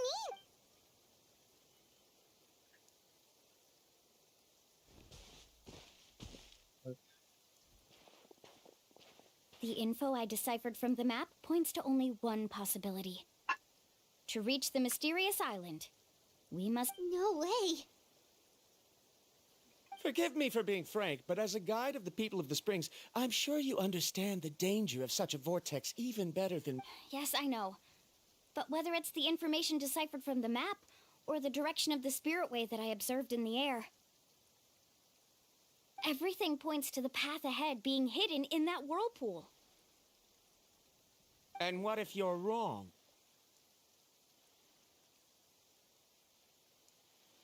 Parandra.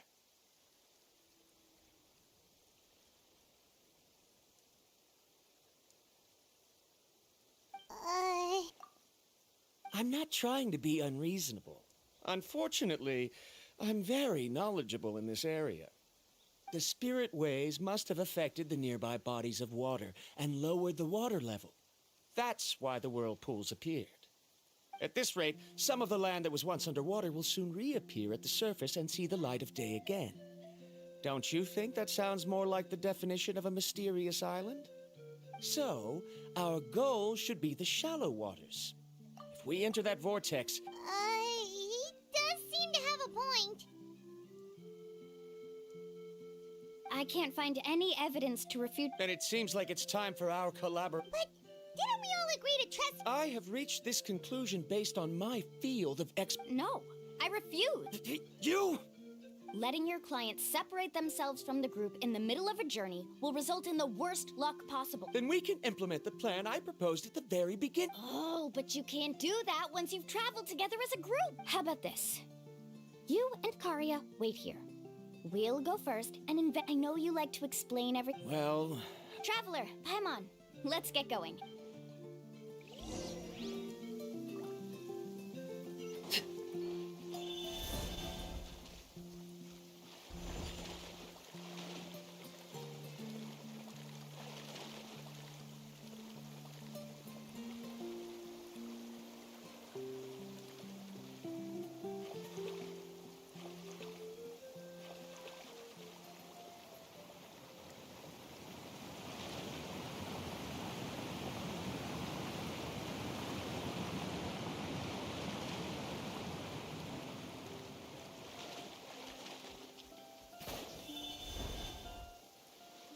Whoa. The massive whirlpool is up ahead. Do you also think that this is a reckless decision? It's okay. That's completely normal. This is just how it is to be a guide. This gives us the power to decide which way we should go. But it also means that we must bear the consequences of our mistakes and judgment, which could be quite dire this time. Although I'm if the scholars still choose to... The same goes for the two of you. You are the commissioners, so if you think this is too risky, then it's perfectly reasonable if you want to end the trip here. The good news is that I know the way back to the tribe very well. Muhalani? Traveler. That's right. You've trusted us before. Besides, it's gonna take more than... Aw, Paimon. Come on, bring it in again. All right. Let's investigate this whirlpool and see if we... Matters of luck aside, I know, it's just that we... Wait a sec. Is it just Paimon, or does the whirlpool... You're right. Maybe it's just like the phlogiston note. That means we need to hurry. Miss Guide, we have a problem. Karia? What are you doing here? I tried to persuade him, but Varamdra insisted. He said that the water to the south was about to be shallow enough to... I'm not much of a swimmer, so I... Oh, why did this have to... No time to hesitate. I'll get in the water.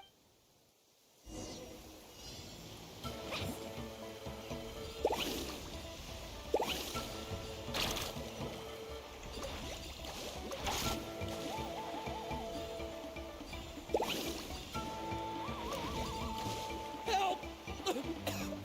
That way? He's been pulled away by the current.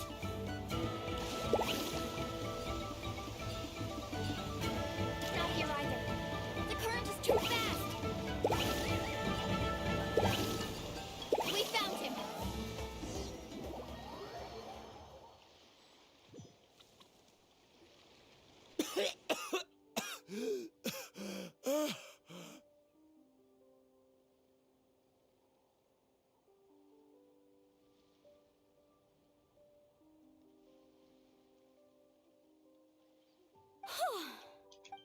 Oh, there they are!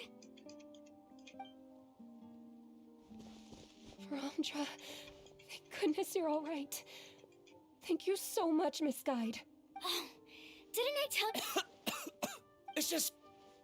I didn't expect my calculations to be wrong. Right, who knows if we can make... Seems we missed our... Why would you give up on such an opportunity to come rescue me? How can you say that? It's already bad enough that you had to be left behind. Oh. I'm really sorry. Don't feel guilty, Karia. I think if I reactivate the nodes, the only problem is that we still don't know exactly when we'll be able to do. It's already getting late now, and we've been on the move for a whole day. Now that you mention it, Paimon is feeling a little hungry. Hey, Paimon's stomach can be very sensible. It won't. We have plenty of tasty things to eat.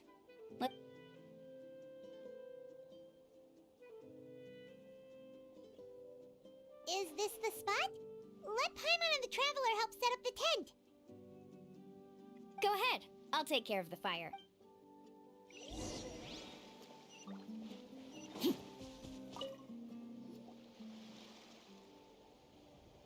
What do you think? This is a specialty dish I learned to make that's perfect for... Karia helped out quite a bit, so she deserves some credit. No. I'm just happy I was... Don't worry. Remember the record player I bought? Let me go turn it on.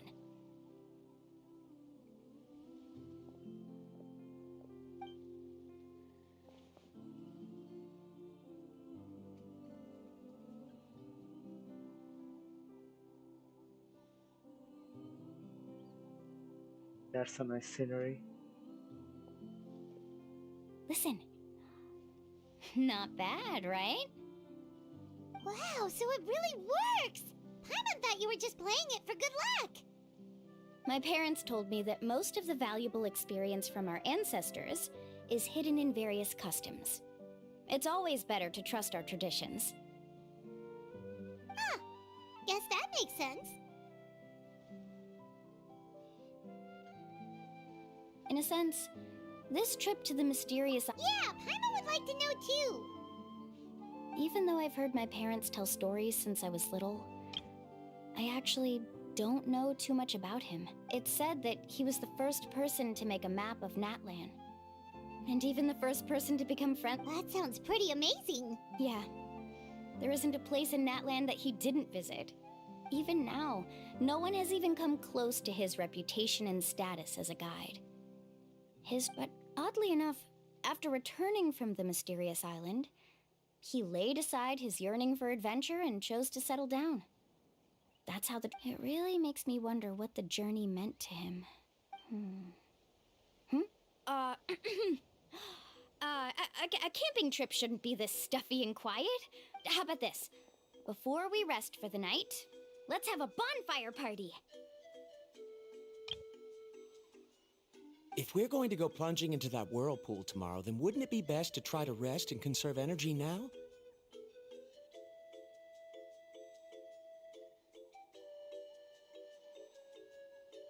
Now's not the time to be a party pooper. You ought to agree to ideas from the one who rescued you today. Yeah, she's right! All right. So what do the rules stipulate for a bonfire party? Rules? A bonfire doesn't have any rules. Everyone just needs to have a good time. How about this? I'll ask everyone a question, and then we'll take turns saying what's on our mind.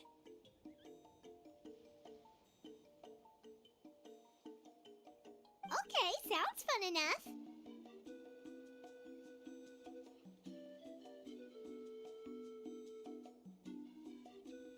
So, for the first question, what's the purpose of a journey? Oh, we were just talking about this. Let's hear everyone's ideas, and maybe we can figure out what the first chief was thinking back when he made the trip. Paimon can go first. If you ask Paimon what the purpose of a journey is, it'd definitely be about treasure and all kinds of delicious food and...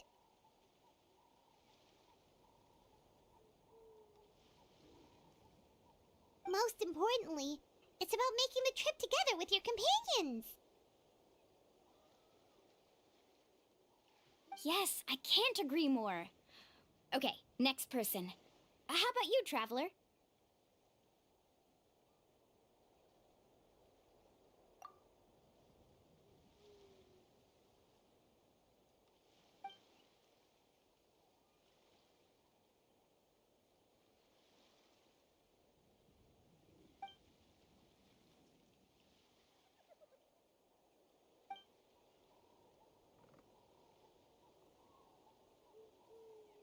Bro is remembering everything. Mondstadt to Liyue to Inazuma to Sumeru, then Fontaine, then Natlan. You sure are taking your time thinking about it. Oh, I get it. You must have passed through many nations before making it to Natlan, right? Yes, that is exactly what it is. It's quite possible that your experience traveling is more than what I have as a guide. It's understandable that you can't. Why don't I circle back to you later? You can tell me once you have a clear answer. Next, let's hear what Karia has to say.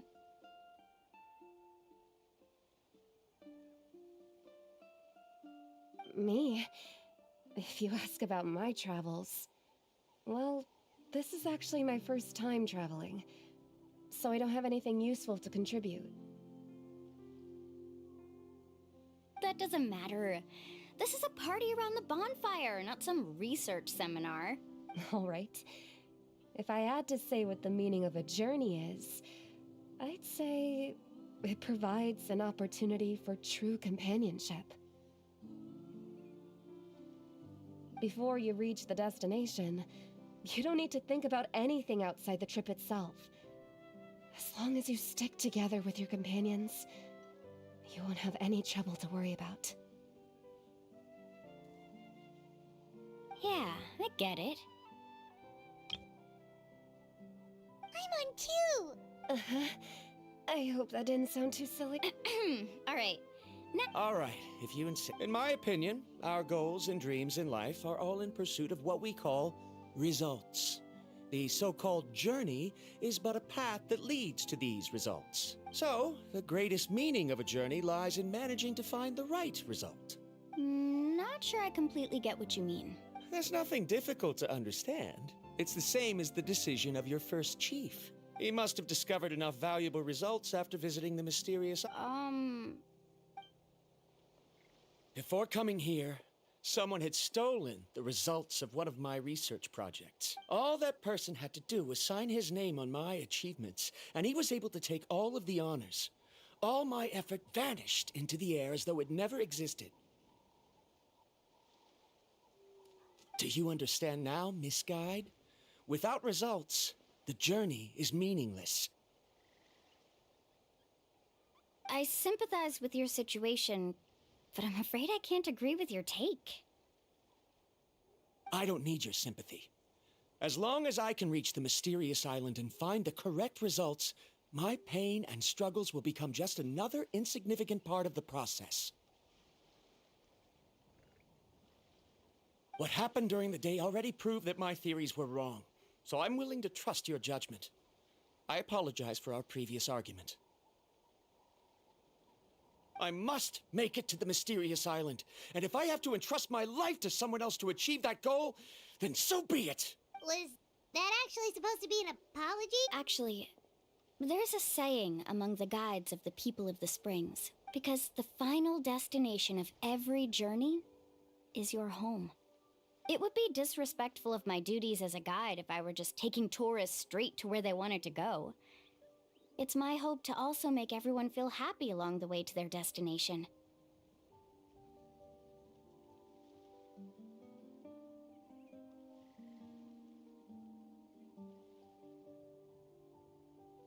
That is what I would truly call a journey. And that is my answer. Just as you don't agree with me, I can't agree with your point of view either. I'm not too worried about that. After all, another purpose of traveling is to help people understand each other better. I mean, he isn't wrong, but not everybody's same. Everybody's perspective is different. Both of them are actually right. What sort of logic is that? Like, he's a knowledgeable person. Of course he wants results, fame and glory, and she's chill. So everything she wants is to have fun. And then, of course, Alright, that's it for this Traveler round. over here. Since it's still early, how about we tell some horror stories next? The only reason Traveler is going through nations after nations after nation after nation, more nations to go, more stories to go, just to find his sister or sibling, his sibling. But the moral of his journey is the experience he gathered in order to find his sister, the knowledge, the wisdom, everything about David. Huh? Oh, now Paimon's scared. But I want to know what Traveler want to say. Like Molly did say she's going to ask him later.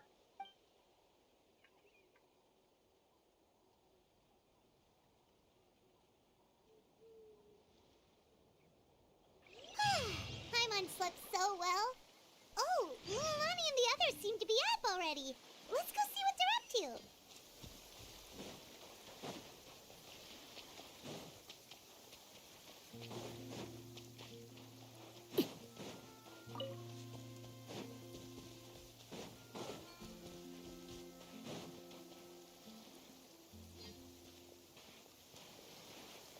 Mulani!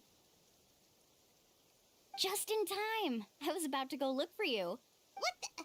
You already caused the whirlpools to reappear again? We're in luck. The phlogiston nodes were recharged by dawn. We were practicing all morning so they could get the hang of controlling them. Oh, it seems after apologizing, you've already become trusted members of the team. Is now really the time to be teasing us? Don't. He's right. We should really hurry over to... Even though we had this discussion. You bet! Okay, then let's go.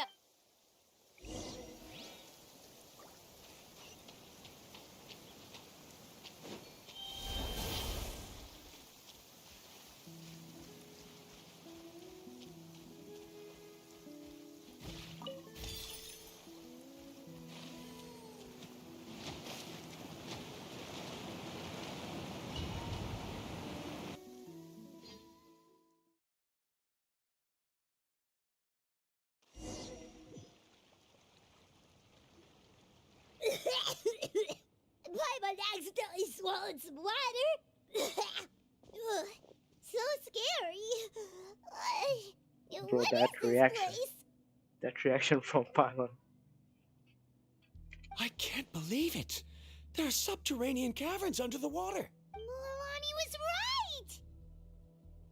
Let's see where this cave leads. Come with me.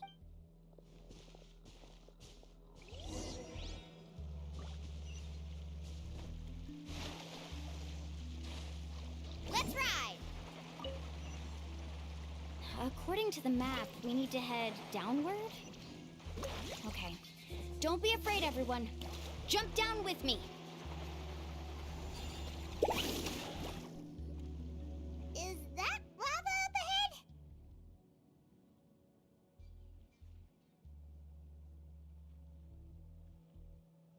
It appears these caves were formed by volcanic activity.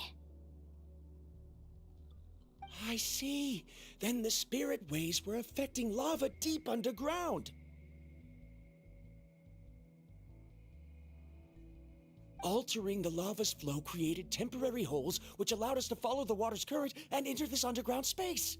Are all scholars from Sumeru like this? Hard to say. But can there be an island in this kind of underground space? It appears we haven't reached our destination yet. Let's keep going, everyone. Need a surfboard?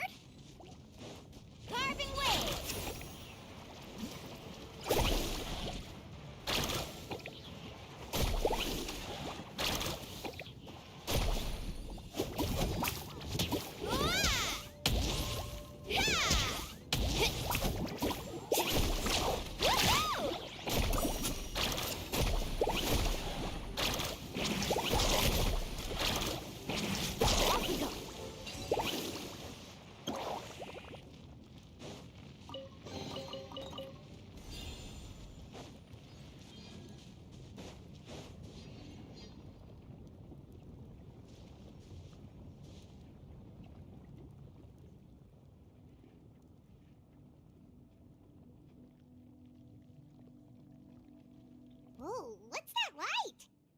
Let's keep going. We'll be able to see more clearly up ahead.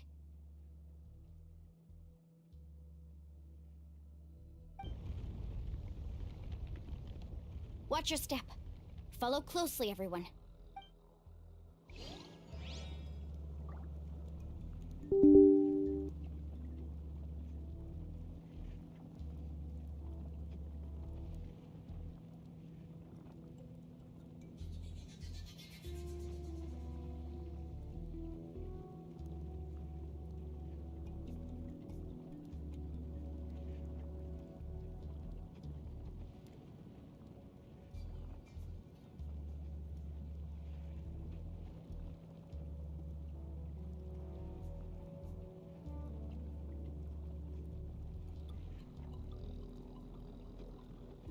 The most important part of going out to have fun is, well, going out. So just show up and I'll handle the rest.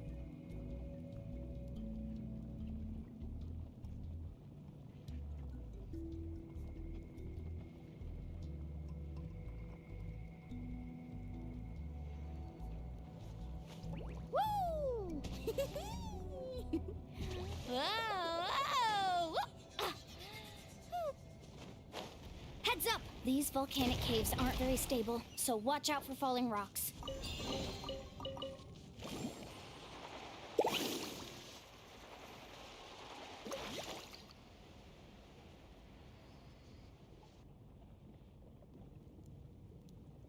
What a maze! There's lava everywhere! Oh, which way are we supposed to go now? Let's look around together and see what we can find. Very well.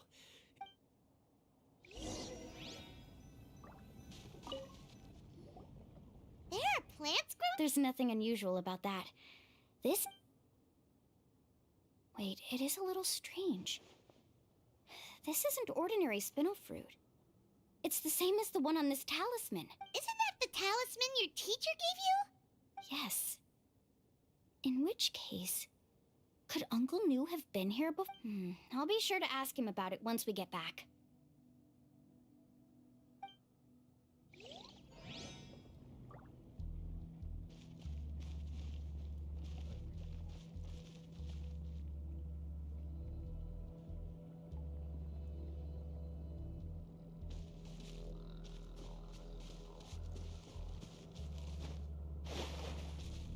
Carving waves!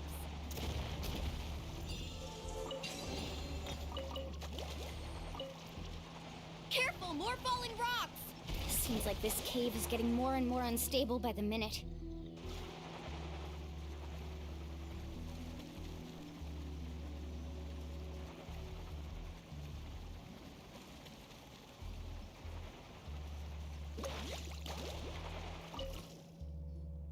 There's so much lava.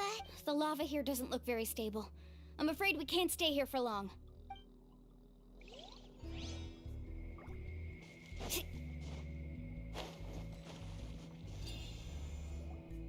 From here, the light seems to be getting brighter. A distant light. Wait. Miss Guide, it seems Barantra has also I've got it! Do you see that golden light in the distance? I'm positive that's the mysterious island. That's... Really? I'm a scholar from the Academia Spontima Darshat. When I first heard about the legend of the mysterious one exaggerated description I heard was that it's an entire island that shines like gold. Under certain environmental conditions, large amounts of lava are quickly cooled, which then results in this ore. Since the ore can't be moved in time, it begins to accumulate. If I'm not mistaken, there'll be a large pool of lava up ahead, and the mysterious island will be floating on... So you mean we really found the mysterious... Rejoice! Even a small piece of that ore will be priceless. Really? Then let's hurry! Wait, Paimon. We should head back now. Why? What are you saying? This map is covered with symbols and riddles, but there's what you just said may be correct, but that golden place isn't the island that my ancestors once visited. Are you joking? But Mualani's judgment has always been right. If she says head back, then we should head back. You thought I'm after treasure? Oh, he's acting weird again. Bro, he's acting weird again. After my previous findings were stolen, I began a new area of research, and this ore is the core of my research. As long as I can bring this ore back, my theories will be proven beyond any doubt, and I will be up to me. This ore is the result that must be obtained. Otherwise, all those hardships along the way will be rendered completely meaningless. Don't you understand? As we agreed before, please trust my judgment. Out of all the trap quests, I think this one is the most longest. Why? Are you wary of me? Now that we've confirmed that the legendary treasure really exists, She's not that kind of person, Varamdra. The result is right before my very eyes. I won't give up here. Oh no! He went running in! How can he do— Not good. We must stop him. Is it just Paimon or is the ground shaking?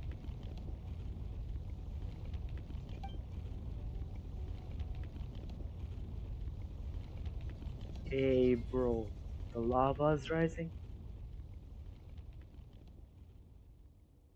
What the— Where did these monsters come from? These monsters. Looks like the lava here is becoming active again. Misguide. Varamdra, He'll be trapped by the lava. We need to hurry and take care of these monsters.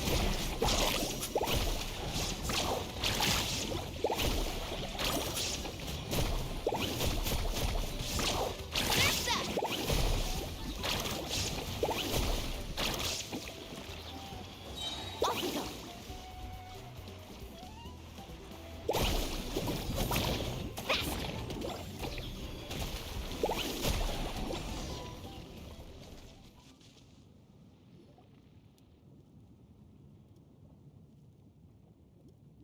The lava is rising!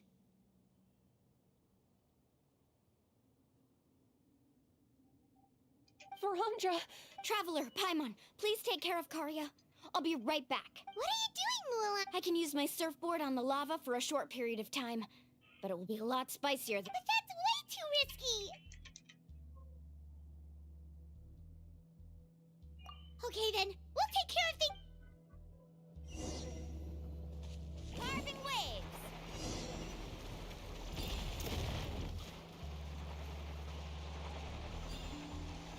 The cave is becoming more and more unstable.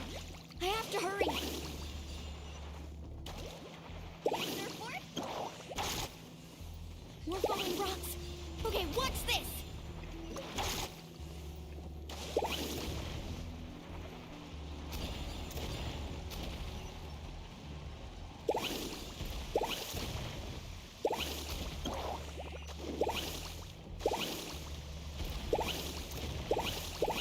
Over there! Oh.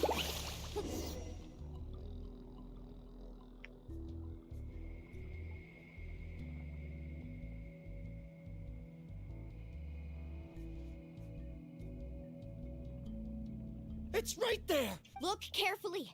You can't get through the lava. You'll die if you try to make your way forward. Why don't you just give up? Why don't I give up? Well, I might not be able to do it, but what about you? Me? You have the ability to move over the lava. If you try, maybe you can reach the island and earn the highest honor for a guide. That way, you'll have the results you need to prove yourself, and even Ko'olo won't be able to question your abilities anymore. You want to know why I won't give up, but I'm asking why you'd give up such an opportunity. The lava is rising. If I take this risk, then how will the others get back? Did you... You... Come with me. No!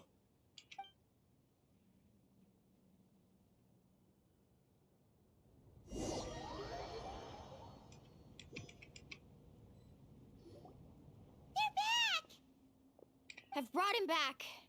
He's fortunate that he wasn't seriously hurt. Oh, thank goodness. Thank you so much, Misguide. You're welcome. It's getting dangerous. No, I refuse! Seriously? How can... Verandra!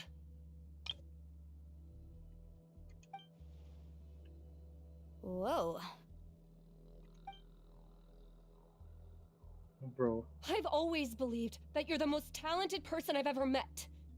Even if your research was stolen and you didn't get any credit, I never doubted it. Bro, but she is bidding from her. You know, maybe she is precious to her. I believe that even if you won't obtain any results this time, you'll still succeed in your new research. So, I won't allow my dearest senior to die here because of his own stubbornness. Karia. She's finally opening up.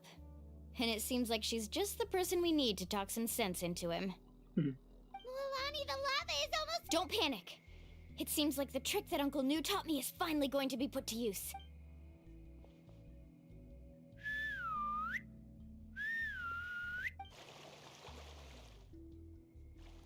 Where did all these Kaholasaur... No time to explain. Just get on. Got it, got it!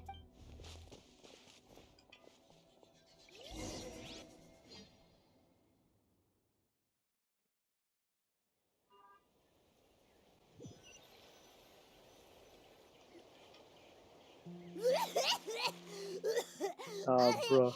Paimon accidentally choked on some water again while riding the Kaholasaur.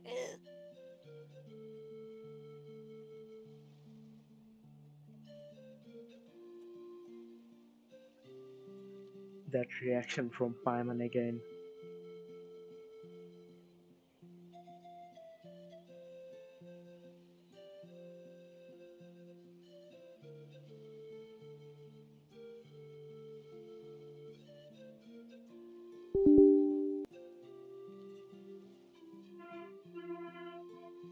Just a second, guys.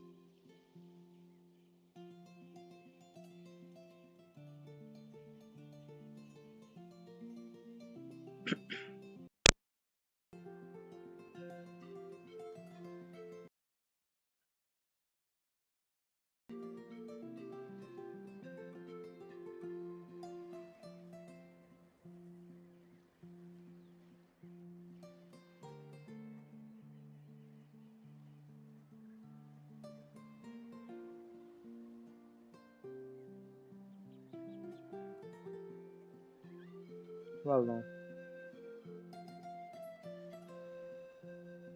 Yes, I think it's fixed. Okay, let's go. Everyone okay? Let's take a head count. We escaped danger and made it back alive. That's what I call good luck. I think our fortune can only get better from now on. Oh, really? What's the point? We still didn't reach the mysterious island. Hey, don't look so depressed! Actually, according to the map... Oh? Then which way should we go? Wait, aren't we back where we started? Come on, let's go to the statue.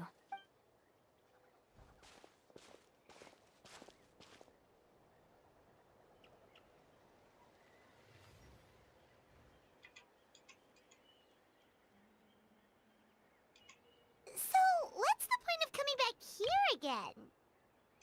Here, look! Some hidden words appeared on the statue after I touched it. Really? Let Paimon try...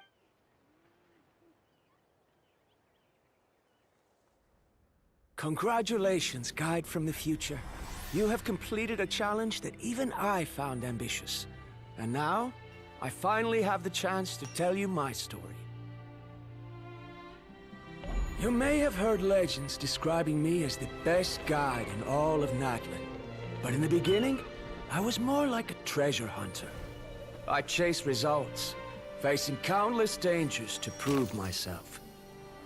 Time after time, I ventured where others didn't dare, never failing to bring back rare treasures. My fame was second to none. And yet, I never felt satisfied. So I found a new goal, a challenge that no one had ever achieved before.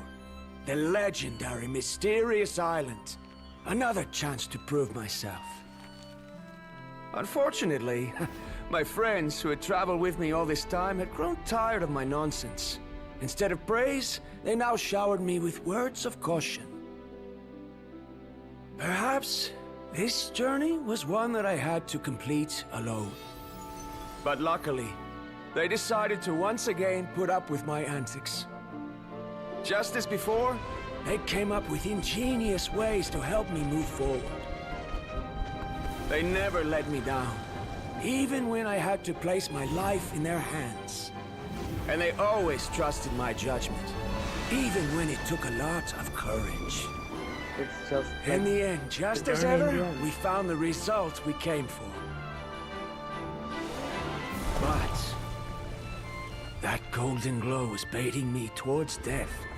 It was the glow of a rare ore, but it was also the warning sign of an impending eruption. Maybe if I pressed on and put my life on the line, I could get the result I wanted. And yet, there was a chance I'd lose something even more precious. But don't worry. In the end, I made the same choice as you. Everyone was disappointed that their illustrious guide had, for once, returned empty-handed. But seeing everyone survive, I felt satisfied for the first time in my life. Perhaps the treasure I had really been searching for had been right here with me, all along. So, I decided to end my long journey and find a safe place for my hard-earned treasure. Nice. To me, Literal goosebumps. this is the real mysterious island. That was really a goosebump type of a story. I liked it. The hidden inscriptions disappeared! Wonder if this story is going to live on. These must have been the words the first chief left for those that would come after him. In that case, the mysterious island from the legend is actually where the people of the springs are living now!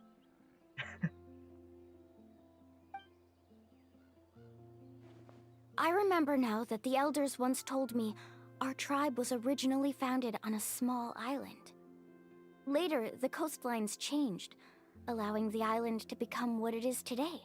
The journey to the mysterious island starts exactly where it ends. Yeah. I think I understand the choice he made now. The golden glow is an indicator of when the lava will periodically erupt. If that's the case, the principle of vulcanite formation implies that it will only appear at the start of fierce lava activity. This means that there's zero possibility of ever bringing the ore back. Are the results I've been chasing all this time? Harondra. Our journey is not yet over. As we agreed, please come back to the people of the springs with me. Then we'll officially complete this journey. Fine. I suppose that would also count as some kind of result. Don't be so down. I have a feeling that the next answer I'm looking for will also be useful to you. Paimon remembers now. There's still something important we need to ask Mualani's teacher about.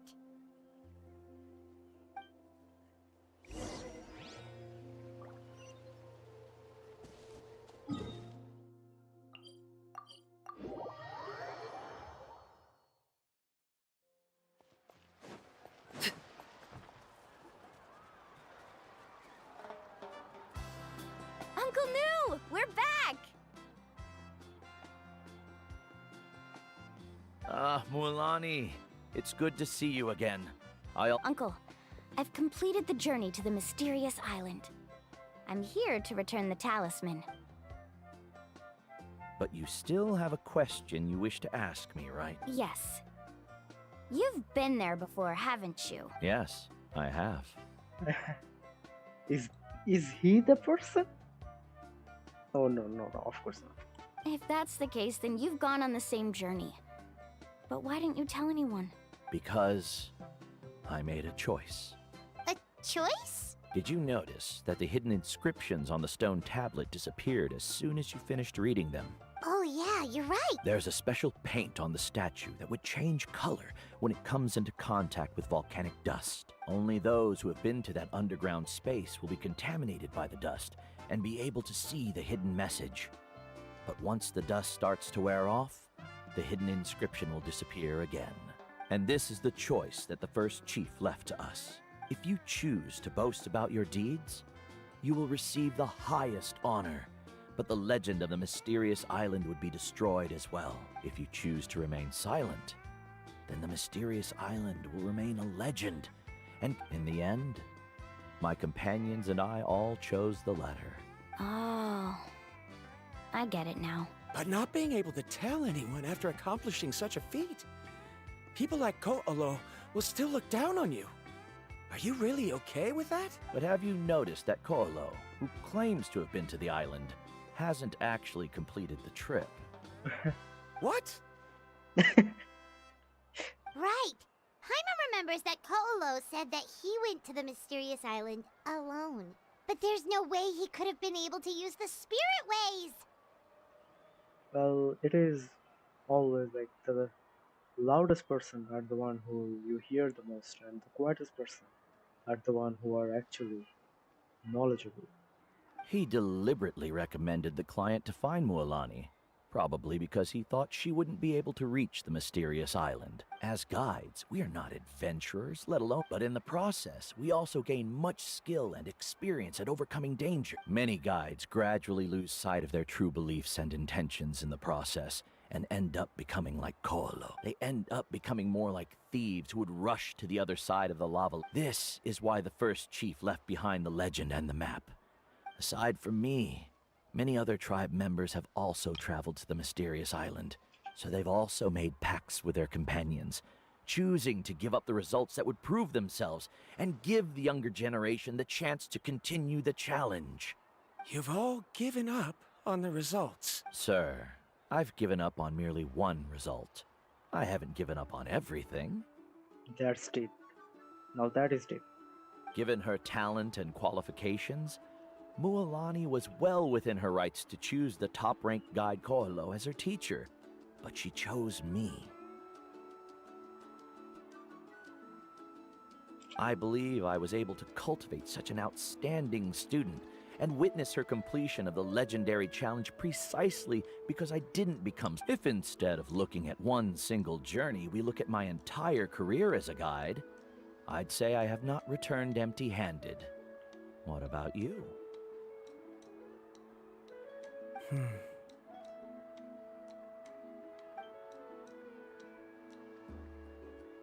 Karia, I've come up with a new research topic. Would you...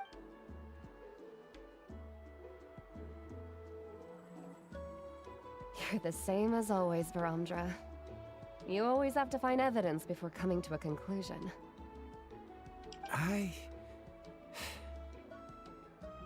In any case, I can't give you an answer right now. Karia! Because you haven't prepared the proposal yet.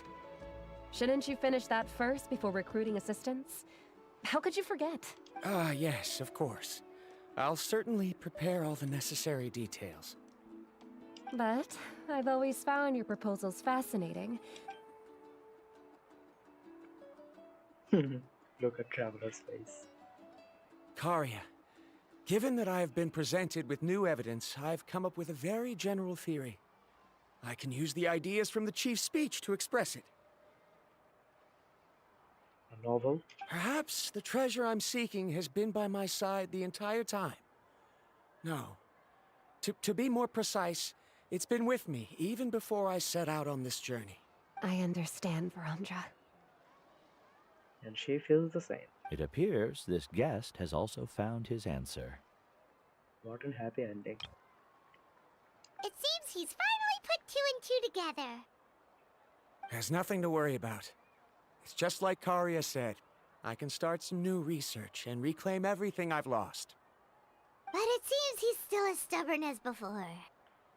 Now, it's your turn to make the choice, Mualani.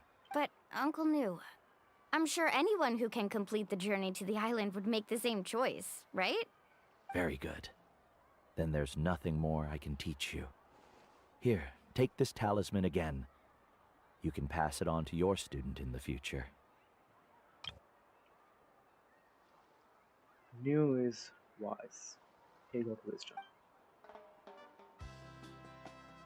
Looks like it's also our time to say goodbye. You've taken... Then remember, the next time you come to visit the people of the Springs, Friends. I suppose we are theoretically friends now. Yes. When I publish my next paper, I'll be sure to add you to my list of acknowledgements. Well, that's one way to thank someone. Then Verandra and I will be taking our leave. Okay, bye-bye!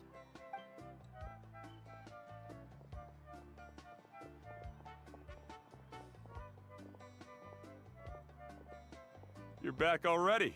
So, as new student, did you manage to find the mysterious island? What are you doing here all of a sudden? well, I found something even more precious than the island. You... Seems you really learned a lot from New about how to make yourself feel better. I knew it! How could anyone ever reach the island with so many hindrances? Mm-hmm.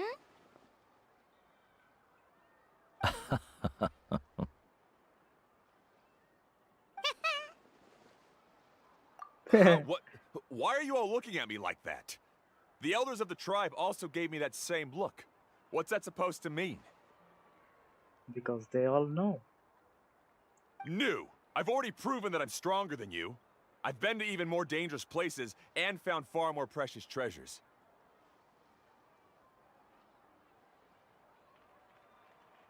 I've even been to the mysterious island. Why do you still look at me as if my words don't bother you at all?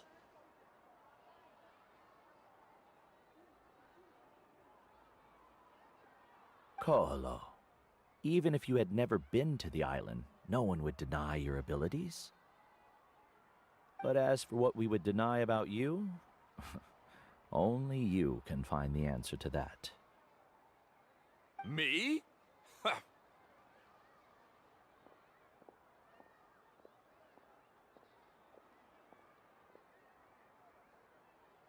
So now, our trip to the mysterious island is officially finished, right?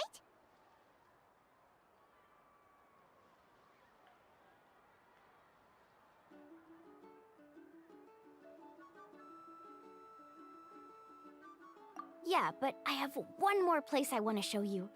Come with me.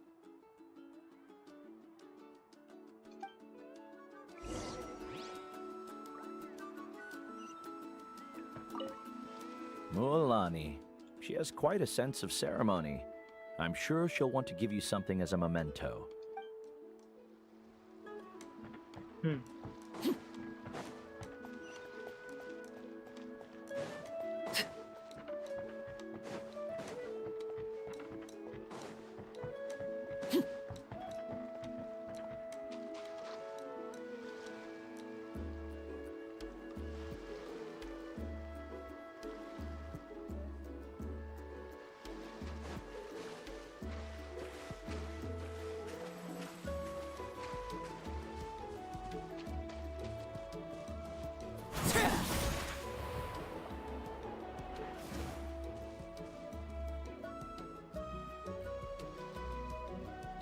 This is the place.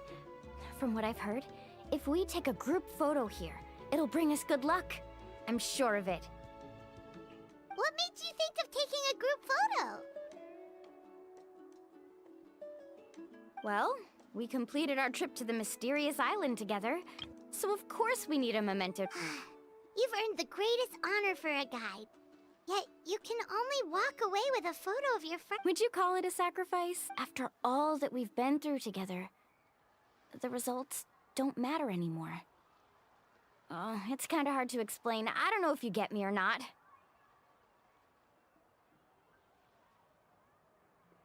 No, I get it. Bro spoke. Bro spoke in a tribal quest? Not even an Archon quest? That's special.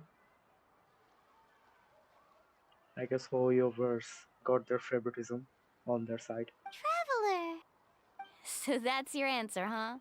To the meaning of a journey?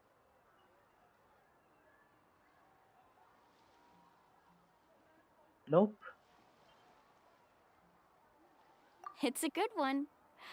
Then let's make this group photo yet another part of your journey. Of course. Yep, Paimon's ready! 3, 2, 1. Kaholasaur! Cute. Nice.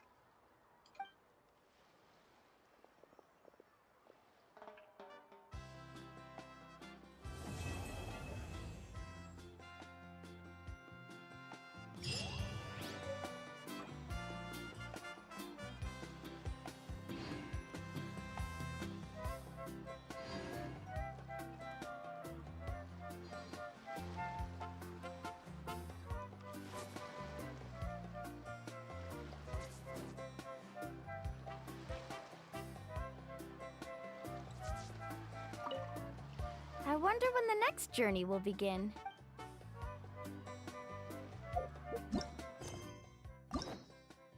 So it is completed to 3. I've done all the trial quest.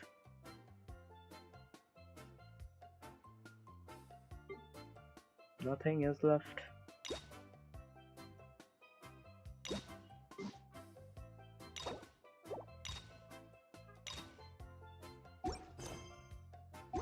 Thank you, Malani, for your time. But now I must go over here. I've completed Malani's People of the Springs reputation quest, I think. Maybe. Yeah, I have.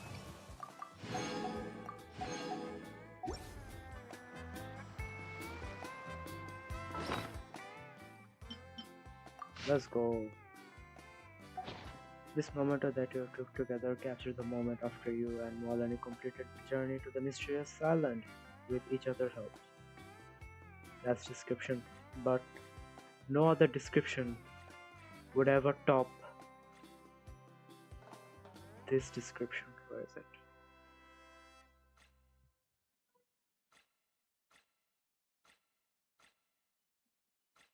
Seriously? Nothing will top this description. A precious group photo that has been surpassed the rules somehow. A precious group photo that has surpassed the rules somehow. Being taken by someone unknown person using unknown means in a space that is no longer exist. Like this photo is so unique, so valuable, and such a this photo shouldn't exist, but it exists. This photo means a lot to both of them.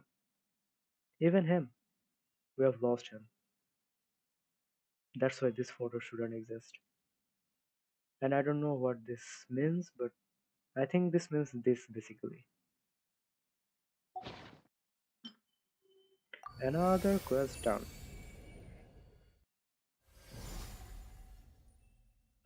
All is left to do this one, and I don't know what these 3 are. They're not actually 1, 2, 3, 4, 5, 5 are. I know this one is going to be. Oh wait, no. Are there other quests as well?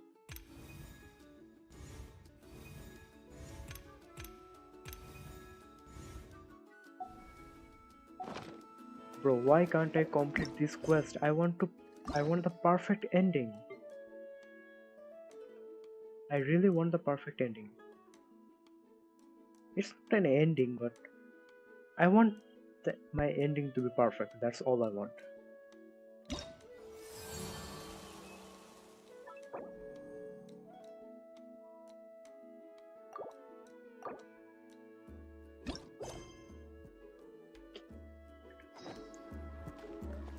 Wait, can I do that over here? Can I just do this?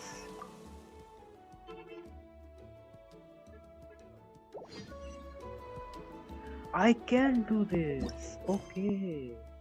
I see now. I see. So I can complete the quest. I just didn't know. That's a really good feature that Hoyoverse added. For the first time I can say The Hoyoverse did a Flower good job. Feather Clan should be about ready to hold the new flying trials by now. Let's go check it.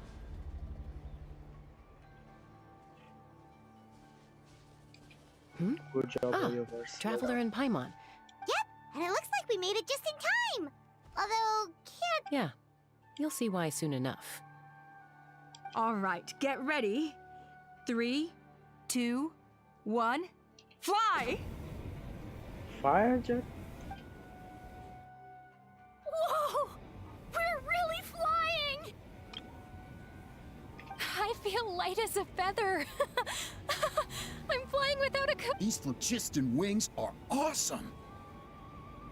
What the... What's going on? Paimon can barely believe her eyes. How did they fly all on their own? The merchants we ran into that day were selling a product called phlogiston wings. These are not phlogiston wing. Well, these are fire jets or jets.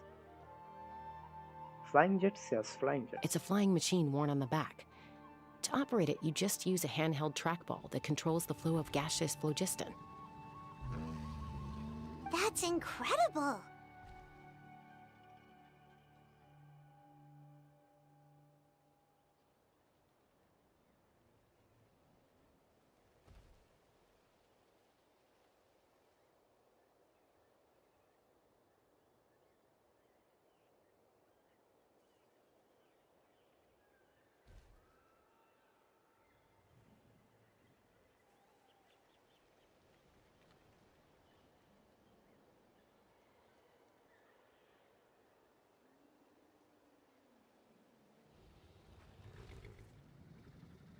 Yeah, if our tribe, well, if Natlan mass adopted this technology, it would revolutionize our mobility and responsiveness in times of crisis.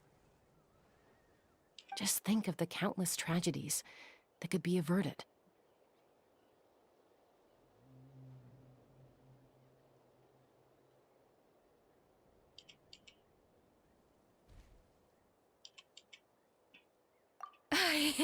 I feel like I'm dreaming. Did I really just fly on my own? You'd better believe it. Plus, you just passed a flying trial. Right, Elder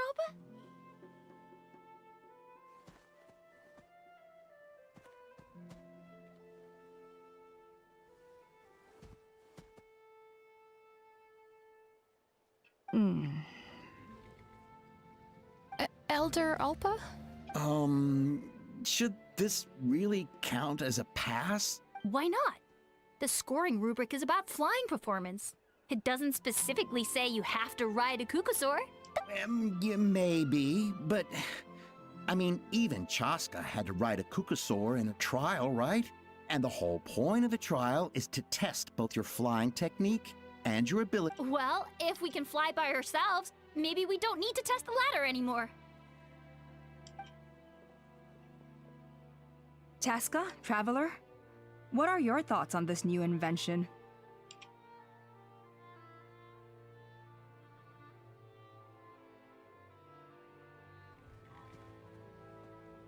You see? Even the Traveler agrees. I agree that they have strategic value, but I don't think it makes any sense to evaluate candidates by the current testing standards if they're using phlogiston wings. That is true. Why? Shunan finally mustered the courage to go through with this. And now you're saying it doesn't count? We don't have any experience using these wings in battle, nor is it immediately obvious how to incorporate them into the existing systems in our tribe.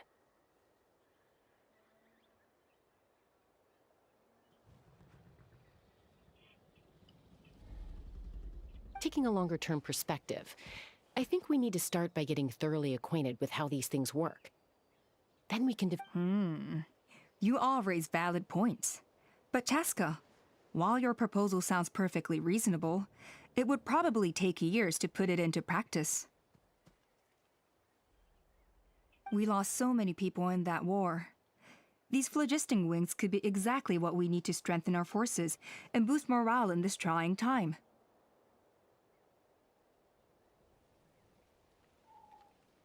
And as for real-world battle experience, there will be plenty of opportunities to gain that.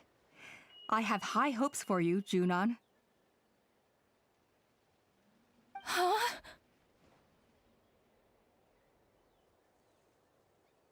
Hey, stop staring into space! Say thank you! Oh, thank you. Thank you, Elder Alpa. You have nothing to thank me for. Remember, the way you got your wings back was by relying on yourself. Oh, Elder Alpa! Bad news! Cucosaurs are attacking the merchants again! Again? Okay, everyone, stay put while I... Hmm?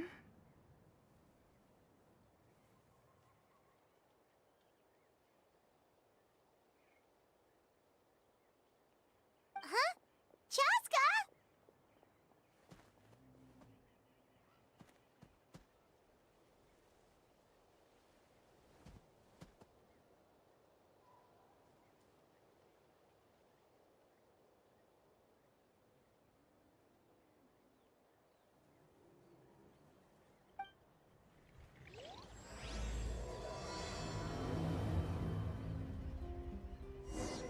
Why did Chaska rush off like that?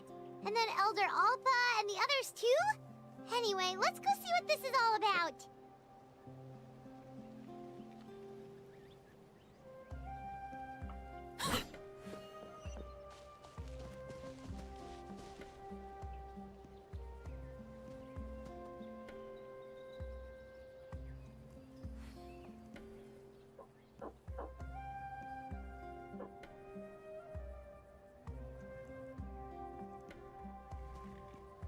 What could the children be up to? Never mind. Let them do as they please.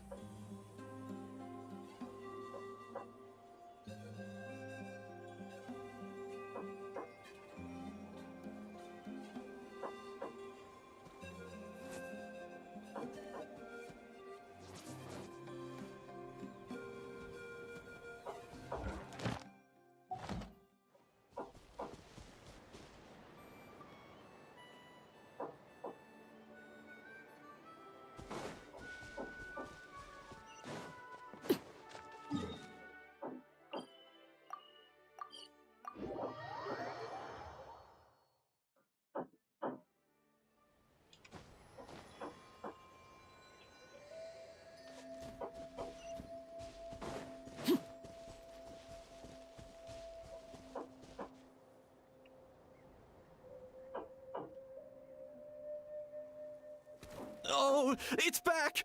It found us again! Run! Get out of here!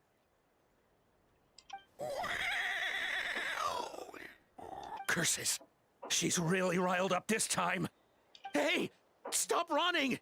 We'll never outrun a creature with wings! Stop! All of you!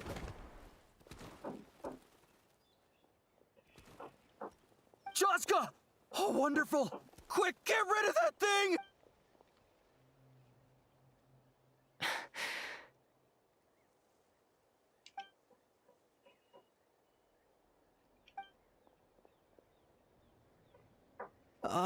What's going on? Why isn't she doing anything? So it really is you. Sister. Wait, sister? That Cucosaur is Chaska's sister?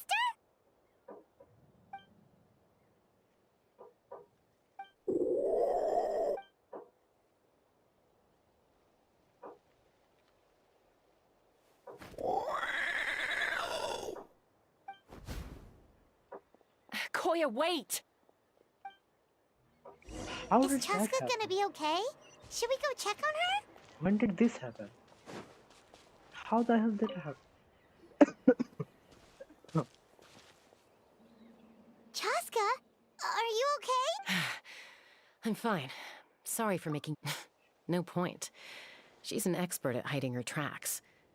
Once At least, I always used to lose to her at hide-and-seek when we were kids.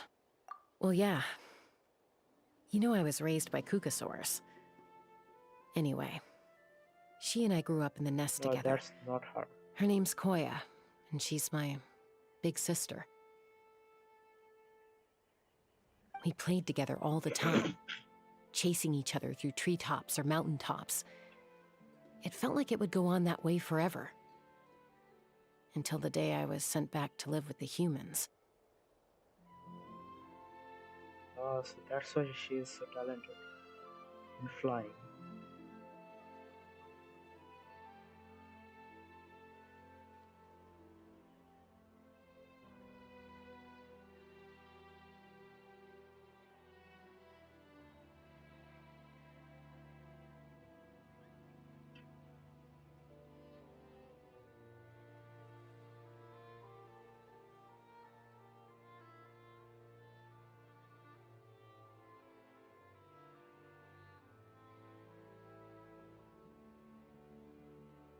Not all Kukasaurs are friendly towards people. Koya, for instance, she's fine with me because we grew up around each other, but she's not fond of other humans.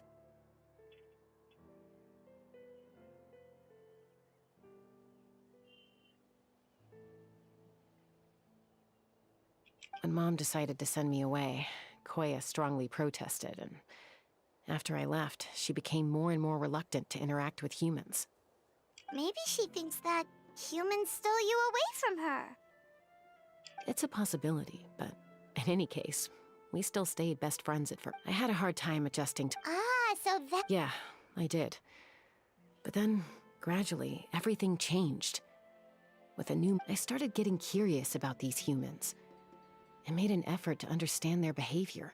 And then, one day, it was...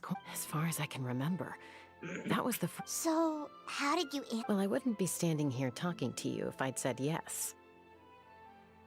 No, I was torn.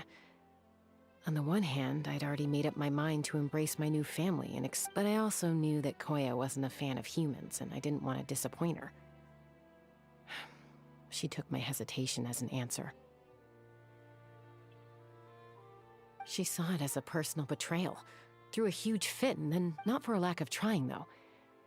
I tried asking Mom where Koya's new nest was so I could talk things out with her. But Koya had already asked Mom not to tell me where she'd moved to. It must be hard for Mom, being stuck between her two daughters. If things carry on like this, I need to make sure I find her before anyone else, even if she doesn't want to see me. For now, let's bring the wounded back to the tribe, and see what Mutota and Elder Alba have in mind.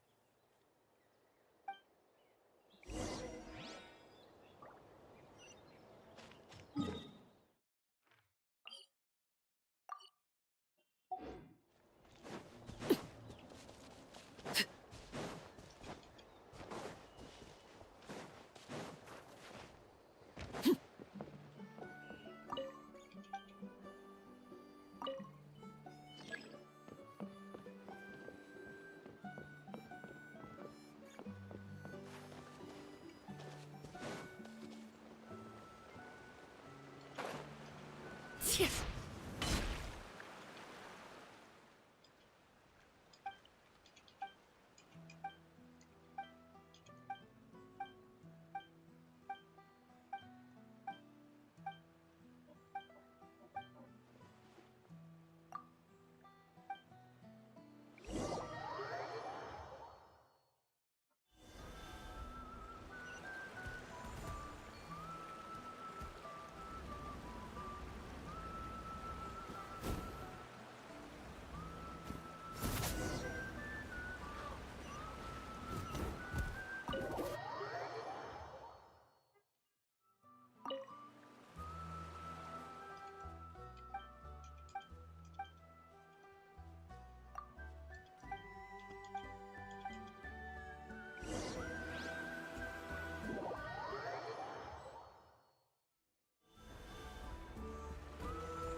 What am I supposed to do here again?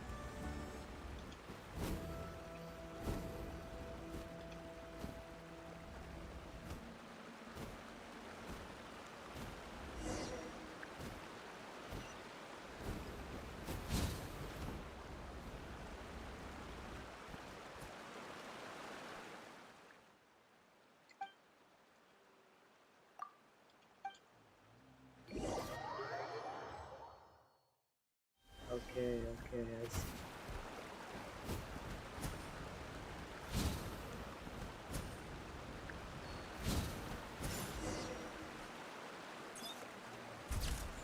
Yes, nice.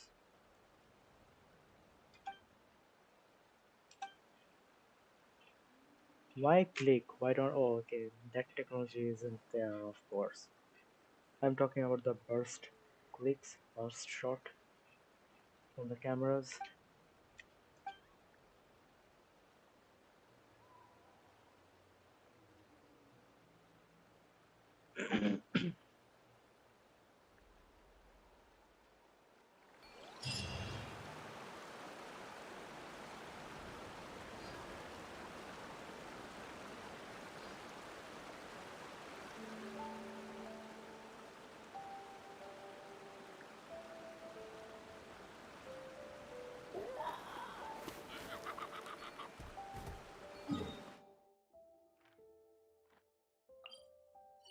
Why don't I complete this first?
What am I supposed to do here again?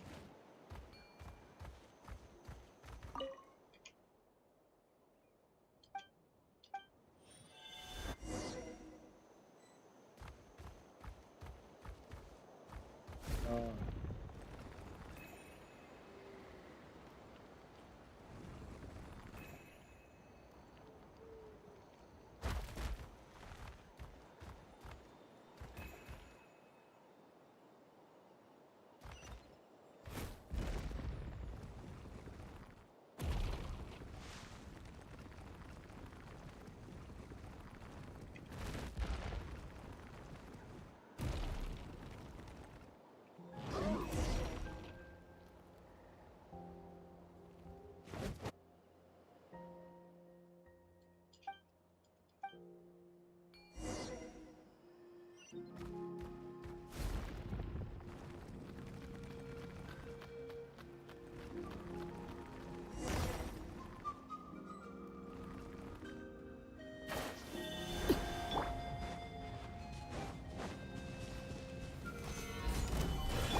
Let's do this. Illusion then. shattered! Go as planned! Overruled! Yes, you are.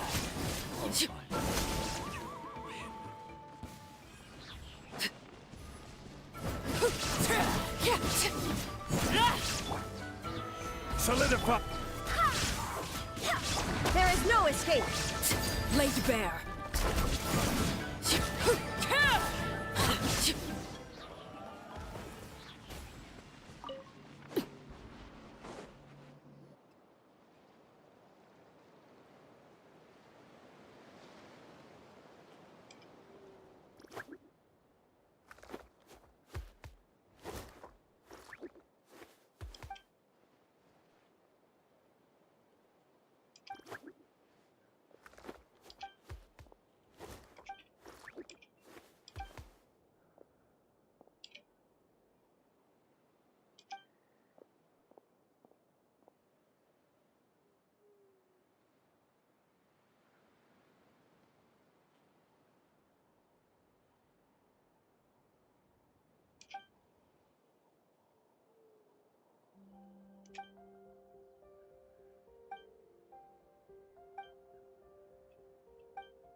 Nice.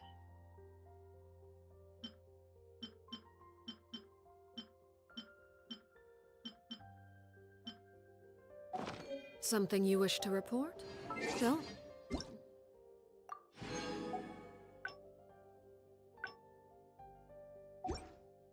You have my One more achievement to go, then it is 1,000.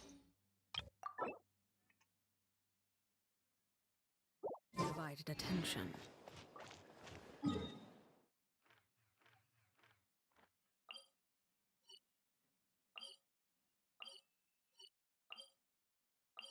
I should go to this teleporter. But how am I supposed to go there?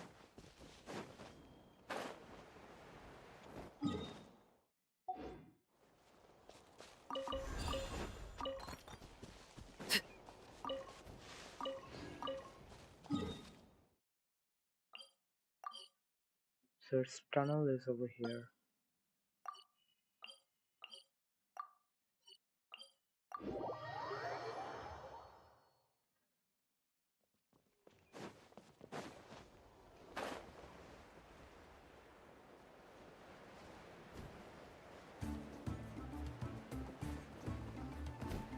Hey bro, what that guy is doing? What's he doing?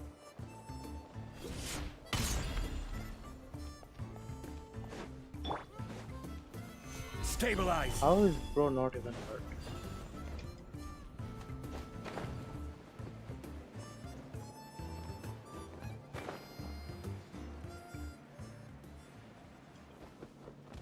Wait. Oh. Here.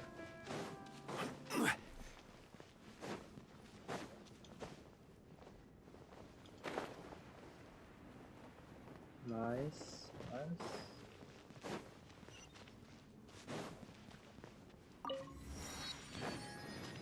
Let's also defeat this, shall we? Ooh. Pretty nice for a boss. On putting yourself to the test, and tested you shall be. Overruled! Order guide you! I swear by my sword! Illusion shattered!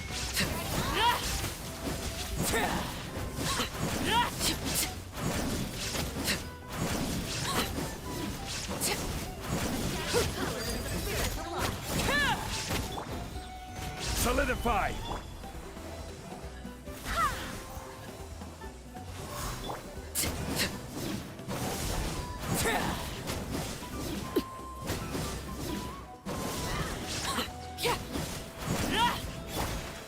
Stabilize! Shine down!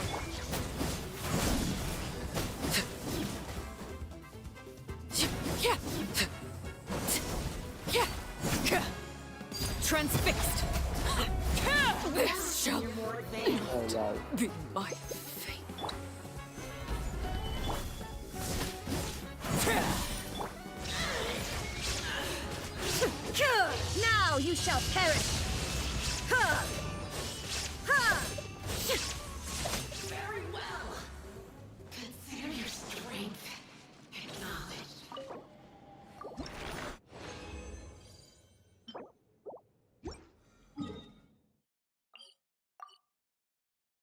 And there are also another one. It was over here, but I think we have to do the Archon quest, story quest to actually do that.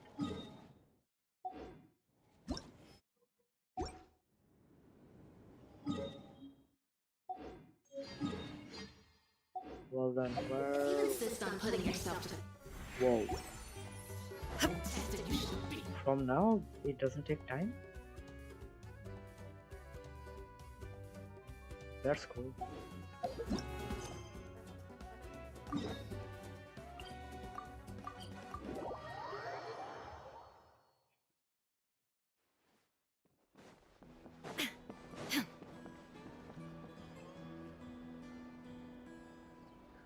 So, Ha! I knew. Hey, show up. Maybe. Well, now that. Are you kidding? Huh? You take that. things are changing so quick. Chaska, there's. The whole tribe's talk. On any other day, But now that the flu. I worry that we... Chaska, I will. Traveler, you've already... Thank you. And don't forget about This whole. You think someone might have... It's possible. Also, Chaska. I'll do my best. Okay, so where should we start? This all began with Koya's attack. Unlikely. If you want to resolve a conflict through...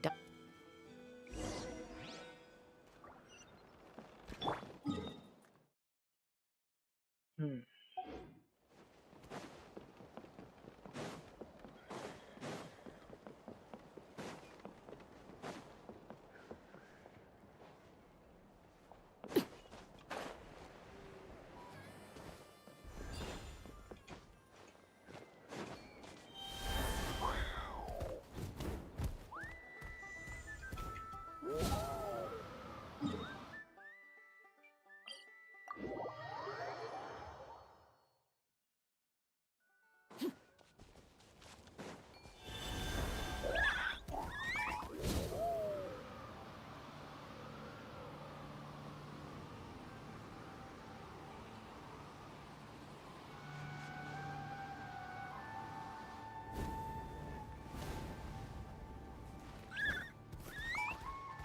All right, let's finish this fast.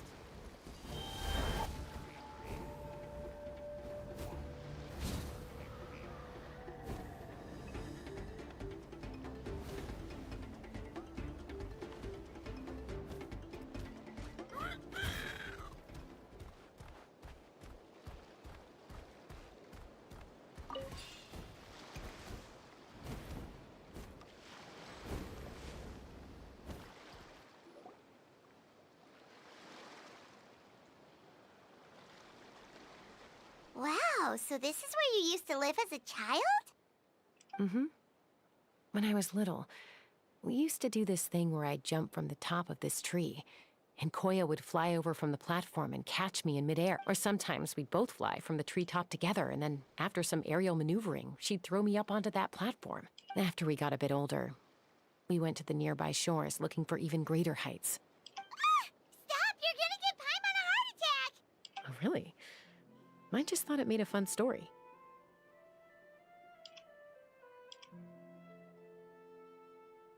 Then I'll share more with you when there's time. Anyway, back to the matter at hand.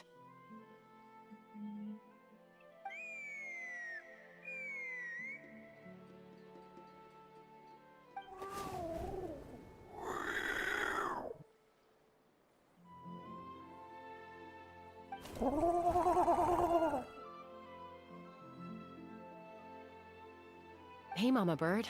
I'm back. My last visit, I brought a couple of friends with me. Traveler, Paimon. This is my mom. Her name is Chimpu. In the human tongue, anyway. Hi! No, not really. I don't speak it as such, but I can sort of get the gist. Even then, it's basically a best guess based on their sounds, body language, and expressions. Seems to work about 9 times out of 10, anyway. As for whether Mom understands me, I can't always tell. But somehow we still manage to communicate. Don't worry. I'm doing well, but I think Koya might be in some trouble. I know she's never been a fan of humans, but she's never deliberately attacked them before either. Does, Auntie Chimpu know any— Doesn't look like it. Koya hasn't visited her in a long— Then, could you please tell me where she's living nowadays? If this animosity between her and the tribe continues, then...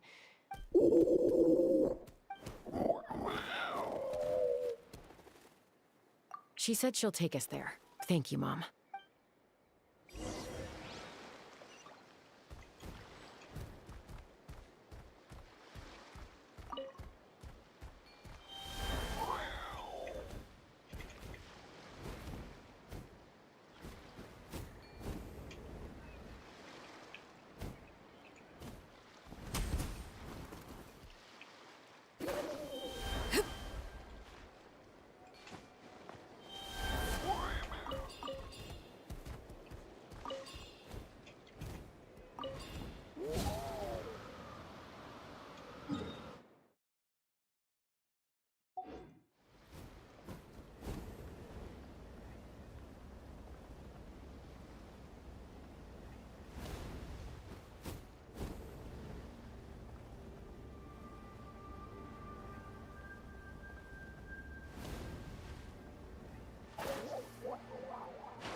Ah, something with which to commemorate this occasion.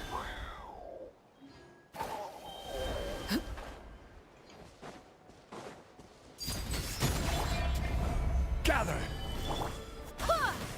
There is no escape!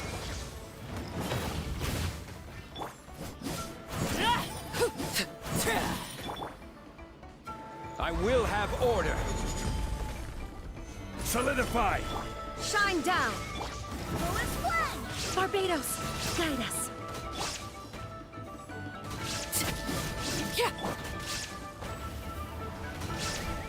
Gather! Illusion shattered! Torn to oblivion! An impressive bounty.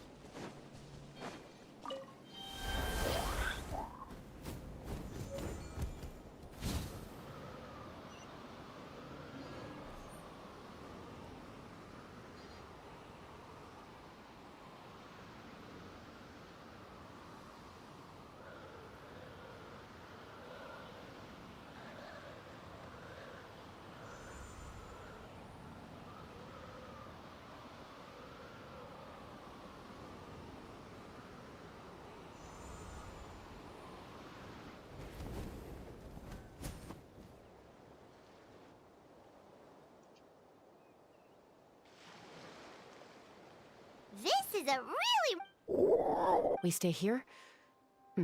Okay. Traveler. Paimon. Mom says Koya is very hostile toward humans right.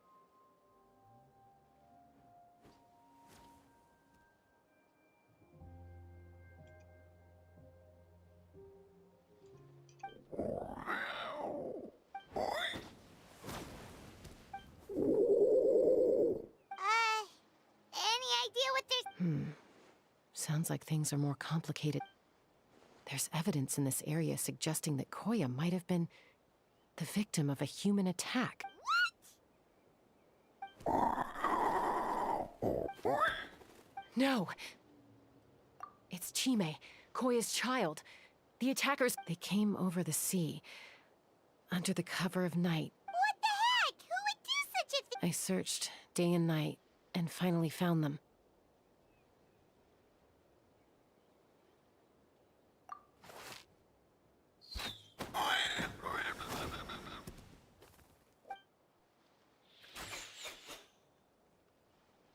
Oh, yeah! T'Pol's contraption is working like a charm! Hey, there's another one! Who cares? Just get them all! T'Pol pays us per cat!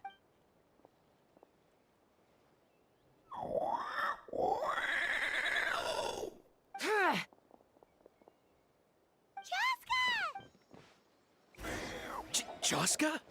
How do you get here? Quick, stop her! Don't you even think about... They didn't even had a chance. Not even a chance. Don't come any closer, or I'll... Go, Phlogiston Wings! Take... Uh-oh, looks like it malfunctioned. This is bad. Mom and Koya are... Help! Elemental energy suppresses it! Please, someone! Get back!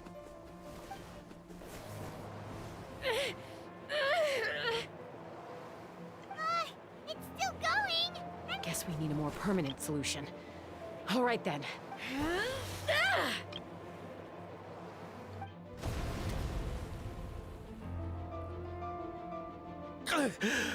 That was too close. I thought I was gonna die. Answer us honestly. Were you the ones who attacked Koya before? I am... No, it was... Well, she says it was you.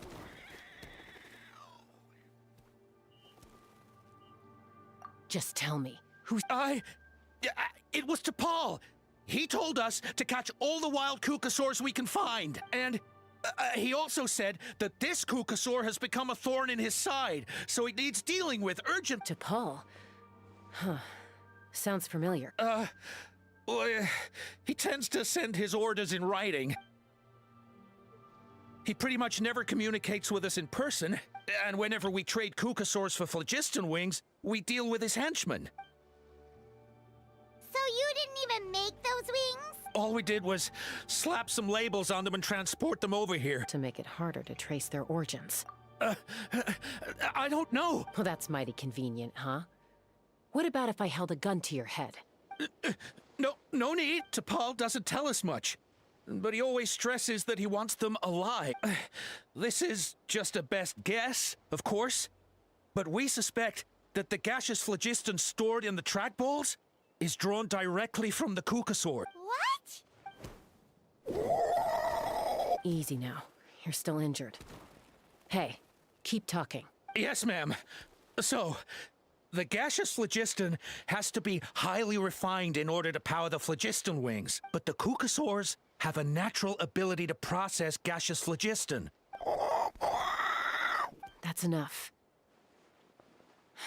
So the Kukasaurs you took. T'Pol should have them. But no one knows where he's based. We've tried looking for it ourselves. Random thought. T'Pol. Jaska, Traveler.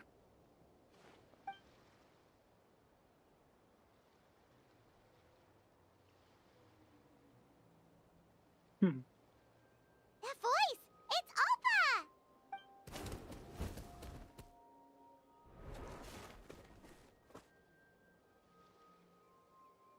Elder Alba? What brings you all the way? Well, I was patrolling nearby when I heard the sound of an explosion.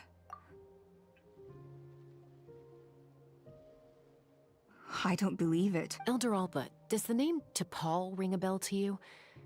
I feel like I've seen it written down before. Maybe in a list of candidates for... Huh? So he's a member of your tribe then? No. If he was a member of the Flower Feather clan, I'd definitely know him. Now that you mention it, you were away on a mission at the time. He was a craftsman from the Children of Echo. But despite his best efforts, in the end, he went wingless. Wingless, huh? Perhaps... Or maybe it's... Either way, it... Easy, Chaska. The ringleader still hasn't shown him bringing these men to the tribe, after all. Is that why T'Pol waited until now to... I don't know. But Koya only attacked you! Nevertheless, we will be hard-pressed to change people's minds. Bravo! My thoughts exactly. I'll take the other members of their... Fair enough. Sorry, whatever it is, it'll have to wait till this is all blown up. Mom, sis, rest up.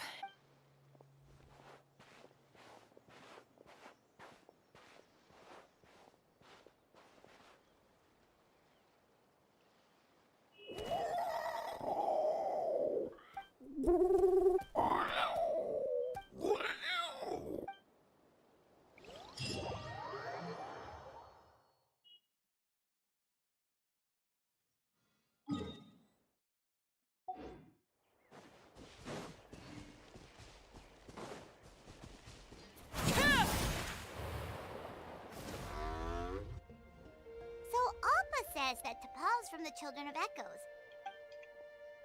Let's start by talking to someone we know. Wakey, wakey, Shilonen! Oh, it's you. Okay, give me a second. I'll come down.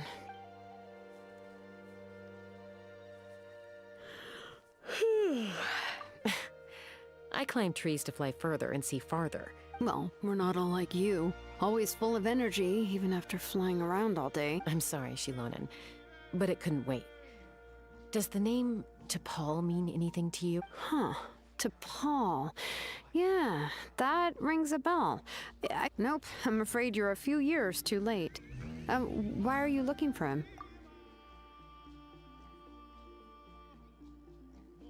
Huh, phlogiston wings. Wow, okay.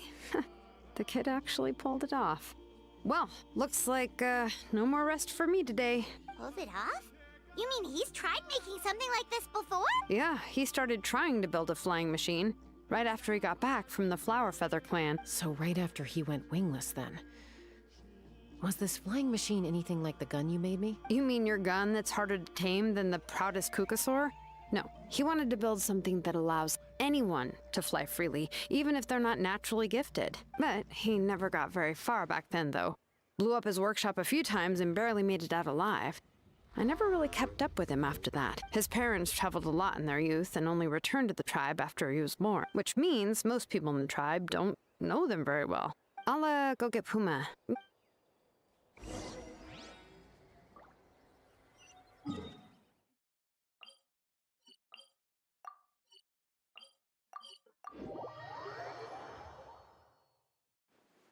Children be up to... Never mind. Let them do as they please.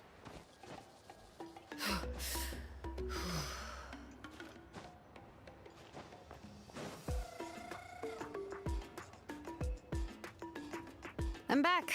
Allow me to introduce T'Pol's mother, Puma. Hello, we're... Oh, save the pleasantries. I don't want to spend any longer talking about that boy than I have to. Huh? I disowned him long ago. He is no child of mine. Nah, bro, this is you know, this is bad when their own parents tell something like this. All he cared about was his pipe dream of reaching the sky. Oh, we tried to talk sense into him, but he was obsessed. And then when he left us, he spouted some nonsense about building a workshop in the sky. He left his notebook behind. Whatever questions you have, you can look for them in there. He's no son of mine. He never called me Mom anyhow.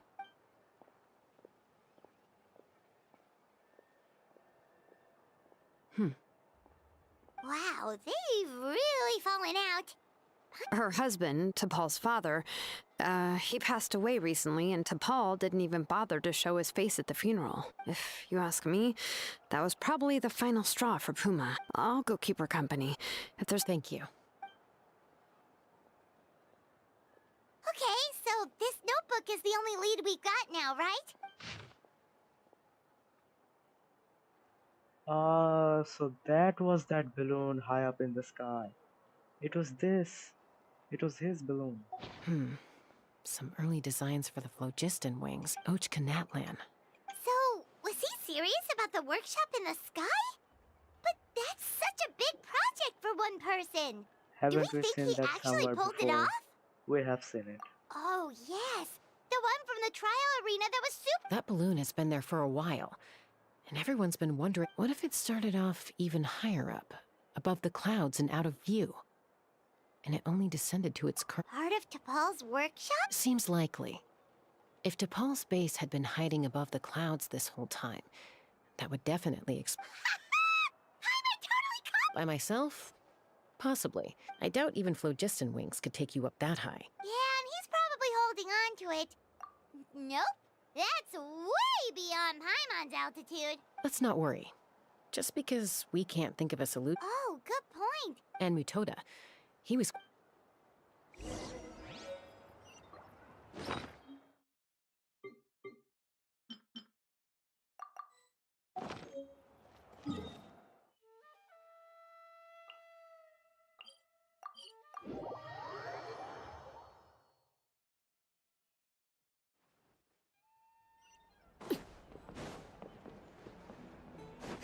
No more Kukasaurs. We want logistics. Chaska, you're finally back. Things are getting really tense in the tribe. Some people even think we arrested the merchants just to support the flying squad and crack down on the phlogiston wings.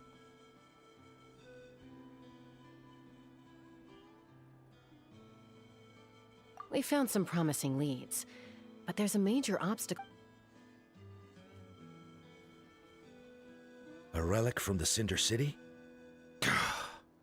So Ochkon's still managing to sow discord, even after all these years. An airborne workshop and a hot air balloon above the trial arena. Neither phlogiston wings nor a Kukasaur can take you that high up. You know what? There might just be a way. Really? Do you still remember those spouts in the arena? But now, it's flowing freely. You mean all of them except the one at the very top of... Precisely. With all the gaseous phlogiston flowing through one spout. And then we just ride it up into the sky. Yes. It's an extremely risky approach. If you want to give it a try, check with Inkanak at the trial grounds. She can explain how to block the spouts. Chaska.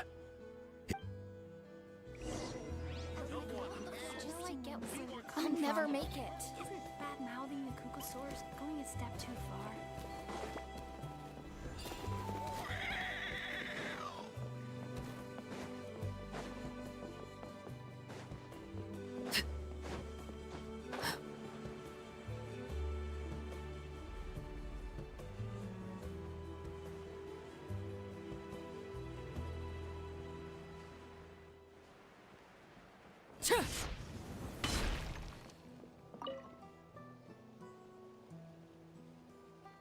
Goodness me! Maybe so, but... From a technical perspective, then we'll have to take the rough and ready approach. See, our prior inspection, it's not without its weak points. So, what happens if we do strike? It'll collapse. Okay, I see where you're going with this. Yeah, you got it. As long as... You're right about rough and...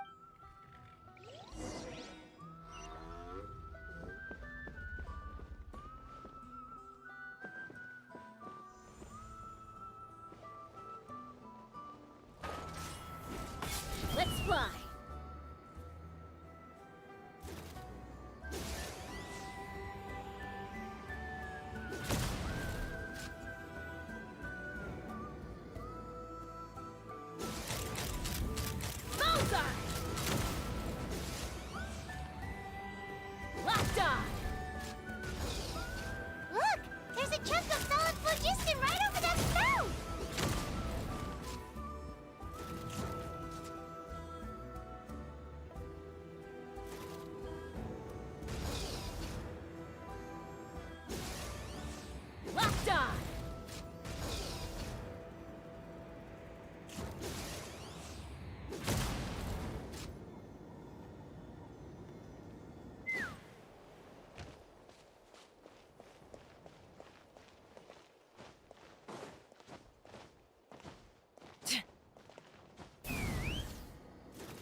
Koya can give you a lift.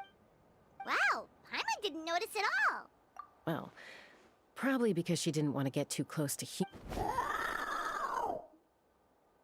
Whoa, you didn't even have to summon her. Yes, up there. All right, let's go have a little talk.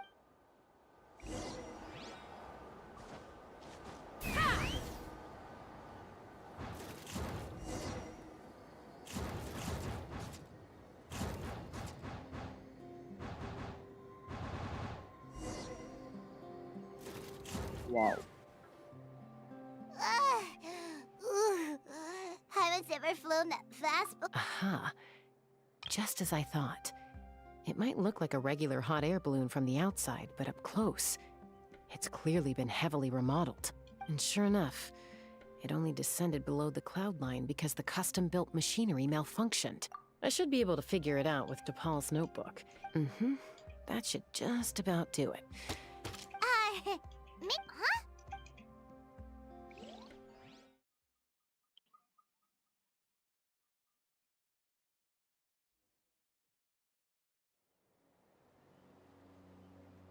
Oh wow. Here This it is like is! a whole The nother workshop in the sky! sky Oh, city. you gotta see it to believe it. What's going on?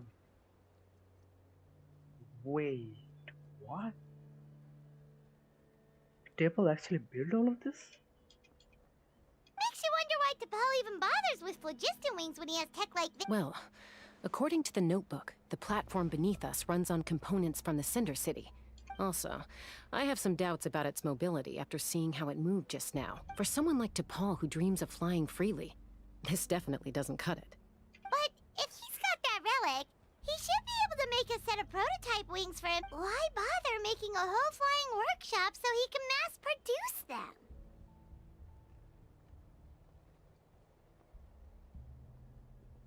But this doesn't add up. With any luck.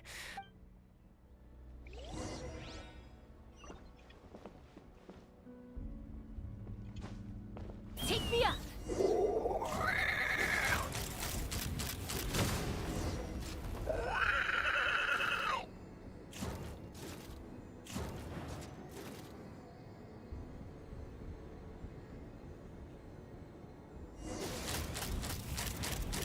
Open fire! Why won't it fly away like the... She's still breathing, but by the looks of it, T'Pol was using these cages to extract phlogiston from the Kuk. Once a Kukasaur is drained of phlogiston, it becomes too weak to move. Let me see. Log number 330. With the support of... I was finally able to launch the air. Even though it relies on the relic for 80% of its power supply, I've at least taken the first step. Log number 348. Research on the relic is progressing well. I should be able to replicate the technology and scale up production. Has proposed a name for this groundbreaking invention, the phlogiston wings. I think I'm getting close. Soon I will achieve my dreams. So this Dash guy is supposed to be a future harbinger, the doctor, or maybe someone knowledgeable, or maybe it's completely a different person. Maybe. Log number 377. Encountered some issues with the new smaller model phlogiston wings. Thinks we should proceed at a more... Log number 114, log number 117, log number 121. Huh? So many parts have been crossed out!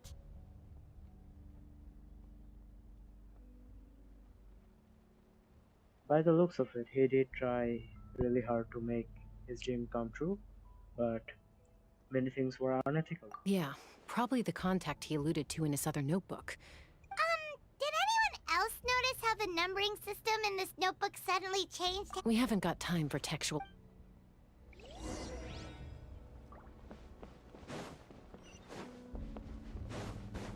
Huh. Never seen one of these before. Looks like this was built with the Cinder City components, too. You're not thinking of giving it a nice hard kick, are you?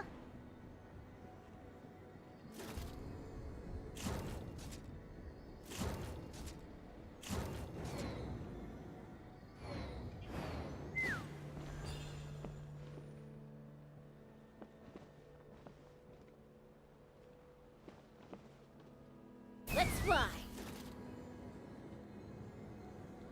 Whoa! What's that mechanism doing? It's asking for a nice hard kick where it hurts. Aim for the weak spot.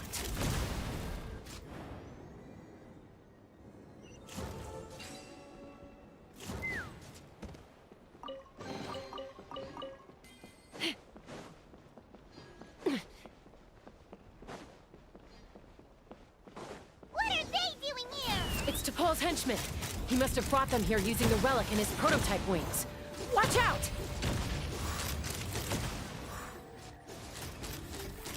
Locked on!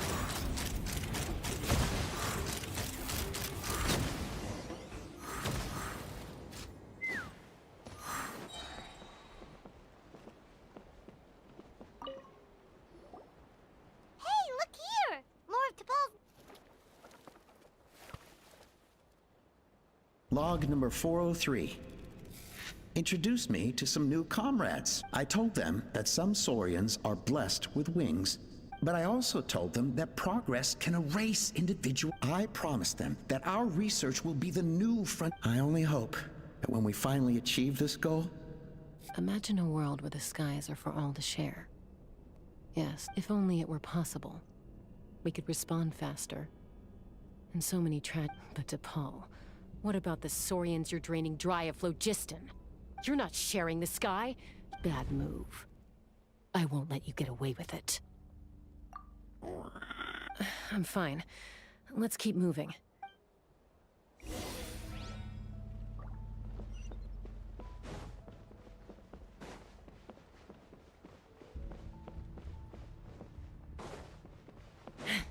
If he built this, Topaz and that other guy, whoever that is, all by themselves, just look at this. This is bigger than the Jade Chamber.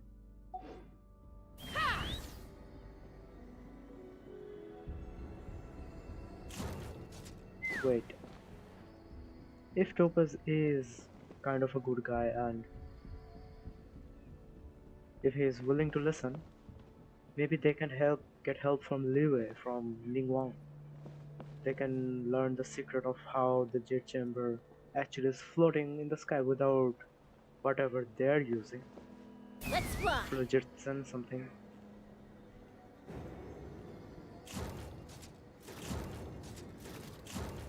I mean, his idea isn't bad. His ideas are noble, but what he's doing is unethical. Take me up!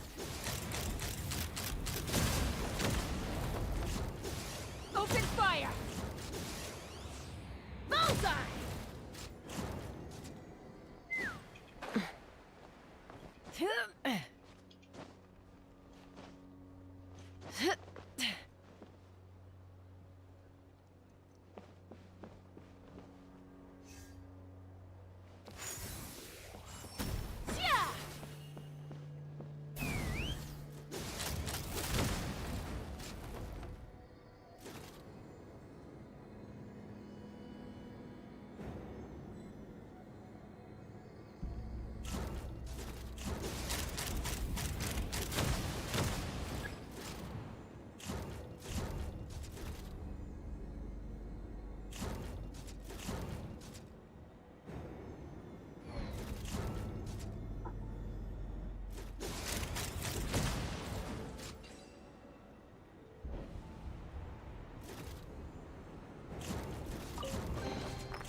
I can't believe he captured so many Kukasaurs. But right now, we have to focus on solving this problem at the source.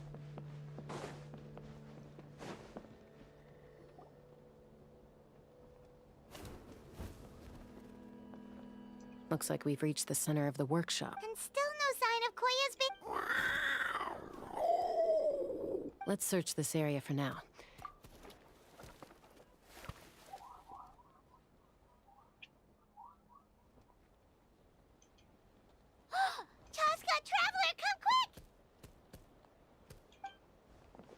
What is it?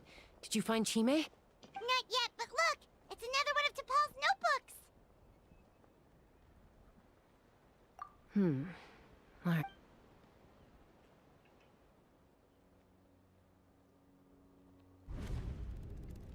Log number 428. We decided to restart the experiments on This is the final log number 436. Anyway, as long as our secret experiments succeed. Log number 4. Log number 4. Huh? Why is this? I guess whoever wrote down the log number was prevented from recording the results.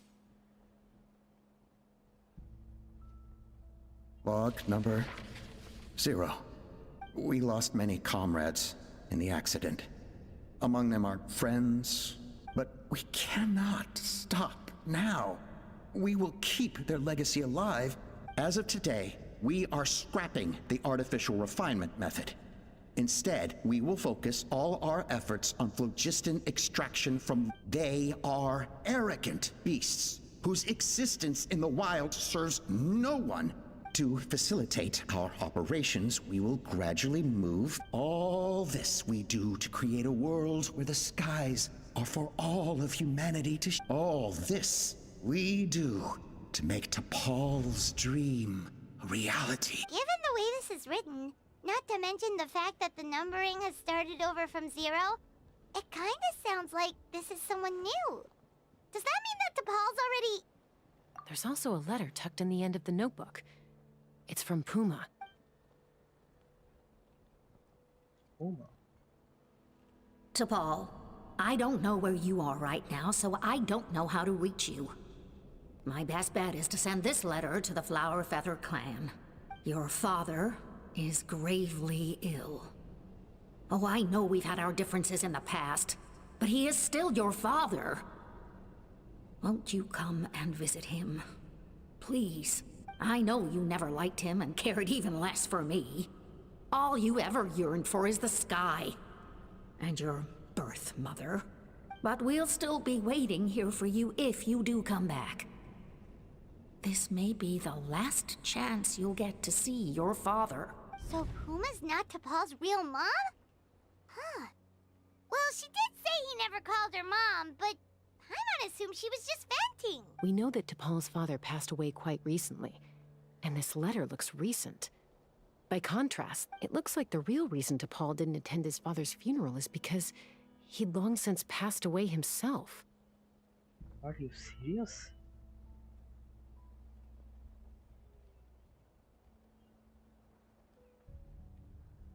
If we ask ourselves why this letter was sent to the Flower Feather clan, why T'Pol always yearned for the sky, and how he got his hands on a relic, it all points to one answer. That's right. T'Pol was my child. He was born during my days as a wingless wanderer. That's a nice view. His birth gave me new hope. I wanted to become the kind of mother who spent her days as a valiant rider, soaring the skies.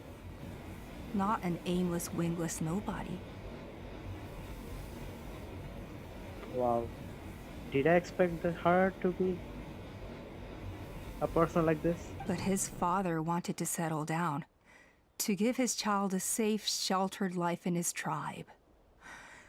We fought about it constantly, until the love we once had for each other was gone. He started a new family, with another traveler who was also looking to return home.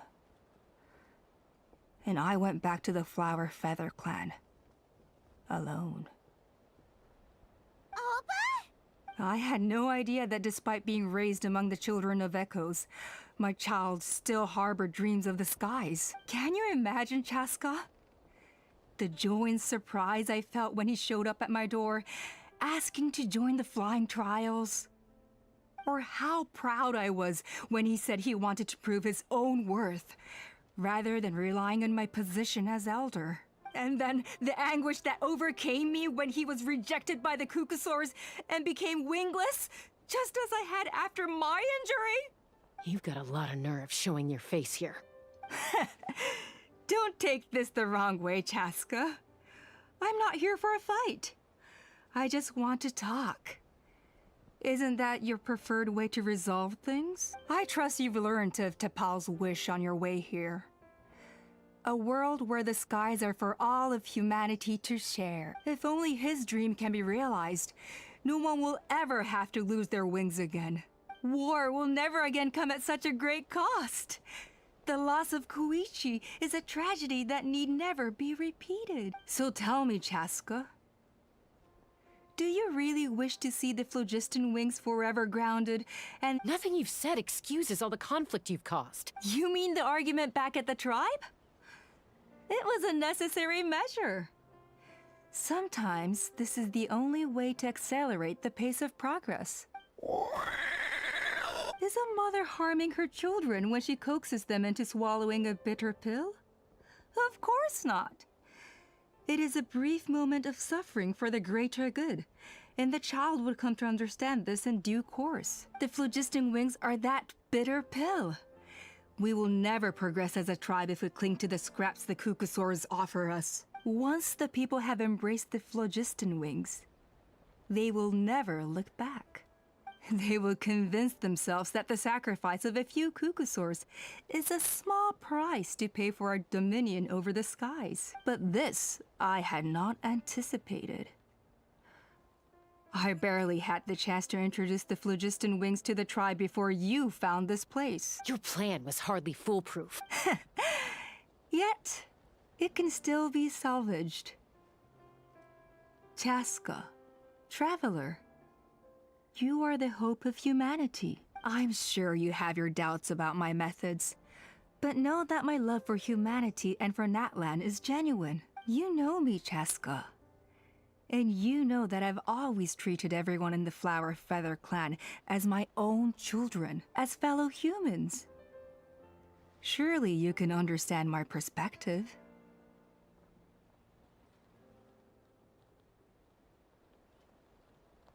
Hey, quit the quips! This is serious! Ulpa, Natlan doesn't belong to humans alone. And truthfully, neither do I.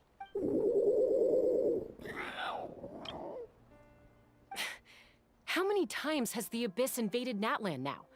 And yet despite how much stronger it is than us, Natlan still stands as a nation of humans, and so peace imposed by force will crumble in a matter of days.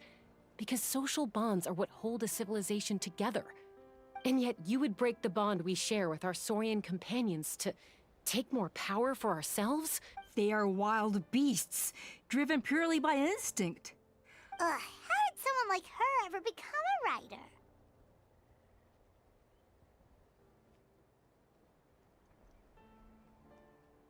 Ha! You overestimate them. They bow to the strong and shun the weak. That's all there is to it. They never gave Tepal a second glance when he was at his lowest, nor me when I returned injured from the Cinder City. It's all about survival of the fittest for them. Plain and simple. They obeyed me once I proved myself stronger than them, but the moment it serves them better, they'll abandon me in a heartbeat. You're wrong, Ulpa. They only reject the wingless because they don't want to fly anyone to their death. Chaska, I will promise you this. Only the unruliest wild Kukusaurs will be used for phlogiston extraction. The ones who have nothing else to offer to humanity. Well, that's too bad. Because I know a few unruly wild Kukusaurs who don't think that idea is gonna fly. Namely my mom, my sister, and me. And the others? To us, they're friends, family, even children. So if you want to put any of them in one of your cages, you're gonna have to go through us. Is that right? I knew you might be difficult to convince. Maybe this will change your mind.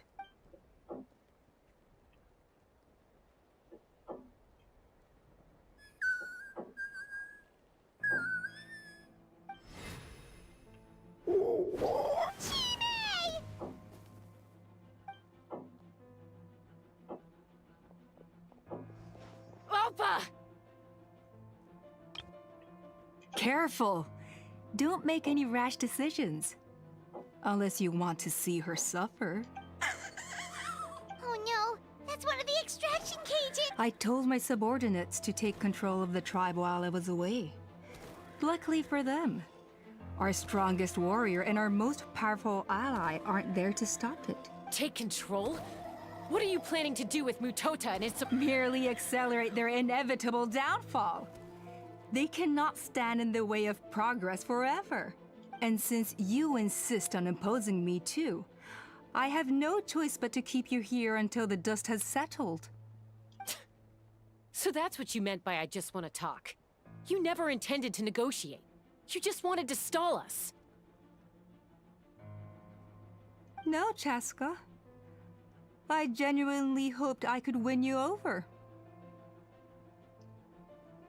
You are the strongest warriors we have. Put down your weapons, and I promise you that no harm will come to this young Saurian. I just need you to stay here for the next couple of weeks or so, while my people consolidate their power.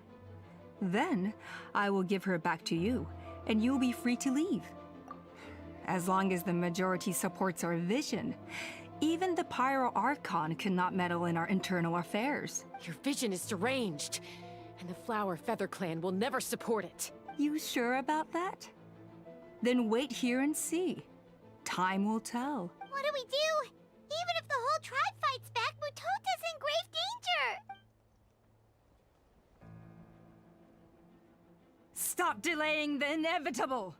Drop your weapons and get into the cages, now! She's still holding Chime hostage.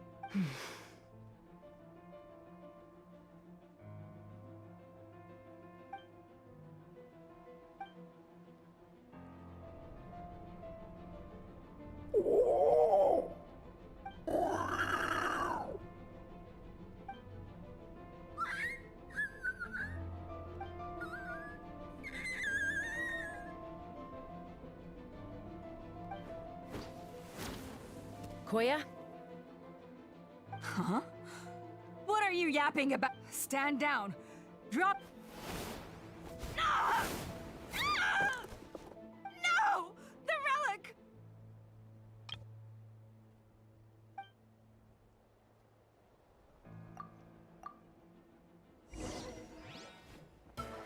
Ha! Open fire! Open fire! Bullseye! Locked! Give up! Master Scorch, which will it be? What's up with this relic?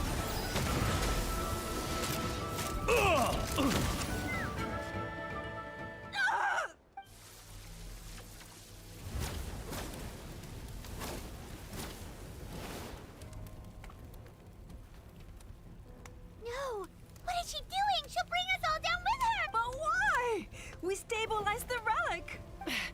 Maybe it got damaged in the fight. If we don't think of something fast, this whole... No. They're directly beneath us.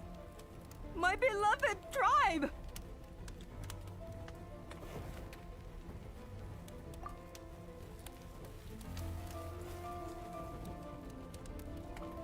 Okay. It's too powerful. This ain't a toy like last time. But we need to get it far away before... Koya, remember when we were kids? Come on, let's take this thing high up into this... Don't worry, I know I can get rid of it before it explodes. All I need is for you to catch me at the end.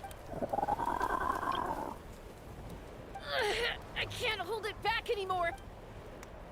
Don't be insane!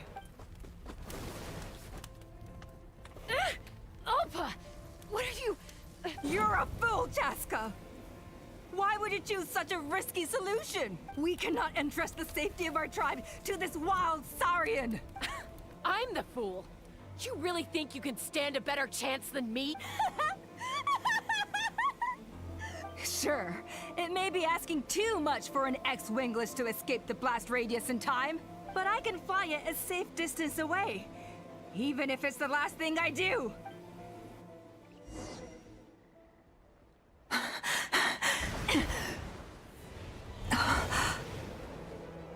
Here. They should be high enough to save the clan. What? You don't get to die a hero today.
Koya, are you hurt?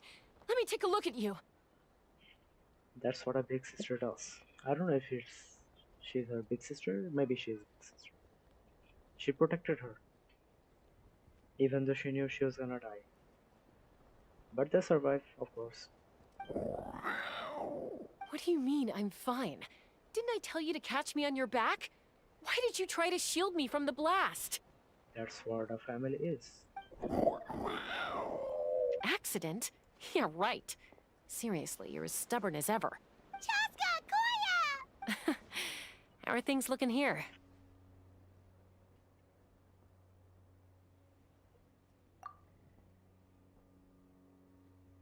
Traveler used earth magic. I think that's putting it mildly. Bro. He can switch his elemental power, but we have to go to the statue to change the elemental power. That is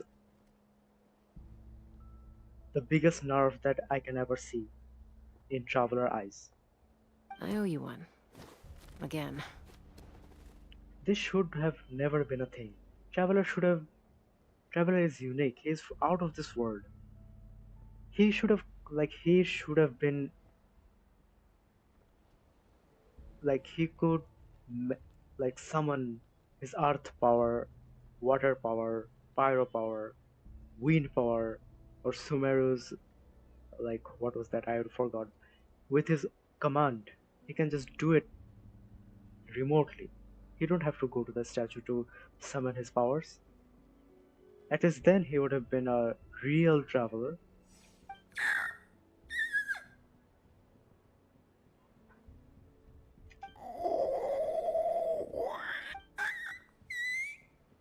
Oh, but be honest. Do you still think Kukasaurs can't form bonds?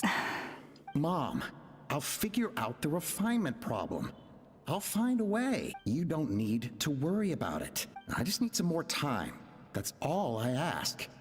Please just trust me.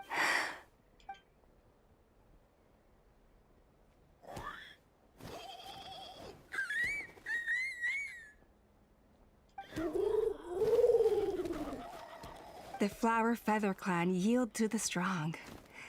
And it's up to the winners to define what strength means. So it looks like it's my turn to yield. Koya! Koya!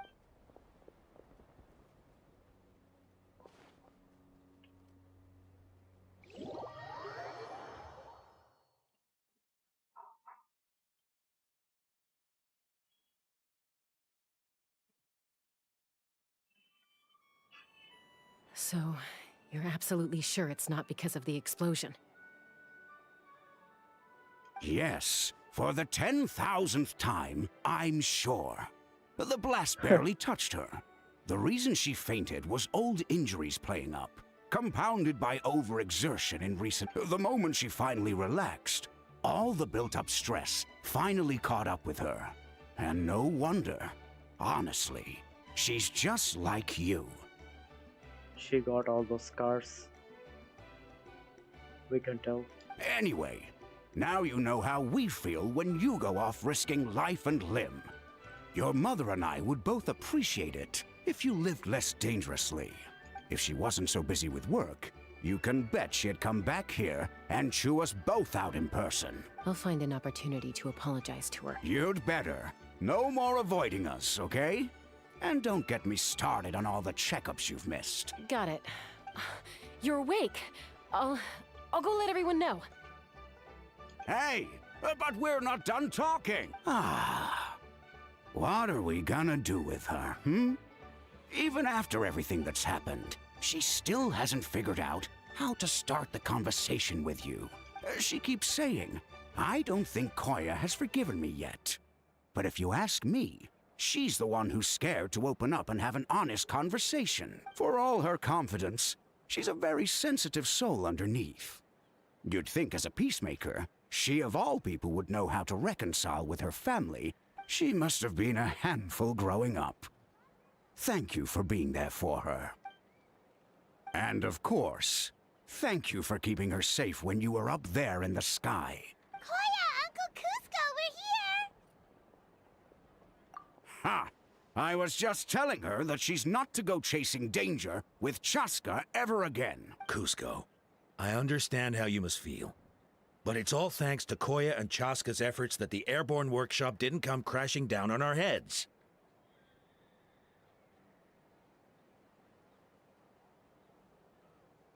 Oh, Paimon almost forgot to ask. They didn't hurt you while we were gone, did they?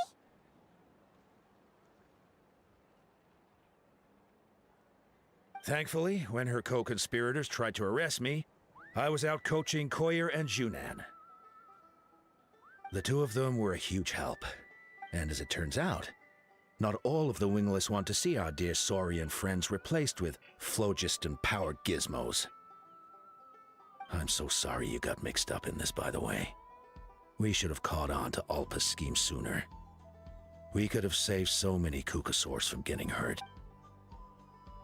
Most of the airborne workshop has now been dismantled. Let's see how they like being locked up in a sky prison. So, it looks like there's just one last conflict left to resolve. Peacemaker, you're up. I said I had to wait until things had blown over, didn't I?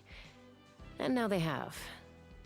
But I still have no idea what to say. Koya, I just want to say, I'm sorry for how things went down back then.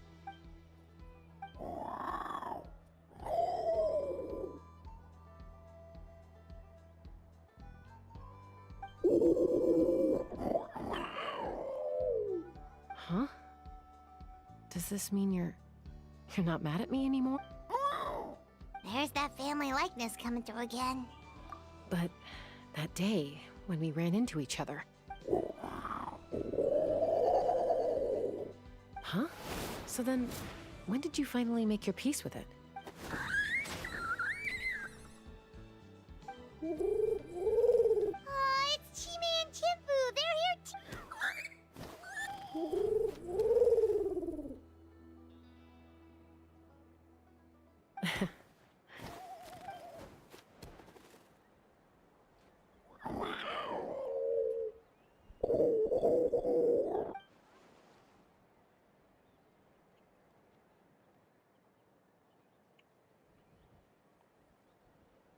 That was nice. A nice ending. A nice ending screen.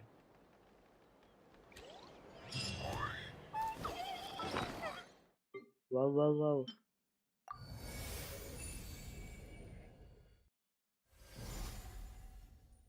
I have decided. I'm gonna complete all of this, then I'm gonna complete the Archon quest. I have decided. No one can prove me otherwise.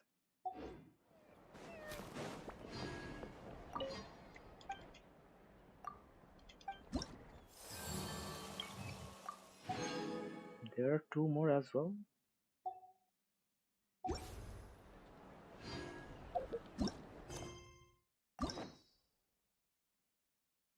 Okay, now for this one.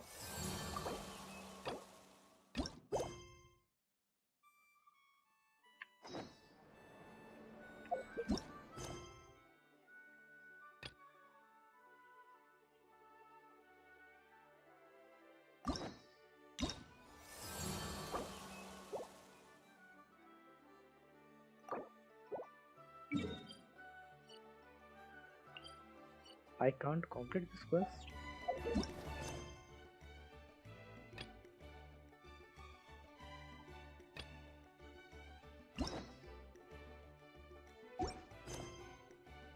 This is a nice touch, recollection.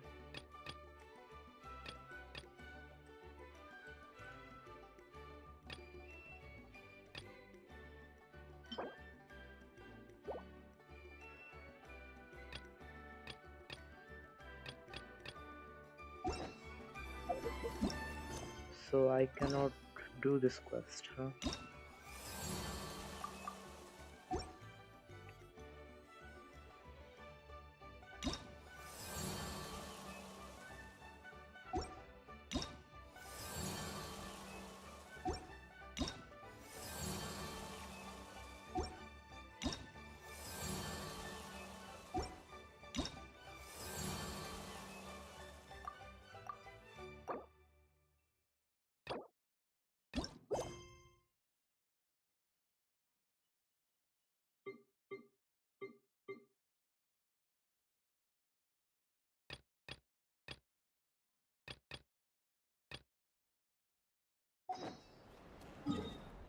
Let's do this quest because we have to complete this quest as well.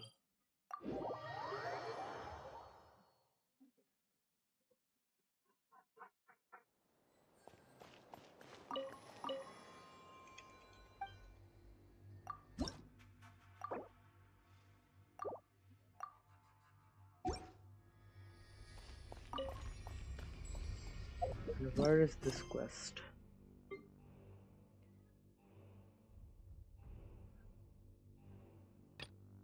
City of Ash, isn't this one? Yeah, it is this one. Let's continue with the story. Let's complete this one as well. This is going to be a big one, much more bigger one than the trial quest, but we're going to complete it.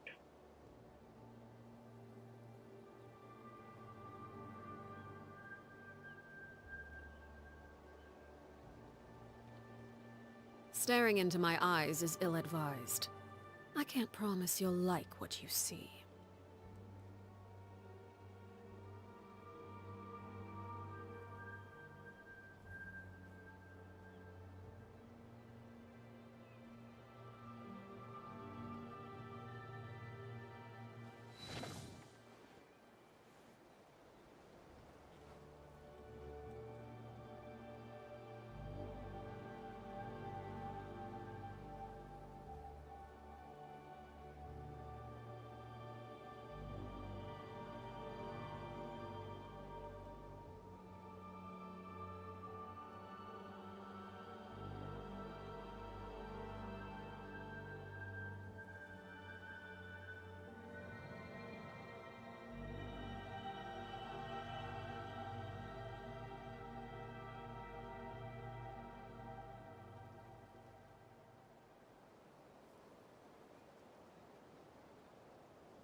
Something you wish to report? Go on. You have my